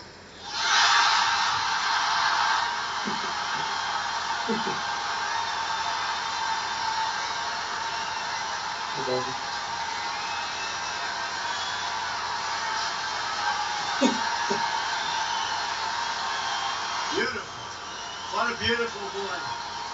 What a beautiful boy.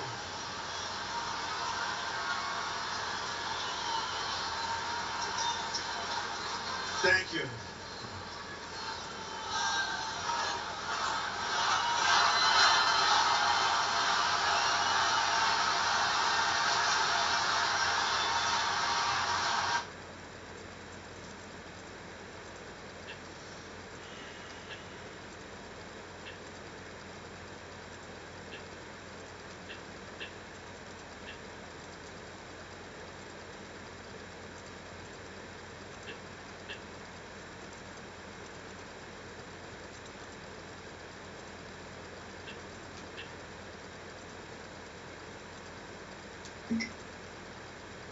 How did you feel hearing that?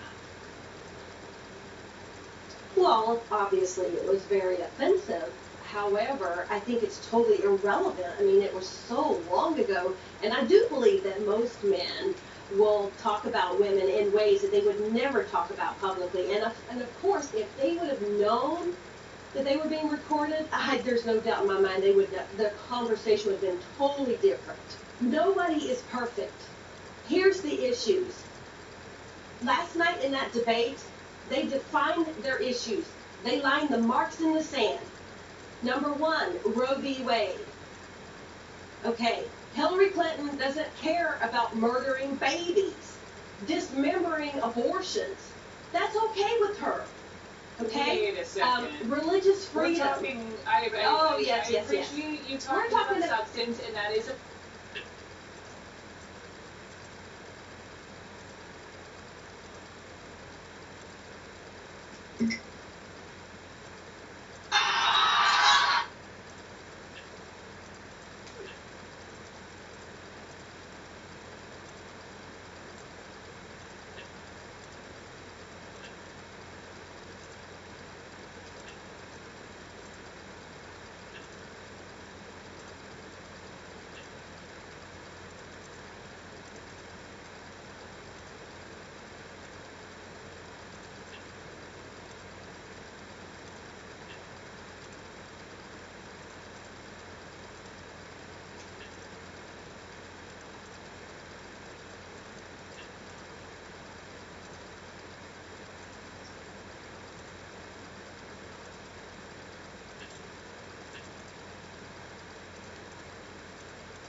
It's everyone's friend, it's Tyler. He's your only black friend, so he's your best black friend. I wouldn't trade him for another black friend, because black friends are rare as you should be aware. He smells like Richard Pryor, so just sit and stare. It's everyone's friend, it's Tyler. It's everyone's friend, it's Tyler. Hey everybody, I'm gonna answer you guys questions for this video. Hey, what's the difference between being a classical liberal and being a libertarian? They both seem similar to me. As you guys know, I self-identify as a classical liberal. As far as I can tell, there are a lot of similarities between the two. Both advocate for freedom of speech, both advocate for smaller government, and both are against banning things. Libertarianism, in a sense, is the modern-day equivalent of classical liberalism. How did you get so cute? Because of my genetics?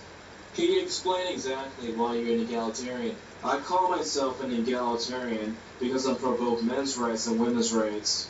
And matter of fact, that's the definition of egalitarian. That being said, humans biologically are not equal. Biologically, women are in fact weaker on average than guys. Also, a person with sight is not equal to a person that's blind. That being said, I do in fact believe that people should in fact have equal opportunities. There should be no special programs for minorities and women, and matter of fact, I think that people should be hired based upon meritocracy.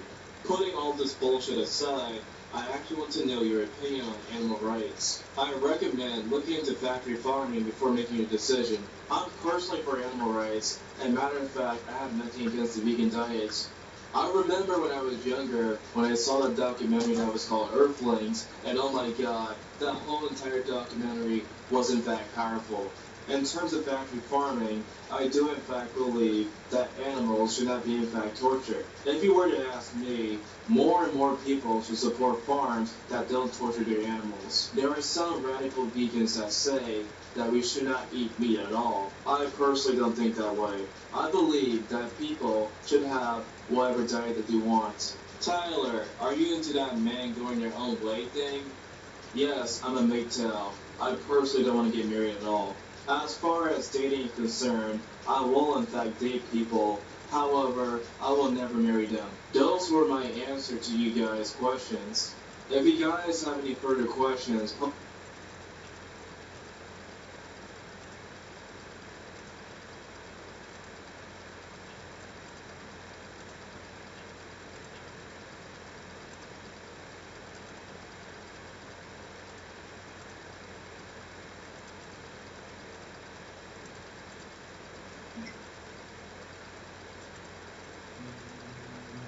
My moderate to severe chronic plaque psoriasis made a simple trip to the grocery store.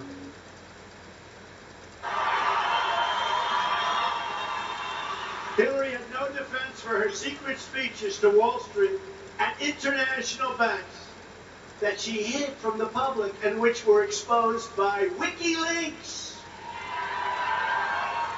And by the way, just as I'm walking onto the stage, Mayor Giuliani said, "You're not going to believe this. Look at this. We have all of these new charges. Did you see it just came down today? WikiLeaks, some new stuff, some brutal stuff. I mean, I'd read it to you, but the hell with it. Just trust me, it's real bad stuff." The speech transcripts contain scandalous revelations about Hillary Clinton that disqualify her from seeking public office. And she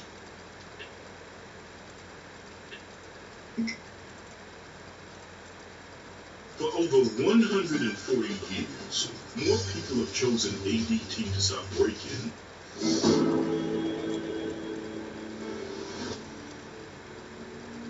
Alex Navarro. Vinny Caravella. Welcome to Hand of Fate.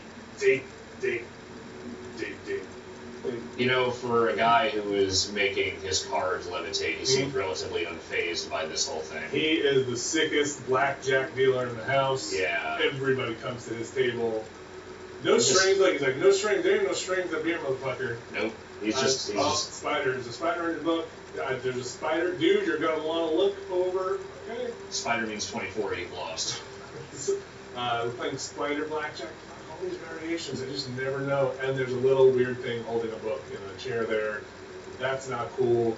You should see this guy play Pai Gow. Check out that free thing he got from Bethesda over the back there. That's a pretty cool statue. And this is Hand of Fate. I really like this game. It's like $25 on Steam. I think it's on sale right now, like $20. It's I think it's also on the PlayStation Network. The concept of the game. I'll jump in here. I don't know if I do, but we'll find out. I would like to think that a guy who can levitate shit would be able to beat rats. Well, that's not. You're not. You're not sure that you can. So I'm playing against this guy. I don't necessarily know why. Mhm. All I know is when I started here, I'm like, hey, just wait a second, guy. I'm talking, okay? Just keep quiet. When I started the game, he's like very much like there's like this vibe, almost like Golden Child. So like you made it into this inner sanctum, and you're like, oh, a lot of people make it here, but you have to pass the challenge, which happens to be this weird like CCG or mixture of card games, Right. Kind of thing. Everybody's got their own deadly quirks. His is cards. Like he's getting bored. Oh, look, it's fine. And we're going to go into story mode here. And I've progressed.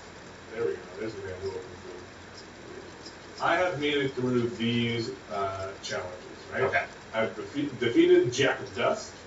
I've defeated the Jack of Skulls. The Queen of Dust. And that progressed me to this like next level, right?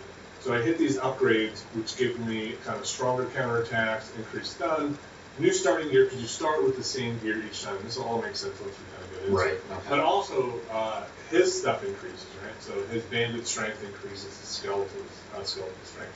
So I'm going to see if I can actually go back in here and play one of the ones I did already. Let's see if we can go run through this again, right? Jack of Skulls, that sounds like a fun battle. Yeah.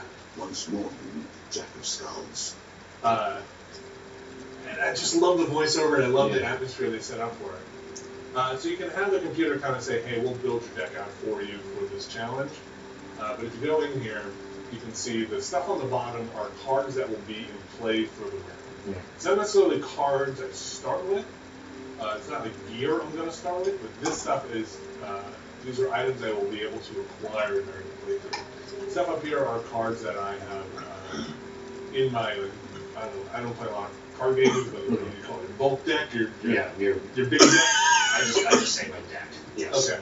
So these are not in play. These will be in play. And the computer's kind of chosen what it thinks, and I'm going to let it choose what it thinks it should do. But over here are the encounters decks.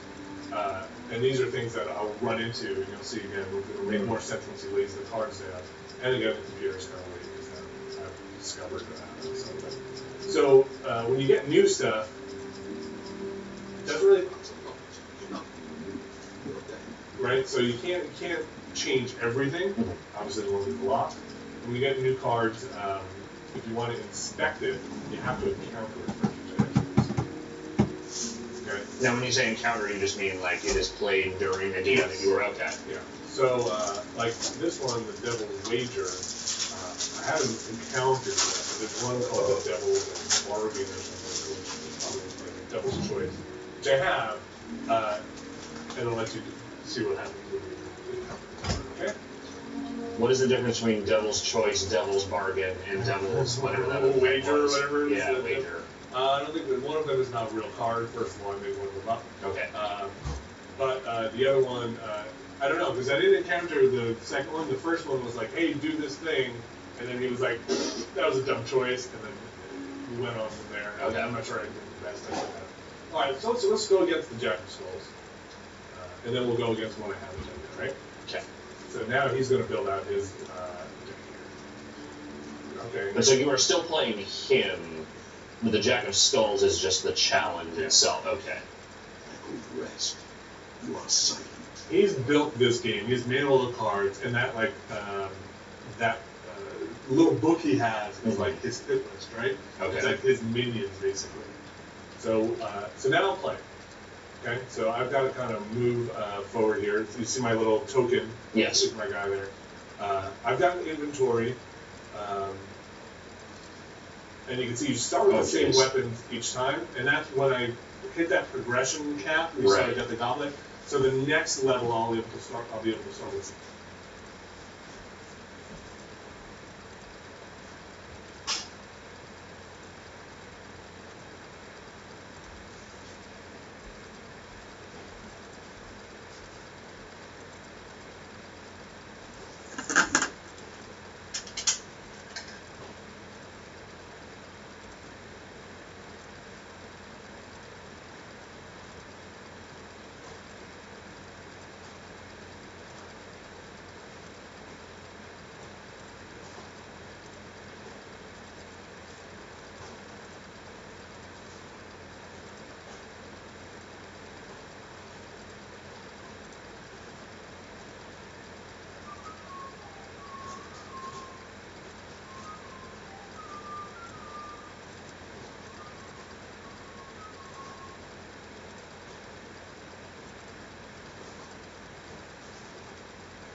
slightly better stuff, but this is a little easier. So actually don't start with much here. You got the basics. You got I do. shield, I do axe. have the basics, and so let's back it up, and let's just move forward to the first card. Now, how customizable is that character that you're None. playing? Okay. At least I haven't seen. Okay, so this is an interesting card. So basically, you're sitting down, you're enjoying a meal. This little goblin comes up to you. Yeah, nothing about that guy seems at all shifty or a problem. And when you encounter new cards, when you do this for the first time, he's got a lot to say. Since I'm doing this again, he probably won't say as much. And he says, hey, what do you want to do? He's actually kind of weak, right? So I found if you ask him for what he needs, right, like what this guy needs, he gives me a shield, but I think I have a shield already. Well, let's just try to get 6 points. I don't know if we're going to get something right out of something. Table his hand, know what you need.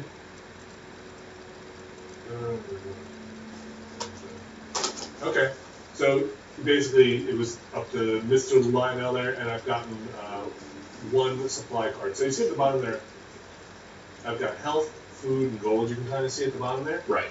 So every time I make a move, I use one food. I'm not liking the way Mr. Lionel is straddling the cake versus pie argument here. No? No, it's one or the other. You can't just say, I want cake and pie. But Mr. Lionel does what he wants. You will get thrown out Mr. Lionel, that's what he's undercover. All right, let's of the family restaurant if you start asking for stuff like that. I've never gotten this card yet. May lead down many paths towards jealously guarded secrets. Interesting. Okay, you come across an injured adventurer who's battered and bloody armor tells you he's in combat. Well, it's tough to right? Yeah. I've been chasing a pack of thieves that attacked my home village of Embertown. Killed some of them in an ambush, but I fear I lack the strength to. Well, we can do that. Sure. Yeah, I mean, that guy does not seem to be in any shape to be dealing with anything. Okay, so now I've got this card, which is what? Okay, so they place a new card on the table. Mm-hmm. Let's go and count it. Let's find out what type of character we are. So the token he's got in his hand is basically a wager for this challenge. Mm-hmm. And if I win the challenge, that will open up new cards when we're done with this whole adventure. I've caught on another razor, stay in adventure, and we will share the spoils with you. I say we kill him. Yeah, I would not deal with the thieving scum. I would get at him. Okay, so he's going to draw a monster card. And it's 3 like bandits. Okay. So now we transport magically to the field. Yes. So here's the other half of this game. Yeah, and this is cool. So the bandit cards go over there. I pop out. There's my shield. There's my weapon. And I don't have any gold. And now I fight. Okay? I'm not using a controller here. I'm actually using a PS4 controller that's mapping as an Xbox controller. Actually, I think I pulled a map as a PlayStation controller. But that's all weird on the PC. Right. But let's go. And you can see from here, when you have a shield, you can counter. You stun guys, you dodge roll. The combat's real basic stuff. It's actually a little bit like the Batman combat, oddly enough. But a very simplified version. Yeah, I mean, this does not seem like it is designed to be. It seems like the card battling aspect of it is far more developed than the action game. The action game is like a thing that you can do that is cool. Well, you know, I haven't not enjoyed it, so it's. But it seems like these battles are meant to generally be pretty short, so that they're you can pretty get on short. to the next The thing. boss encounters can be a little longer, but it does give you a chance to kind of, you know, the card stuff can be pretty random, and then that stuff is kind of skill based. So I didn't lose much health, so I don't need to. If I encounter something that gives me a choice between health or gold, now I can pick the gold. Right. Got more food, which is always good. Gold. I'm not sure what that little tick in the corner. One of my food cards. Well done. And good luck to you. Okay. I guess I got one of his cards. I don't know. I return to tell the hero every time the sexy gestures for you. Hard token. Take the token. It is yours. I really like the presentation of this. Yeah. Alright, so this is probably just the stairs. Yeah, I mean, I didn't mean to be disparaging the action component. Like, I feel like that actually adds like a nice variance to just the whole role-playing aspect of the card battling stuff. Totally. And the part where like, so you can kind of explore if you want to believe that. When the character goes down,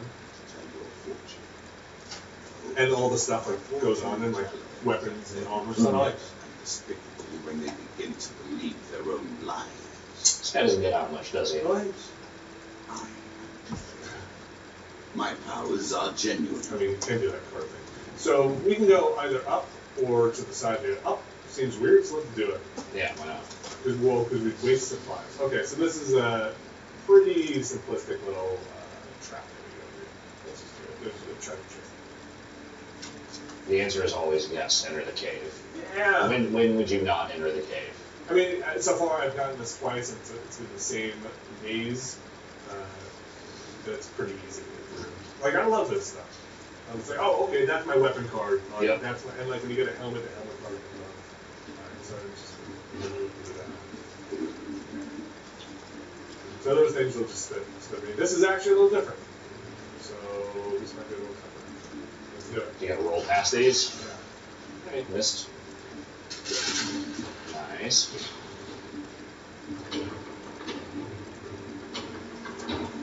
Turnstiles in the subway. Yeah, especially with just fewer spikes on these. Well, the spikes there are intentional and not just put there by ruffians. Alright, we can do this.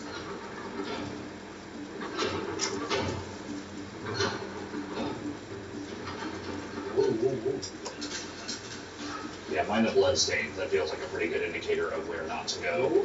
Wait, am I going the wrong way? Down this way? You know, you're going to that treasure chest, right? Yeah. Yeah, you're doing fine. You're on the right path.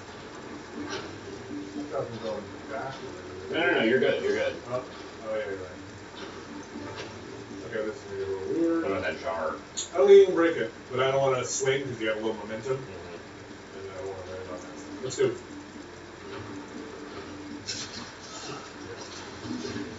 Did it. You know, like I said. You got most of the way there? Yeah, I took some damage. Yeah.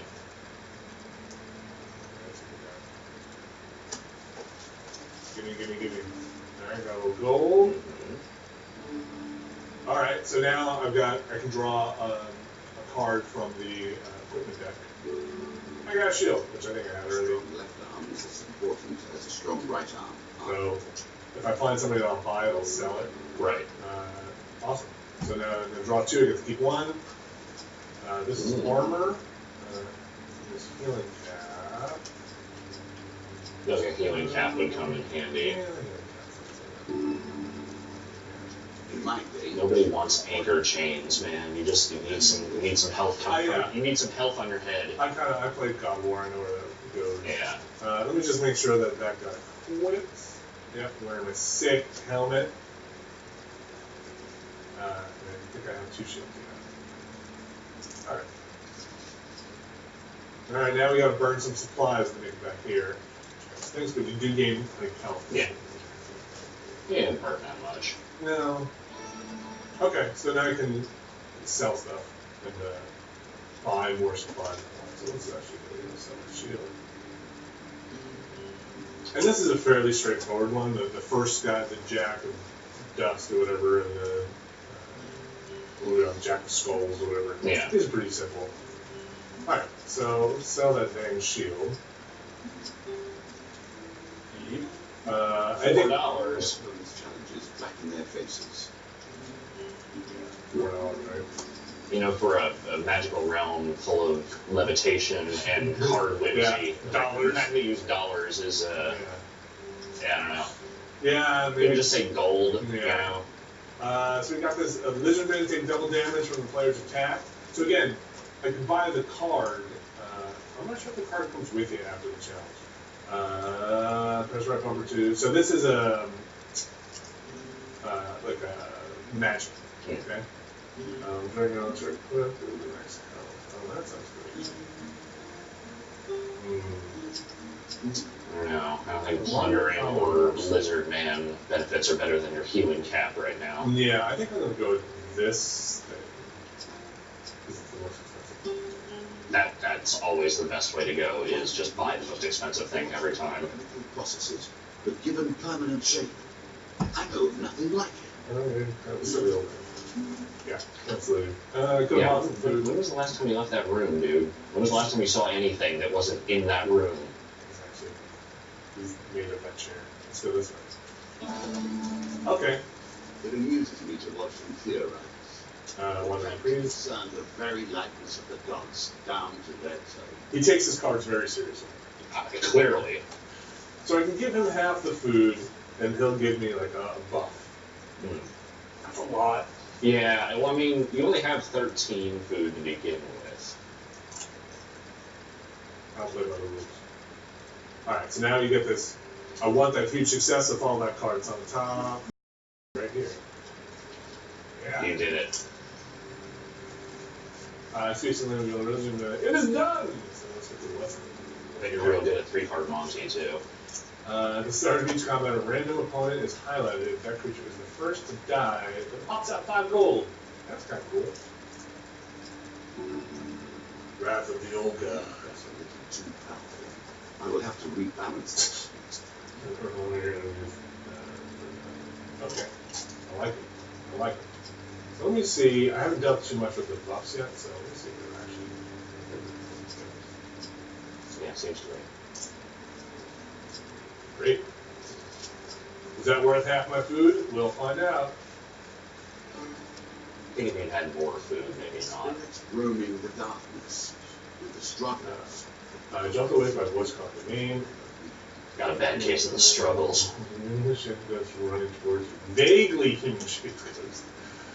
You're quick to your feet, weapon ready in hand. The ghost stops abruptly and signaling that it means no harm. Whoa, whoa, whoa, whoa, whoa, Well, to be whoa. fair, what is a sword going to do on a ghost? So you're saying lower the weapon anyway? I think you should lower the weapon.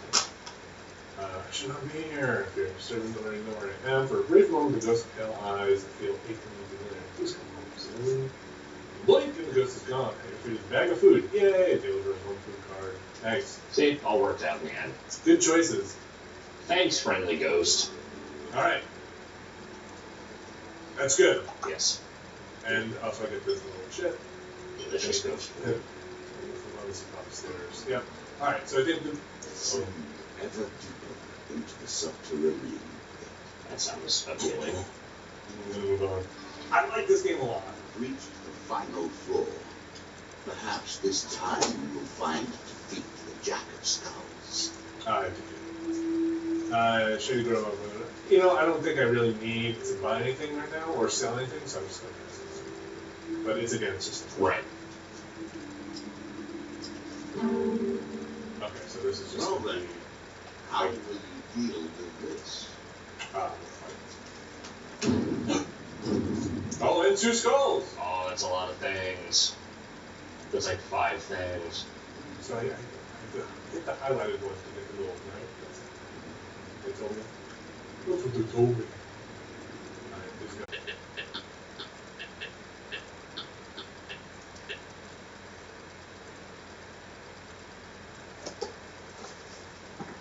Chrome, ugly-looking CRT stuff and crappy VHS tracking effects, and look at that cassette tape. Bring you back, Brad? Cassette tape save icon. Yeah. I have a bunch of cassettes. I did too. What was your first cassette? Oh god. Probably the MC Hammer album. Okay. I think. Very cool. I also got To the Extreme of Vanilla Ice. Oh, nice. So you're a cool kid. And then I got User Illusion 2 on tape. Ah, okay. But by the time I got around to getting User Illusion 1, I had gotten my first Discman. So you listen to Estranged a lot on cassette, is what you're saying. Yeah, sure. User Illusion's It's like I fantastic. think that time the Get in the Ring came on while we were driving around in the car, my dad took the tape away from me, so... Anyway. Alien Isolation. Yeah. There it is.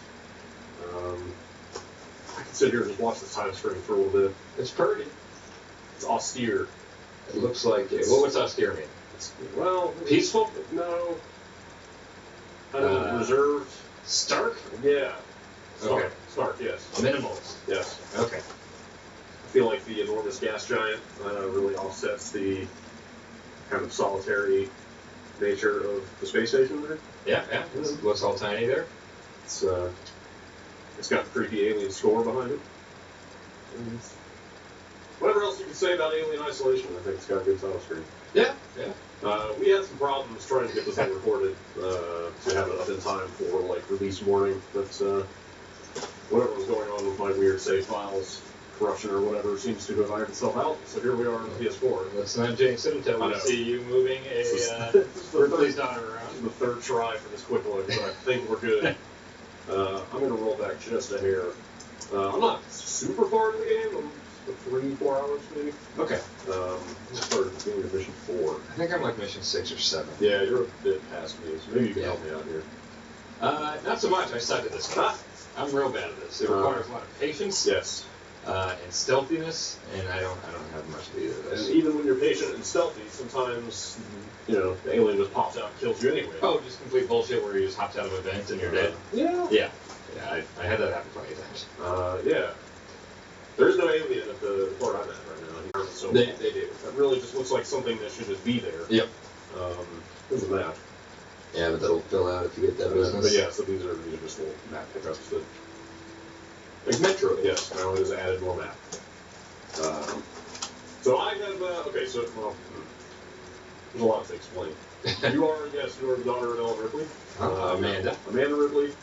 Let me turn the subtitles real fast, sorry. This is, I think this game was, what, around 15 years after the end of Alien? Sounds about right. It's probably in video. I'm totally missing, yeah.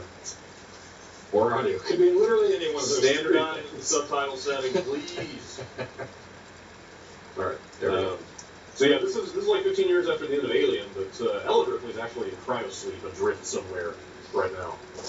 Wait, so is this before the events of Aliens? Yes. Aliens is set some time after the end of it. Yeah, she drifted in cryosleep in the escape pod for quite a while. Oh, so that explain why Ripley doesn't look that much older in Aliens? Yeah, she's cryosleep keeps you whatever. She's been in stasis for I think Amanda Ripley has lived out her life and died by the time Ellen Ripley was revived for Aliens. Oh, wow. I want to say it's like 60 years later or something like that. Crazy. It's not. Okay, so anyway, you've come to the space station Sevastopol because you understand that they have the flight recorder black box from the Nostromo. Yes, and you want to find out what happened to your mother. Yes. She left when you were a child to do Yes. some space stuff, and then Right. you never talked to her again. Yep. So that's why you're here, but things have gone wrong here. Well, why don't you ask that guy what's going on? I'll probably help you out. Amanda Ripley, I need your help. Please take a seat. Someone will be with you shortly. All right, creepy crash test dummy guy. He said, please. All right, so where's the sit down button? Where's the seat? I think you can ignore his nice- order. No, you don't actually. No one's going to be with you. The nice android just told me to sit down. You know what? Be a rebel. Be a space rebel. Okay. So this is fairly early on in the game. They're still introducing mechanics. You have the motion tracker yet? No, that's kind of the main reason that I rolled back the save, because you actually picked that up here in just a second. Yeah, in the beginning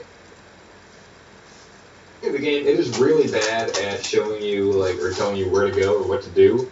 But then that fixes itself pretty quickly with the motion. The motion tracker, I realized that last night as I got deeper into this game. Yeah. I was worried it was going to be super directionless the whole time. This thing is confusing. Speaking of things that, systems that don't really explain themselves well. Yeah. But God, it looks cool. Look at that. Oh, that's so cool. Man, it just makes me happy looking at this stuff. So you can divert power from system to system in the space station with these things, but I have not seen a single good use for that yet. Maybe there will be one here. I mean, yeah, it's because you can turn off the stair.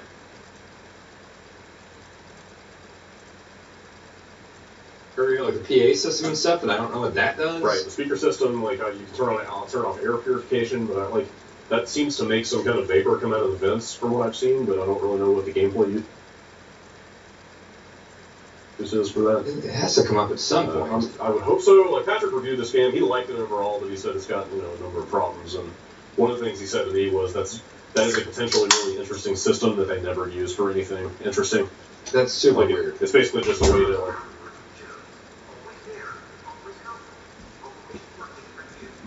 Thanks for the tip. Nice. Yeah, he said you basically use that to like open doors from time to time, and that's about it. That's pretty lame.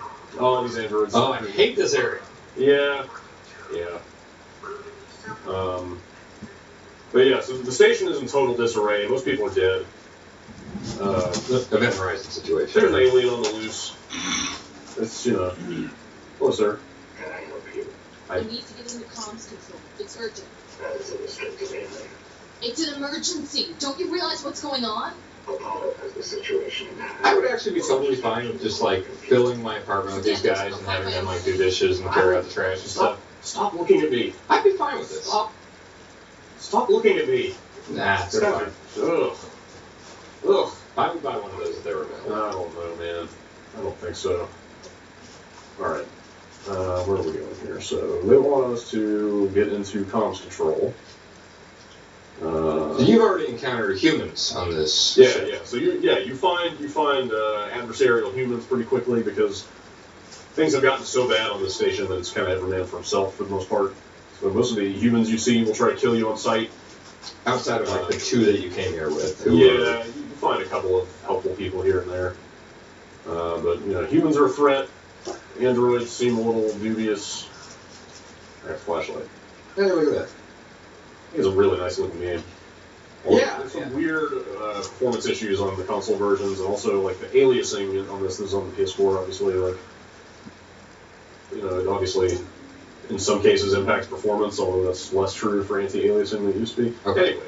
Hey, look at that. I won't get That's into important. a pure graphics symposium here, but It's been modified.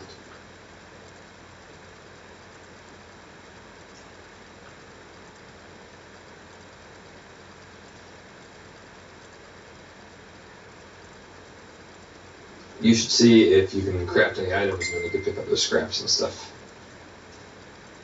Hey, look at that. I should. You're right. That's one of the things that. Oh God! He's just trying to help you, Brad. No. Don't be so jumpy. Everything's fine, sir.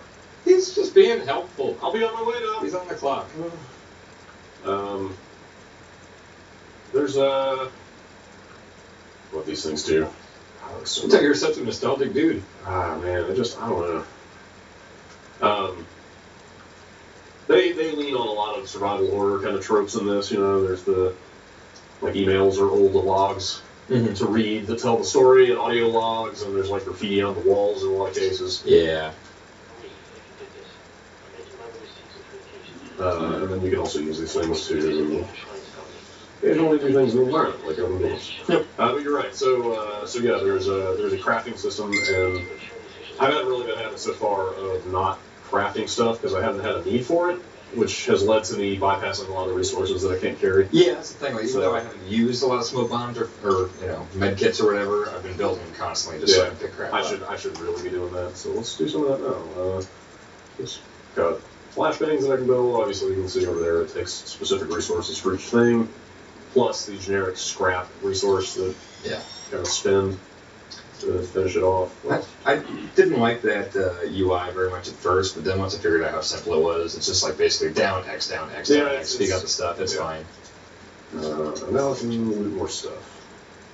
What else can you get in here? Scrap there. Are you still in max scrap? Weird. Alright. So yeah, correct me if I'm wrong, but the little bar on the edge of the motion tracker is always pointing at your objective, right? Yeah, it shifts, it's like door to door it will shift. Yeah, it's not just like a general, like now it'll say go up those stairs or whatever. I gotta go! You can do some solid thing stuff here. I gotta go! It's weird, I haven't even gotten to use that yet as far into the game as I am, but it's weird how violently she throws herself in there. Yeah. I would too if there was a crazy alien on the ship. I guess? It seems like you want to do it quietly.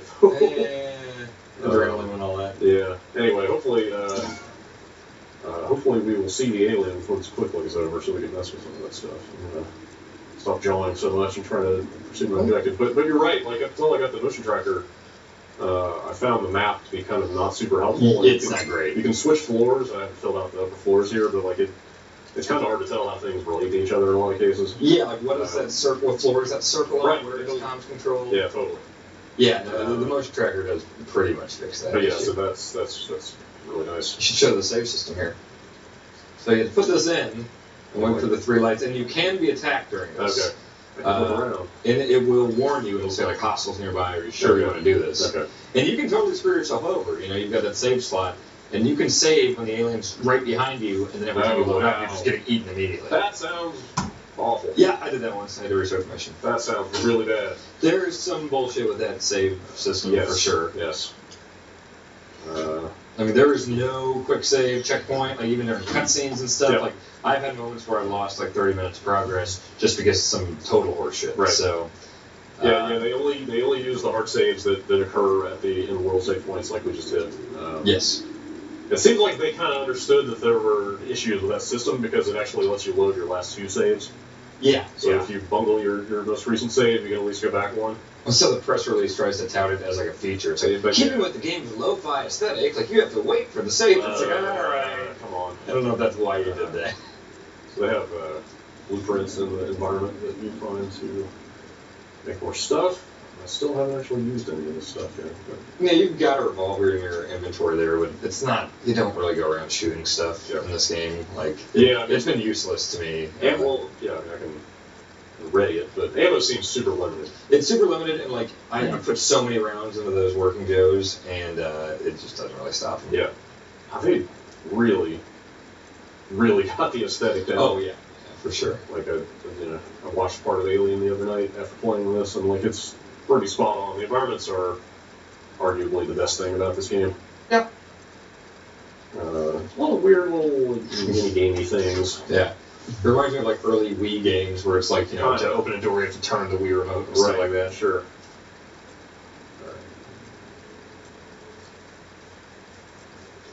A fun little present here. I love this game. Look at that. Hey, look at that. Just for me. Over there if you want.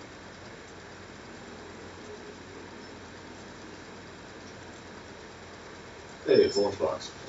So the thing is, the alien can kind of just surprise you out of nowhere without any real warning. Like, so you have to check that motion detector a lot because it could just be in a vent above you right now and be like, oh shit, he's probably up there. Interesting. Yeah. So I think on this mission, because I just came from the sequence where they first introduce you to the alien, he's not around.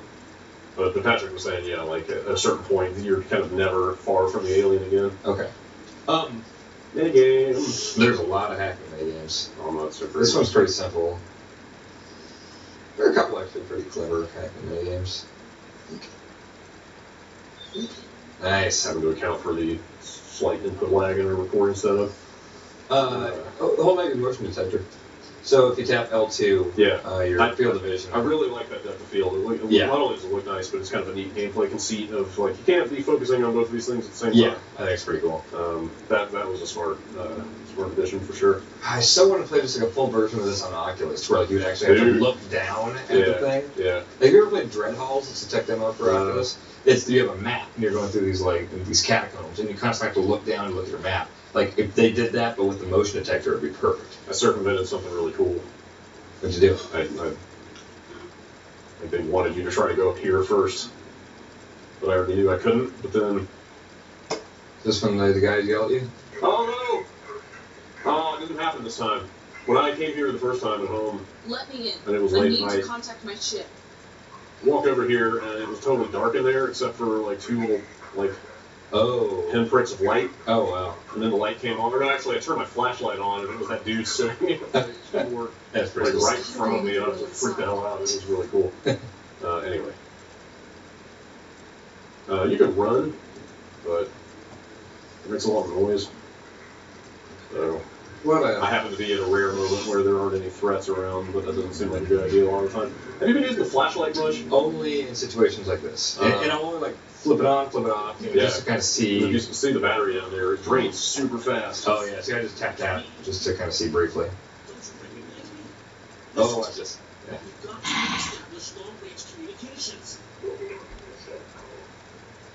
Get back! I'm warning you. Don't shove that robot. Oh god. He said amicably, man. Oh, that's that guy's fault.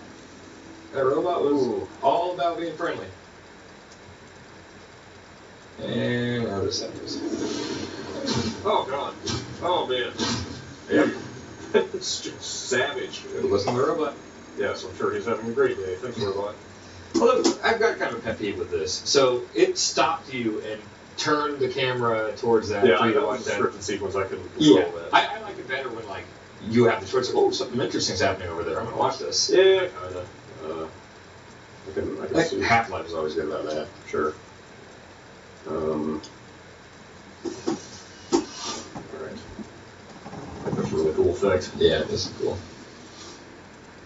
It's also a nice way to say, like, here's the code of vision. Yeah. From the security camera. Yep. Without needing a mini-map or whatever. Don't do that. It's really nitpicky, but I wish the HUD in the lower left there disappeared when you didn't need it. Yeah. Like it would just like come up when the motion tracker was up or something like that. Yeah, like, it just helps immersion. Yeah, they're so trying to immerse you in this environment. That would help a little bit, but I don't think the robots are on our side. I've seen no indication that they're not yet. If they're just not on that guy's side. No, I mean, he was being, he was causing trouble. I suppose that's true.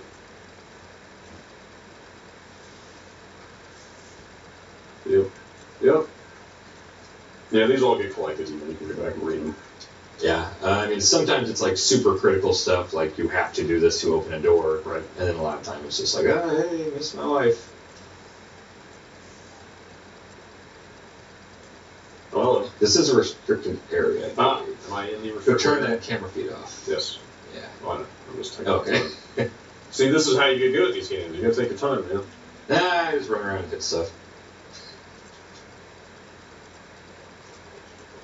Another pet peeve, it doesn't do the thing that I like it when games, when you pick up a collectible, it just auto-saves that collectible part. Yes. Whereas, like, you have to recollect the ID tags and all that stuff every time you die here. Oh dear. There and see what's there, but you're in a restricted area. Well, it's not even that so much as like these guys are kind of unkillable, and yeah, you can outrun them. Right, but if I still don't want to risk raising their ire because I have to go all the way back to the save machine Exactly. that hit the last time. Which some people, I'm sure, will love that system. Probably. Because it adds tension or whatever. It just drove me nuts, though. Yeah, at a certain point, you're replaying sequences like 3-4 times in a row. Yeah. I don't enjoy that much at all. I mean, if I didn't suck at this game, I'd probably be more okay with that system, but, I mean, I died a lot in this, so...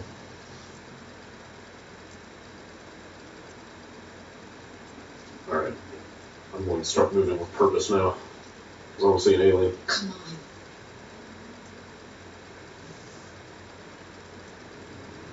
Yeah, there's some of these moments, too, where it's like you're waiting for an elevator or something to arrive, and Yeah, there might be an angry robot. They do the typical trick of hiding loading times behind door openings and stuff like that. Yeah. Yeah. Great Metroid Prime. You can get into some trouble if you're being chased and stuff there.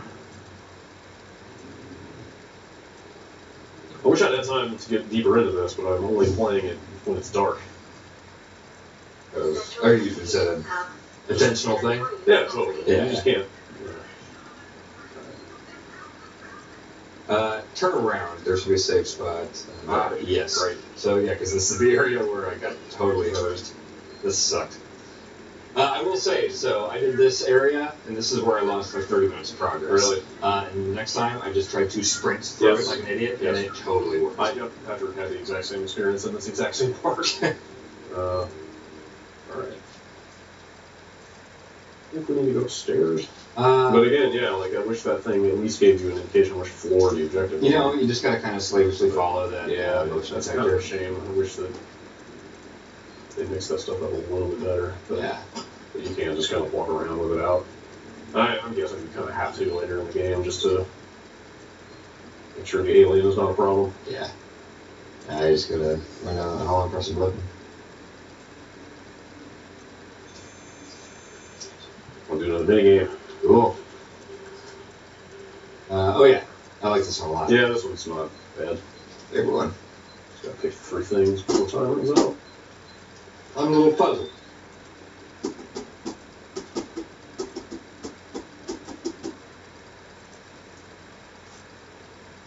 I just want to hit this terminal because, so this stuff's actually from the intro of the game. You come in on this ship, the Torrens. So the Torrens is still out there near the station, waiting for you.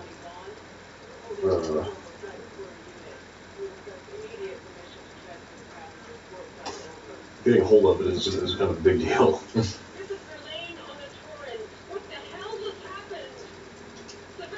Hey, look down at the keyboard real quick. I thought it was nice little.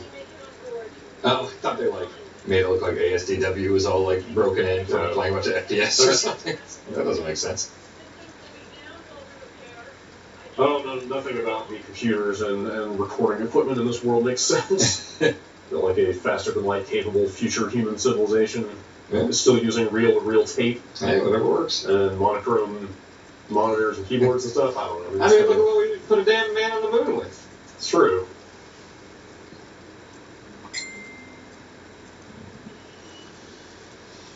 I really wish these things didn't open every single time you walk by them. Is it spooky? Yeah, if you're in a really tense situation, you run by one of those things and you hear that, like, it kind of freaked a couple times. What? That's great. We saw the stationary contact. I frequently ran into robot goobers around here. Like up here? That has happened, yeah. So I've gotten through this part. I'm not much past where we're at right now, but maybe that was when I was just kind of sprinting through stuff. Maybe. I didn't have any trouble with them until I went down in here. If you want to save time, you want to save again while you're right here. Probably should. Instead of just having to go up there and press the button like Although, I had to do 500 times.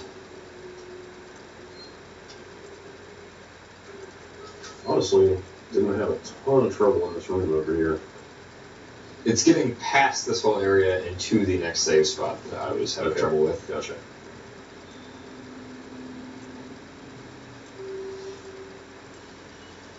I'm curious to try this on PC. Yeah, I would love to see the PC version because that thing would probably solve the technical issues that this has. Oh, I didn't see that now when I did this. Yeah, there's a lot of, from what I've seen, there's a lot of, a lot of alternate paths through different areas and stuff. Snap his neck. What? Snap his neck. Wait, you can't do that. Yeah, I just seen a lot of Metal Gear lately. Okay. For a second, I thought you were saying you could do that, and I was like, what? I've been totally missing something. That'd make things a lot easier. Oh shit, is there one right above me? No, it'd be flashing like crazy if there was. I think I'm good. Use. What does it need to use? Yeah, it seems like just stuck on there. I think that's stuck on the screen. Cool. Yeah, this game has had some technical issues here and there. What? Oh shit! Oh, I shouldn't have stood up. I shouldn't have stood up. Just bring. I'll make more noise. You're doing. He knows where you are. Oh god. No, he doesn't. He totally does. No, he doesn't. If you just hit X to use, you'd be fine. Probably right. The music is very good. Yeah, totally. Music is really effective. I think he left me alone.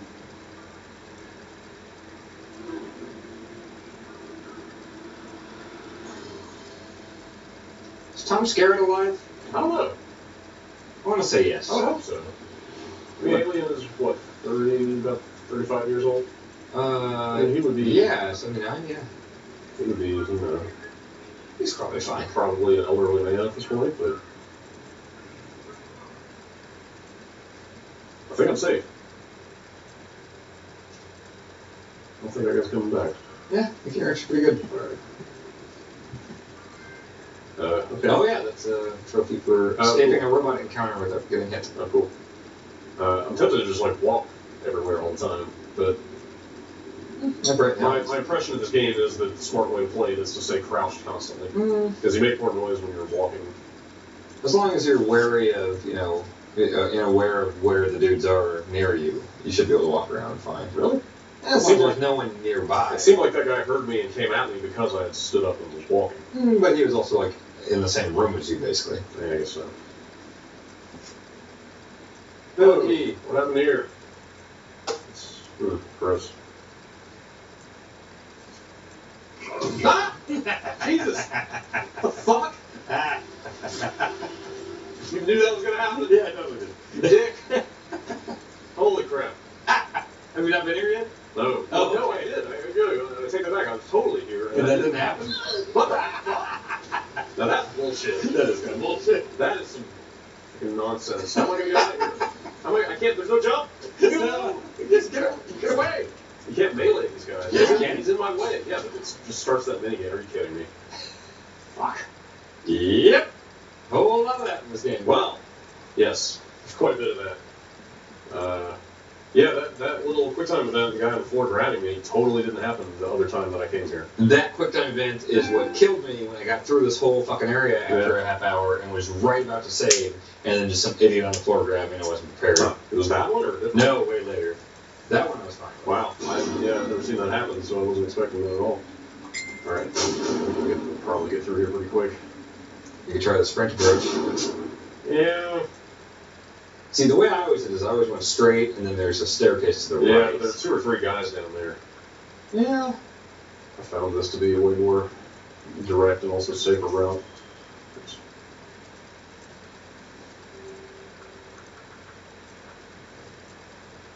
I have the worst time breaking immersion in games like this. Like, even if I know that sprinting to the exit works, like, I feel like you want to be... Like, I want to believe, you know? I want to believe this game works, and that, like, or not just this game, but like, games like this, you know, they're constructing this, like, elaborate house of cards that could collapse at any moment, you know? Yeah, yeah. So, like... Wait. Oh, no! This is not a good idea. This is not going to work. Use as intended. What? Oh, my God. Oh, Brad. That didn't work. Oh, Brad.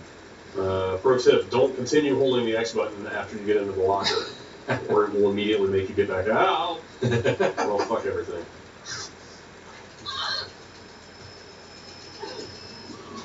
Oh, man. Not looking great. That's probably for the best that this happened. I do need to, like, explore the mechanics a little bit. This is not going to work at all. I don't think it's going to... Nope. It's super not going to work. Oh, good. Oh, good. Oh, man, that's lovely. Yeah, that's great. Good thing I already got that trophy. Yeah, I assume you just... Oh, man, that's... You need to like be checking your... I think you're going the right way, but you need to keep checking that. Wait, can keep coming for me? As long as they don't see me go in, I'm good, right? You should be... I've not had a lot of luck with these lockers, though. I use a health kit in here? I think so. I held the circle button and it made me get out. Yeah, just don't hold anything. Because I was trying to use a health kit. Oh, you're trying to use one? Yes. Okay, okay. I thought you were trying to find one. No, I've got some in my inventory, but the circle is the radio menu to select the health kit. Yeah, babe. Man, yeah. That really sucks. Mm-hmm. How'd you know I was here? You didn't see me come in here. Now I'm like stuck. I can't. Yeah, There's nowhere to go. There is nowhere to go here. Yep, that happens a lot. Yeah. Yep. It's this type of stuff that I don't think is fun. Yeah.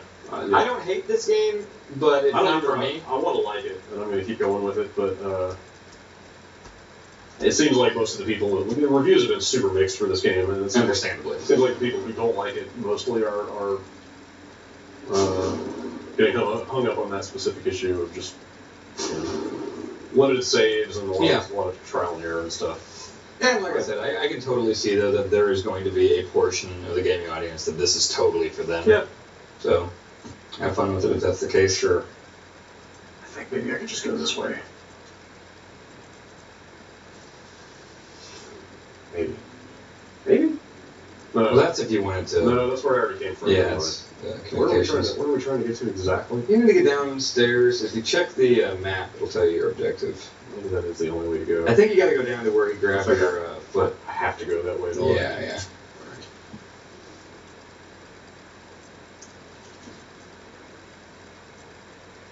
Take it slow, quiet. That's been working out great. Yep. I guess that guy just must be turning. Yeah. Right as I'm exiting this room and seeing me. Yeah, I think that's the case. Yeah, I have not yet found a way to dispatch them, even if, like, you've got the drop on them. Yeah, I have put multiple bullets into those guys' heads and they don't go down. down. And there's no sneak up and, snap them max or stab them or anything like that. There's also an option I have not tried, I don't think you have either, it sounds terrible, where either with the PlayStation camera or the Kinect, it'll detect if you're like peeking with Yes. your head and like the. Yeah, There's no way that works. You can bodily lean to make yourself lean. Yeah, that that's sounds like like a really bad idea. Yeah. Whereas there's a peek button on LB here that you can peek over and around things. You're in the clear. Success. Fuck this up, Brad. Now, there's nothing down there, right? What I need? No, I always went through this room to the left and downstairs. Yeah, I mean, you triggered the objective in here.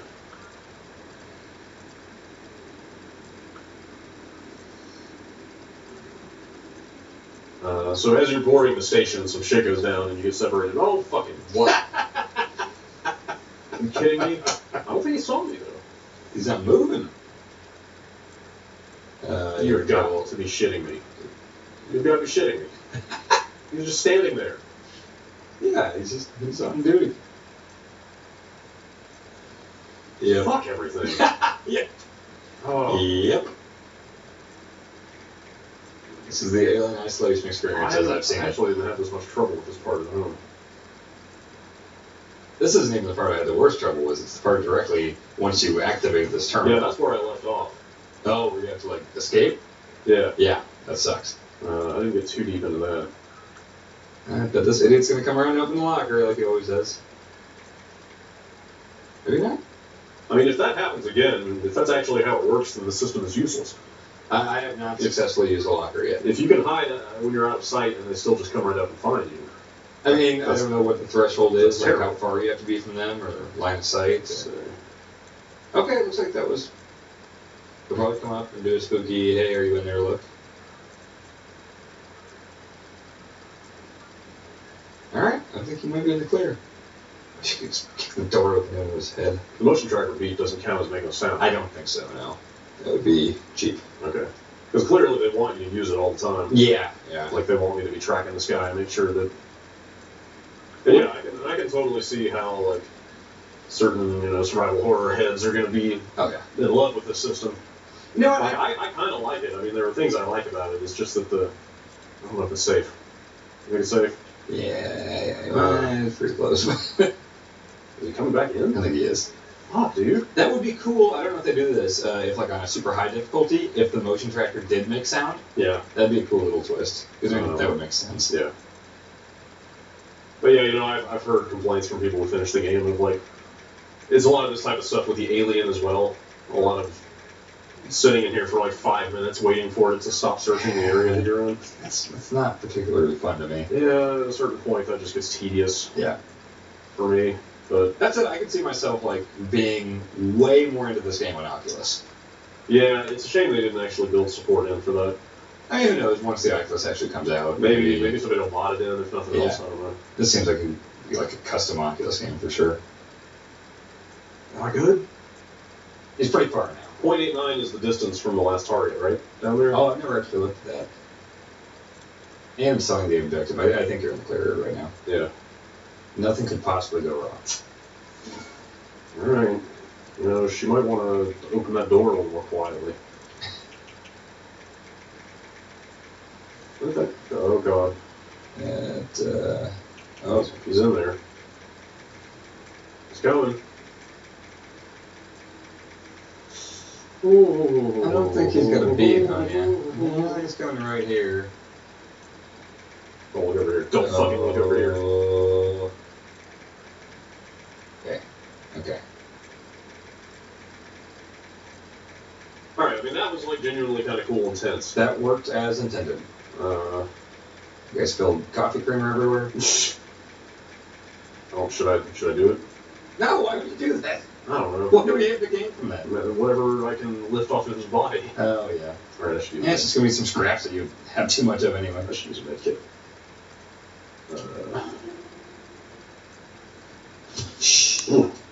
There we go. You ever had to inject yourself with a needle? Nope. No, like Pulp Fiction situations or The Rock? No, I've never shoot adrenaline into my heart. No? Launch screen flares with the cavalry? Yeah. Never happened to you? Yeah, a couple times here and there. You lived a sheltered life. Right.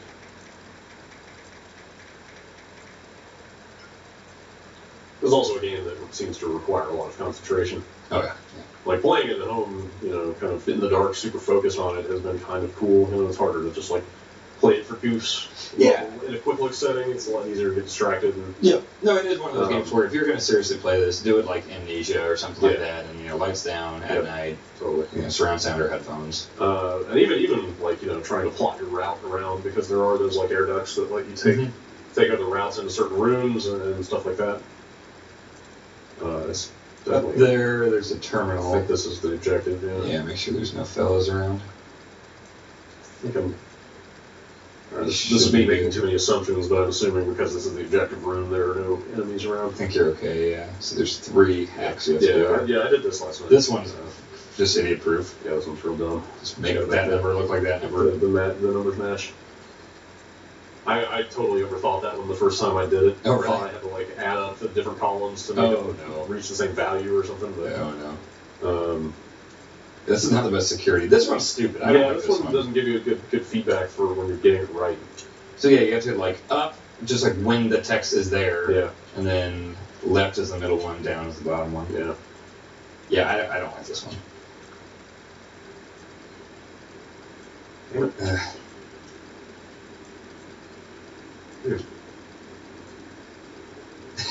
Yeah, this is my least favorite one by far. Yeah. Right? Well, there's actually a pattern to it. Oh yeah, you just sit and watch, but it's still it's pretty quick sometimes. Nice. Whoa, This one. You just hit X when it's on the lit up one. And I think you can just mash it. Oh, you move on. Yeah. Wait. Just wait. Is it coming back? Okay. Yeah, it'll come back. And when it's coming up, just mash on X. That's what I did. Yeah. Oh, jeez. Then go up there and get those. Like stock taker stuff.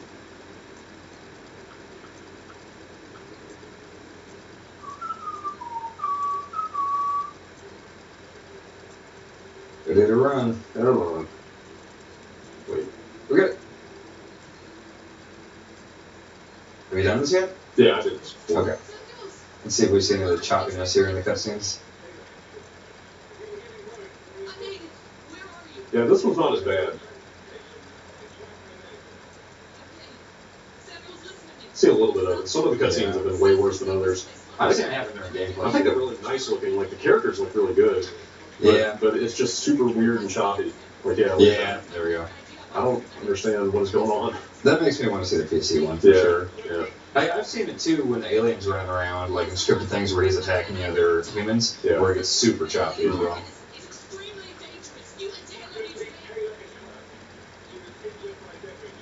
That bird.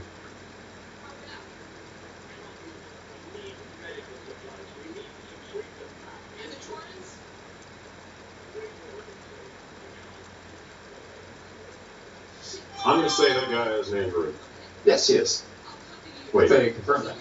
Have they? Yeah, early on, I think like in the first cutscene where you meet him, Are you sure? they said something to that effect, I remember. Oh. Are you positive? Yeah, I mean, it wasn't like, hey, I'm a robot, but I mean, he said something like, oh, my kind can't let or something. Oh, I may have totally missed that. Oh, yeah, I think they confirmed it. Oh, okay. I just thought he looked creepy and artificial. Oh, no, I think he might have been explaining the average Joes or something, where he's like, oh, no, they don't look like me. I'm an advanced model. Or, oh. I don't remember what it was. Okay. He said something to make it I clear. totally glossed that over in my mind. Alright, so there's an alarm going, and I just need to get to the... Basically just need to get out of here. I just followed my damn emotion track. Yeah, I really should start doing that more. Yeah, I constantly have that thing up. But I also have trouble not being obsessive in these games and wanting to make sure I get like every... Oh, sick. Turn right. So this is the one I saved at. Fucking...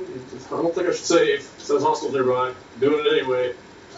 Oh, dear. You should maybe stop saving while you're being attacked by a murderous android. Well, here's the thing, Brad. You didn't save, right? No, I didn't. You could probably save and you can just escape, after that. Well, not now. Shit. It's weird. There were no guys showed up immediately when I was playing this one at home. This is not a good place to be. This is a really fucking bad place to be. I'm sure I'm glad I used that health kit.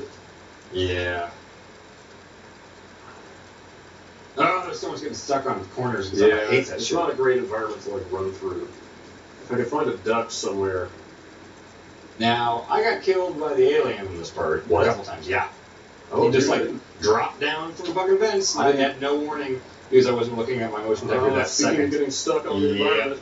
Yep. Wait, how do I get You out gotta of go here? up those little stairs. Are you kidding me? You can't jump up a foot and a half. Fuck this. Yeah, I know. Really? Yep. You're totally right. Yep. I totally can't get out of this. How much does this suck? I can't get out of this 2-foot drop. Oh my god. You need to get somewhere and use a med kit. Oh god. Okay, just get far enough away and a med kit. But there could be more of them anywhere. You're gonna die if you don't. Gotta get that map.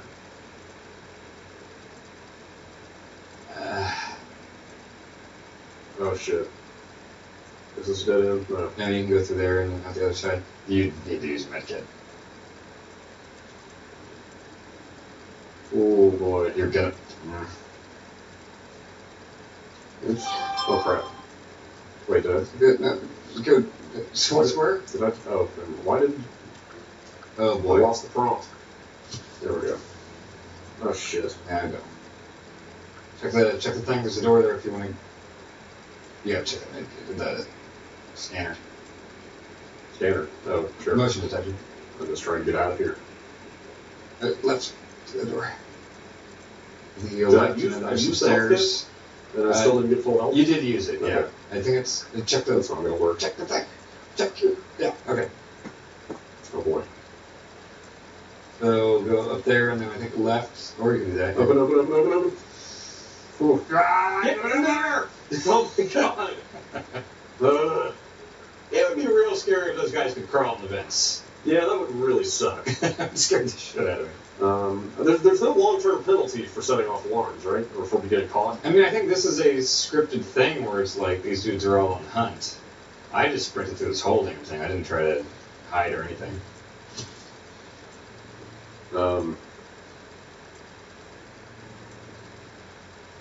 Gosh, man, we're mid-kids. Hanging out in the vent, just making stuff. Ah, you know. Oh, it's because you're in the vents? What? Because it's not authorized in this facility? Did you say I'm not crawling in there after you? Oh, really? That's kind of funny. That's my fun mid-kids. Oh, the facility was just subtitles. Is there a guy, like, looking down at me? I mean, It'd be creepy. Yeah, there's a lot of these guys, huh? Yeah. There's a whole big area over here that I didn't. Oh, that's so they know I'm in here. Oh, I think you do escape that way, actually. I think that's the general location. This way? I can't Oh, really that's the way the executive is pointing. Okay. Kind of. Or is it? There and then left. So I gotta get back to that elevator, don't I? Yeah. I assume? Because. Just follow the motion detector. Yeah. Yeah, this is around where I got killed by the alien. I don't know that I wanna. What's the worst that can happen? Yeah, gee, let me think.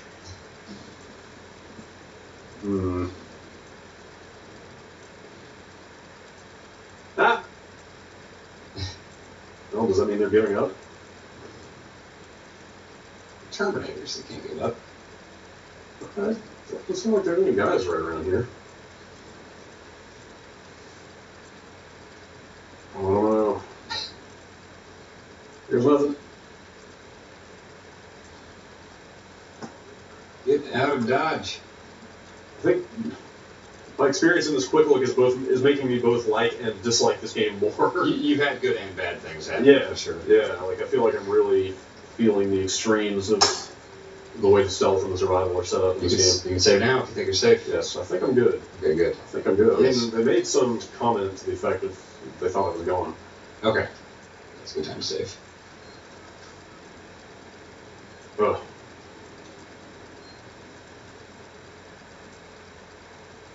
I think this is the right way, right? Yeah, something so. I think maybe for my own sanity, I need to stop like trying to play perfectly. Yeah. Where you just never get caught. That's why I was asking about there being any like permanent or long-term penalty for being spotted.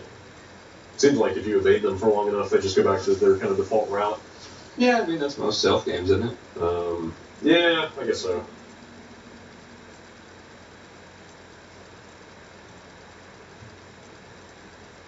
It could be the alien. Sounds like the alien. Yeah. That's a better event. That's probably. I should not be next to that. Nope. I think that's where I died.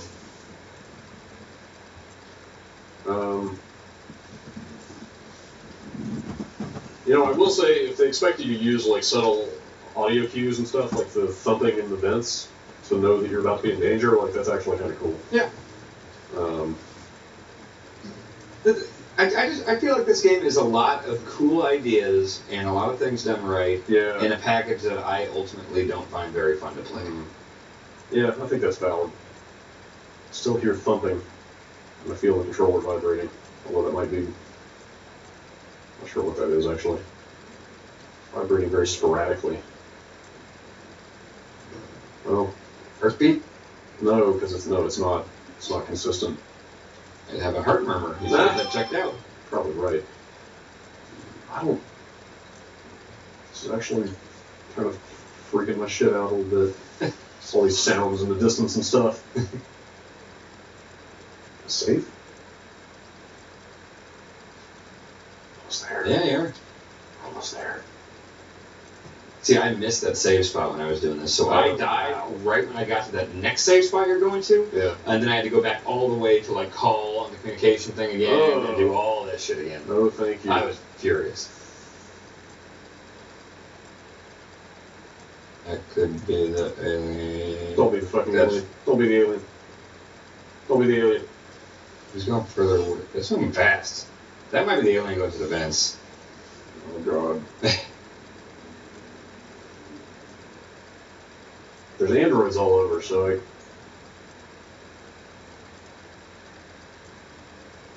where are they? Have they all I think they're all out. It's like maybe they all left the area because of the alarm and stuff.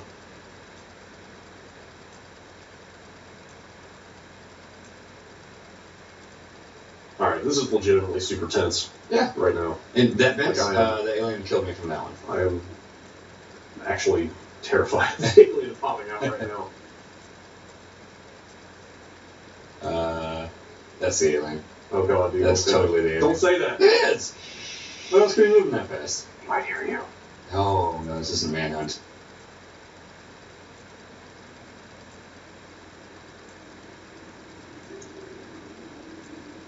Alien that wants to eat you.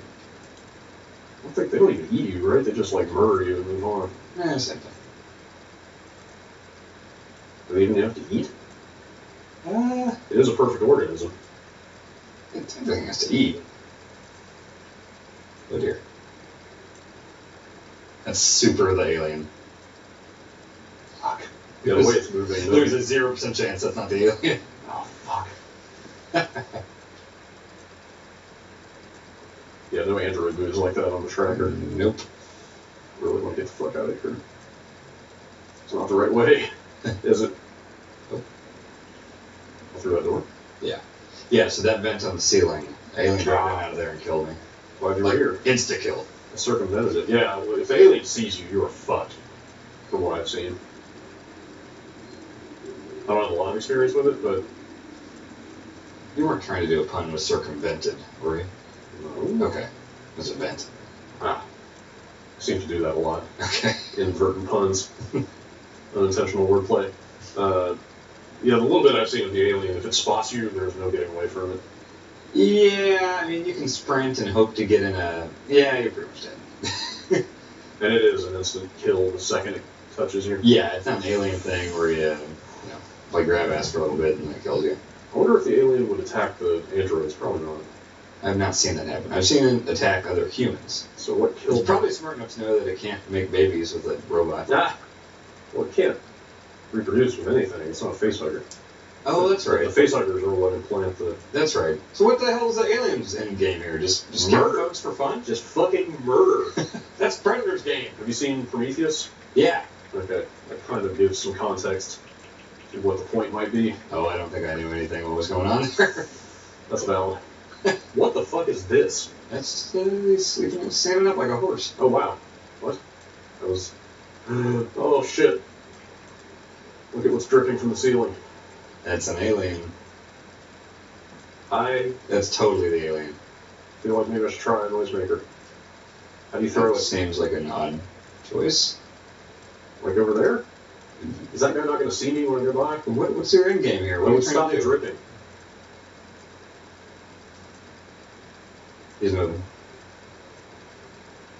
Who's yelling over there? Somebody's yelling. Did you hear it? Yeah, I don't know what that was. It was a female voice, wasn't it? Yeah. Could have been from your ship. Could have been a lady communicating in. Scared? I'm just gonna hang out here for a little bit. What the fuck? He saw you through the window. Are you kidding? He was looking right in the window. Are you kidding? You like made eye contact with him. Oh my god. What the shit? Did he just kick me? So what a dick. Dude, I assumed that. Oh my god. What's that? Come on. What's he gonna do? Contact. They're having a kick party. Oh, this sucks. This sucks. Oh, shoot him in the ankle. Did I miss? Oh no. There are blueprints for an EMP device on this in this area, but I think I missed it. I got them at home. Because I assume the EMP would take out the android temporarily, right? No, I would imagine. Dude, after all this, we can't die of a couple of fucking androids. Kicking you in the head. Shoot their ankles. That would hurt real bad. I don't think that's going to do much. I think my only choice is to pop out of here and book for the exit. That's probably what you should do. Wait. Who is? That's probably the lady on your ship trying to communicate in. It didn't sound like her. Oh, wait. What the fuck? What? How did I get all the way over here? I thought it was close to the exits. I mean, I think it updates. Oh, maybe so. You okay? No. I have a hard time with these things. I'm kind of on the edge right now. I don't know. See, yeah, that's how we saw you. Yes, I'm playing the game. Did they get bored of kicking you? I don't know, but I'm gonna go. Yeah, get the hell out of there. I assumed when I was under a desk I was considered. Oh, fuck off! I assumed I was considered hidden. Like they wouldn't actually be able to make eye contact or whatever. Is there police with? Is this a dead end? Nope. They're right on your tail. You need to be right where you crouch walk. Because the alien, they know exactly where you are. But the alien, you're gonna die for this instead. You're right. You're very right. Go. Oh boy. Oh boy. Running causes accidents.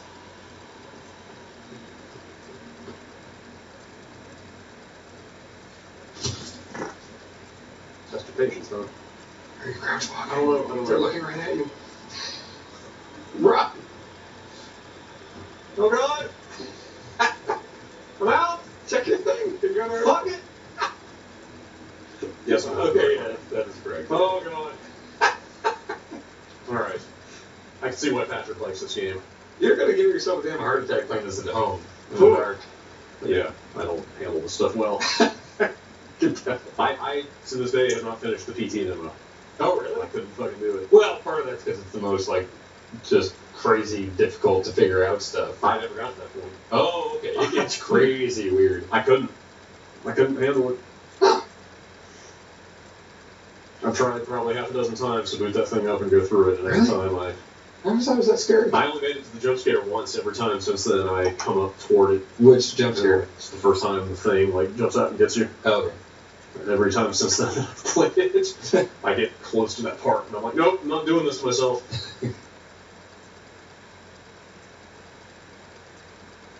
I made a commitment that we were going to see an alien in this quick one. We saw some spittle. We still haven't seen the alien. Saw some spittle. We saw a dot that represented the alien. Yeah. You're just too good, Brad. I guess. So I'm going pro. Best Amanda Ripley, North America. Yeah. Number one today. Was this Staples Center? This is esports. Okay. Wait. Oh, I'm back here? Mm-hmm. Oh, wow. Yeah. This is where you first encountered the alien. Also, this is still forward is where I died and then got sent all the way back. You see that save spot there? You see the save spot way down there? Yeah. That's the save spot I was trying to get to, and then one grab wow. and I had to go all the way back to the beginning of this quick look. Wow. I would. Oh God. Now I can see. Yeah, I can see why you would never want to play this game. Yes. I did eventually. I wonder if I should just be walking more with the motion tracker. I mean, inappropriate circumstances. It seems like you crouch walk when like 18 robots are right behind you. It's because I don't want to like aggro more robots. I mean, they're not going to get angrier because you're walking. They see you. No, coming I after want to like make noise and trigger more guys to come at me. Is what I'm saying. Yeah, I think once you're like in the eyesight of these guys, they just keep coming. Yeah. All right. Moving a little bit more, but using the motion tracker. So All right. Seems like this is better. Way to go. Something just moved. Something's moving.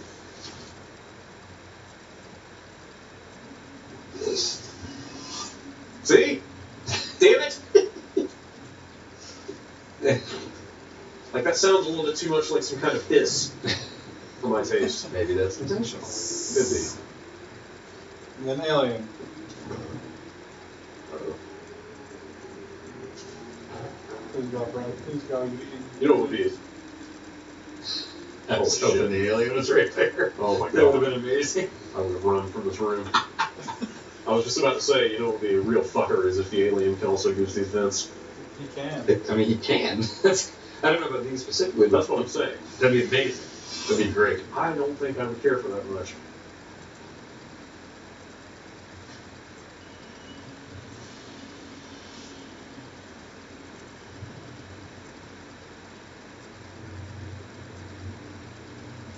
Yeah, you're good.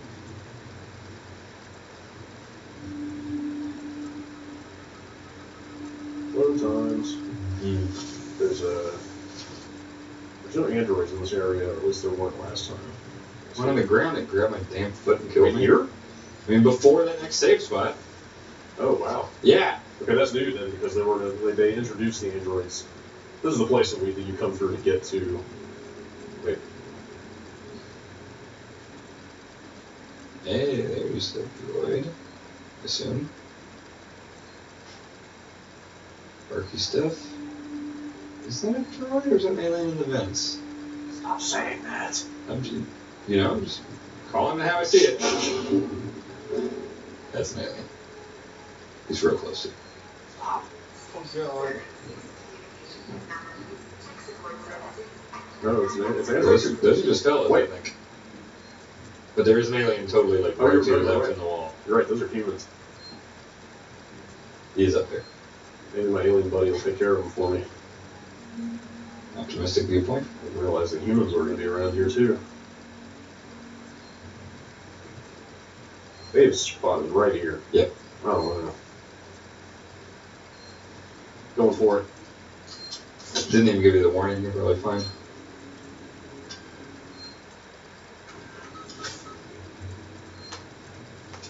Alright.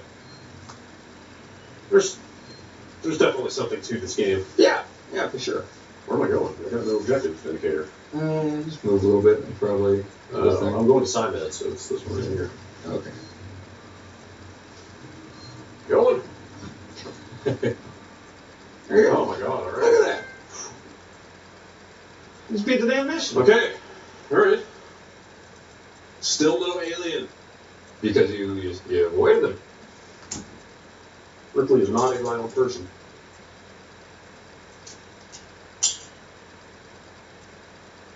Something is lurking nearby. What could it be? Some noisemakers, some firecrackers. Alright, coming to the realization that you've got some more kind of audio-visual cues to work with. Yeah. Some of the complaints I'd heard about was that it was just totally random. But I mean, that was even my impression the first couple times the alien popped out and killed me.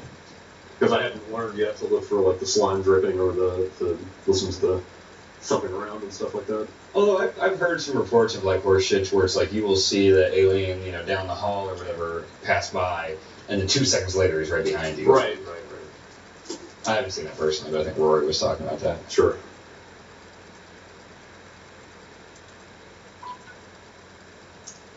I feel like we pretty much,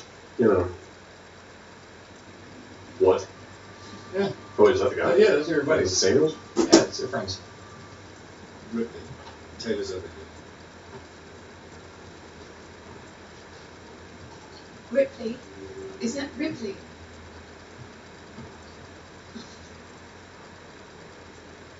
Trying to miss. How is she? She needs treatment. Medical's nearby. I didn't want to leave her. I better investigate. See what I can find. You stay with her. I'll try to repair the radio post. What if this creature shows up? Hide. Unauthorized security breach detected. All transit shut down by order of Apollo. Yeah, Apollo's pretty nefarious. What's going on here? Yeah, Apollo is the AI that runs the station and the androids. He does not seem on the up and up at all. Apollo agreed because he's a trustworthy guy. I don't know about that. You don't know if Apollo's trustworthy? Well, he's an AI, so. Oh, I thought we were talking about Apollo Creed. Oh.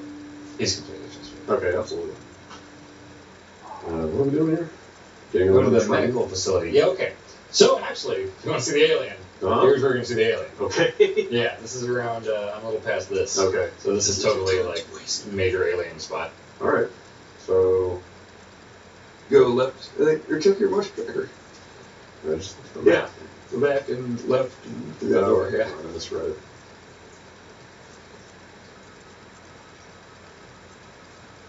Why don't you send the guy who's not actually a human that the alien isn't going to care about? Yeah, he's expendable. He's actually expendable.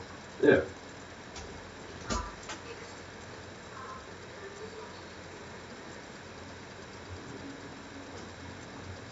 Okay, that's a good sign. Yeah. Road cone and a bunch of corpses. Yep. Always good. Is that a map there with a picture chat on it?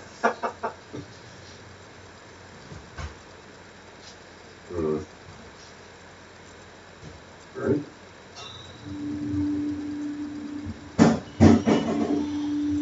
Locked. There really are a lot of games that do the dead people graffiti stuff. Yeah, I feel like that trope has got to go. Yeah. It's been way too long, way too many examples. I mean, good games have done it, obviously. Like Dead Space and Last of Us does a lot of that. Yeah. But, like, it's just been done a lot. There's a way to do it sparingly that is somewhat believable. This game, though, like... I loved how, Hello? I need it. Oh, this is... I haven't seen this before. Oh, wow. I've never... Huh. Never, like, interacted with people through the cameras or that stuff. Huh. Wait, I don't live this planet. Ooh. When you talk about sparingly, I love the way like Portal did it with like that Rat Man or whatever. Like Right. you just find those little things like, oh Sure. god, there's some crazy guy in here. Like, not just everywhere. Like, they're coming to kill Well, us. even worse than that, like, there are parts in this where I saw the exact same graffiti texture, like, 2 rooms apart. You know? Oh, really? Like, oh, sure, the same person wrote the exact same message twice right next to each other. Like, come on. Man, like Bioshock did that all over the place. Yeah. Like great games from this last generation did, but just too many. Yeah, it's gotten really tired. It's just not a believable way to convey your storytelling. Yeah. At this point. This goes a step back though, a couple of generations, and does the Resident Evil "Hey, I found a diary" type thing. Though. Yeah. Which I mean, that's fine, I guess. Yeah, the kind of the audio logs and emails that you find that are all relevant to the plot also is a little. At a certain point, like it's. At a certain point, it's hard to tell a story or even have any exposition though in a game with very few characters, or where you're by yourself all the time. Yep. So I can understand the difficulty. I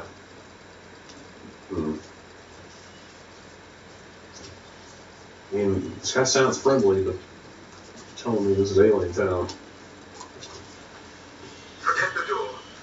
Not quite yet. So they're going to tell you. I mean, it is in this medical area. They're going to tell you to like look at these doctor's files and figure out which like appointment room he was in to find something. And the alien's just like patrolling around. No, we do need to see the alien at least. And probably die to the alien.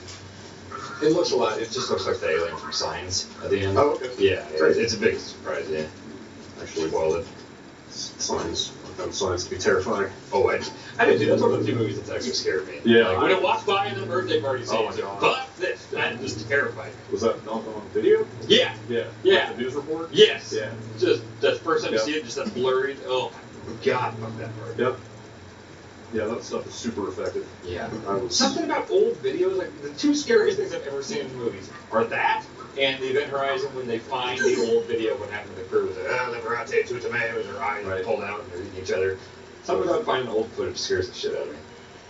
Really, not Blair Witch didn't scare me at all. That's all that movie is. Right. The two guys that directed Blair Witch are like friends of a friend. Oh, really? I'm friends with a guy who knew them back in the day. Oh. According to him, they returned the cameras that they shot that movie on to Best Buy after they were done. Nice. Pro move. Oh, that's really funny. Well done. Oh, hey. That's all. Ripley. Doctor. I'm a doctor. My friend needs help. Medical supplies. Me too. There are no supplies on this note. But there are plenty downstairs in the hospital dispensary. How do we get there? We... Do I look like I'm in any fit state? I mean, dude sitting in a chair, a little nervous. You find the passcode for the service elevator and then I'll come down to the hospital with you, okay? I have plot paralysis. Yeah. I can direct you from here. Morley or Lingard would have had the new passcode. Morley's office is your best bet. Okie dokie.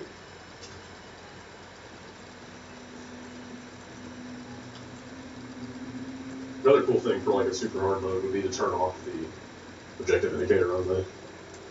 I think that would be more frustrating. You might be right though, because it really is kind of annoying to have to use this map in a lot of cases. Yeah. In fact, I think you're just looking at a wall. Why is it pointing me that way? Wait, can you hit the button? Oh, weird. I've never seen one of those before. Huh.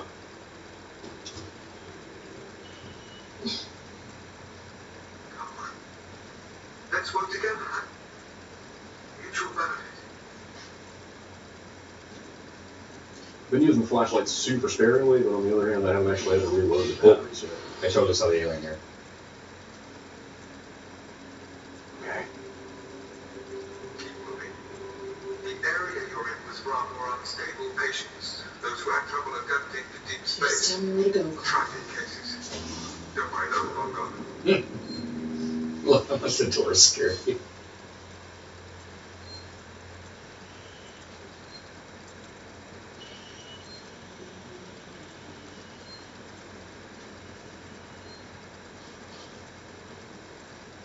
That's right. Along that corridor.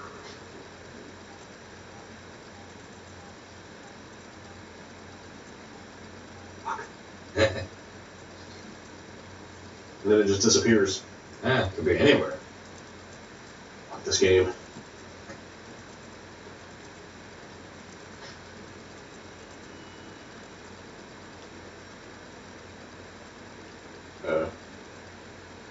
That's the objective. I wonder if you could die during this. I mean, I think if you tried to do this while it was actively pursuing you, probably. Yeah. Sure.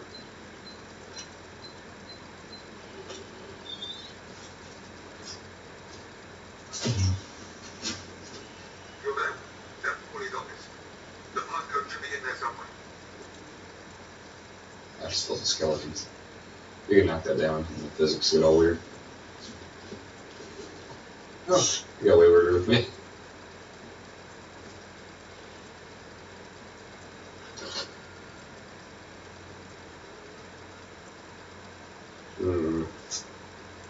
Go on beds. Let's see. Have you got the passcode? And you actually do have to remember that. Yeah. Morley always kept it up. Find it. Hey, I still remember the one from the beginning of the game. Wow. 0340. Warning. Hey. Medical facility quarantine breach detected. Uh-oh. Warning. Relax. Medical facility. I'm sure trying to find out what that is. You focus on finding that key card. 202. That doesn't seem good. It's not good, right?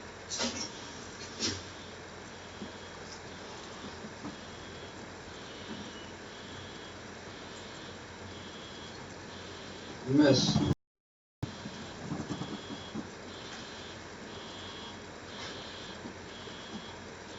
I don't know if I'm going to be able to play this.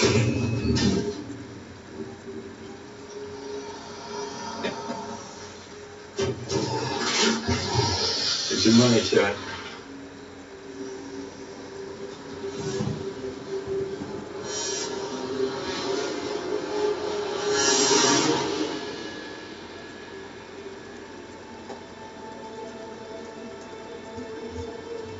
That looks super intense right now. Alright. You have not been here yet, right? Ooh. Okay. It's all new to me.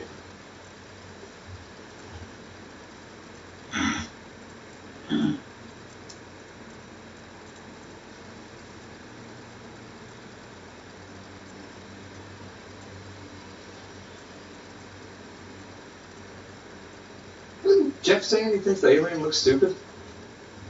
Yeah, he looks super awesome.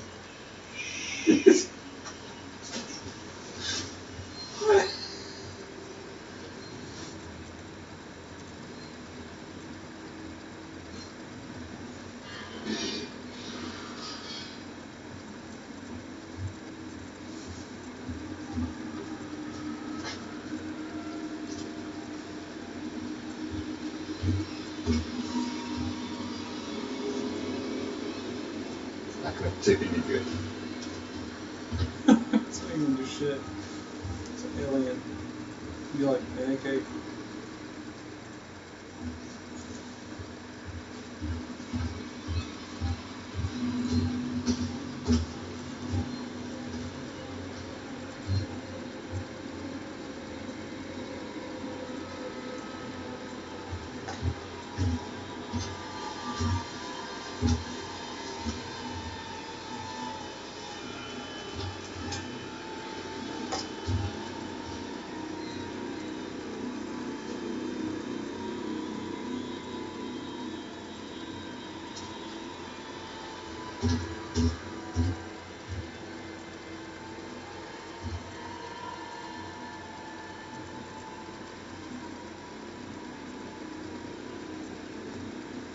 What do I do?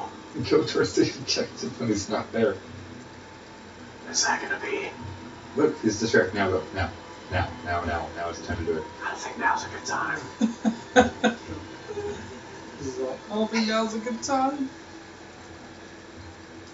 Face your fears, Brad. Oh.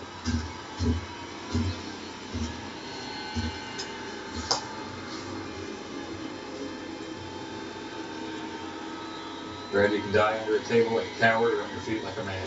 What are you gonna do? I kind of see where some of the review complaints are coming from. Like I specifically saw people just saying like there's a whole lot of just like hiding in the locker for 5 minutes watching this happen. Yeah. Waiting for it to end. I don't think it's gonna end. I think you just gotta time this That's correctly. kind of what they. Well, maybe you're right. He's just gonna leave and get a sandwich or something. Like he's gonna keep looking for you. I was hoping he would get back into the vent at some point. But now, I say go now. I mean, he's in a different room. He would have to like leave. Yeah. It's pretty fast. He is.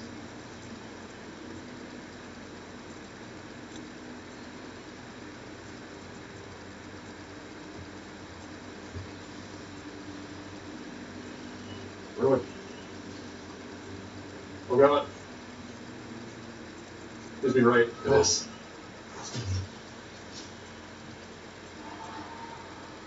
Oh man. Am I safe? I mean, ish.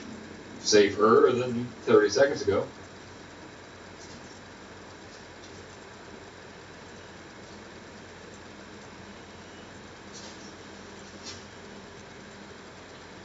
Yeah, so you'll see the room numbers on that. Oh boy. 26. Yep. Do I have to remember those, or do they just point you to them? You do have to remember those. Wait, really? Yeah. Are you As serious? far as I know, yeah. Oh my god, they don't just straight up point you to the rooms? I don't think so. It's one of those three. Wow. I mean, worst case scenario, if you forget, you can just go around and check all the rooms, but I mean, the aliens hanging out doing alien things the whole time. Alright, Dan. Yeah? This thing's probably gotten pretty long at this point, also I don't know that my heart can take much more. Go throw yourself the alien. You're probably right. Oh, I don't really want to do that. You should do that. You're probably right. Gotta go out swinging though. Pull that revolver out. Last stand. Oh, I don't think that's necessary. How is history gonna remember you, Brad?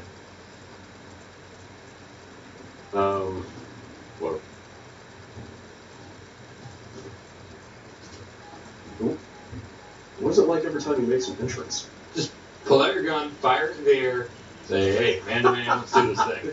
Just shoot right at the ceiling. Like in Predator, when Billy stands on the bridge and cuts his chest. Yep. Billy.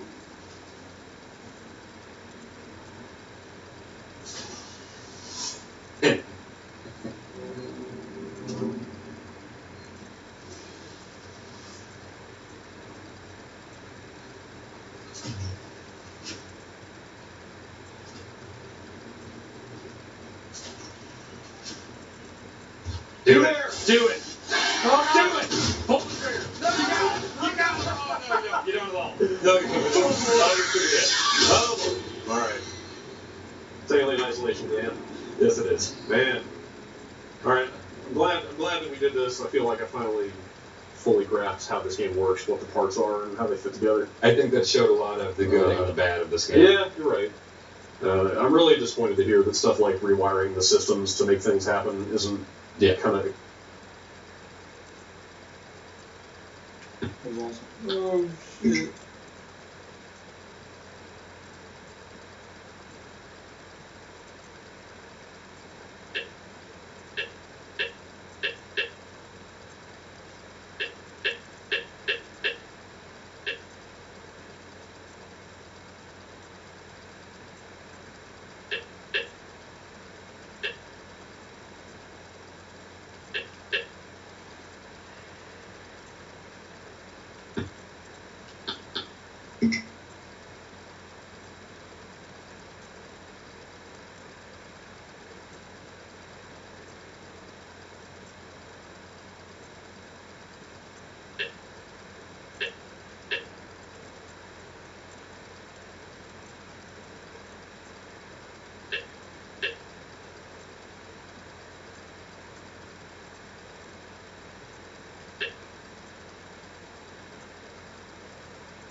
What do I sell? I sell glorious pandemonium, instant immortality, mastery over time and space, and the occasional nightmare. What I sell is life and death itself. The real question is, what are you looking for?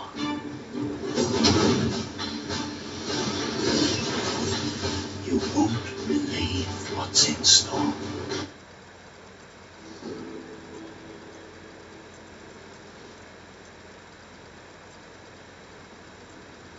Hey, Dan.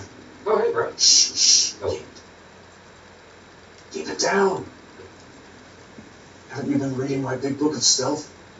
No, is that done? Is that published now? It's out, man. Oh, my God. I thought that you had done your homework. No. I'll pick it up on the way home from work. We're here for our weekly stealth lesson. Crouch walking. Yep. Okay. Lesson number 1. Always be crouching. Right. Crouch walk, whenever possible. Right. Don't make noise. They won't see you coming. You're stepping on crunchy leaves. It's going to be hard not to make noise. These weird pseudo-zombie things don't seem to give too much of a shit. So yeah, are these zombies, like, what are we dealing with here?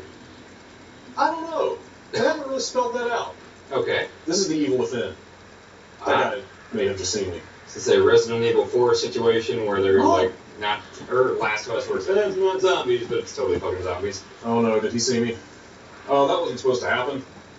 Wait. Am I good? I'm not good. Nope. That guy's got a Phineas Gage situation going on. Wow. That's a nice historical deep cut from you. Nice job. Thank you. Did he see me? What's going on here? I can't imagine he sees much with that damn spike on his head. You'd be surprised. Wow. That's the least aggressive I have ever seen one of these guys after they spot you. Kind of want to just go up here and see what happens. So I've been kind of staying dark and reading about this. Is it pretty stealth focused? I don't know if there hasn't been a lot to read since the last spate of previews of this game, which were not overwhelmingly positive. Okay. This is the new game from Shinji Mikami, for anybody who doesn't know, who I best remember as the guy who made Resident Evil 4. One of the best games ever made. Absolutely. Yeah. So a lot of people have been looking at this. This is his first game. So I'm pretty sure it's the first game since he started Tango Gameworks, his current studio. Is that right? I can't see because, as you'll notice, this game is heavily letterboxed. Is that to make it more cinematic? That's what they would have you believe, certainly. Okay. I tend to believe it's also because they can get a lot more performance out of the consoles that way. Okay. Because there are parts of this game, it's just, sure wish I had that bottom portion of the screen right now. Because it sounds like he's still around, I'm just not entirely sure. He's literally right at the bottom. Hi, guy. Yep. Okay, we should probably just deal with this. Hopefully we won't bring the horde coming. Oh, no. That's bad. Do you have regenerating health? No. Whoa! Oh, that's very Resident Evil. I've never seen a guy throw stuff at me before. Let's see if I can knock him down. Oh, this is bad. I'm kind of glad that happened. Okay. For a variety of reasons. So yes, stealth can be a major component of this game, if you want it to be. Okay. If you want it to be, because I guess if you wanted to, in Resident Evil 4, you could kind of try to avoid enemy encounters, but yeah, but they didn't have mechanics for Yeah, it. they didn't have a codified, sneak up behind and do a one-hit stealth kill type mechanic. Yeah. That was a shooter. Resident Evil 4 is a shooter. Yes. Say what you want about the fact that you can't move and shoot and changes in the genre since that game came out, but it is a game 100% focused on shooting enemies with a bunch of guns. And it was awesome. Well, yes, but that's beside the point. The point is, this game is, at least from what I've seen of it, it seems a little more focused on resource scarcity and that sort of thing. Okay. I'm playing on the survivor or survival difficulty. They only have casual and survivor at the beginning. So is that a lot of scrounging around type stuff, conserving your ammo? I just get spotted again. Here's what I've got so far. So I'm getting to the point in the game where they are starting to lay it on a lot thicker. So this may change, and also I am a super conservative stealth player. I am really obsessive about trying to hoard as many resources as I can. So do you do the crazy Last of Us modes where it's you're barely getting any Not really. I did play through Last of Us on hard and found that really enjoyable. Okay. But I don't necessarily enjoy hoarding my stuff. Hang on. I'm gonna make a couple of bolts here. I feel like I'm Is this a primary weapon? Covering a lot of ground in a short period of time. That's the Agony crossbow. It's the only weapon that has a name, I'll put it that way. Okay. Everything else is just, revolver and shotgun, as opposed to Agony crossbow. It sounds pretty cool, actually. Do you get that from the beginning? No. In fact, I picked it up in this chapter. This is a little ways back in the game from where I'm at home, but this seemed like a good place to get into some of the mechanics. Oh, don't turn around, do it. Turn around. Playing so much Mortar lately, I just want to do the shoot that campfire and blow them up, but that's probably not in this game. This is 100% not that kind of game. Oh. Let's see, that person's going up in the house. What's that circle fire thing? Heat up this person a little bit. So you can, matches are a resource in this game. Okay. And you can use matches to burn the corpses of enemies that you kill. That person really wants to get into that house. I could probably even use it. Yep, I'd use a match to kill this thing, although why would I? Because it's fun to play with the physics.